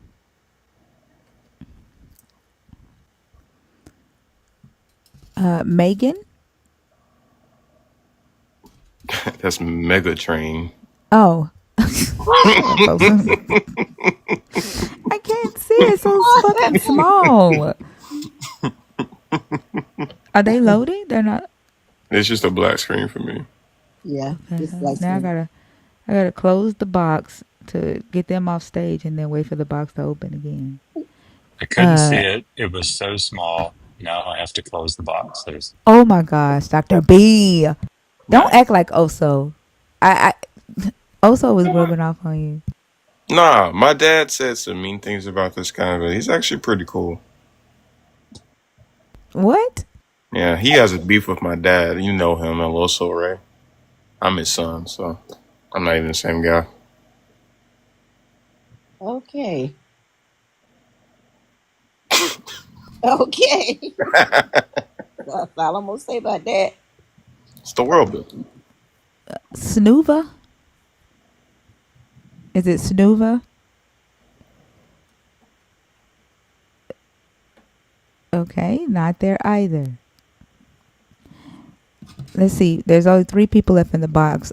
Joel K. Epps, Maverick, and then Ronald Smith. Are either of y'all in the box on purpose?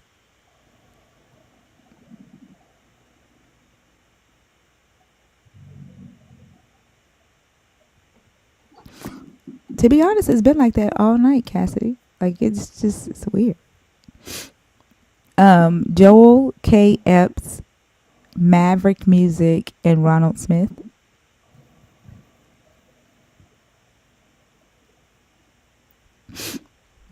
Okay, I'm just gonna clear the box out. Here we go again.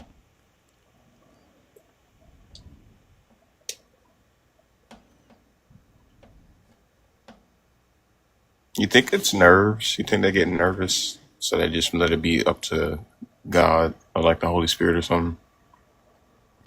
Like they don't want to say I'm in there on purpose, but they like kind of hope that you pull them out so they can be like, "Oh, I nose up here."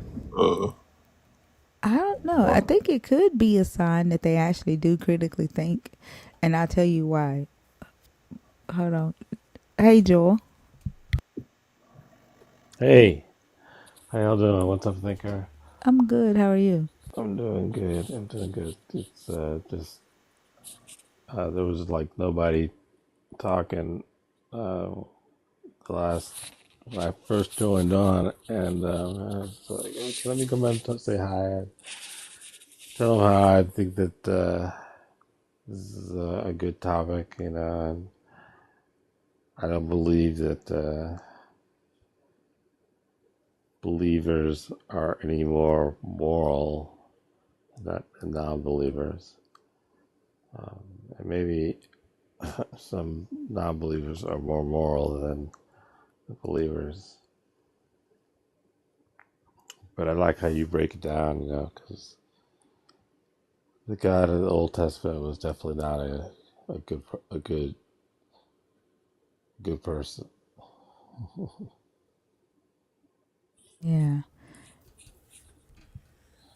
I think it's a good I think like what we're experiencing right now is that some of them, like the ones that are believers that come in here to just watch, right? They don't necessarily come up on stage, but they're here to hate watch. I think it's a process of critical thinking for me. Like because they know that if they come on stage, it's a good chance that they may end up embarrassing their God. You know what I'm saying? Or I never thought about that. yeah, or disproving their God, right? And so they're They don't want to do they're that. using critical thinking in that area. So we know that they can think critically in some parts of their life, because like the ones that's coming on stage are like the for this conversation have been I don't know, just some, like they've said a bunch of nothing, right? And so you can tell that the I'm trying to say it in a way where I'm not trying to call somebody like they don't think about risk. You know what I'm saying? Not necessarily risk, Yeah. but yeah, the decision making process is a little bit sporadic or Yeah. spontaneous. If Yeah. that makes sense. Yeah. That's yeah. Let me say it that way. They're more spontaneous than yeah. I don't know how to say it, but I'm noticing something. I don't know how to say it, but and not say it, not be mean when I say it. Come Uh, on. Nobody, I don't know nobody how ain't to gonna, say it nobody without get, being without it coming out mean or Say, wrong, and nobody I'm not. coming just out say it in sounding Hebrew. wrong. Just Say say it it in like, just You say said it. say it in Hebrew, Dr. B. Oh, I took the quiz, and like I don't know how to tell the in the transliteration if I should be using tetatome when it has the T.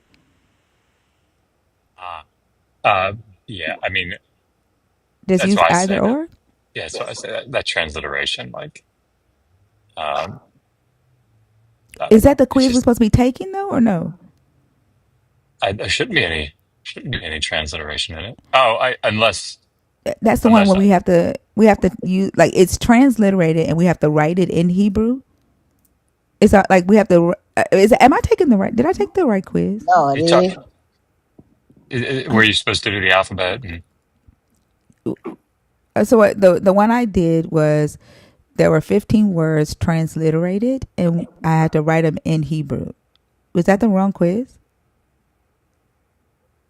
uh, I'll have Did to I? look when I stop moving. I think I Um, did. I just did some extra hard shit for no I reason. mean, is it in Sao? Is that one of the Yeah. exercises? Oh, okay. Yeah. Well, that yeah. No, the quiz is that PDF that should be uploaded Oh, to. I Yeah, took yeah, the yeah. wrong quiz. Well, no, you just did the homework. Oh, okay. Yeah, yeah, yeah. Oh, Yeah, the you quiz just is in the class. well, the quiz. You'll do the quiz before you come to class. Oh, okay. But it should Okay. just be writing out the alphabet and the final forms and the Bagad Kefat letters. I think. Oh, yeah, the exercise in Saya, right? The where the words are transliterated and you have to write them in Hebrew. Yeah. That's what Um, I did. okay. Yeah, and that's good practice. It's the Okay. only time that for me you will ever use transliteration. Okay. Because I find it to be a useful skill. Okay. Cool. Thank you. Of So course. thank you for telling me that because I didn't know. Okay, and so we have to take the quiz on Saturday before class. Yeah, I mean, Okay. again, it's just so that you can say to yourself, "Yep, I'm where I'm supposed to be." Okay. Also, if you would be interested in that, I'll mute up. I just finished writing chapter 6 of that Learn to Read Ancient Hebrew book that I'm writing. So I'm more halfway through since I started it on Monday, which is frightening. But if you want me to link you to it, you're one of the few people that I think would actually maybe be interested in following along the The draft. journey. Yeah. Yeah. So Yeah, just let that me know. would be cool. No, yeah, that would be cool. Thank you. All right. Joel, did you have anything else before we? Oh, no, no, no. I was just trying to participate. I wasn't saying hi, so no, I'm good. All right. Thank you for Thank coming you. up. Yes. Have a good morning. Okay, you too.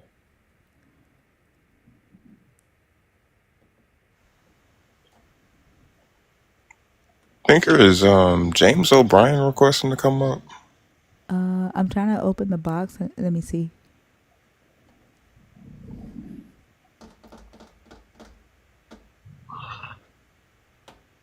Is he coming up to talk about gravity? He's been posting his manifesto in the comments, and I just wanted to know what kind of cult he's trying to do. He's not in the box, but like I hope he ain't coming up to talk about gravity. Jeff?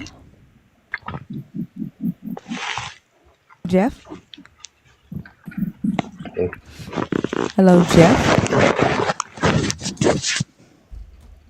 Jeff, did you join on accident? Did you put us in a styrofoam cup? I think we're in his back pocket. I can't stand you. It sounded like he put us in a styrofoam cup. I ain't never heard that before. I don't know. Like, have y'all ever gone into a live where there's like almost 800 people and nobody requesting them? Like, have y'all ever done like that? I say this almost every night, but it is the most irritating thing. Like, it's weird. It's weird to me. Carrie? Good morning. How are you? I'm good. How are you? I'm great. I just wanted to come up because who knows if we're going to still be here next week. And I just wanted to say thank you for everything you do. Thank you, Carrie. I appreciate you. You're welcome. I don't think we're going anywhere though. I know at least we'll be here Sunday. I know that. Yeah, I kind Yeah. of flip flop back and forth between are we going to be here or are we not? I'm undecided totally. So, but All if we right. are, I'll be happy for it. If not, then we'll figure it out. But Yeah. you have taught me so much and I really, really appreciate it. You are so welcome. Thank you for being a part of the community. And I hope you You're have a great rest welcome. of the morning. You too. Thank you. Bye bye. You're welcome. Bye bye. W. Carey. W Carrie in the chat. Do I need to do like what like special sound effects like other streamers be doing? Mmm. Yeah. Like I don't know what would be a sound effect that I would like. I don't give a fuck. Like I don't know what would I do? Chicago Like, John impersonating you saying the God.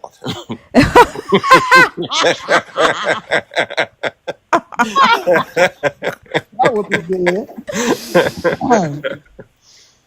man, y'all remember when that Christian came up on stage and he called his God the God, and then he tried to pretend like he didn't say it in the verse.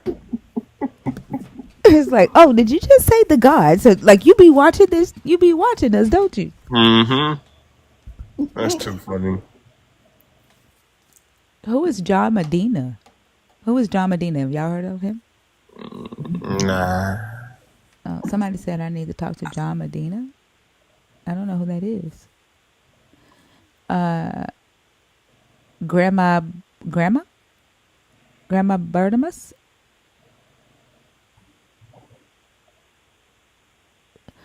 Okay. Tell you. Not y'all in the comments talking about Funky Cole Medina. I thought about that, but I didn't say nothing. Leave it alone. Oh my goodness. You old for Like that. this would be fucked up if this was our last stream. I know, Like right? would it be like Thinker silenced all of the believers on TikTok? He's fully deconstructed TikTok. She went out with a whisper That instead is of a bang. crazy. That would be insane. And then, like, for every prophecy that came through this life Mm. saying God's gonna shut you down, God's gonna get you, thinker and the nerd crew went out with a bang. And the Christians sat and watched in silence, And waiting they for the were still mad. small voice said, shh, be quiet. Peace be still. Be still. Peace be still. And then Precious said,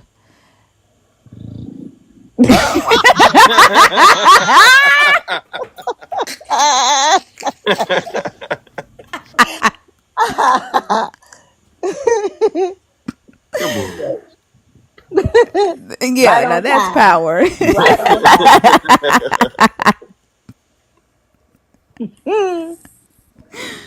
Okay, anybody come, like, seriously, like, it's like almost 800 people in here and 80 people on YouTube. Nobody wants to come have a conversation. Do I need to change the topics? Like, do I need to, like, Y'all want to talk about the garden? Make the topic, is slavery bad? And watch them come. I mean, Free slavery is will. like, Throw free will literally, at them. slave master God is on the screen. Yeah, Maybe they no. can't see it. It's not big Should have enough. said Bondmaster God. Stu, I'm not going to laugh. No, Stu, don't do it. I'm not going to laugh. Stu. maybe I think they are. I think they are afraid of Dr. B. Do I believe It always in? sounds so strange to me. I feel like I'm the most gentle human being on the planet. You are really But nice. oh, so shut the fuck up. Nice. Fuck yeah. Oh, my. Sorry. He knows that's nice to me, and it's okay. I knew you was gonna go there. I knew you was. So I will, if the app did go down, y'all, I will be doing lives on YouTube, and then Twitch. I am considering doing lives on Red Note, and then I am looking for another live. I downloaded Favorite It, but that's not for me. Emir, how are you? Hey, good morning. Doing fine, thank you. How are you? I'm doing good. So I was, I guess, looking at your topic and thinking if there's any way to, confirm one way or the other if believers or non-believers might be more or less superior, because morality, as I'm sure you would all agree, is subjective.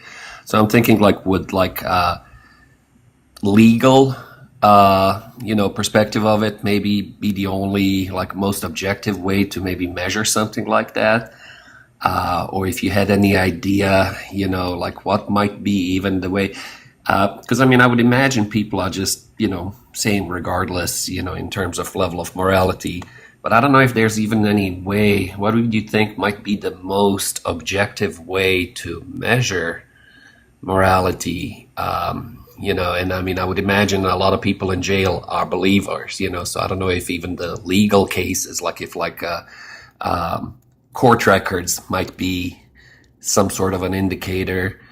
I don't know, do you have any idea of like what might be good ways to measure morality or compare it? So, no, I don't, and I'm not necessarily measuring it to say that we are morally superior. Morally I superior, know, yeah. yeah. But no, I don't, because morality is subjective, but they believe that it's objective. Yeah, that's kind of like what I just kind of went on that tangent in my head, trying to kind of think like, is there, you know, would there even be any way? And I understand that you're not suggesting that, believers or non-believers are more or less. I mean, I would imagine it's just people are people, and some have better morals, some have worse. But I don't even know if all of a sudden I realized, well, I don't even know if there would be any way to measure that in any particular way. The only thing I could come up with is like the legal system, but that wouldn't agree again with everyone's morality either. Yeah, that's a good question though. I'm not sure if anyone's ever thought about like measuring it in that way. I don't know. Dr. B, have y'all while you were in seminary, did y'all discuss that? Or was it just that, God was the objective morality? Yeah, I'm in the seminary that I went to wouldn't have gone into anything like that. It's just, yeah, it's objective. So Yeah. Yeah. But they'll come in here and claim that, God is the objective morality and that you have to have this God in order to be a good person. And most of the time they're willing to like demoralize themselves. So yeah. Yeah. I don't know. That's a good question. So Well, that's just what crossed my mind, and I want to see if you had any thoughts on it. Because, I don't. Yeah, it's just I don't think you could find anyone to agree on any set of standards for it. I suppose is what I was the conclusion I was kind of reaching. But anyway, I just wanted to run that by you. Thank you. you're welcome. Have a good morning. You too.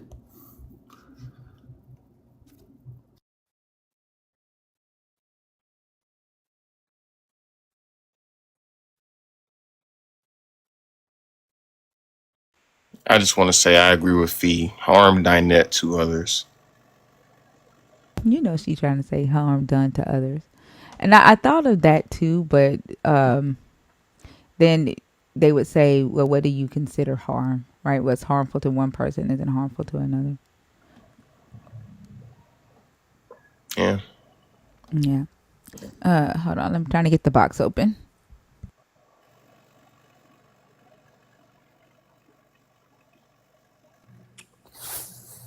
Hey y'all, good morning. Good Good morning. Martin. Oh, see, you know I can't see without my glasses on. Yeah, I also knew you weren't wearing your glasses. Whatever. Morning. Good morning. Give me just 1 second, Frodo. Go ahead, Fee. Yeah, I was just gonna say I agree with you. I think the fact that they continue to see it as objective is what's gonna be problematic. But the reality is, our morals govern how we treat other people. Like our care. I think that's the piece that they miss. And I think the fact we'll never be able to agree because we don't even. I don't think we're talking about the same thing with believers when we say morals. I think their view of morality is doing what this book says and doing what this God says, regardless of how it impacts the people that things are being done to. So I don't know that we would even be using the same measuring utensil when we talk to them about morals until they can recognize that they are subjective and there is no objective morality. So I think that question was a great question because it's hard to make that comparison when we don't know or we can't even agree on what the thing is that we're measuring. Yep. Agreed. Hey, Frodo. Hey, we're in the last days before you guys disappear from the system. Well, we don't actually know that that's going to happen. I know it was extended at least until after the inauguration. And then Trump said that he's going to initiate the 90-day ban, the 90-day extension. So we may be here for at least another 3 months so far. I'll be honest with you. If you guys disappear, I'm not going to be best pleased, right? So try not to. Okay. So one thank you to Fee. I've started listening to the audiobook of Determined. Oh my God, mind blown. I know, right? Oh my God, so good, so What book good. is it? Determined. Determined. Yeah, it talks about the free will versus determinism, Ah. and how free will is basically an illusion. right? And it's not like it. Obviously, it touches upon all the existing research, but it dips into every aspect of the sciences. So social science, psychology, neurochemistry, neurobiology. It's quite a comprehensive book, and I started listening to it on Saturday while I was cleaning, and it was just I'm sucked in. Like I can't put it down. So thank you, Fee. I owe you one for that. You're Um, very welcome, Frodo. Learning is lifelong, people. Never stop learning. Okay, can I talk about point two, bigotry and hateful? Is that okay? Yes, go ahead. Okay.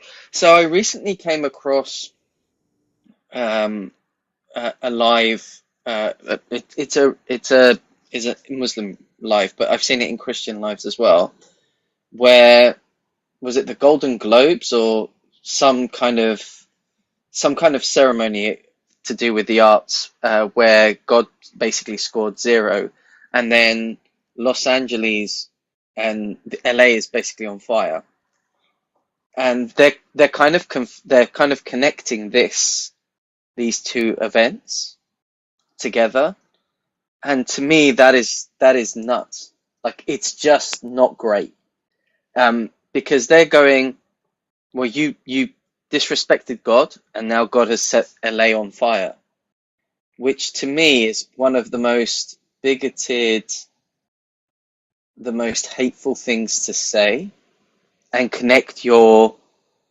deity to that naturally occurring catastrophe, and say, well, look, you crossed the line by disrespecting God, so he's now burning homes, conveniently forgetting that most of the areas that the fire is impacting are probably Christian.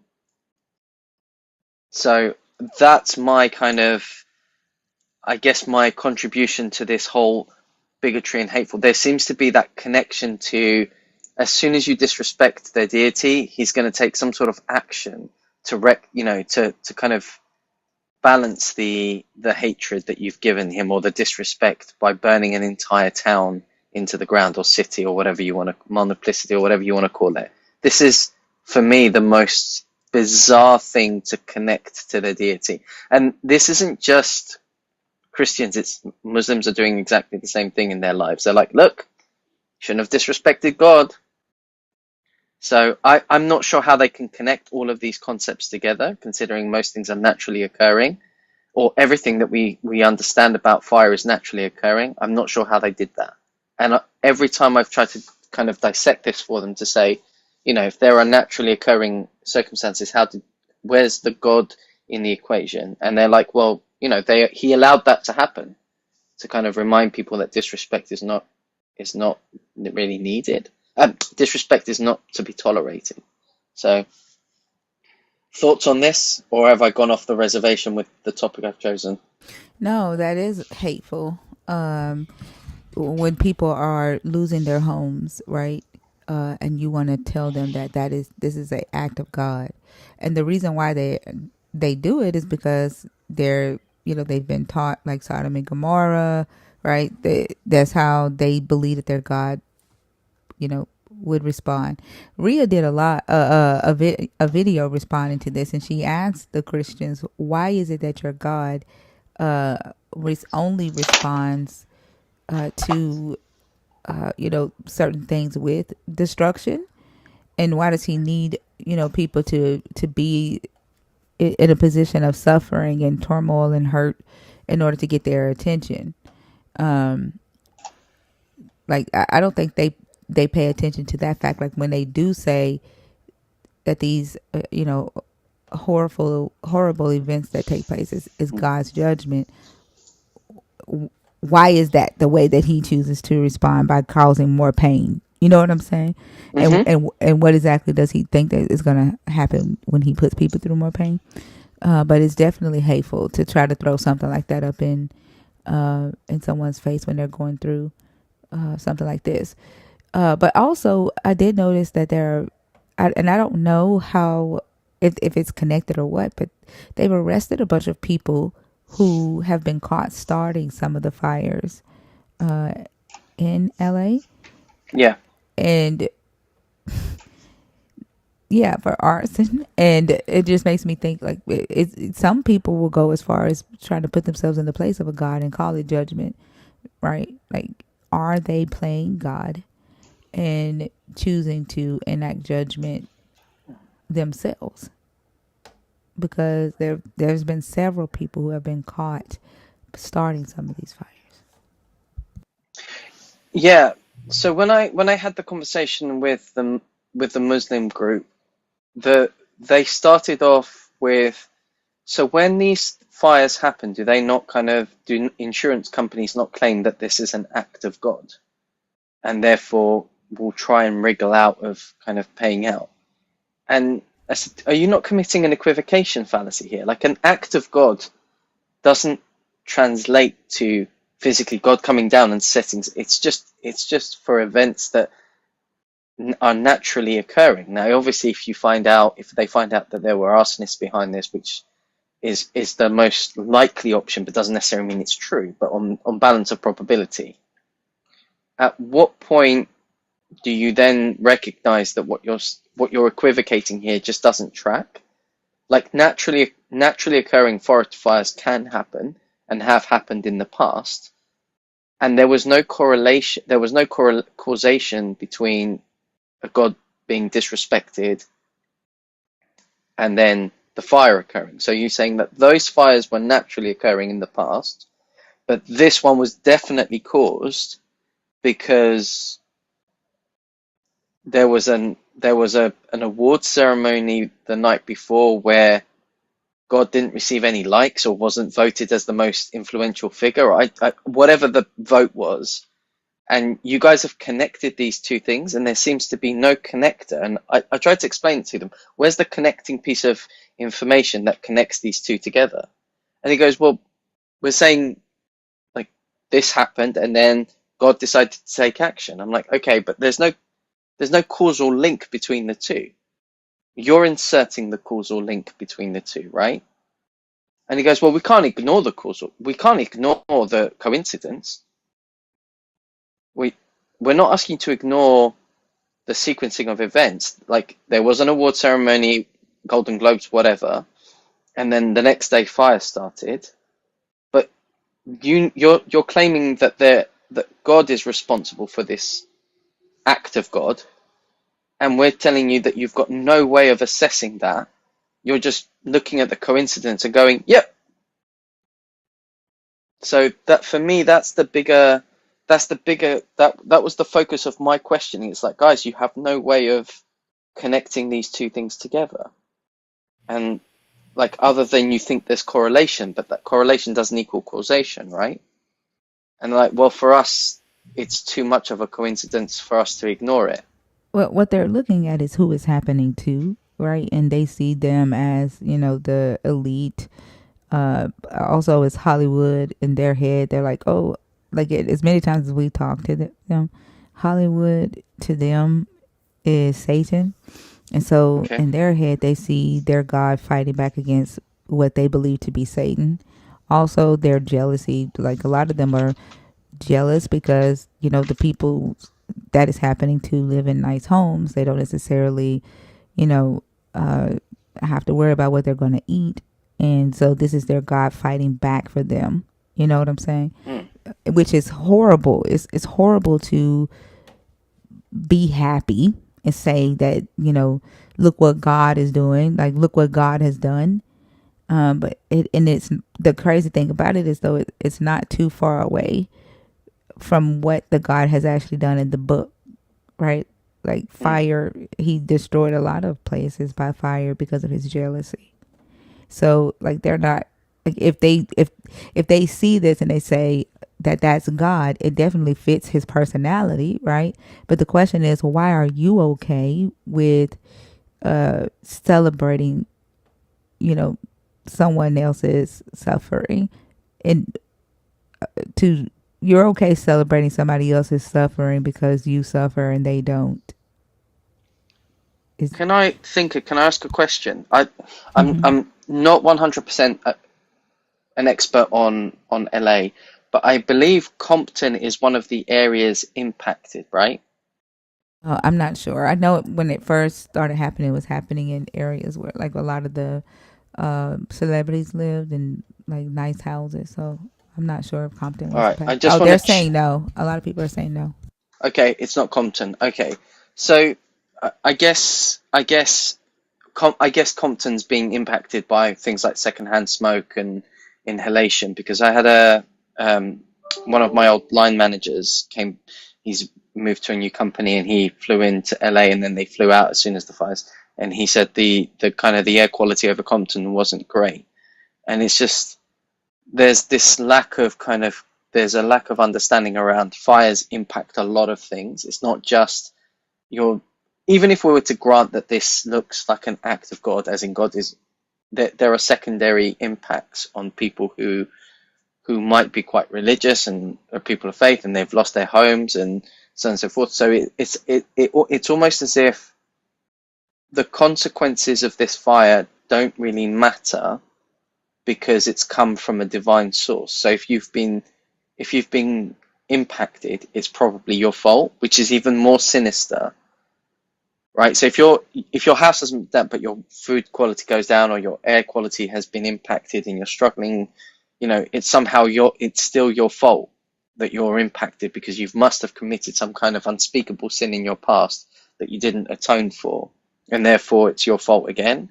And it's that to me is almost people sacrificing their humanity to justify something or which is on the surface of things a very naturally occurring thing. Because this isn't the first fire LA has suffered, if my understanding is correct.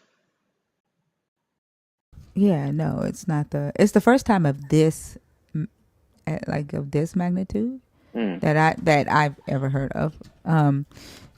Like there are forest fires and things like that, but yeah, it's very sinister to be celebrating this as an act of God's divine judgment in order to defend them who that they see themselves as the meek, the lowly, right? The poor in spirit, the oppressed, and God to them, God has burnt up the riches of the wealth, right? mm, But I agree with you that a lot of these people believe in Jesus. A lot of these people who lost their homes believe in this same Jesus, and they yeah, thank this same Jesus for their success and for their wealth and for their privilege. So this is just goes back to the question too, like if the oppressor and the oppressed are praying to the same God, whose prayers are getting answered. Because in this sense, it's the oppressed who's saying that their prayer was answered, but before the forest fires, who are being called the oppressors in this situation was thanking the same God for their, ability to oppress. So, not saying that the people who lost their homes are oppressors, but this is how they're seeing it. These people are yeah, seeing it. So, like it's just very circular to me. But it promotes a sinister, hateful uh, beliefs and uh, like I don't know. It's just it's useless. It's nonsense. yeah. It is. It's that It's sacrificing your empathy and humanity as almost as in a way to weaponize your well, you got your comeuppance. You pushed. This is payback for all those times that you elevated yourself above your fellow humans, which is just it's just nonsense, right? It's such a I think I silly position. I think like this religion like literally makes people the whole concept of like sacrifice um like they're willing to sacrifice someone else in order to feel to Yeah. feel like they're loved by this God. It's It is bizarre, isn't it? yeah, yeah. It's that in group. It's we're the in group, and as part of being in this in group, you're not in the in group. You're in the out group, and when bad stuff happens to you, that's okay. But It's that's how the story was written literally. Like if you look at Judah was very jealous of the Amorites. Like they were very jealous of the Israelites in the north because they were wealthy and literate. They had more influence in that part of the world, and they were almost getting ready to meet statehood, right? And then when the Assyrians came in and conquered them, the story is written to say, oh, they got conquered because they were sacrificing kids, they were worshiping other gods, right? They were doing all these horrible things. This is why their kingdom was torn down and why they were deported and conquered. And then the blessings from the north, right, then was transferred to the Judeans and the south, and they started to grow.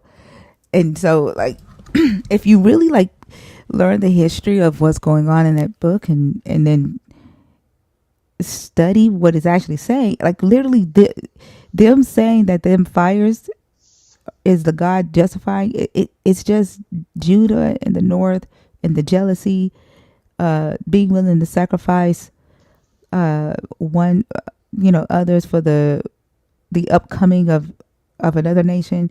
Like, it's just all the fuck the same. Yeah. And you can't help but to notice, that you see it in society today, because this is what the people have chosen. Like, this is literally what they've chosen to believe. This is the mindset that they have chosen and continue to choose every single day, is to sacrifice another for their own well-being. Yeah, it's that they almost fear. They've connected the concept in their mind as there are limited resources. Only the in-group should benefit from the limited resources. Everybody not in the in-group shouldn't get resources because the resources are limited. It's a dog eat dog, rather than recognizing that the resources are plentiful for everybody, and we just need to make sure that there's a fair and impartial system for access and gaining the resources. They're like, no. Like, we need, like, it needs to. It's almost like a negative sum game of, for everybody else, for me to win, everybody else has to lose. It just made me think of something. Like, think about the fact, like, just looking at the story of Abraham. Okay, if I'm leaning in my chair, y'all. If I fucking fall out of my seat, do nobody laugh. But I'm in a comfortable position right now. But I got a feeling this motherfucker gonna flip over. But thinking about Abraham, okay, the God told Abraham to sacrifice his son, and if Abraham was willing to do it, no questions asked. He was willing to sacrifice his son, right? And then the God goes, oh, because you were willing to sacrifice your son, with no questions asked, now I'm going to give you riches. Now I'm going to give you wealth. Now I'm going to give you fame, power. I said wealth twice, like riches twice. I'm going to give you wealth, fame, power, and descendants. Right. And the ability to copulate with your sister as well, for some reason. But but it's the same thing. It's like, without thought, Abraham was quick to trade in the life, or give up the life of his son, in exchange for what we would call today the American dream.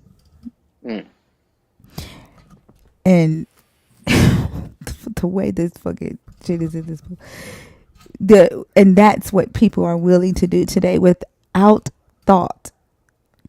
When we talk to people and hear about children being essayed in the church, and they say, that's not my responsibility, right?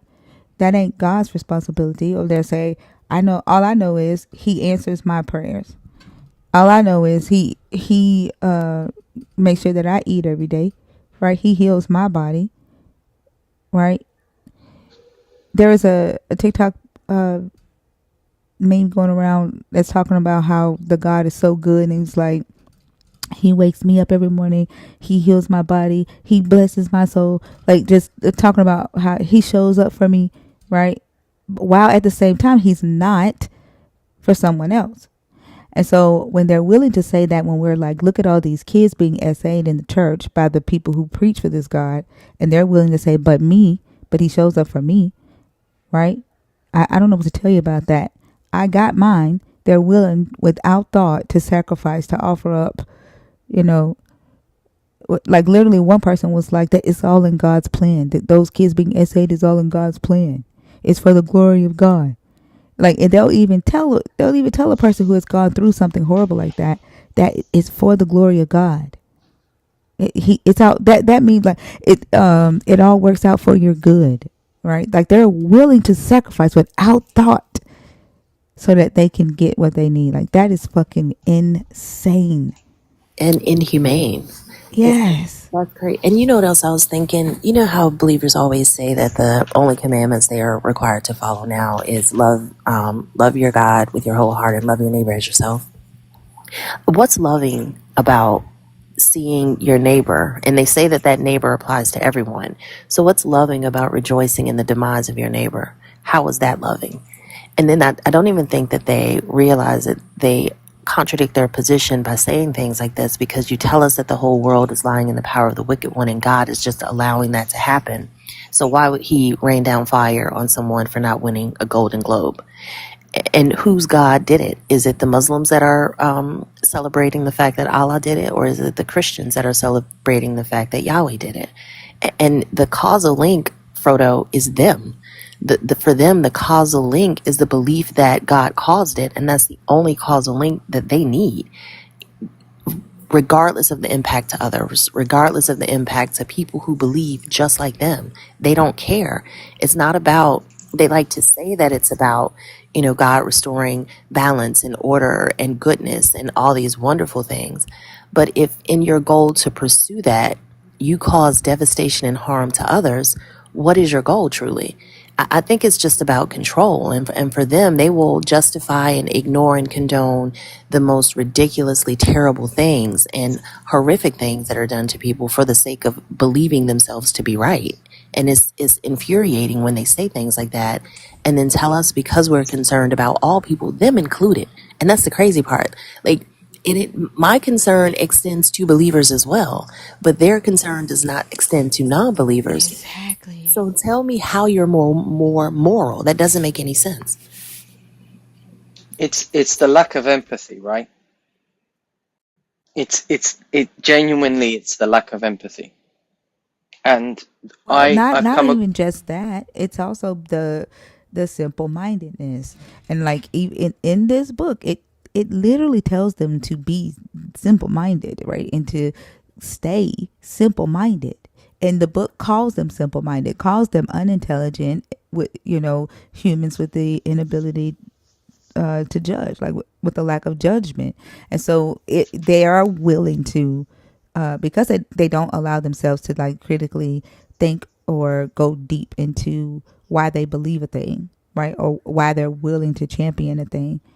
It goes back to what we talk about in here, where we say the ability for evil lives amongst the uneducated, or the lack of intelligence. Evil exists amongst the lack of intelligence.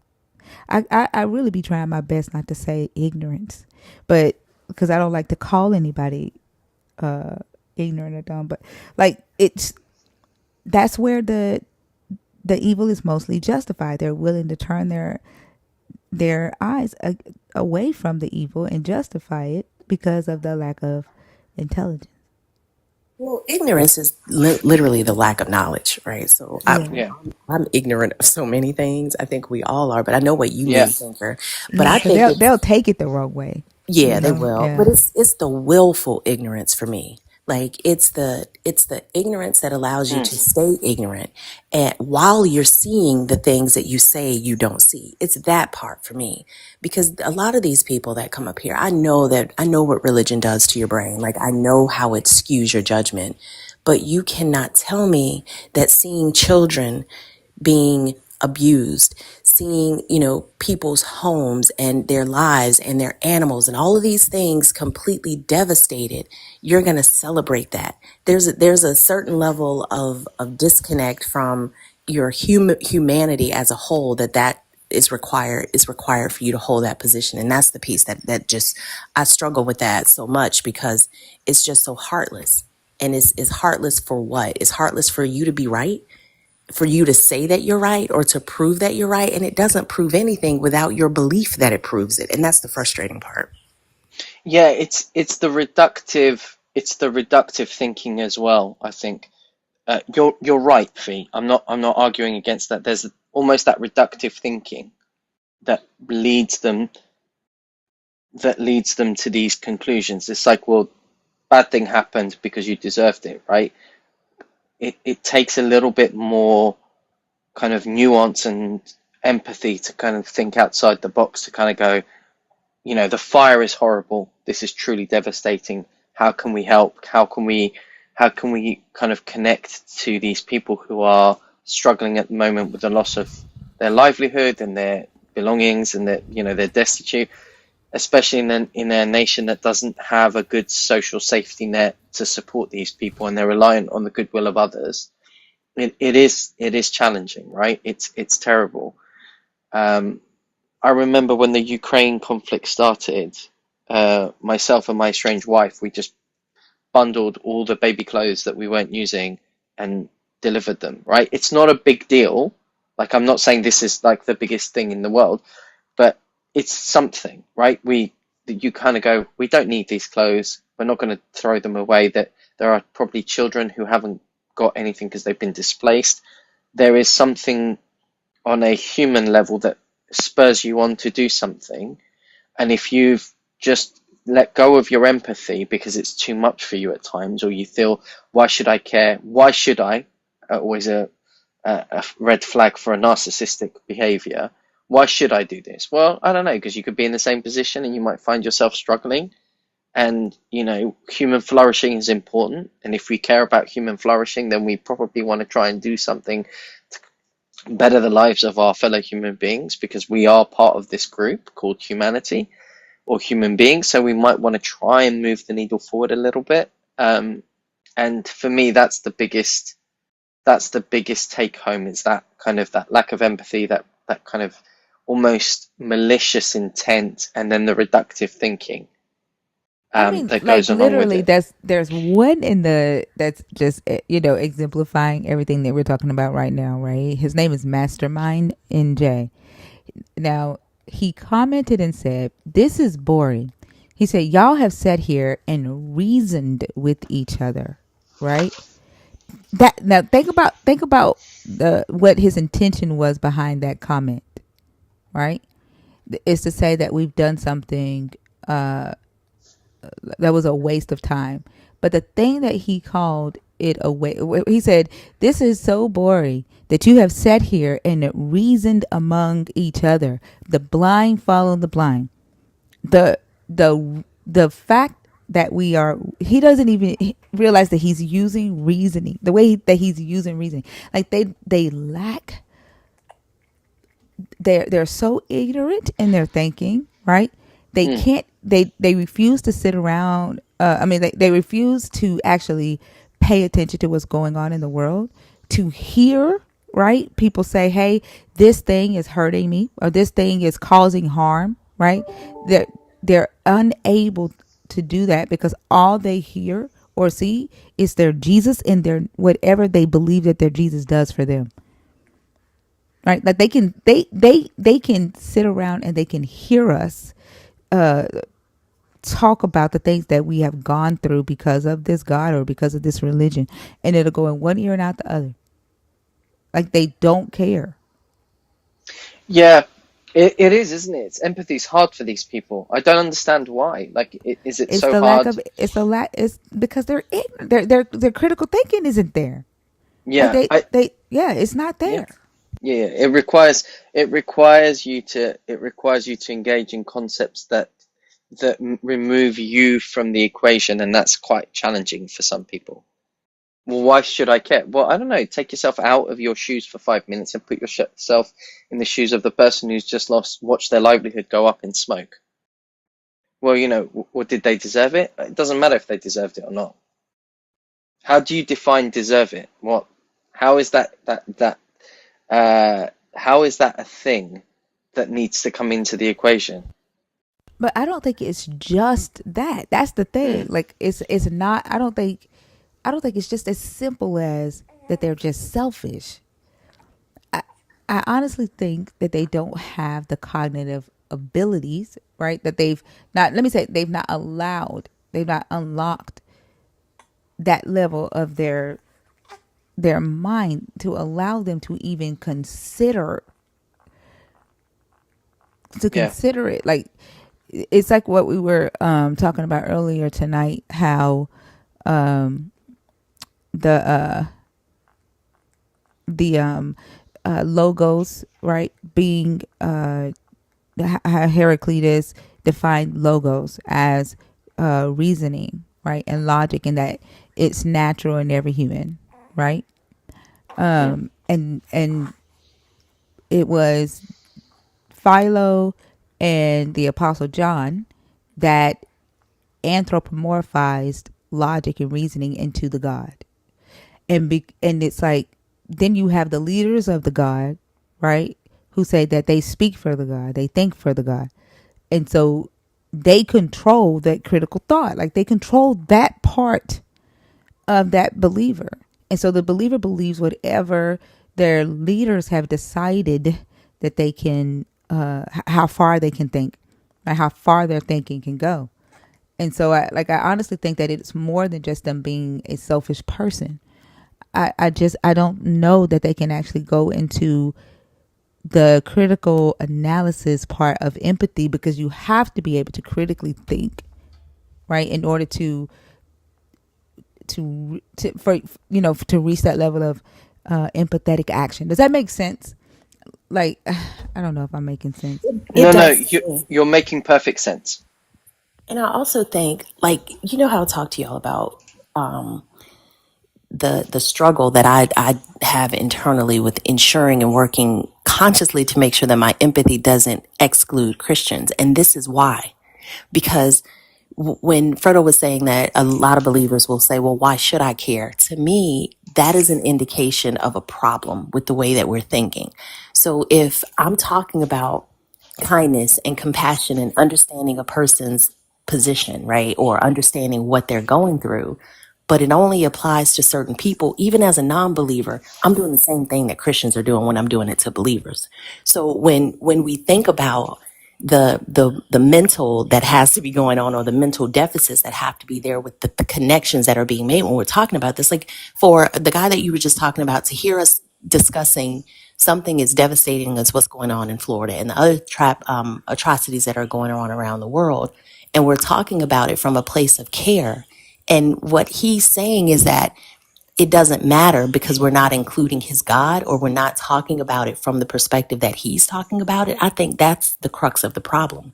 And I Yeah. believe that because they hold on to that position so strongly, and each pocket of believers does the same thing, they completely lose sight of the fact that if we as a society cared about everybody, and like you said, Frodo, figured out a way to collectively share the resources and not hoard them and not feel like I would help you, but you've got to believe like me. In order for you to receive my help, you've got to worship the God that I worship. That's the crux of the problem. But Thinker, I couldn't agree with you more. I think it's a massive disconnect. And no matter how many times we say the things that they know are right, they Mm. know they are kind, but they also know that it doesn't align with their God. They're going to pick their God every single time and fuck who's impacted by that. And that's the heartbreaking part for me. Yeah. The It, response is, I'm fighting leprechauns, right? Like the we're having a very serious conversation, and the response is leprechauns. Like I don't fucking think there is a brain there. yeah. I just wanna clarify. I'm not a leprechaun. I'm a hobbit. Those things are not the same thing. Hobbits and leprechauns are leprechauns are our Irish cousins. And I don't want to speak ill of the leprechauns because they definitely have a lot of gold. because there's that gold at the end of the rainbow, and obviously they need to have a lot of gold to be able to put gold at the end of each rainbow. So I don't want to speak ill of the leprechauns. I just wanted to add that in before we move on. Usually, this is this is like my kind of my test to see if I'm dealing with an empathetic human being, and if someone who's kind of aware of the situation, aware of the dynamics that they're in and playing in people's lives. When people say to me, I work really hard to get where I am today, like, I pulled myself up by my bootstraps. And as somebody who kind of used to say that nonsense myself, I no longer say that. I was in the right place at the right time, and luck played a bigger part in that than anything else, where I am today. Like, I don't say to people, yeah, no, I worked incredibly hard to get, like, obviously hard work comes into it, but I was really, really lucky to get to where I am today in the industry that I'm in. And usually if people say, yeah, no, hard work and determination is how I got to this. It's like, yeah, conveniently forgetting that you were in the right place at the right time, and you were probably born into the right family, and you're a victim of your circumstances, and you're going to ignore all of that and just tell people that it's hard work. That usually to me indicates someone who's completely self-absorbed and doesn't recognize how many other things came into play apart from their hard work and sacrifice. Yeah. So, and Elon Musk is the best example of somebody who landed in the right place in the right time. He did not start from scratch. He had a huge amounts of support from his family when he ventured into the world of business. I mean, his parents own an emerald mine in South Africa. How many people are exploited to acquire that mine? How many people made sacrifices for those people to make a small fortune from the emerald mines? It's just ignoring the sheer kind of facts of reality that contributed to the success of this quote unquote entrepreneur. So that's my kind of my test to see if I'm dealing with someone that's just like, yeah, completely self-absorbed and has lost all kind of evidence of impartiality when it comes to their circumstances. It's not a 100% correct test, but it's usually when I'm talking to them and they're like, yeah, no, I made this sacrifice and that sacrifice and this sacrifice and that sacrifice. Sure, you made sacrifices to get to where you are, but like someone gave you your first shot, and that didn't happen, that happened by chance, not by, your sheer determination of your effects. So usually when I hear that kind of thing, it's like, oh no, here we go. Someone who thinks they're self-made. Nobody's self-made. People open doors for you all the time. So again, it's that empathy bit that comes into play, but you're right, it's the critical thinking and the ability to think outside the box and maybe look outside of the in-group dynamics to kind of go, are we just hurting other people? Are we doing the right thing here? And I don't think that exists for a lot of believers. I agree. Okay. Did you have anything else, Frodo, before we bring up somebody else? No, you are absolutely. Thank you, Thinker, for giving me the opportunity to kind of discuss this, because it's been sitting in the back of my mind since the fires started, and I just wanted to kind of, I guess, discuss and get a sanity check. But as always, I've learned something new today. So thank you for your time. You're so welcome, Frodo. Thank you. It's always a pleasure to have you on stage, and I hope you have a great rest of the day. Thank you. I will. I'll continue listening. So feel free to drop me if you need to bring someone else up. I won't take it personally. I promise. Okay. Have a good one. See you later. Bye. Thank you, Fee, again for the recommendation. I owe you. You're welcome. Bye, Frodo. Have a good one.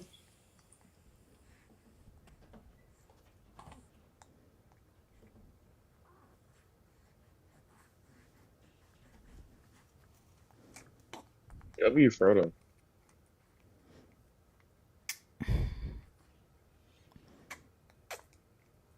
This girl is about to make this pacifier. I don't know. And I was going to get off at 6 until my son brought me my granddaughter. And she is wide awake. See, God, how are you? I'm good. Good to be here. Thanks for having me. So are you a believer of God of the Christian Bible? Yes, ma'am. All right. The question that what we are discussing today is one. What I would like to know, and I think I've asked this question in so many ways, and I thought that this might be like the best way to ask the question, but I'm still trying to figure out the purpose of the God. If believers still do, if believers still sin, or if the God doesn't help them be moral people, like I would have to say like a morally superior than anyone who doesn't believe in a God. Like I don't see the purpose of the God. And most believers come in here and they claim that their God is the objective standard for morality, but then when we bring up things that humans naturally see as immoral, most humans, let me not say all, they tend to agree with that immoral act because the book says that a God commanded it or allowed it or did it. And so they what they end up doing is proving that morality is subjective even with their God. And so I don't see the purpose of the God if it doesn't necessarily make them morally superior to anyone who doesn't believe in it. Does that make sense? Yes, it does make sense. So what's the purpose? Well, the standard is there. The standard is set properly, but the common thing is that people just don't follow it. Like I don't think it's not, any lack of morals in the God of the Bible, but again, people are the ones that can't, get it right. And this Do is you, this is everybody that has choices to make. so what do you think that the God of the Bible's morals match? What do you think that the God of the Bible's morals are? Let me ask you that. Um, I want to say order, love. So it does look kind of, you know, How is order moral? When you say order, what are you recalling order as morality? um, order and morality. Because to be moral, I feel like you got to have some type of basis, some type of um. Do you know what I mean when I say morality though? Like what morality is like a system of values and principles, right? Right, That guide your behavior, right? right, right. That guide how you conduct yourself, right? Within a society, within a group, right? Mm-hmm. Um, right. And so, like, how would you say that? What would you say the God's morals are? If you say that, like, the morals are set, what are the morals of this God? Um, standard of behavior, basically, right? Yeah. I want to say justice, true justice, which kind of looks weird to people sometimes. I would Which is say what? Which is what? back going back on order, but true justice being um weighing the balance, like whatever the weight is, it's balanced, regardless of how you may feel based on the actions that were taking place. That's So what's like actually if there is a moral code that says thou shalt not kill, uh but you would weigh the balance to see if it's all right to kill and break that moral code. Is that what you're saying? It's like and call it justice. that's what I mean by just, because it is a domino effect, as in like it's continual unless someone puts a stop to it. So if there was a law, right? Hmm. Let's say that America became Christian nationalist nation, and the law says that, the Christian God has to be before everybody in your life, before you and before your family, right? And that you are not allowed to worship any other God but the Christian God in America. And that the punishment for worshiping another God is death, right? And Hmm. your daughter starts worshiping another God or looking into spirituality or astronomy or something like that. Would you turn your daughter in? No, I would. Why I not? would. If that's the law, if I that's mean, the I'm an law based independent off of thinker. Christian. I'm an independent thinker myself. Outside of any laws that are made, I still have to What make if they could a point to the Bible and show you that that's in the Bible? Would you turn her in then? about unaliving someone. Uh, There's a lot of instances. Hold on, because remember you said justice, right? And Hmm. weighing that, if they could point to the Bible and show you that it says in the Bible that if your son or your daughter worships another god or tries to you know entice you to worship another god, that they shall be put to death. Yeah, If they and they are a the America is trying to live by the Bible.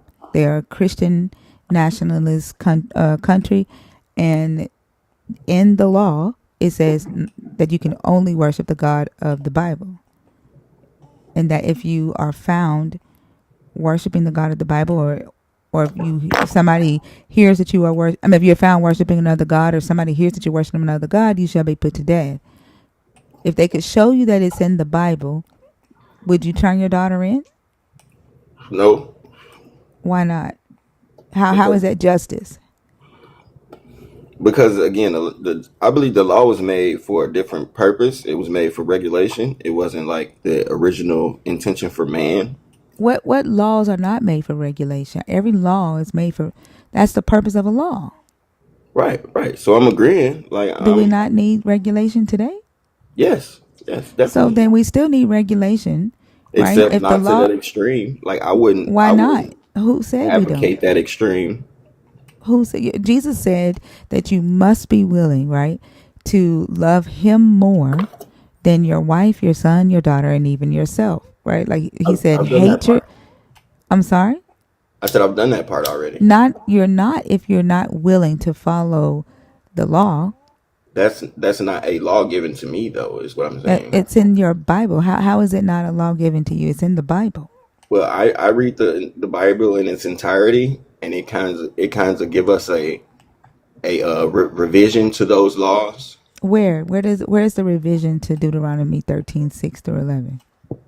The fulfillment of the laws by Christ Jesus. Fulfillment means that He did what was required of it, not that He did away with it. Like you fulfill a law every day, every year. Like the law says you have to pay taxes, right? Every April Right, 15th you fulfill that law, but when it's tax season again, you still have to fulfill the requirement. So ma'am. like He fulfilled the law, but he fulfilled the requirement of the law, but He did not abolish it. He even said He didn't come to abolish it. So that doesn't mean that it was done away with.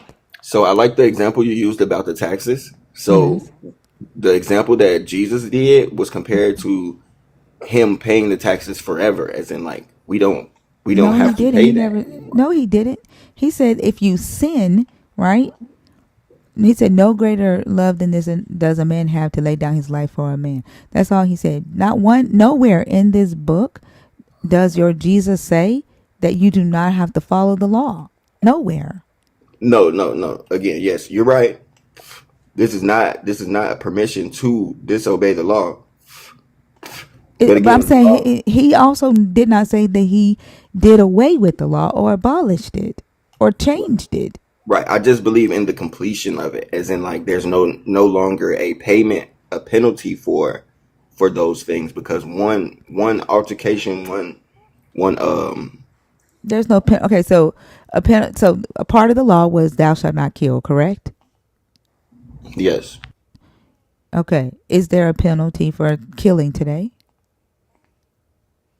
by law, but morally under God, yes. But if Jesus paid the penalty already, then you shouldn't be paying the penalty twice. No, not for spiritual sin, but But the probably law wasn't spiritual. The law wasn't spiritual. You see what I'm saying? Like the Mosaic law was a actual legal code, much like the laws that we have in our world today. Right? yeah. It was a legal code that was influenced by the Code of Hammurabi, the legal code in Babylon.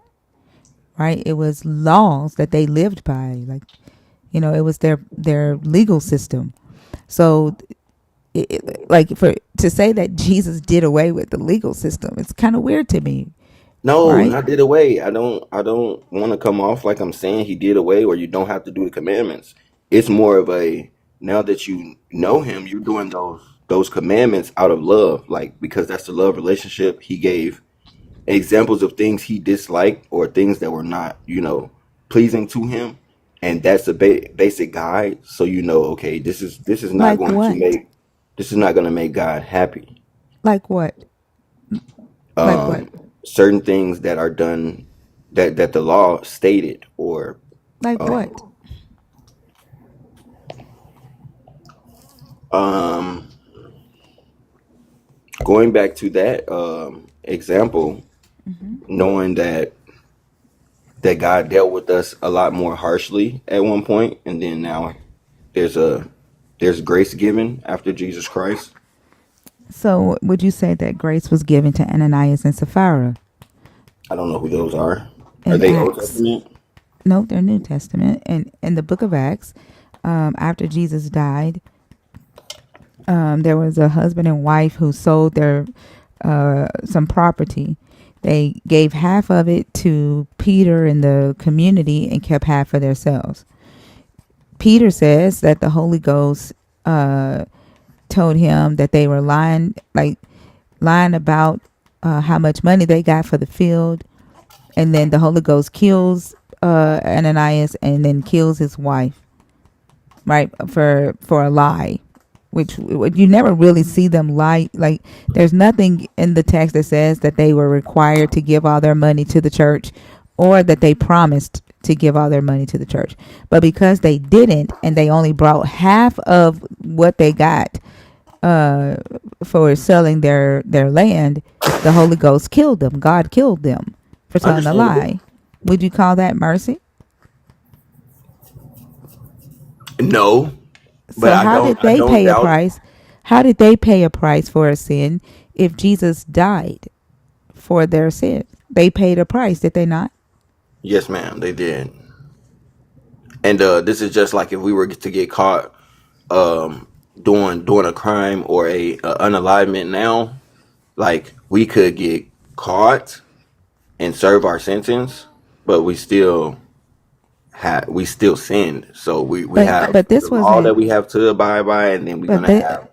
But you do realize that the Holy Ghost killing them for telling a lie, that's a moral sin. That's a moral crime, and they were punished by the Spirit, not by the Roman soldiers. They Right, were but I don't think they the were punished. spirit. They were punished by the God even after Jesus paid, right, for their spiritual crimes.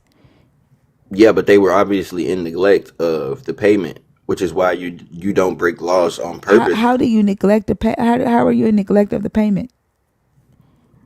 If you know that he died for your sins and you're continually or willfully sinning, then you're making the sacrifice null. Like, So then that means that every believer today that believes and knows that Jesus died for their sins, right? But yet they still sin, are making the sacrifice null, and therefore the Holy Ghost should be dropping them dead, like he did Ananias and Sapphira.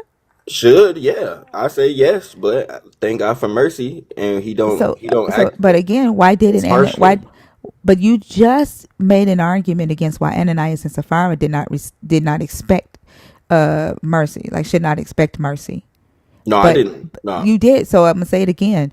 Uh, Ananias and Sapphira did not receive that mercy, and they paid the price in the spirit twice. If, like, God already, right, Jesus already died and paid the price for their sins, so they should not have had to pay that price again. and they should have received mercy for telling a lie. So if they were believers, at That the they were time of, believers. Yes, they okay, were okay. So if they Yeah. were at the time of that instance, their debt was paid. They just didn't. They're just unalived, which is They were not. unalived for lying. Their lives were cut short by your God for telling a lie, for a moral crime, right? Yes. So that means that they paid the price for their sin while yet being a follower of Jesus. So today we have people who follow Jesus and still sin, right? And you're saying, thank God for mercy, where like this is after Jesus' death. Why didn't Ananias and Sapphira deserve that same mercy that y'all are thanking God for yourselves today? And if Jesus' sacrifice paid for it, why would there be a need for mercy? Like that's almost like you're telling me like I owe Thinker money. You paid it for me, but I'm still relying on mercy. I no longer have a debt if you've paid it for me. Yes, but you're still getting services from Thinker, which means that's an ongoing payment. That would be sin. If you're continuing to sin, that means you still owe Thinker. You're owing Thinker. Instead, what Jesus does is pays for your sins past and present and future. Well, But So then that this, you just I'm sorry, Thinker, did that make sense? Because it seemed like he just contradicted himself. No, it does make sense, but this is what I'm talking about when I say like when you talk about justice and you're like weighing the cost, like you wouldn't turn your daughter in for sinning against this God who says that you have to kill your daughter if she worships another God, but then you're like Ananias and Sapphira, that's their fault, right? Like I would say that's my baby fault too. Like that's just personal. but you wouldn't turn her in. You would not enact just judgment, right, or justice No, against your daughter. because I agree that that is very harsh. That was a harsh punishment that was And inflicted it wasn't harsh on to the kill people. Ananias and Sapphira for telling a lie. No, that's what I'm talking about. That's what I'm saying is harsh. But again, that was the Holy Spirit, and it doesn't abide by laws. Like I can't, defend it because it's God and the Spirit that He chose to do. I can't be like, oh, He did it because of this, or it was justified because of this. This is what happened, and I personally, I'm just gonna learn from it as a But follower but of but God. you do realize like this is after Jesus died on the cross Yeah, and yeah, yeah. resurrected. So Yes, this ma'am. this promise of mercy and Jesus paying for your sins, Ananias and Sapphira pay for their own sin. Jesus didn't pay for it. They pay for their own moral sin of telling a lie themselves. Okay, in the spiritual realm, if they told a lie, they were guilty of unalivement. So I'm sure they had done. Where does it say that? They were faulty against the law. I'm sure beforehand. Where does it say if you lie you're guilty of murder in the Huh? spiritual realm? Where does it say in the spiritual realm that if you lie you're guilty of murder? Where did you get that? Did I just say that? Did he not just say that they're guilty of unalignment in the spiritual realm if they tell a lie? Yes, that's what he said. Right. I'm saying like Right. that's the penalty of sin in the spiritual realm. Where did you get that from? The wages of sin is death. That's biblical. That's literally what the law was here, right? In the Yes, law, ma'am. right? The penalty for sin, for breaking the physical law, the One of written them. law. I'm Yes, sorry, ma'am. for breaking the written law, One of right? them. The Oh my God, when you stop doing that, Okay. the penalty for breaking a written law was death. That was the physical law. The whole purpose of your Jesus saying, or Paul saying that your Jesus died, is that that's no longer the case. That you no longer die, right? You no longer are crucified when you break a law. No, And it was Constantine. It was Constantine who banned crucifixions, right? And he said that he did it because of Jesus Christ, and that's where that whole saying comes from. But like literally, the punishment for breaking a law was crucifixion. I agree. but this was also spiritual unalignment. So what I'm saying is Ananias and Sapphira, if they were believers, they inflicted a lawful ending. They got Oh, hold on. issued. Where does it say that it was a spiritual death? Where does it say that? No, but I'm saying they probably did not experience a spiritual No, unalignment you said because it was also a spiritual unalignment, that the wages right, of sin is that a law. spiritual yeah, show me where it says that. Okay, unalignment, the D word in the Bible is often Hey, referred you to can say death. Like spiritual I've been and saying death. physical. You don't have to say unalignment. You can say death. Oh, I didn't know that. Okay, so so I believe this, the Bible when it talks about death, it talks about it spiritually and physically because most of the Bible talks about physical and metaphor Yeah, or I'm at when I say where does allegory. it say that? Can you give me the scriptures, please, so we can look at them together? Okay, um,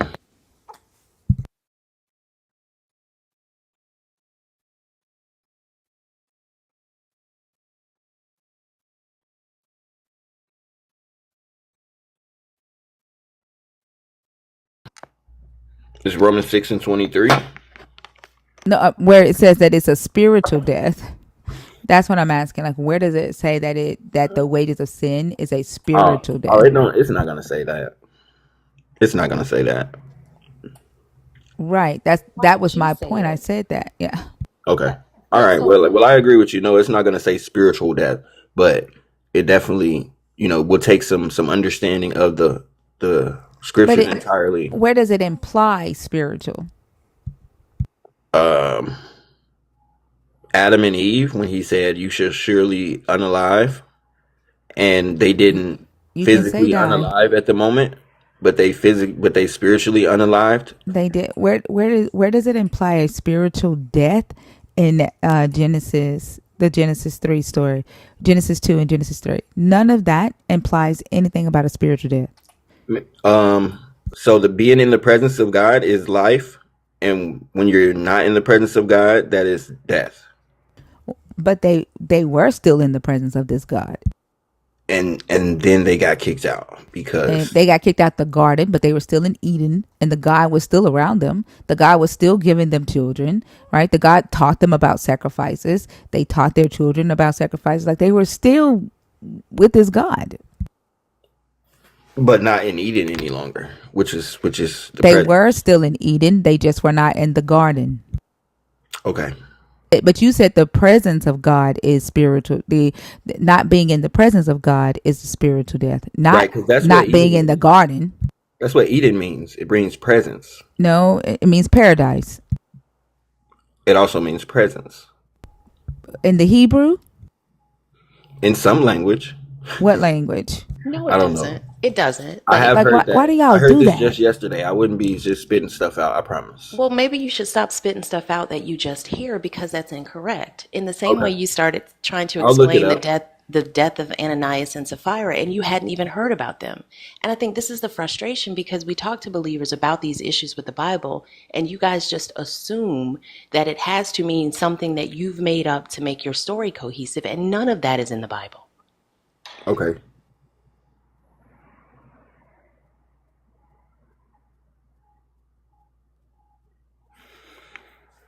Well, I have heard of the story of Ananias and Sapphira before. I just needed the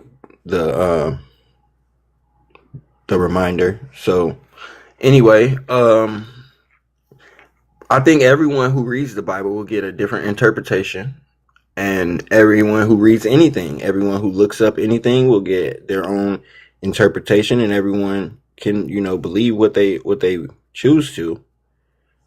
Honestly, and I say you should believe what works for you, and if nothing, if Should you it doesn't con- work for you, don't bother with it. should you consider what you believe, how what you believe impacts other people? Is that important to you? Yes, it's important. I know what I believe impacts, especially my loved ones. Well, it impacts a lot of people, honestly. It's specifically this belief system. And I think this is the crux of Thinker's prompt here. about the moral issue. Like we asked you at the very beginning, I don't even remember how we got to Ananias and Sapphira, but Finger asked you, what did you consider the morals of this God? And I'm still not sure that we got a clear answer. I said order. So order is a moral. Yes, because he loves us. So, or it takes order to keep us. Except you just exemplified that there really is no order to it, because of this last conversation you said, well, whatever, I think you should just believe whatever you believe or interpret whatever you interpret. So there's no order No, to it. that's just to keep arguments from happening That's not, when it it's comes still to not belief. order. That's still not Because order. right, because you could tell me that what I believe is wrong, and I could tell you that what you Right, believe but is you wrong. understand that that is still not order. You are saying that order is this God's moral standard, but you ultimately arrive to something that is not order. What do you mean? Can you explain what part of now was not order? How is it order for everyone to believe what they want to believe? You say that, like you said, Thinker said it No, beautifully. this this Let me finish. I'll be Moral right back, standard. Fee. Okay. A moral standard of this God is order. That's what you said, correct? yes, God, yes. What is orderly about everybody believing what they want to believe? Nothing, which is why that's not of God, which is why I would that was my response to an argument. As in like I don't want to argue about whether your beliefs are right or my beliefs are right Okay, so then because let me it's rephrase the question. ineffective. How do you recognize the moral standard of God being order? What does that look like in the world that we live in? It looks like um cause and effect, um like the laws of motion, like you every action gets a reaction. So So you're talking that about system is order. you're talking about the order of the universe. Yes. We're talking about the actions of people, right? Like, and it's interesting to me that you zoomed that far out when we're talking about morals. My my values dictate my actions. My morals dictate how I treat you. So when we're having these conversations with believers, the order of the universe and the fact that a star shines at a certain brightness and a quasar moves or spins at a certain speed, that has absolutely no implication, no real life implications for us right now on earth. But the way believers think the LGBTQIA community should be treated based on this Bible and this belief in this God does. So can you zoom in a little bit when we talk about morals? What is a moral standard that this God has that you find beneficial for humanity today? Selflessness. What does that look like for this God? How has this God behaved selfless anywhere in this book?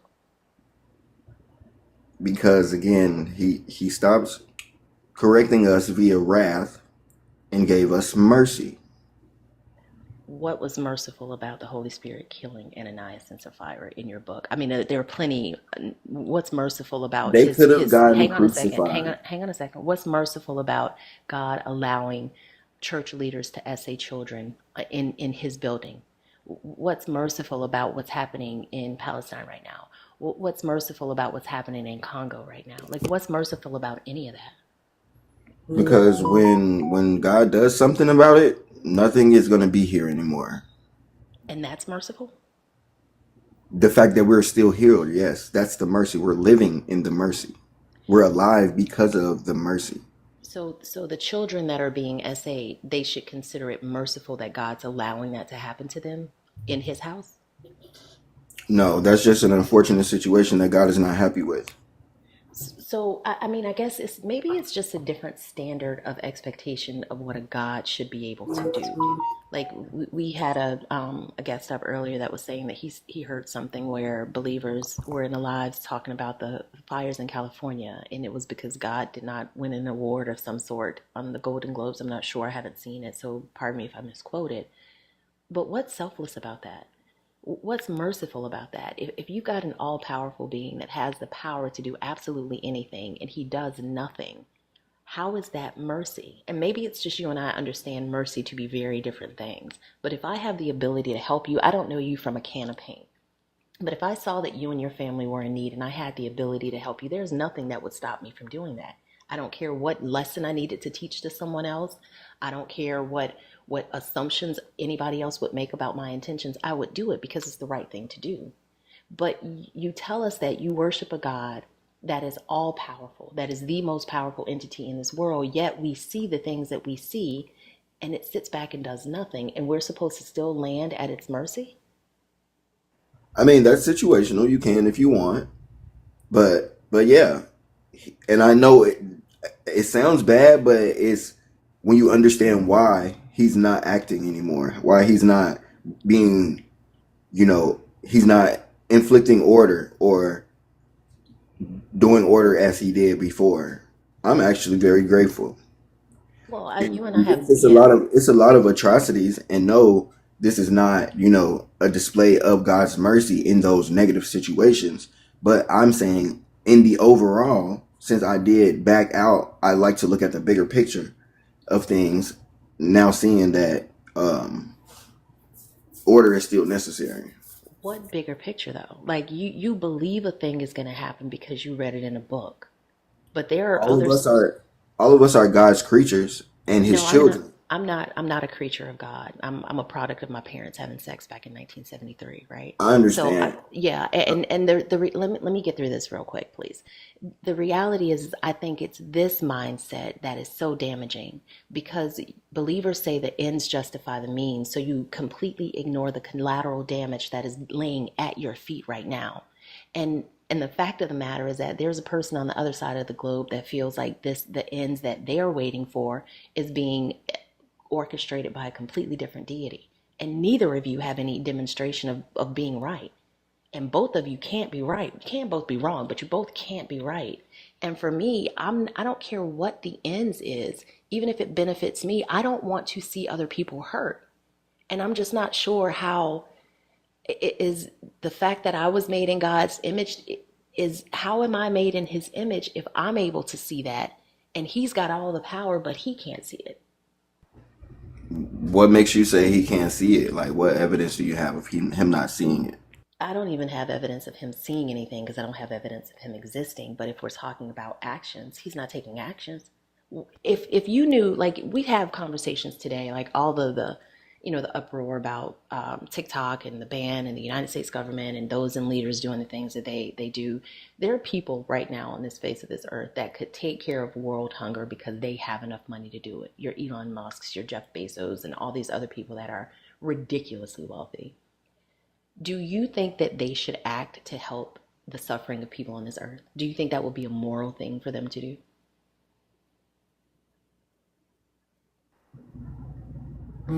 Yeah, Why do you not have that same expectation for your God? because he's the one utilizing people to get those things accomplished.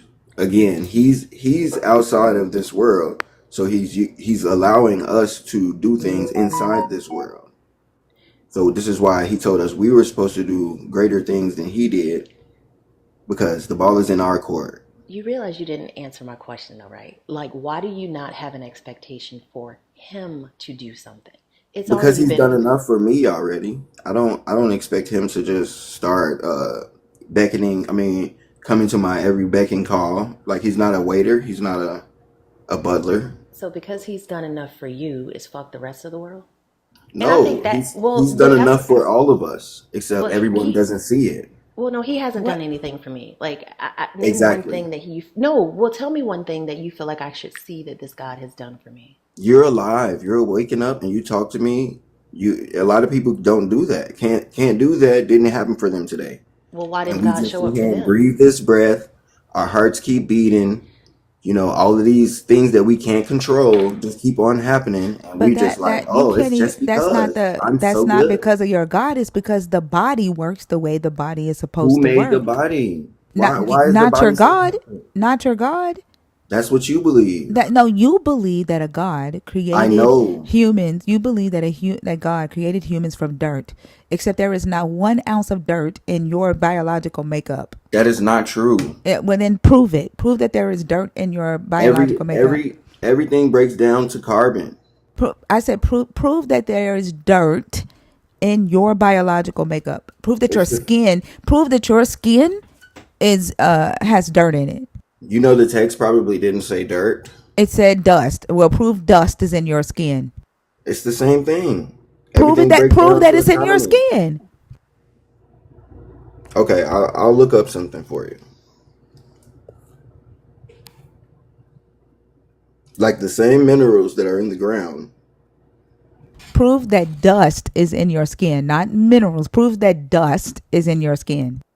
Okay, that makes no sense though, thinker. Is that am I I correct? agree, but that's what your book says. Your book says that your God combined water and dirt, right? And dust. Water and dust to make you.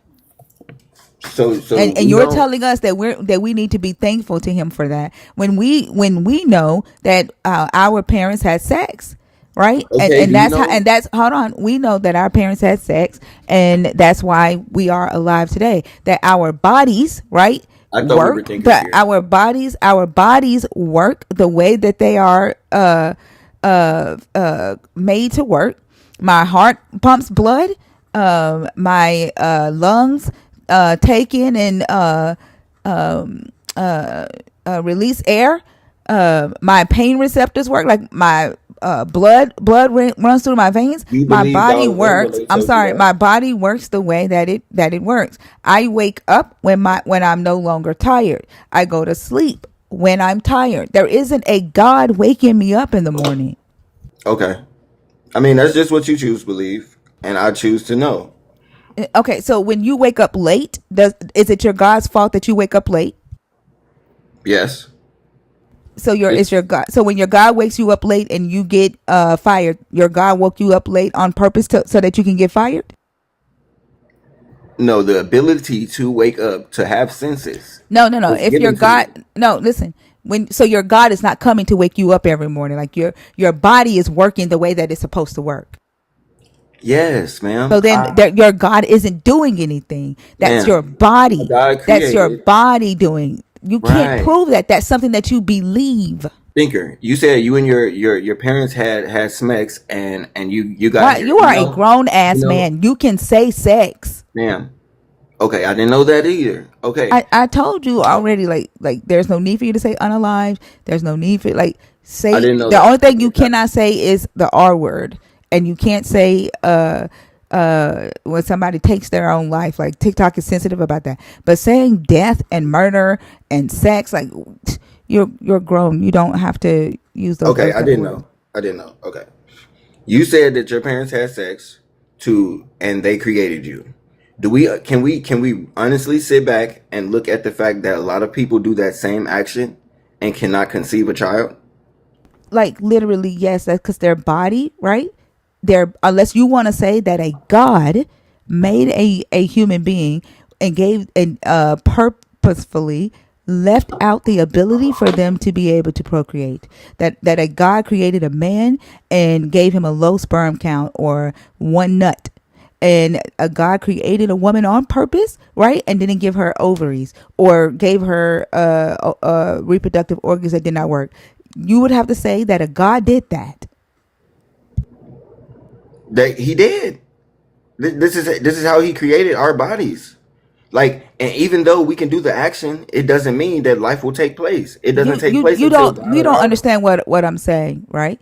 Like you would have to say that your God deliberately created them to not be able to procreate, not how the body works, right? Like it's more logical, right? That the DNA, right? Other biological makeups has created a instance where a human being is not able to procreate, right? But you are saying that this God, right, in heaven, purposefully put this body together and made it to not be able to do that function. That is not what I know. Okay, You would so what I'm have to be saying saying is, that. capable, fully capable body or not, God controls whether you conceive or not. then that So I'm means that your saying God is sending babies through little girls that are being raped by their fathers. That your God yes, is all of specifically that. choosing. So then your God is sitting there looking at little girls that are being raped by their fathers, by their pastors, by priests, right? And ordaining it. That was No, disgusting. no, no, no. Not That ordaining it. literally you he what he is ordaining it if he's using it as a means to send other humans through it. He's watching it. And he say, I'm going to use this horrible situation to send a child through it, through a 9-year-old child who's not ready to have a child. That's what your God is doing.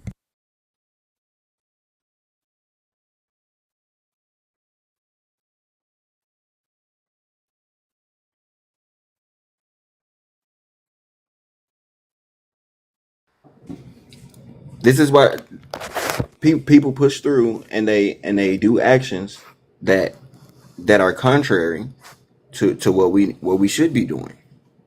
Good morning, sir. How is it contrary if you just said that it was God that allowed it or God that directed it? I don't think they hear themselves when they speak. Like you're literally saying that your God chooses who can procreate. And when there are 9-year-old little girls uh, giving birth to their And when it's father's a healthy child, birth, you are saying that when a 9-year-old little girl gives birth to her father's child, that your God chose that, and that your God sat there and watched that 9-year-old child be essayed by her father and chose that opportunity to send another human through it, while at the same time taking away the ability for grown ass humans to procreate. so when people have babies just fine, it's because they're such good people and they're doing the everything right. And when people have babies for bad reasons, it's because of God. I see. I see what's happening here. Nobody said that. Where did that even What? logically track? Like where did that thought even come from? Like what piece of Because we're going to an information? extremes Like of what, you essaying are the one who said it. said something about essaying a 9-year-old. You are the one who said that your God chooses who can procreate. Do you Right. not remember saying that? Now, And then you logic. presented Now, and explained. hold on. If your God chooses who can procreate, that means that when a 9-year-old little girl gets pregnant by her father, your And I said God yes. chose that. Why, why, Yes. why is why is that hard for you to see that is what you are saying? It's not because Can I I? already said it. That's why I didn't know you wanted So me to so like who chose it? confirm what I So said. if your God didn't choose that, who I did? didn't. I said he Who did. who? He So did. okay, exactly. Yeah. So when your God is sitting there watching this 9-year-old get SA'd by her father, your God says, "I'm going to use that opportunity to send a human through a 9-year-old who's going through this pain," while at the same time looking closing up the wombs and the testicles of adults who want to have children and not allowing them to. That's what you are saying. Yes, that's what I'm saying. And your God is the most immoral, evil, nasty asshole I that we understand. said he is. I understand. It just sounds like we're not used to And order. the fact that I don't the fact that you called that order, while at the same time saying that it is okay for Ananias and Sapphira to die of sin after your Jesus died on the cross, and then think that you're supposed to get mercy, right? While you are saying that it is okay to enact justice on somebody else's kids, while you wouldn't enact justice on your own, and then at the same time saying that everybody should just interpret this God's wishes the way that they want to as order. Like all of y'all are literally fucked up in the head. I understand. And I think too, like even just listening to you go back and forth with Thinker, do you understand what a logical entailment is? No, can you tell me? Okay, so in having this conversation, you said that God is the one who determines whether someone procreates. So if someone gets pregnant that wants to get pregnant, that's because God wanted them to. If somebody doesn't get pregnant, it's because God doesn't want them to, correct? Yes. Okay. A logical entailment is what Thinker just said. That means that a 9-year-old who was essayed by her father, God allowed So her to get pregnant. That's an entailment that your position carries because you believe that God is personally involved in determining who gets pregnant and who doesn't get pregnant.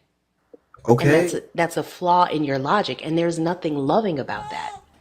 While Okay. saying that two adults, right? Adults who could take care of a child, right? Better than a 9-year-old. Your God is denying them the ability to procreate while giving a 9-year-old little girl the ability to procreate with her father. And you're saying that that's order. And you cannot see how that is fucked up. And No, the process of order. you justify it. You justify it and you call that good. And you can't see how that is a problem.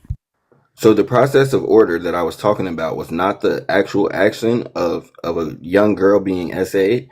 It was more of he set up the order where everyone can make a choice. So that person who's doing that awful evil act, they are not just unalived on the moment because they're given the same choice.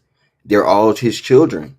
So he has to, yes. So he does sit back and watch his children, unfortunately, harm his other children because if he was to step in, all of the children will be gone.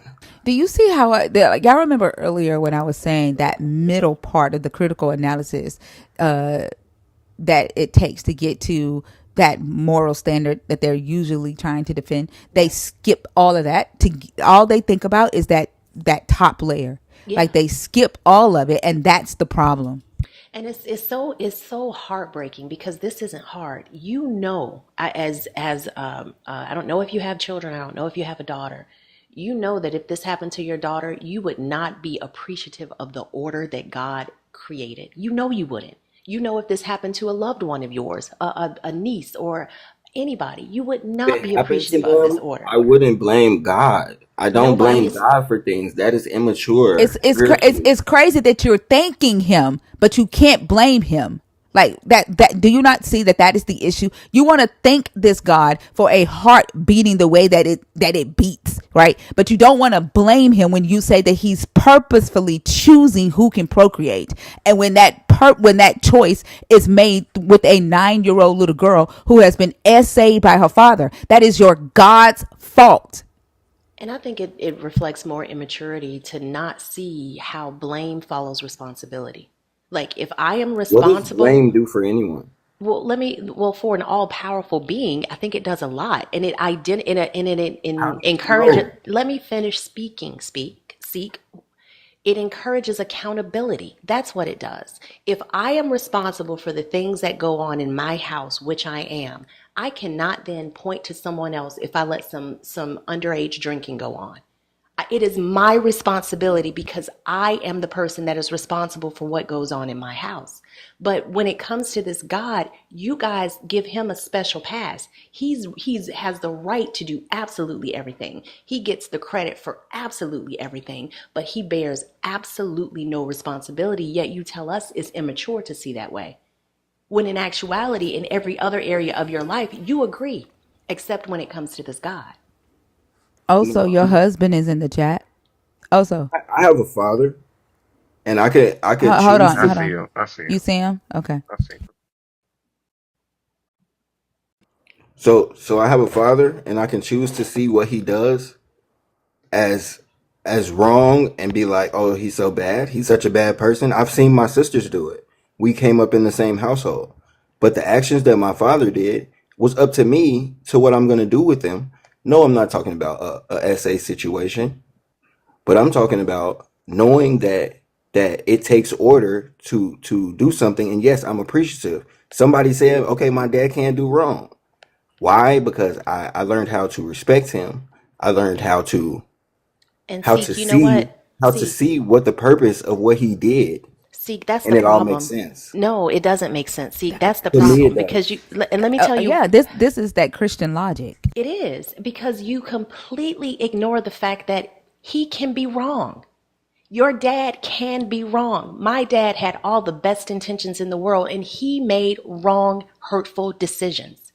And the fact that you are choosing to completely gloss over the impact of his actions because of you're looking at the intent is why we live in the world that we live in right now. It's why you can justify dropping massive BOMBS on whole civilizations of people because it has a goal. He has the right thing in mind. Like that is immoral to me. That is immoral to me. My son is 20 years old. I can absolutely sit down and have a conversation with him about why I made the decisions that I made raising him. And he absolutely can tell me, oh, well, this impacted me this way. Therefore, I can see that wasn't the right decision to make. But you hold this God at such a high standard, and clearly you hold your father at the high standard too. But if you aren't willing to assess the actions that these people are taking because of the position that they're in, that's might makes right. That's divine command theory.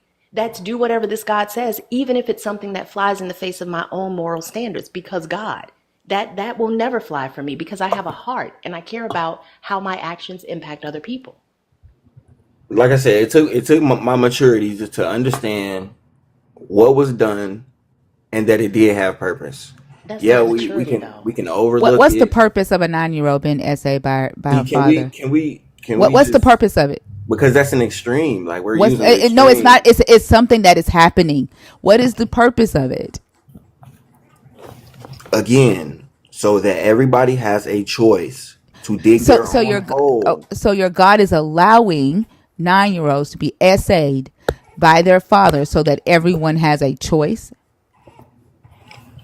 That's Am I unfortunate. understanding that? It's an unfortunate thing of order. So Yes. okay, so then it's an so if that is an unfortunate thing of order, then why in the fuck did your God send his son down here to die for y'all then?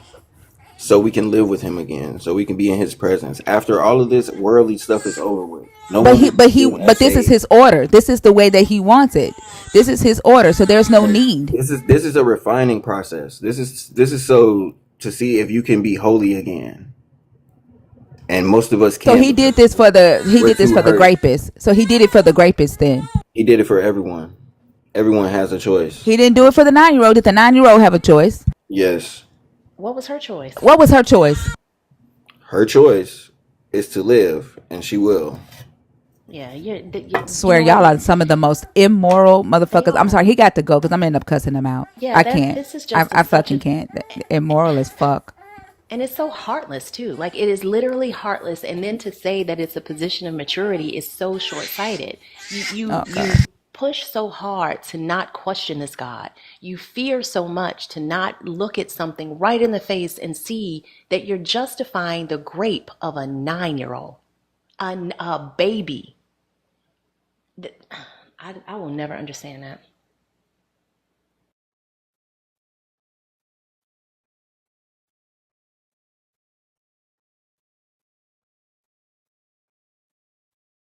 I'm sorry, y'all. Let me take her to her daddy. I'll be right back. Yeah, you're good. Also, I was going to ask you who is in the comments. It's just some guy that I was trying to go on a date with Sunday. Oh, he didn't want to go with you. Didn't want to go with me. I can't figure out why. Mm. Well, his loss also. Yeah, great guy, man. Maybe we should give us another shot. You said maybe what?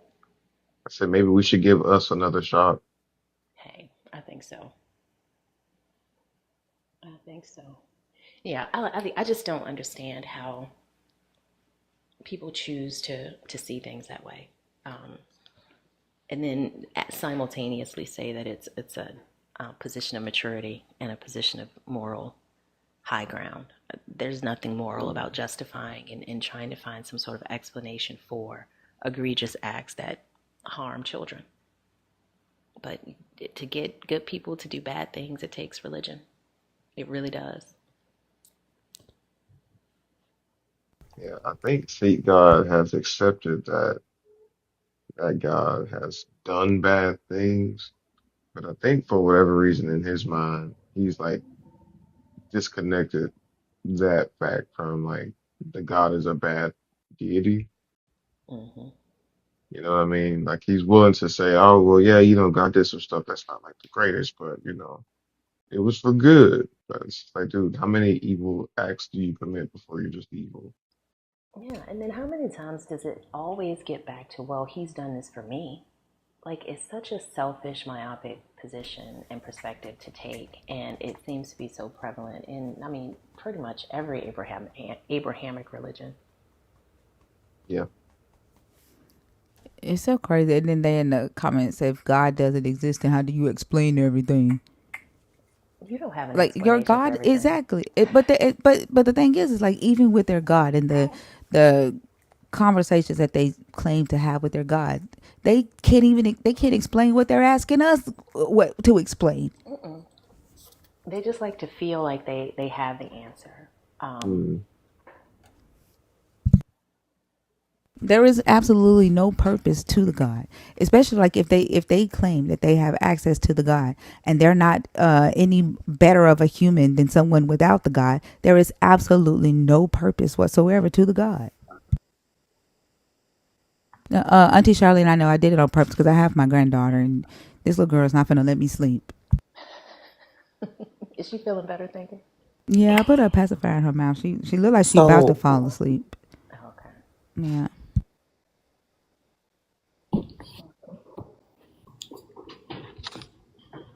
Yeah. What's your age for TikTok purposes? Bud, over 30. over 30. Yeah, over 30. Why are you Mm. sound like you mad? You're mad?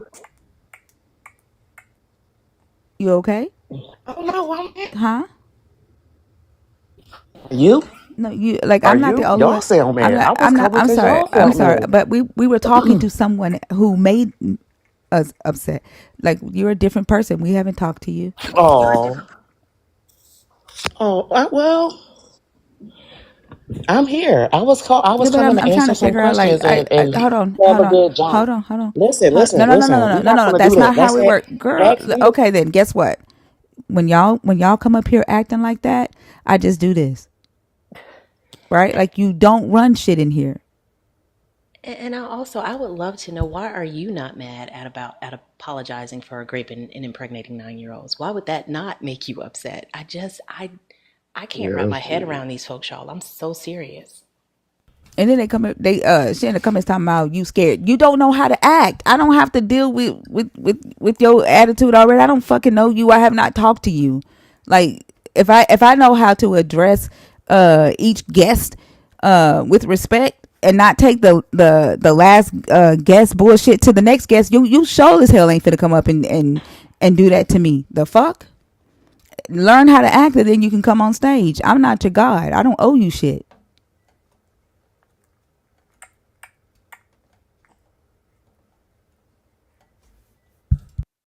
But yeah, she appears to be the one that's upset. I don't give a fuck. Go live. What is that supposed to scare me? Go Mm. live. The fuck? And hopefully Uh, you'll have a larger audience of people who will be okay with God ignoring and apologizing for the abuse of children.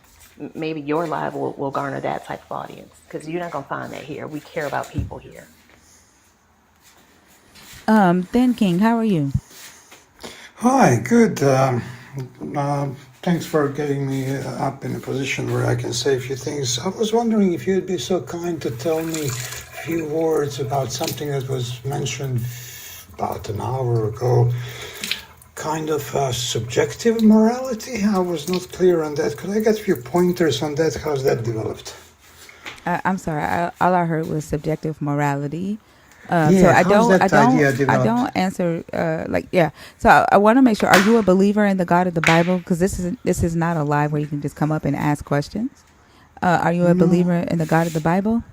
no. Okay. So unfortunately, like this isn't a live where you can come up and just ask questions. Okay. Oh, that's a bit difficult. But okay, Yeah, I'm sorry, if but that is. yeah, definitely there's Google, right, and Yahoo. There's books, Oh, right? yeah, that's exactly what I was asking. Is there a book where I can read about it? Because I don't know. Like I think it maybe didn't just type in sound. Google. Just type in Google subjective morality, right? But that's not what this live is, okay? Can I ask a bigger picture No, thing no. about? Like no, No, there is a very specific purpose for the live, okay?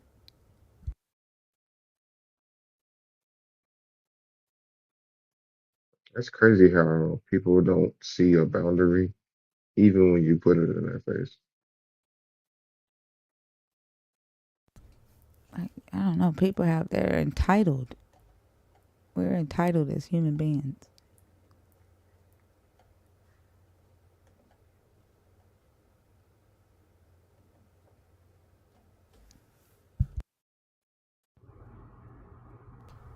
Is it? How do you pronounce your name?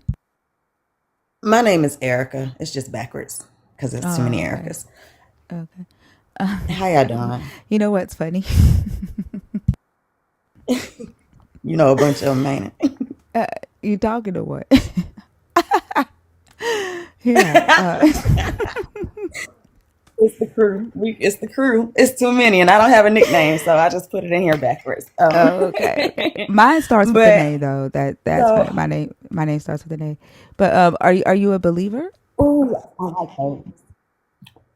So no, what I think that the way that I they see the God in the Bible, I think that I believe it's written kind of backwards. Like I think everybody worshiping Satan. I think that that's and I think that like what we're saying, that's proof. You know what I mean? Like the all knowing Alpha Omega whatever, right? If I know everything that I'm doing and I know everything that's gonna happen, like if you're so righteous, then you wouldn't allow the evil. And my children, like they have a natural interest because they're in public school, and they were homeschooled for a while. And so when they go to school, we're in the South, a lot of stuff is Christian based, even without it being outright said. So you know what I mean. And so I encourage my kids, study everything, follow nothing blindly, do your research.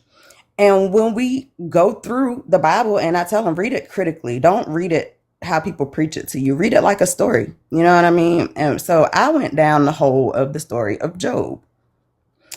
And basically, it's like the so-called God of the Bible, right? He's like, I got, my boy Job, he faithful, yada yada yada. And they say Satan comes and like, well, I bet you if you take everything from him, he ain't so faithful. And he proceeds to take his riches, kill his wife, kill his kids, all of this stuff. And he questions God. And now that's a problem. You know what I mean? And then he stays faithful, which is so narcissistic and problematic to me, but whatever, right? And then he gets a new wife and money back and some more kids. You get twice the kids. And it's like, everybody's like, that's the beauty of God. And I'm like, y'all got to be some straight up.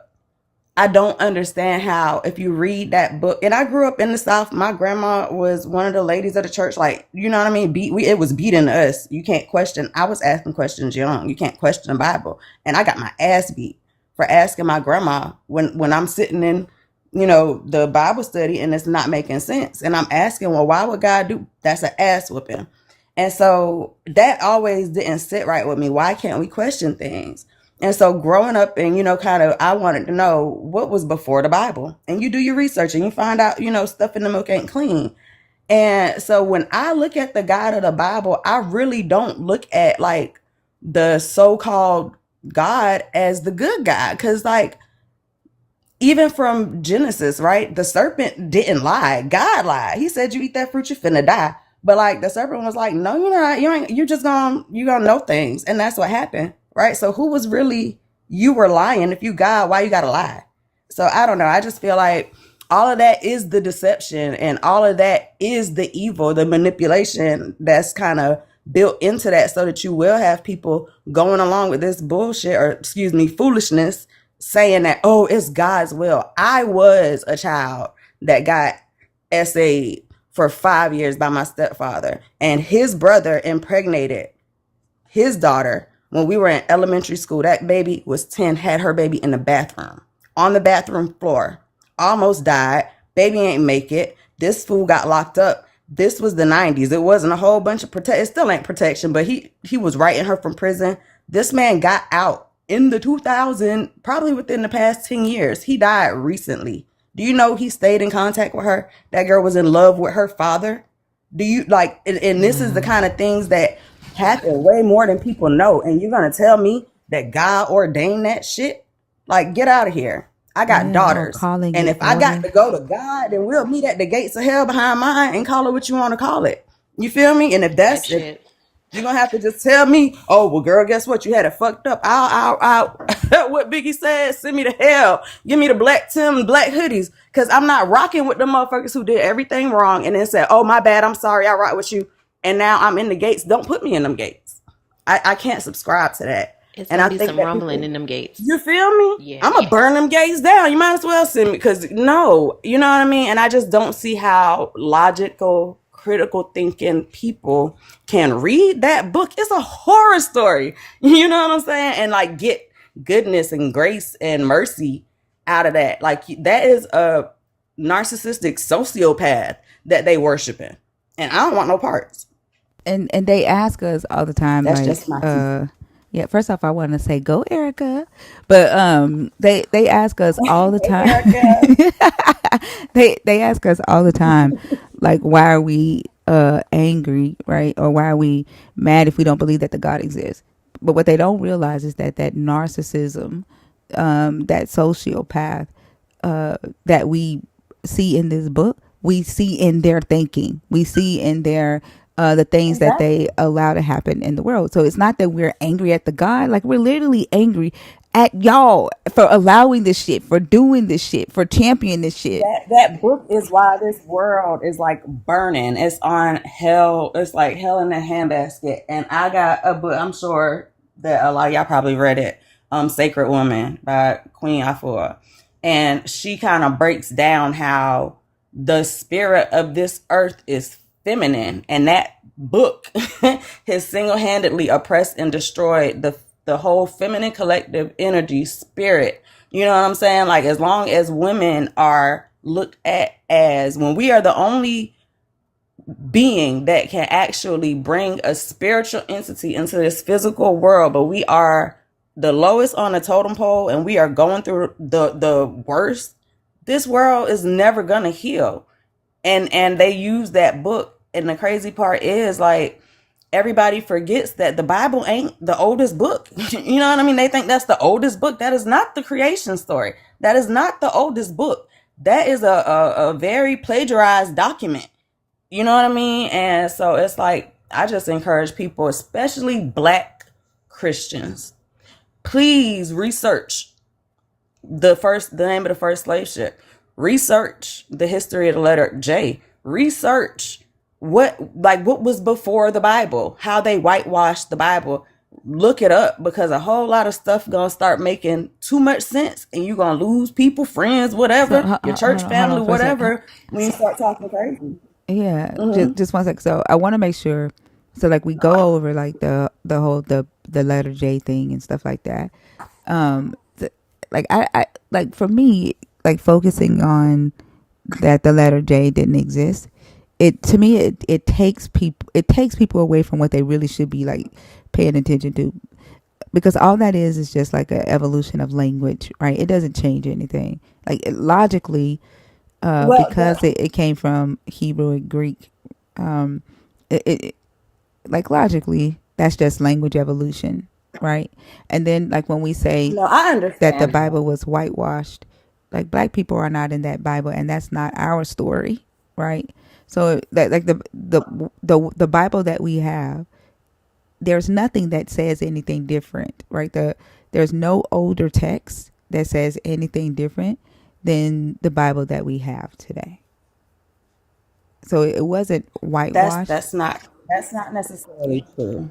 Then what older text is there That that says something different? well, there the hieroglyphics. There That, but were the Bible and so higher. this isn't the Egypt. There's nothing in this book, right? Uh, that is in those hieroglyphics, like other than like the proverbs, I think the instructions of Amenepe is in there, but like the hieroglyphics don't tell the story in this Bible. well, They the don't. issue I don't think is what's in the Bible. The issue is, I think that people don't realize what is not in the Bible. Right? There's a lot of things that aren't in the Bible, and so people don't know But when you about say they the things that are whitewashed not it, though, in the Bible. but I guess like when you Well, say they because whitewashed it, what do the you mean? current because I'm gonna tell you what sent me down my rabbit hole, right? Because I was a Christian like deep in it, right? Even after the stuff I went through, you know what I mean, in my adult years, I was a Christian, and I'm going through the Bible, and I'm not gonna quote the verse because I don't know it Give me off the just a top of my second, head, but it was one of the Daniela. verses. Hold on, Eric. Daniela, like for those of Mhm. y'all that are new here, I don't allow misinformation, whether it's intentional or accidental, to go out through my channel, and so I do correct information to make sure that we are getting proper information. So do not expect me to just allow people to just say anything, whether they're friendly or not. That like I'm the only one responsible for what is sent out through my channel. So don't expect that. And if you have an issue with that, then this isn't the room for you. Like I don't only do that with Christians. I do it with friendlies as well, because getting the right information is the most important thing. I'm sorry, And I Erica. Go absolutely ahead. don't discourage that. Oh yeah, and to just to kind of piggyback off that, I don't discourage that. Like I tell my kids, I advise everybody, like, don't follow anything blindly. You have to do your own research. You know what I'm saying? So we could have very much come across different things. You might have seen some stuff I ain't seen, vice versa. But I do encourage people just to kind of do your own research, because I think the relevance of the fact that the Bible has been, translated, linguistics, things of that nature, what lies in there, like just a simple game of telephone, right? You can tell somebody something, about the time you get to the end of the classroom, it's a different story. And that the Bible, and not only just like the words, the actual words in the Bible, but the teachings of the Bible, right? Because most people don't actually sit there and read it unless they're in church and Bible study or whatever, and it's guided.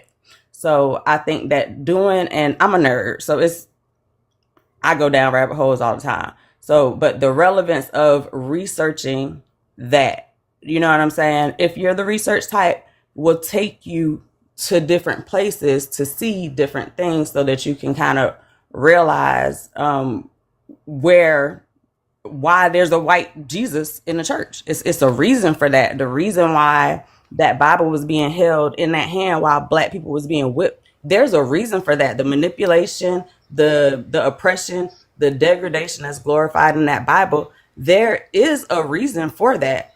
Yeah, And but I want to make sure that we're even in the not beginning, making it. Yeah, but I think a lot of black people that do go down rabbit holes, they make the research about answering why black people went through what black people went through, and they ultimately arrive at, oh, this was our story, or oh, stop typing in all caps, stop freaking tagging me, and the Book of the Dead don't have anything to do with this Bible, so stop tagging me in that. But that's typically what black Christians do when they start their deconversion, because like the reality is that we don't have a lot of our history, right? And when we start researching our history or to find out more about us, we typically start with the Bible, right? Or we try to like answer the questions around this religion, this God that we were indoctrinated into, and we don't necessarily go to like the finding out like our roots, right? The what I was trying to find out is when you said the Bible was whitewashed, and exactly what you meant by that, because what I hear is okay. that it was the characters were changed from black to white, right? Like the story Oh no, no, no, no. is. Yeah. So what do you mean when you say that it was whitewashed? Because of course it was translated from Hebrew to Latin. I mean Hebrew, Greek, Latin, English. Like it was translated. There are some redactions in the book. There are some interpolations in the book, but it isn't. It isn't taking like the history of another group of people and making it about another group of people. Does that make sense? So the whitewashing aspect, right? And because keep in mind, like white is a fairly new concept or whatnot. But what I'm referring to when I say whitewashing, and why I specifically say black people, because I'm gonna be honest, like white people, y'all cool or whatever, but y'all ain't really got too much to do with me. But black people because the very practices that are rooted. I'm a Gullah Geechee, South Carolina girl. You know what I'm saying? The hoodoo, the voodoo, the herbalism, astronomy, astrology, like are presented to us as demonic practices. But you And know that that and like this that is astronomy the that they're talking about in whitewashing. this Bible came from Babylon. It didn't come from voodoo or hoodoo. It started in Babylon in the land of the Chaldeans in around the year 3500 CE. Like it didn't start with hoodoo or voodoo. But what I'm saying is the way that we as like our natural ways of basically being in tune with nature, because that's really what it boiled down to. There was no GPS, there was no internet. You had the sun, the moon, the stars, the dirt, the air, the wind, the fire, you know what I mean? And we as a people were naturally in tune with that energy, how to alchemize that energy, how to, you know what I'm saying, use that energy to our benefit. And that was a strength of ours. And so it Yeah, was and they demonized used to his weaken book. us. Yeah, I agree. that But that they is what I took they refer used to the as book. What whitewashing. what I'm saying is like, but that it wasn't our history that they put in the book, right? Like they used what was already in this book to go into West Africa and demonize the practices that West Africa was using, right? They took what was already written to demonize African practices. They didn't write about African practices and whitewash them in the book. So it was I think that's gonna have to be a place where we agree to disagree, because what well. I I mean, don't I can believe is show that resources, men right? oppress their Like rights of. yeah, but Well, I'm not this is speaking just from kind of what I'm because saying is I can show resources for that, right? Um, for one, a lot of this stuff was in Babylon prior, right? And it's in cuneiform tablets. Babylon is known, right, for their astronomy and their astrology. Um, like that's literally what Chaldea represents, right? Like there is so much scholarly resources that support that, and these texts go way back.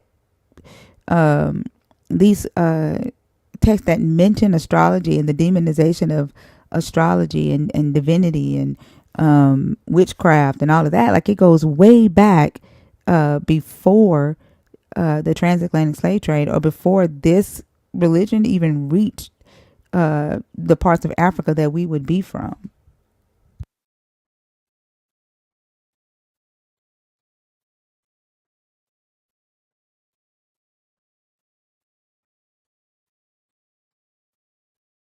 If you're talking, you're on mute.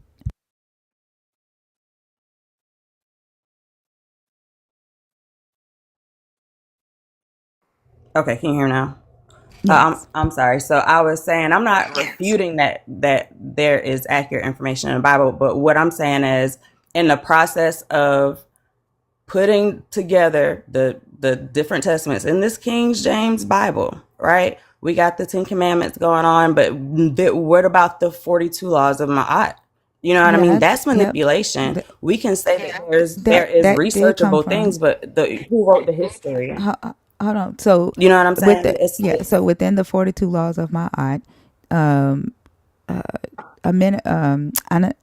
God, what is his name? Akhenaten, right, was the father of monotheism, right? He was an Egyptian pharaoh, and he did create I don't know if they call it Atenism or like the cult of Aten, and he did use the six laws from Mayat in his 10 laws of monotheism, and they do reflect that in the Bible. But we cannot ignore the fact that the oldest legal code in the in history right now is from Babylon, the code of Ur-Nammu, and the not killing, not stealing, not coveting, not committing adultery are in the Babylonian legal codes as well. And so, like, it's it it's not like the Bible has a little bit of different cultures from all of these nations that are mentioned in this book, because the Hebrews lived amongst all of them, and what they did was they took they're originally from Mesopotamia, and so they brought a lot of their Mesopotamian culture with them. They lived in Egypt and the Delta, and they took whatever culture they got from that, and then they lived in Canaan, and so and then they lived amongst the Persians, right? And so it's a little bit of everything in this book. It's not just black people or black history or Egypt. Does that make sense? But no, I understand that, but what I'm saying is with this collection of, you know what I'm saying, this collection, like I said, I look at the Bible as a plagiarized document. You took a little bit of this, took a little bit of that. You put in what you want it to be so that you can get it to it. You know what I mean? It's all. I just want people. God Himself did not come down and put a pen in His hand and write that Bible. This is all different interpretations of man who they say God spoke through them. I could say that it's God speaking through me right now and write it down and say God said it.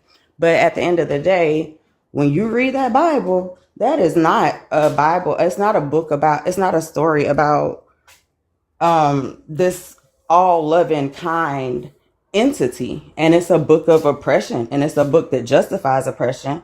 And if you kind of start looking around, because so many people think that, like, there are a lot of people who will not, they think it's blasphemous to read outside the Bible, and in that is an issue.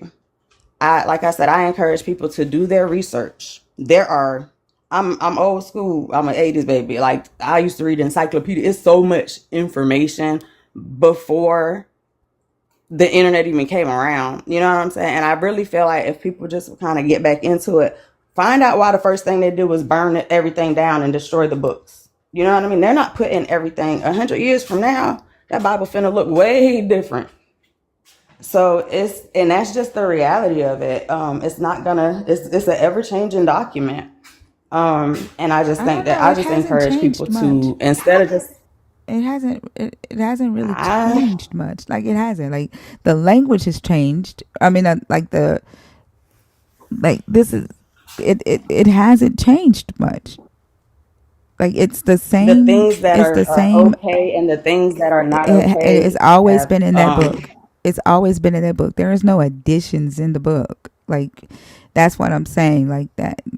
And like, I can't I'm so only respond why is there, hold on 1 second, why please. don't we One have second, the please. original One Bible? second, please. 1 second.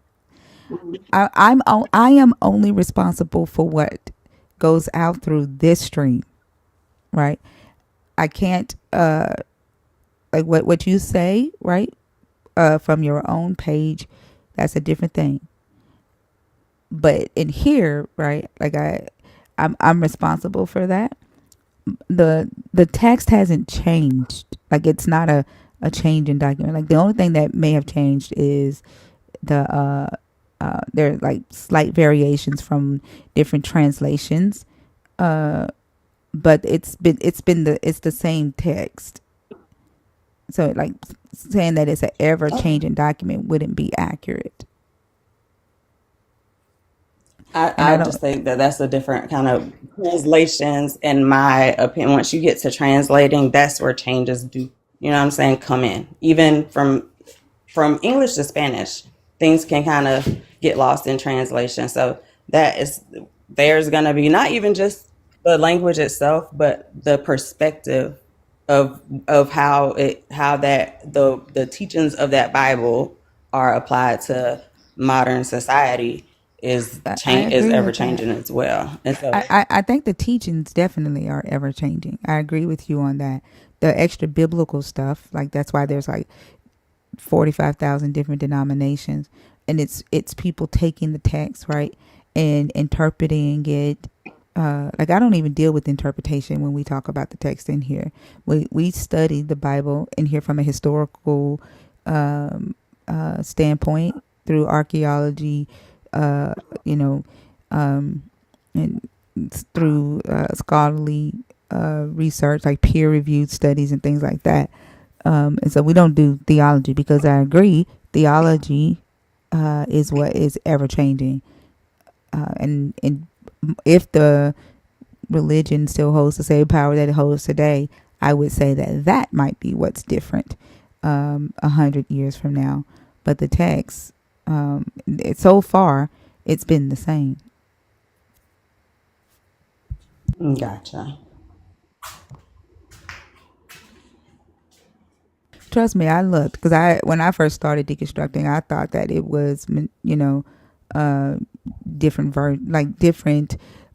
texts, and that they put stuff in that they wanted to justify. Like, I tried my best to, prove that the verses about slavery, were not, originally in the text from the God, right? But it's always the stuff that we find deplorable. They've always been in the text.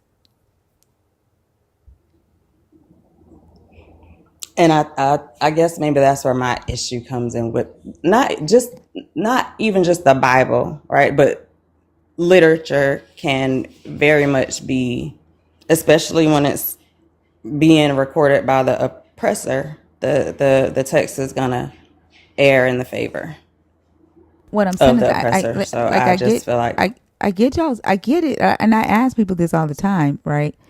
But with that idea, nobody has been able to produce a different text that says anything different, right? So, like, sometimes Christians will get up here and say that the oppressor added the slavery in Leviticus 25:44 through 46 in the Bible so that they could justify slavery, right? But the reality is, in the oldest copies, right, that we have of the Hebrew text, Leviticus 25:44 through 46 is there, right? And it justifies slavery, like it condones slavery. And so nobody that has come up here and said that, that the oppressor has, written in stuff so they can justify what their actions or make them look better, they've not been able to produce a different text that says anything different. Do you see what I'm saying? right? No, I understand that. I'm just saying whoever wrote the text, I can't rock with.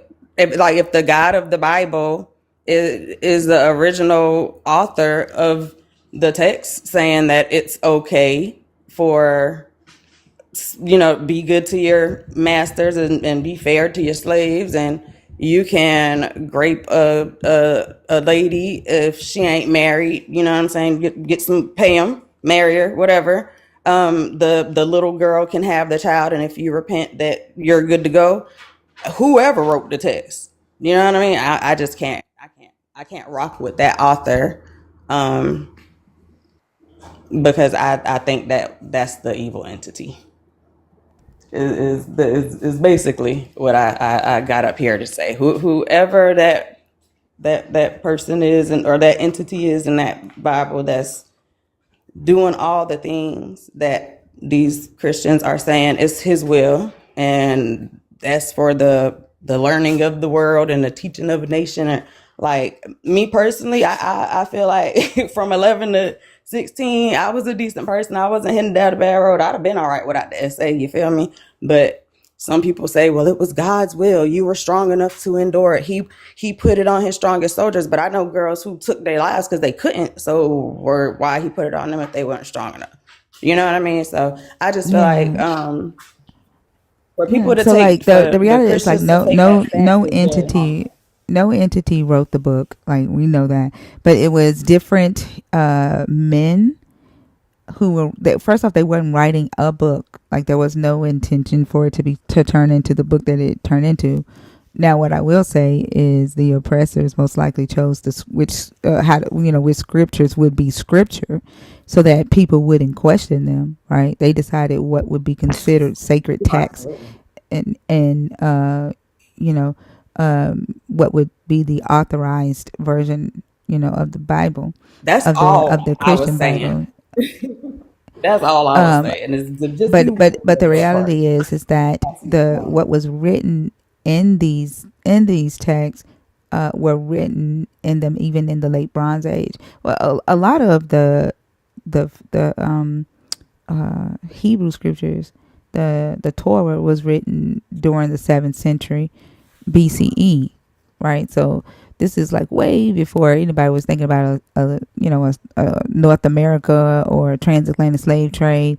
Like they were writing this stuff while they were in Babylon, you know, and it was written by multiple men over time, and it reflects the culture at the time. Some of these laws, like the laws where women were stoned for committing adultery, come from Babylon. There were similar laws that they had.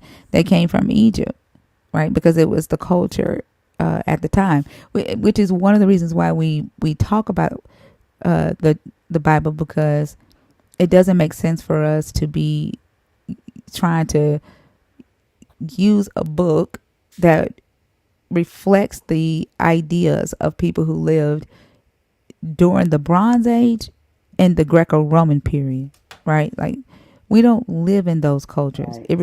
These laws reflect their cultural norms. You know what I'm saying?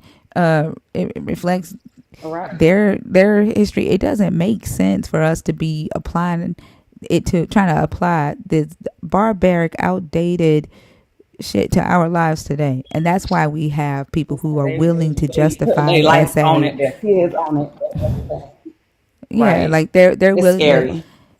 and it stopped our ability to critically think. Like it's stopped our cognitive abilities, and we're not with our own times, because most of our fucking morality is in the Bronze Age. And that's why we get people up here who are willing to say that it's okay for a 9-year-old to be essayed by their father. Because, like, in this book, there It's so is no scary to law say that that from a says, I'm man. sorry, Like, Erica, I'm sorry. I'm very oh, neurodivergent. I'm sorry. Yeah, okay, that's okay. My bad. There's not a law in this book when it gets to like the sexual immorality laws. There's not a law that says fathers don't uncover your daughter's nakedness.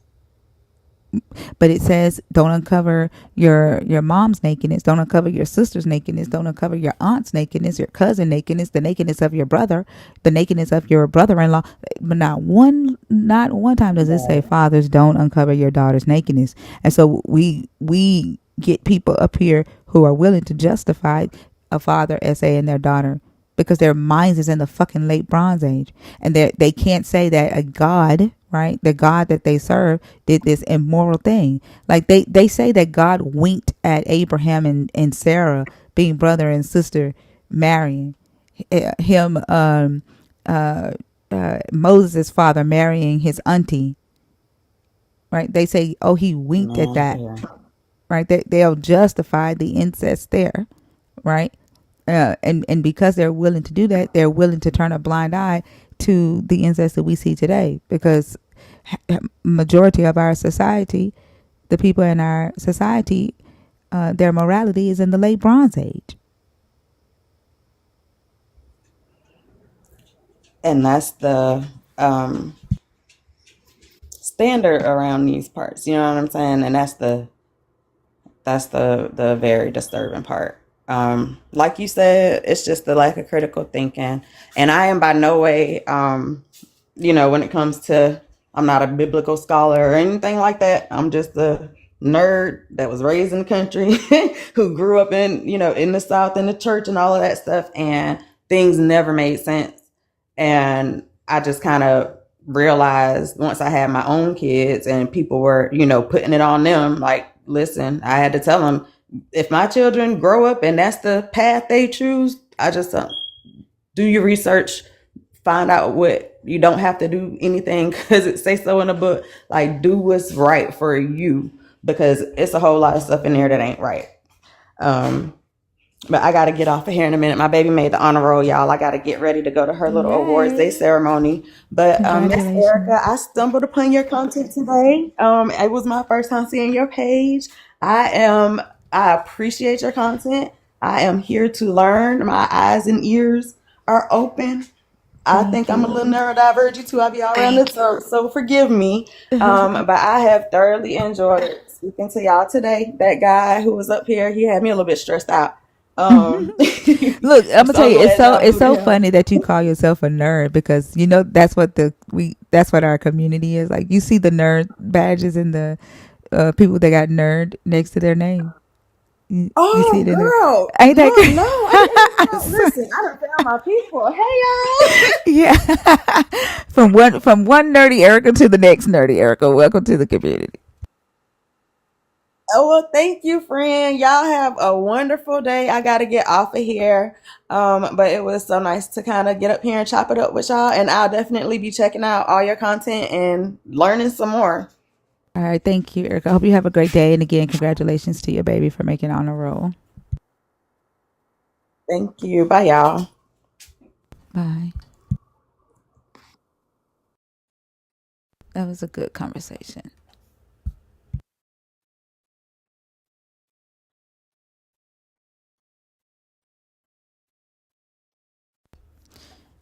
Okay, let's see.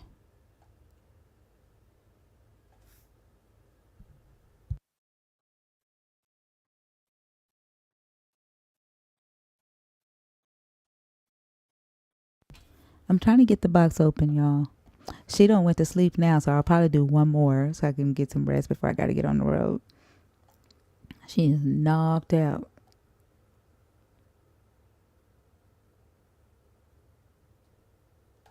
It is taking forever for this box to open. Fee, are you there? Or are you on a call? Is one of the power mods in here that can open the guest box? Can you open the guest box for me? You don't change your name to Thunder Ease?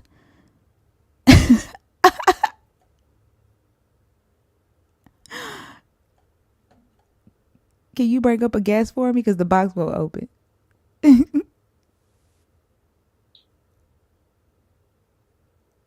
Thank you. Randy? Is it Randy? Hey, how are you? I'm good. Can you hear me okay? Yes. Mm-hmm. Okay, great. Are you a believer? Are you deconstructing? Or are you an atheist? A deconstructing atheist. Okay. And what did you come up to talk about? I'm having a problem with my deconstruction because, I work in science. Logically, there's no reason to believe in this book. I don't believe in this book. There's a lot of horrible things in this book, and yet something I need to unpack, and I can't figure out how to, is in dark times in the middle of the night, I find myself praying. Okay. Oh, and I see a comment. No, I'm not deconstructing from atheism. I'm logically an atheist, but my religious upbringing still kind of creeps in at times. Sorry, I didn't mean to go off top. I just saw a comment there asking about how it That's said. okay. Yeah. How long have you been deconstructing from religion? All my life, probably like 35 years. Wow. And in your deconstructing, did you ever ask yourself why? Like, like did you actually deconstruct the concept of prayer during the I 35 didn't. years?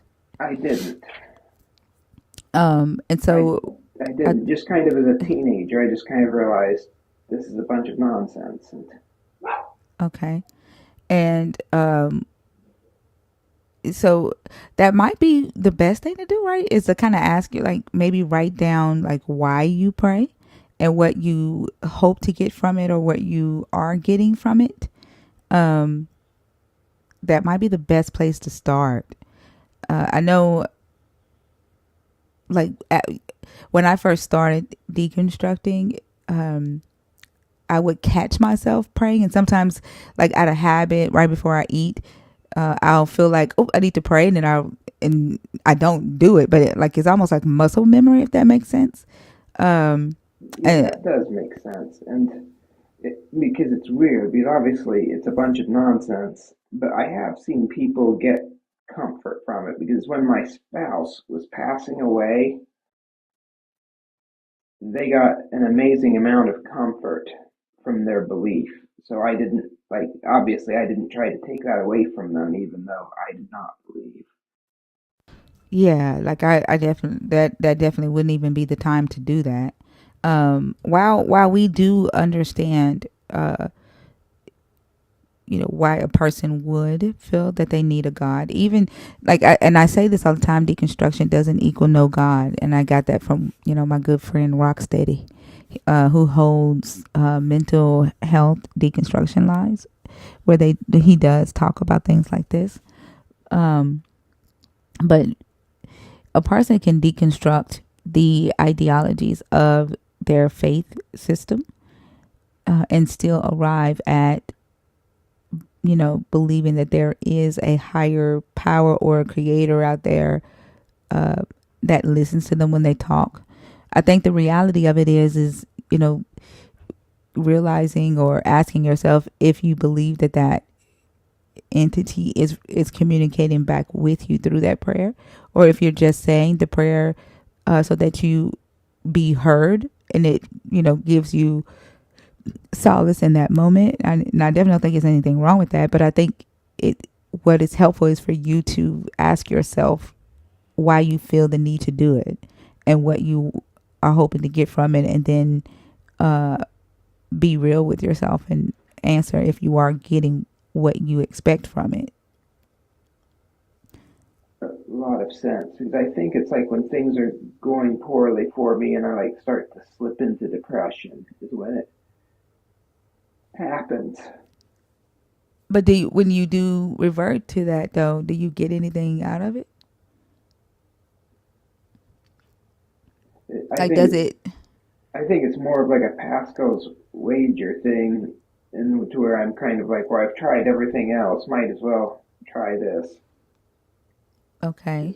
Which logically, I know that's like just doesn't make any sense because No, it does make sense, but what after you've done that, then what, does it work for you, or is it that you just keep like it doesn't necessarily produce any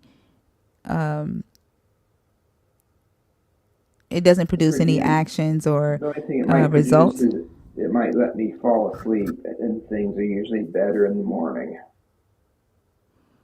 Okay, so it gets you through the night so that you can sleep. That's what you're saying? Yes. Are you praying for sleep? Do you pray for sleep? Is that, and then you fall asleep? What? I don't I want you to don't. get too personal. I don't want you to say exactly Yeah, like. no, Are I you don't praying pray. about what it is that you're going through, or are you Yes, saying, God, yes, I please let me go pray. to sleep? I pray about what I'm going through. Okay, it sounds like you might just, yeah, you it, it's comforting for you to, one, to feel like you have someone that you can kind of like unload on, and kind of say, hey, I'm afraid, I'm scared, I don't know what's going to happen, right? The unknown is really scary, and it feels like you're leaning on, at that very moment, you're leaning on something that's bigger than you, that can be the solace in that unknown for you. Yeah, that the comfort, is what it's what it sounds like. And but but again, like, the best thing to do is to, like, write it down, and maybe journaling may help, to figure out if there's something else that you can replace it with. Maybe meditation, or even just talking to yourself and say, hey, Randy, um, you know, I know that you're feeling anxious about XYZ. You are safe, in your bed. Just kind of reminding yourself, like bringing yourself to the present moment. A lot of times when we're feeling anxious, it's because we've allowed our minds to go into the future or back into the past, and we've decided to camp out there. But if we just kind of remind ourselves to come back, to our reality, to our present moment, and remind ourselves that we're safe, acknowledge that, our bodies might be feeling a crap load of chaotic anxiety, and talk ourselves through that, and then talk about what our hopes are, right? Like, just being real with ourselves. You might fall asleep.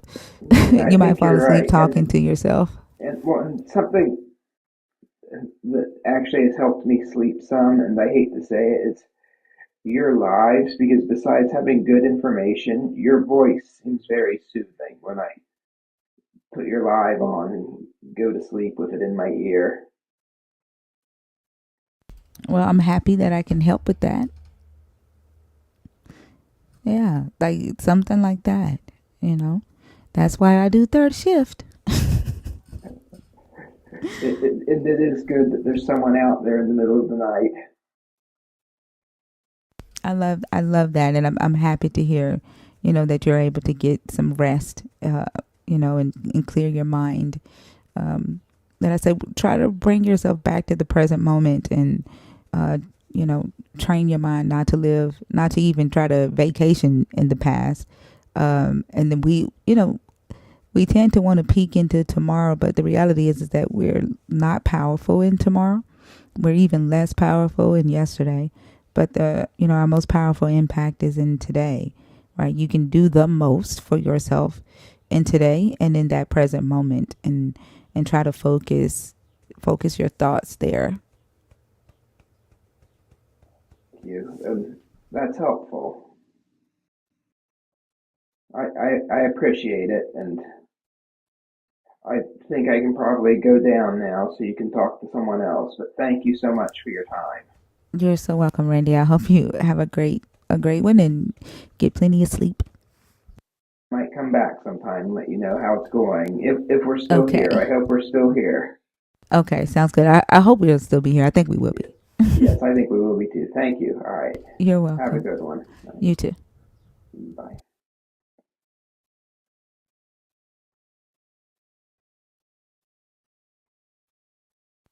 Alrighty. Okay, y'all. So I've got to go because I got to go see Bash later on today, and I got a drive ahead of me. So I'm about to get off and get some sleep. My granddaughter has knocked out in my arms, but I appreciate y'all. I think we'll be here on Sunday, um, since Biden isn't enforcing the ban. But I'll see y'all. Christina's back, y'all. Christina's back home, so she'll be live today at 10:30. 11:30 Eastern, 10:30 Central. Yeah, hop on over to Christina's live later on today. Mezzo is live tonight. And then I'm going to go live. Well, I don't know. I'm going to ask Bash if it's okay if I go live from his party. If so, I'll go live for a little bit. Other than that, I'll see y'all on Sunday night. And I think I'm chilling with Joel on Saturday. So I'll see y'all on Joel Reads Bible on Saturday. And then back on Sunday night. Y'all have a great weekend. I appreciate y'all for the likes, the shares, the comments, the gifts to the YouTube audience. Thank y'all so much. Y'all, if you're not following me on YouTube, in case we do go dark on Sunday, please follow Arch Thinker on YouTube, because if we go dark on Sunday, I'll be live on YouTube on Sunday. Okay? I love y'all. Y'all have a great weekend. Safe travels, Thinker. Bye. Love y'all. Thank you. Bye, y'all.